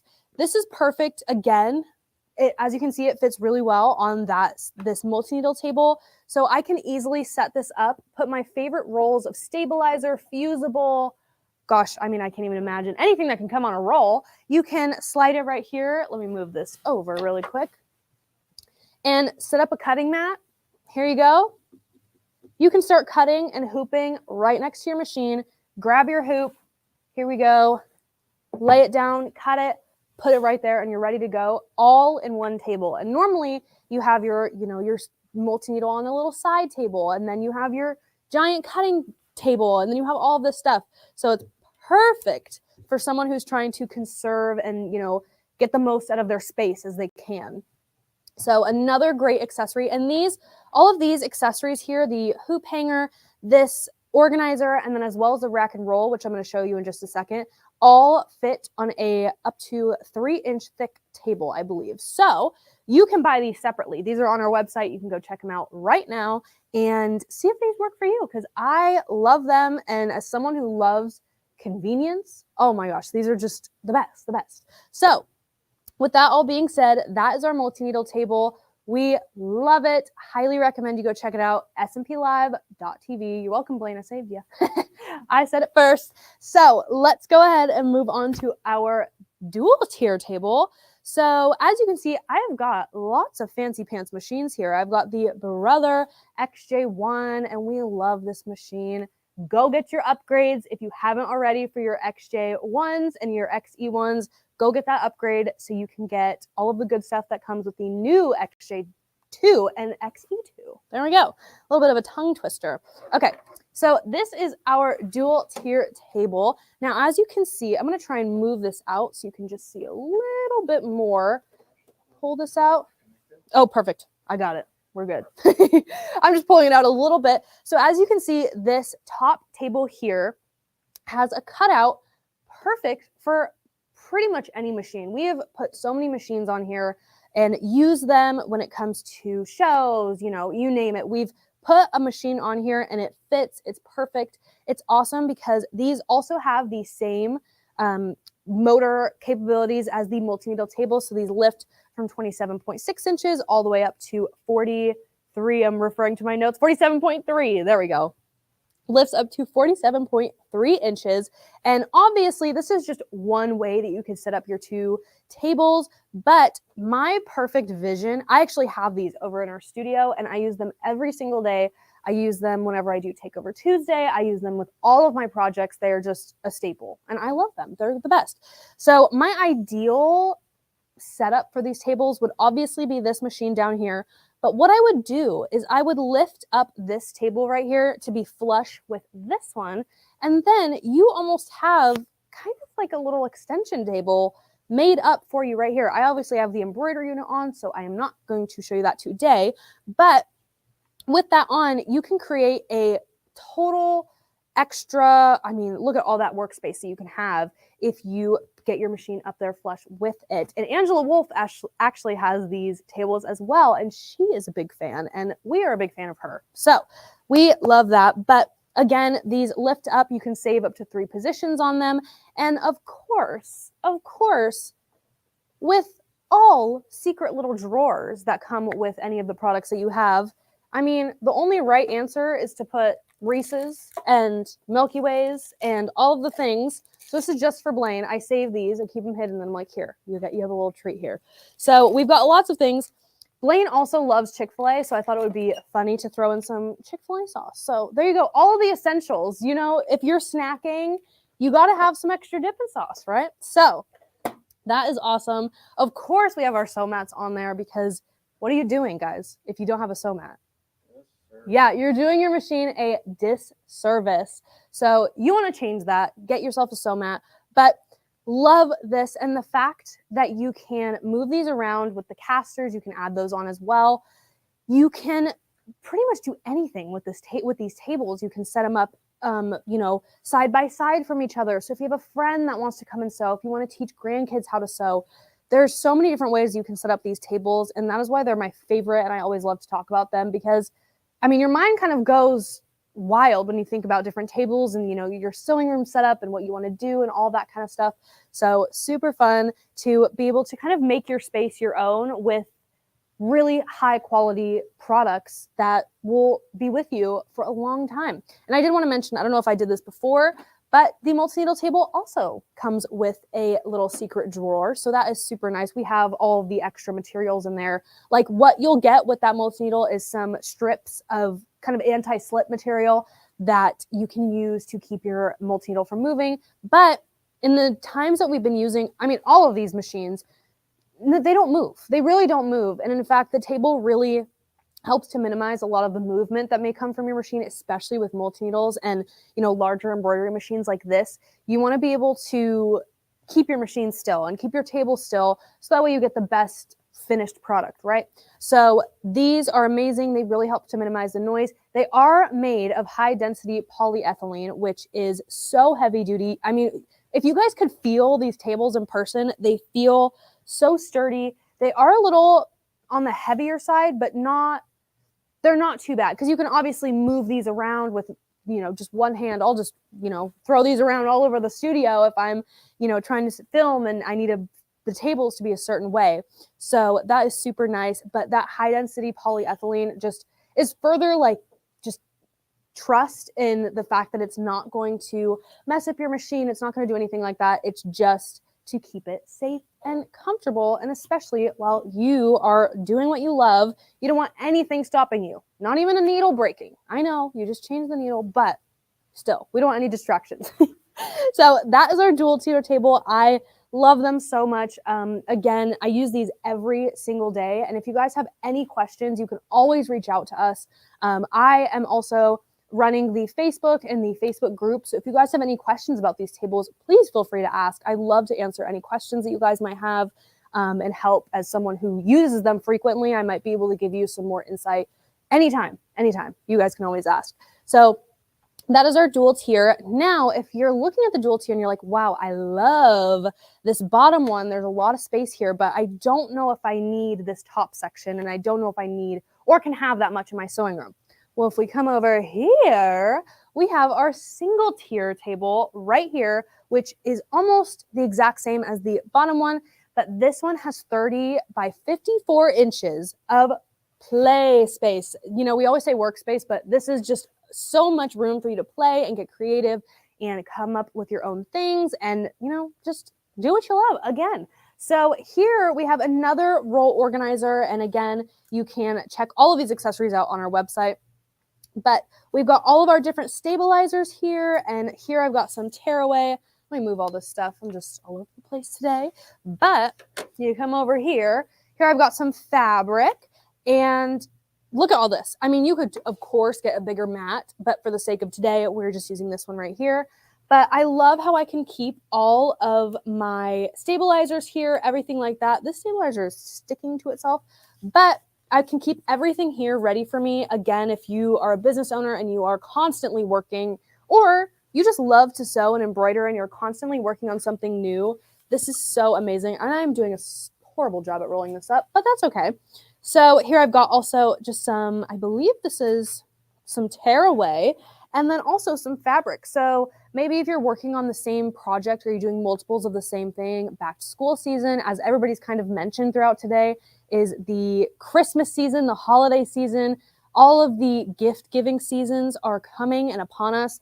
And so you could be working on one project and doing that same thing 10 times. So having all of your materials that you would use to create that project right here in front of you is, I mean, that's just like the end goal for everyone, right? So here, you know, I've got all my essentials here, and I can easily, you know, cut my tearaway and cut my stabilizer to fit all of my fabric. And I had to bring, like, this is such a fun fabric, by the way.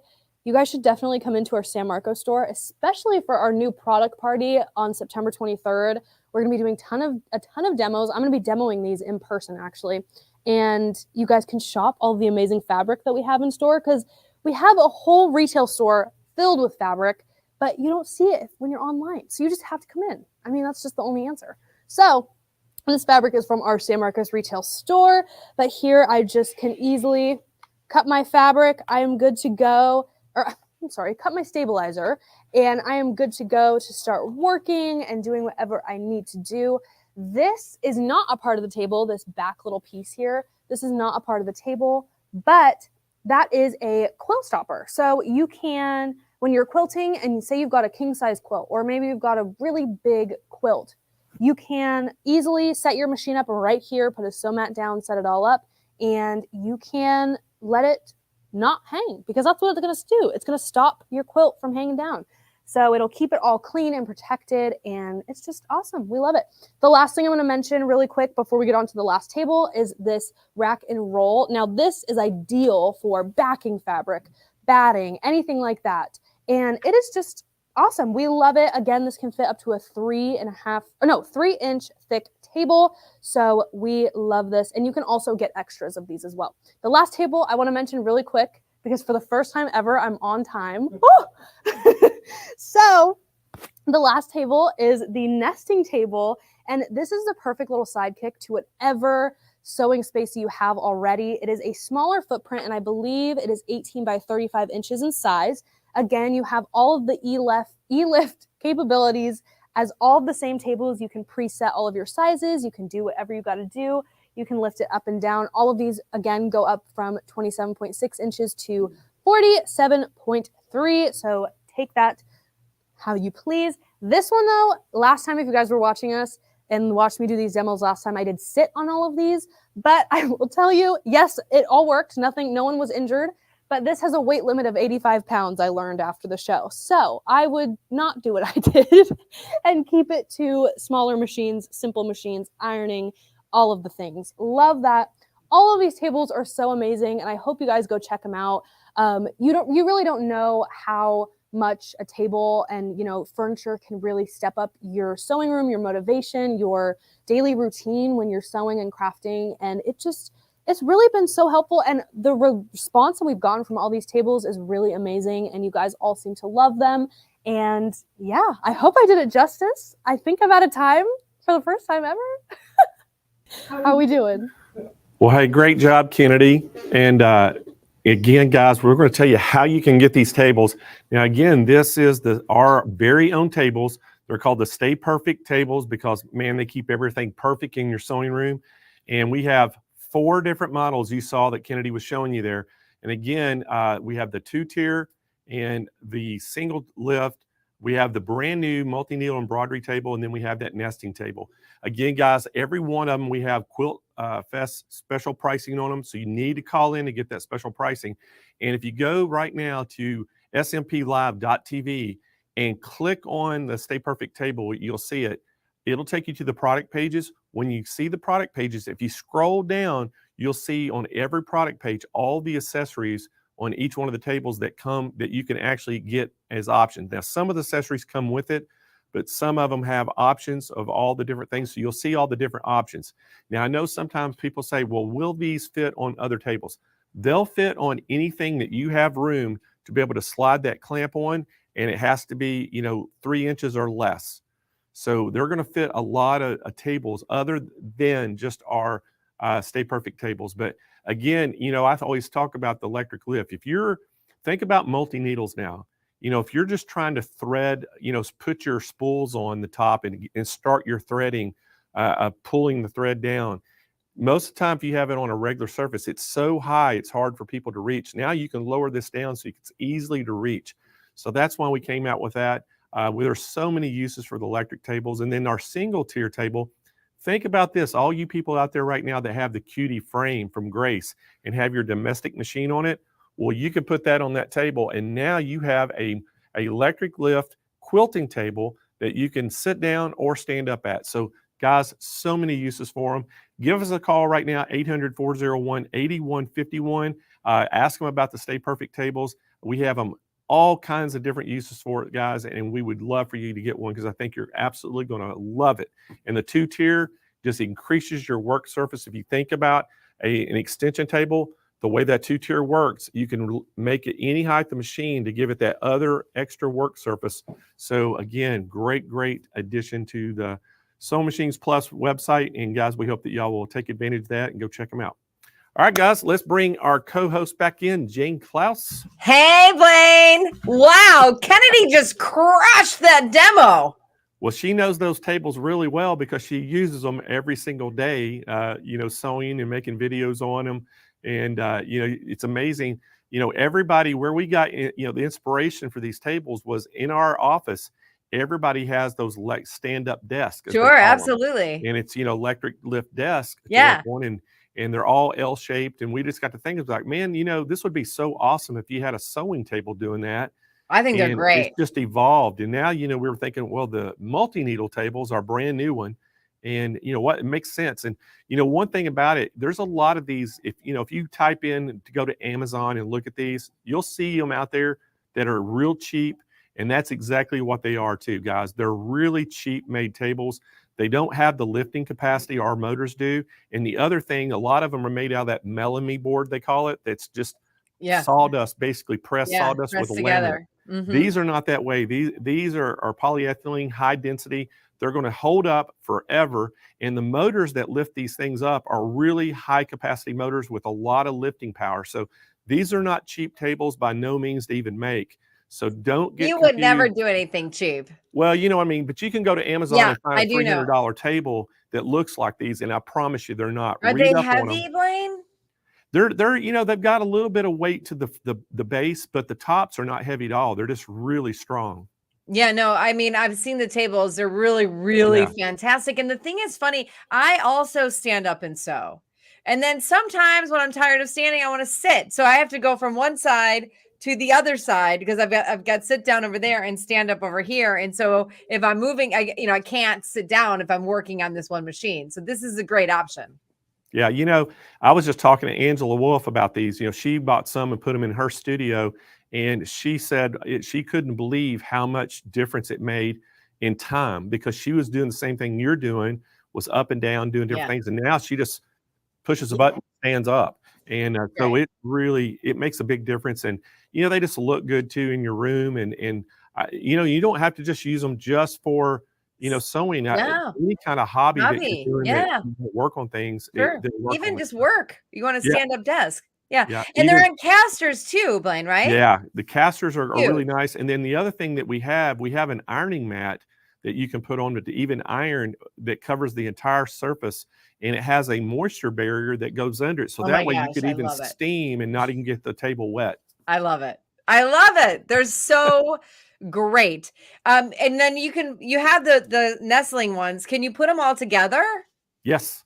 Yep. You could complete your whole room and just have them surrounding you and do all kinds of things. And I think that's what Kennedy does. She has them just surrounding her. Yeah, because you go here and then you go here and you go over here. That's what I would do.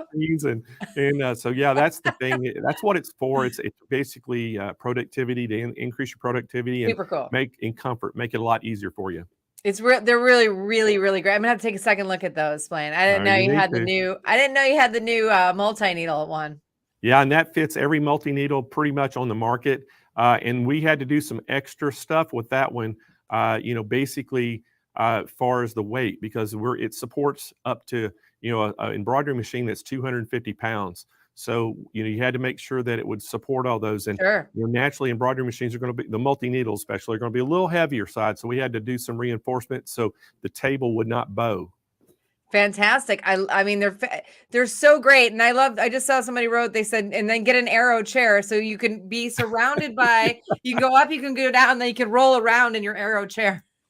Yeah, get that brand new one. We world premiered on here. The dogs. The dog chair. Good dog. Whoop, whoop.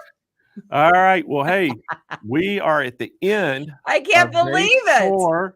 It's awesome. So we're going to do some giveaways, Jane, and then we're going to draw for our fourth finalists.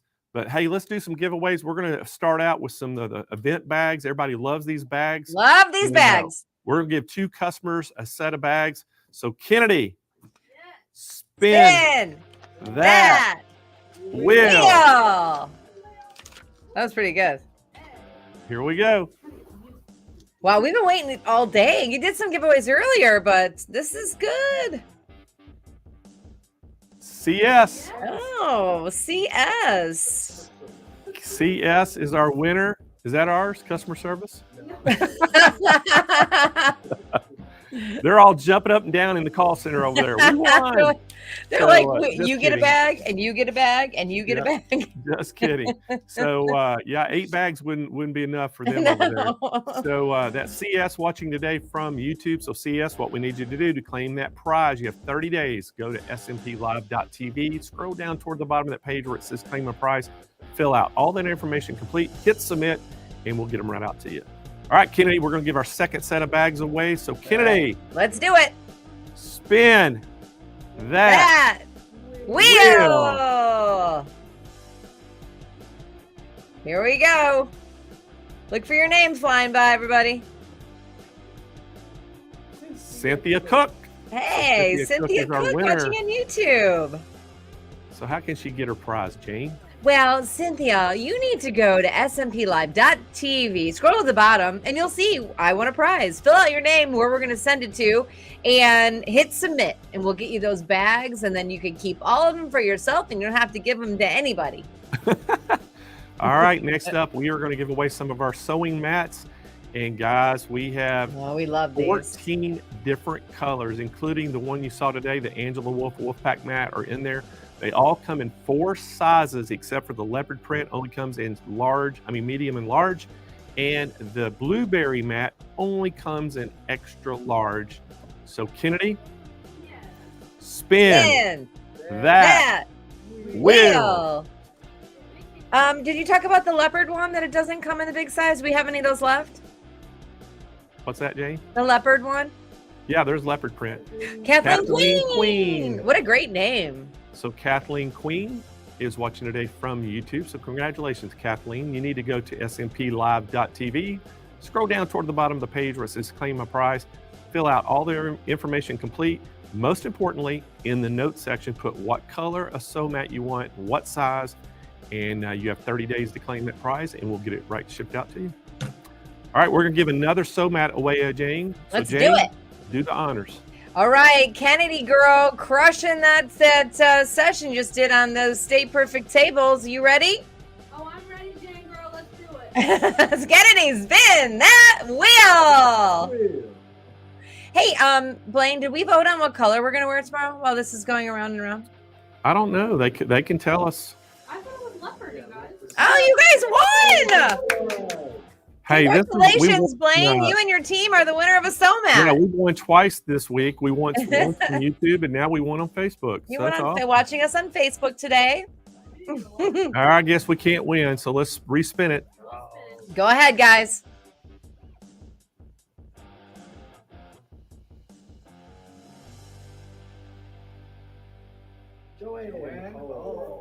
Joanne Hall is our winner watching today from YouTube. So congratulations, Joanne. So Joanne, what we need you to do is go to smplive.tv, scroll down toward the bottom of that page where it says claim my prize, fill out all the information complete. In the notes section, most importantly, put what color sew mat you want, what size, hit submit, and you have 30 days to do so, and we'll get your stuff right out to you. And guys, if y'all want a sew mat, or if you just want to buy one and you want to know the dimensions, you can go to smplive.tv. Up at the top in the products area, just find the mats. Click on that. It'll take you to the product page. It'll tell you the dimensions of each size, so that way you can better get the one that fits your machine. All right. Not two. You got to get 2 or 3. You got to get one for every Exactly. machine. You'll lose one, so get 4.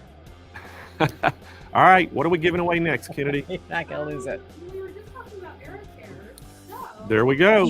Oh my gosh, no So- way. We're going to give away an Aero hydraulic chair. We're going to let you pick the one you want. They have 11 different colors to choose from. There is 5 of the multicolored ones that have designs on them, and they are 6 solid. So we're going to let you pick which one you want. So Kennedy, spin that wheel. The Good Dog is great. That's the world premiere. So if you love dogs, that's for you. Madeline Rodriguez. Madeline Rodriguez is our winner watching today from YouTube. So congratulations, Madeline. And what we need you to do is go to smplive.tv, scroll down toward the bottom of that page where it says claim my prize, fill out all the information complete, hit submit. You have 30 days to get that in, and we will get that shipped right out to you. All right, next up, we are going to give away a sewing machine. Boom, look at that one, guys. The Janome M6 780 DC sewing machine. This is a $1,000 sewing machine, guys, and we're going to give one lucky viewer one of these right now. So Kennedy, spin that wheel.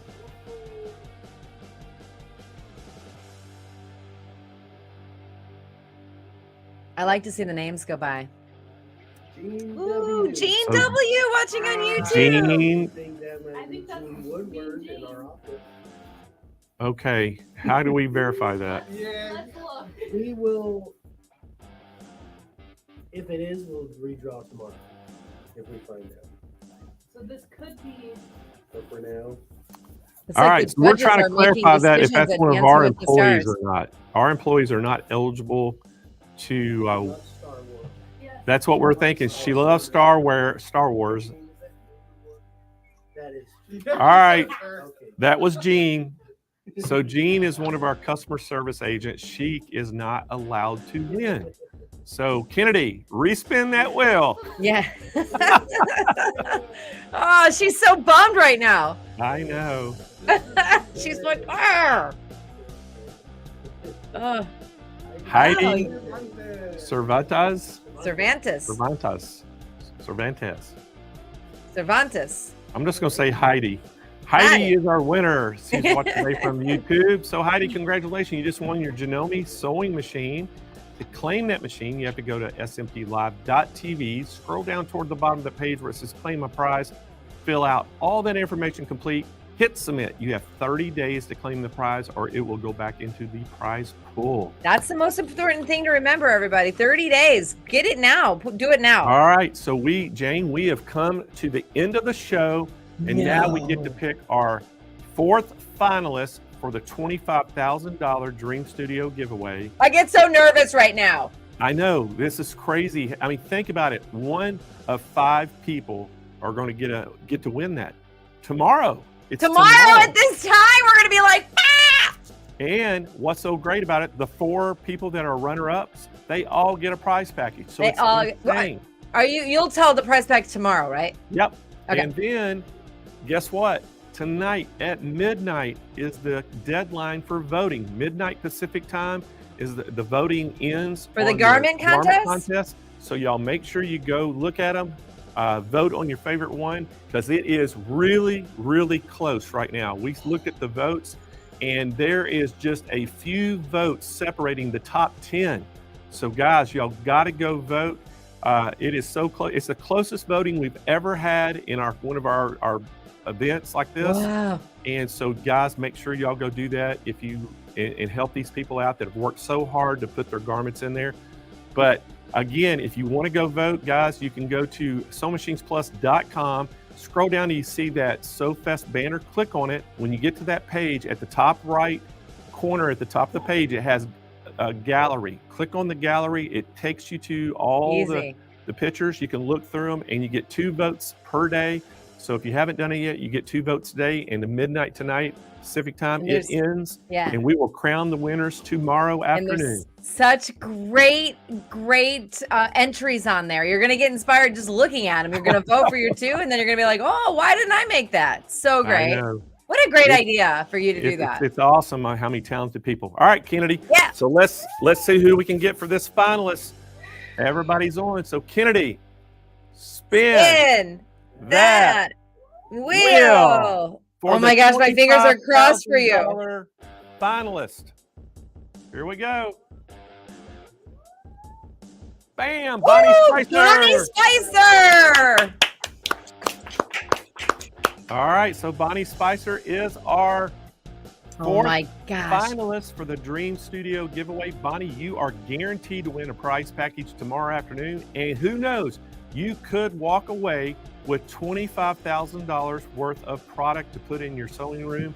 And guys, let's remind everybody, Kennedy, that prize package again. Look at this thing, all the things in there. You're going to get that Juki HZL X3000. You're going to get the 2-tier Stay Perfect table. You're getting a handy quilter Amara sit down. You're getting the Brother Airflow 3000, the Brother Print Moda fabric printer, and that Baby Lock Pathfinder embroidery machine. Guys, what a great package that is. And all you have to do, Jane, to win is just watch our videos, like them, share them, and comment and ask questions during the show tomorrow. Can you even imagine what you would do if you won that prize package? Like, boom, what? Oh. What? It would be I mean, I don't even know. It's crazy to think about, somebody's taking, and all of our past winners are just, they can't believe it. They're just like, are you kidding me? You're, I know this can't be real. And I'm going, yeah, it's real. When we call them and tell them, because sometimes some of them have missed the last show. Yeah. And they didn't even know they won. We called them. And then, the one year They're we like, kind of played a trick on one of our customers that we drew the name ahead of time. And we knew who it was, and basically we called her up and had her live on our show and said, hey, will you give us a testimonial? She was telling how great we were, and I said, well, I'm glad you said all that, because guess what, you're our Dream Studio winner. And it was during Quilt Fest, and she won $50,000 Dream Studio. Oh my gosh, I would go bananas. Guys, everyone goes faint. I would fall on the ground. I would faint. I only saw my name go. Maybe people are writing the funniest things. I quit my job.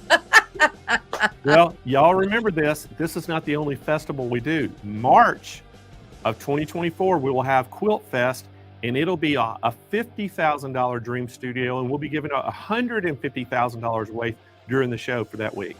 That's great. I mean, so much fun. I love just hanging out with everybody.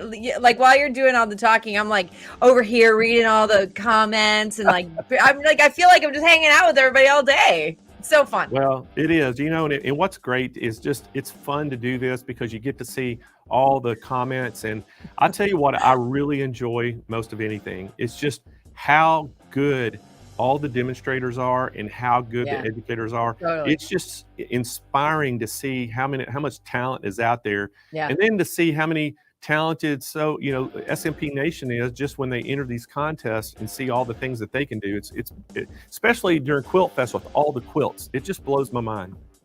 Yeah, everything blows my mind because it's like, you obviously you see that because I see what everyone's demoing. I'm like, what are you doing? It's so great. But I feel like it's because we're just hanging out with like-minded people.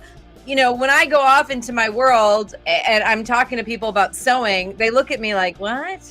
And I'm like, you should try it. And I try to explain to them like what is, a table is or a long arm or, a multi-needle machine. And they're like, huh? So it's fun to just be with somebody who could say 2 words and everyone knows what you're talking about. You're exactly right. It is. It's a lot of fun. And, everybody loves this hobby and a lot of them do it for a side business, side hustles. And, so it's a great community and SMP Nation is just fantastic. And we love our customers and they really support us and we try our best to support them. So guys, we sure do appreciate every single one of y'all that attend our shows and all of you that watched our weekly shows. And we sure do appreciate it all. And we hope that everybody will come back again tomorrow.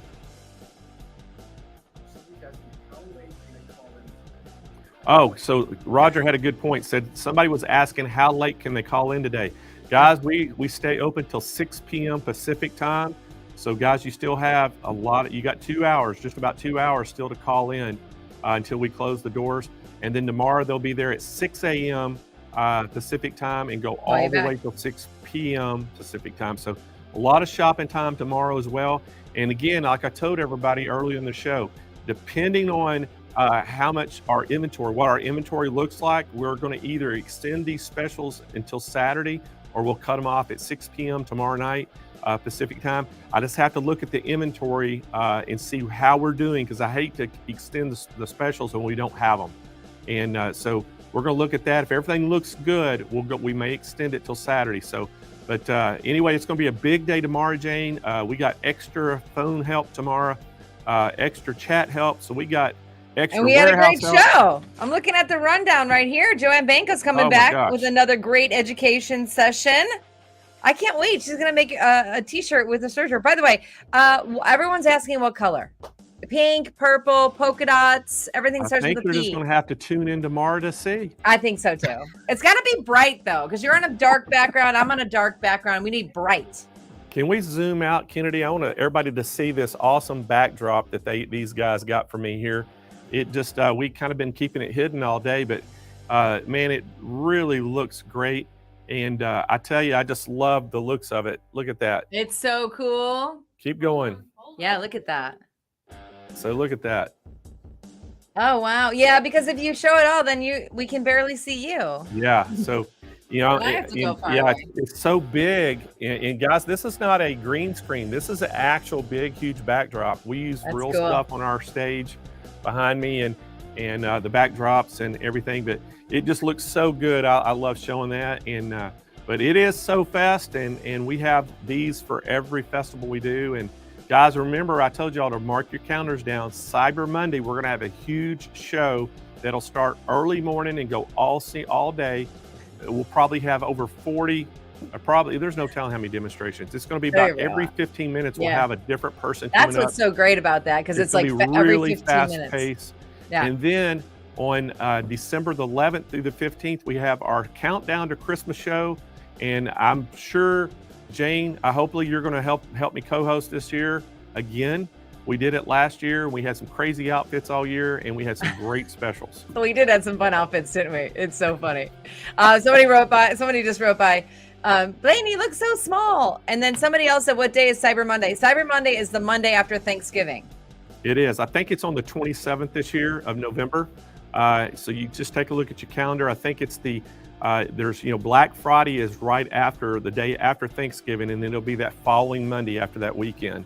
And we'll have a huge show, and we're already working on it. We got a lot of specials we're trying to come up with, and you just never know what we're going to do on that. And then right after that, December 11th through the 15th, we'll have our Countdown to Christmas show, and it is always a blast. As you know, you've been part of it, and so we can't wait for all those shows. And then if y'all are local, I think Kennedy mentioned it, we're having our new product launch party in the San Marcos store on September the 23rd, and it's going to start at 9 a.m. in the morning and go till 5. So if you are out in Southern California, we would love to have you down. We've already got over 100 people signed up to come. We have all kinds of food and refreshments, and we're going to have educators from all over the nation come in and do demonstrations, hands-on workshops out on the floor, and we'll have the classroom set up with chairs, and we'll have a main stage where everybody can each get their time to come in and really do a great demo with the machine. So it's going to be a lot of fun. So if you're in the area, we'd love for you to come by and check it out. That was a good pitch, because you got somebody that said, I live 7 minutes away from San Marcos, I'll be there. That's perfect. That's perfect. So, and then my friend Susie Clausen wanted to know if I won my craft contest for my pumpkin. I did not win. Yeah. I didn't win. Oh man, I can't believe it. You know what? I'll tell you, one of the people who won, they made an apron out of out of a bag, out of like a shoulder bag, like a plastic bag that you would get a takeaway bag. And I said, well, if it was that easy, I would have just sewed up an apron. We should have used one of our vent bags and made you an apron. I'm telling you, I would have just made the apron. I'll make an apron while I'm asleep. It's okay. But thank you for voting for me. And I've been seeing it a couple of times today. I just wanted to follow up with that. I'm glad I forgot about it. I'm glad you reminded me, because I was, thinking about it yesterday. I'm anxious to see if if the SMP Nation made a difference or not. So sorry about that, Jane. I wish we could have kind of made more of an impact, but okay. I asked him, I'm like, I had an entire nation of sewers vote. Are you sure?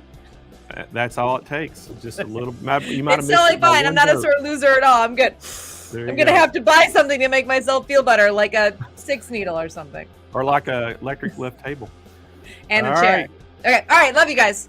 All right, Jane. Well, thank you so much. We'll see you here again tomorrow. Guys, thank y'all so much for joining our show. We'll be here again. The stream will start at 7:35 a.m. Pacific time, 9:35 Central, and I will come on at 7:45 a.m. Pacific time, 9:45 Central. We'll have about 15 minutes to talk about things, and then we'll start our first demo at the top of the hour. And guys, you don't want to miss it. We got a great day tomorrow. And tomorrow afternoon, again, we're going to give all that product away, and you don't want to miss a single moment. So, guys, y'all have a great rest of your night, and we'll see everybody first thing in the morning. Bye, everybody.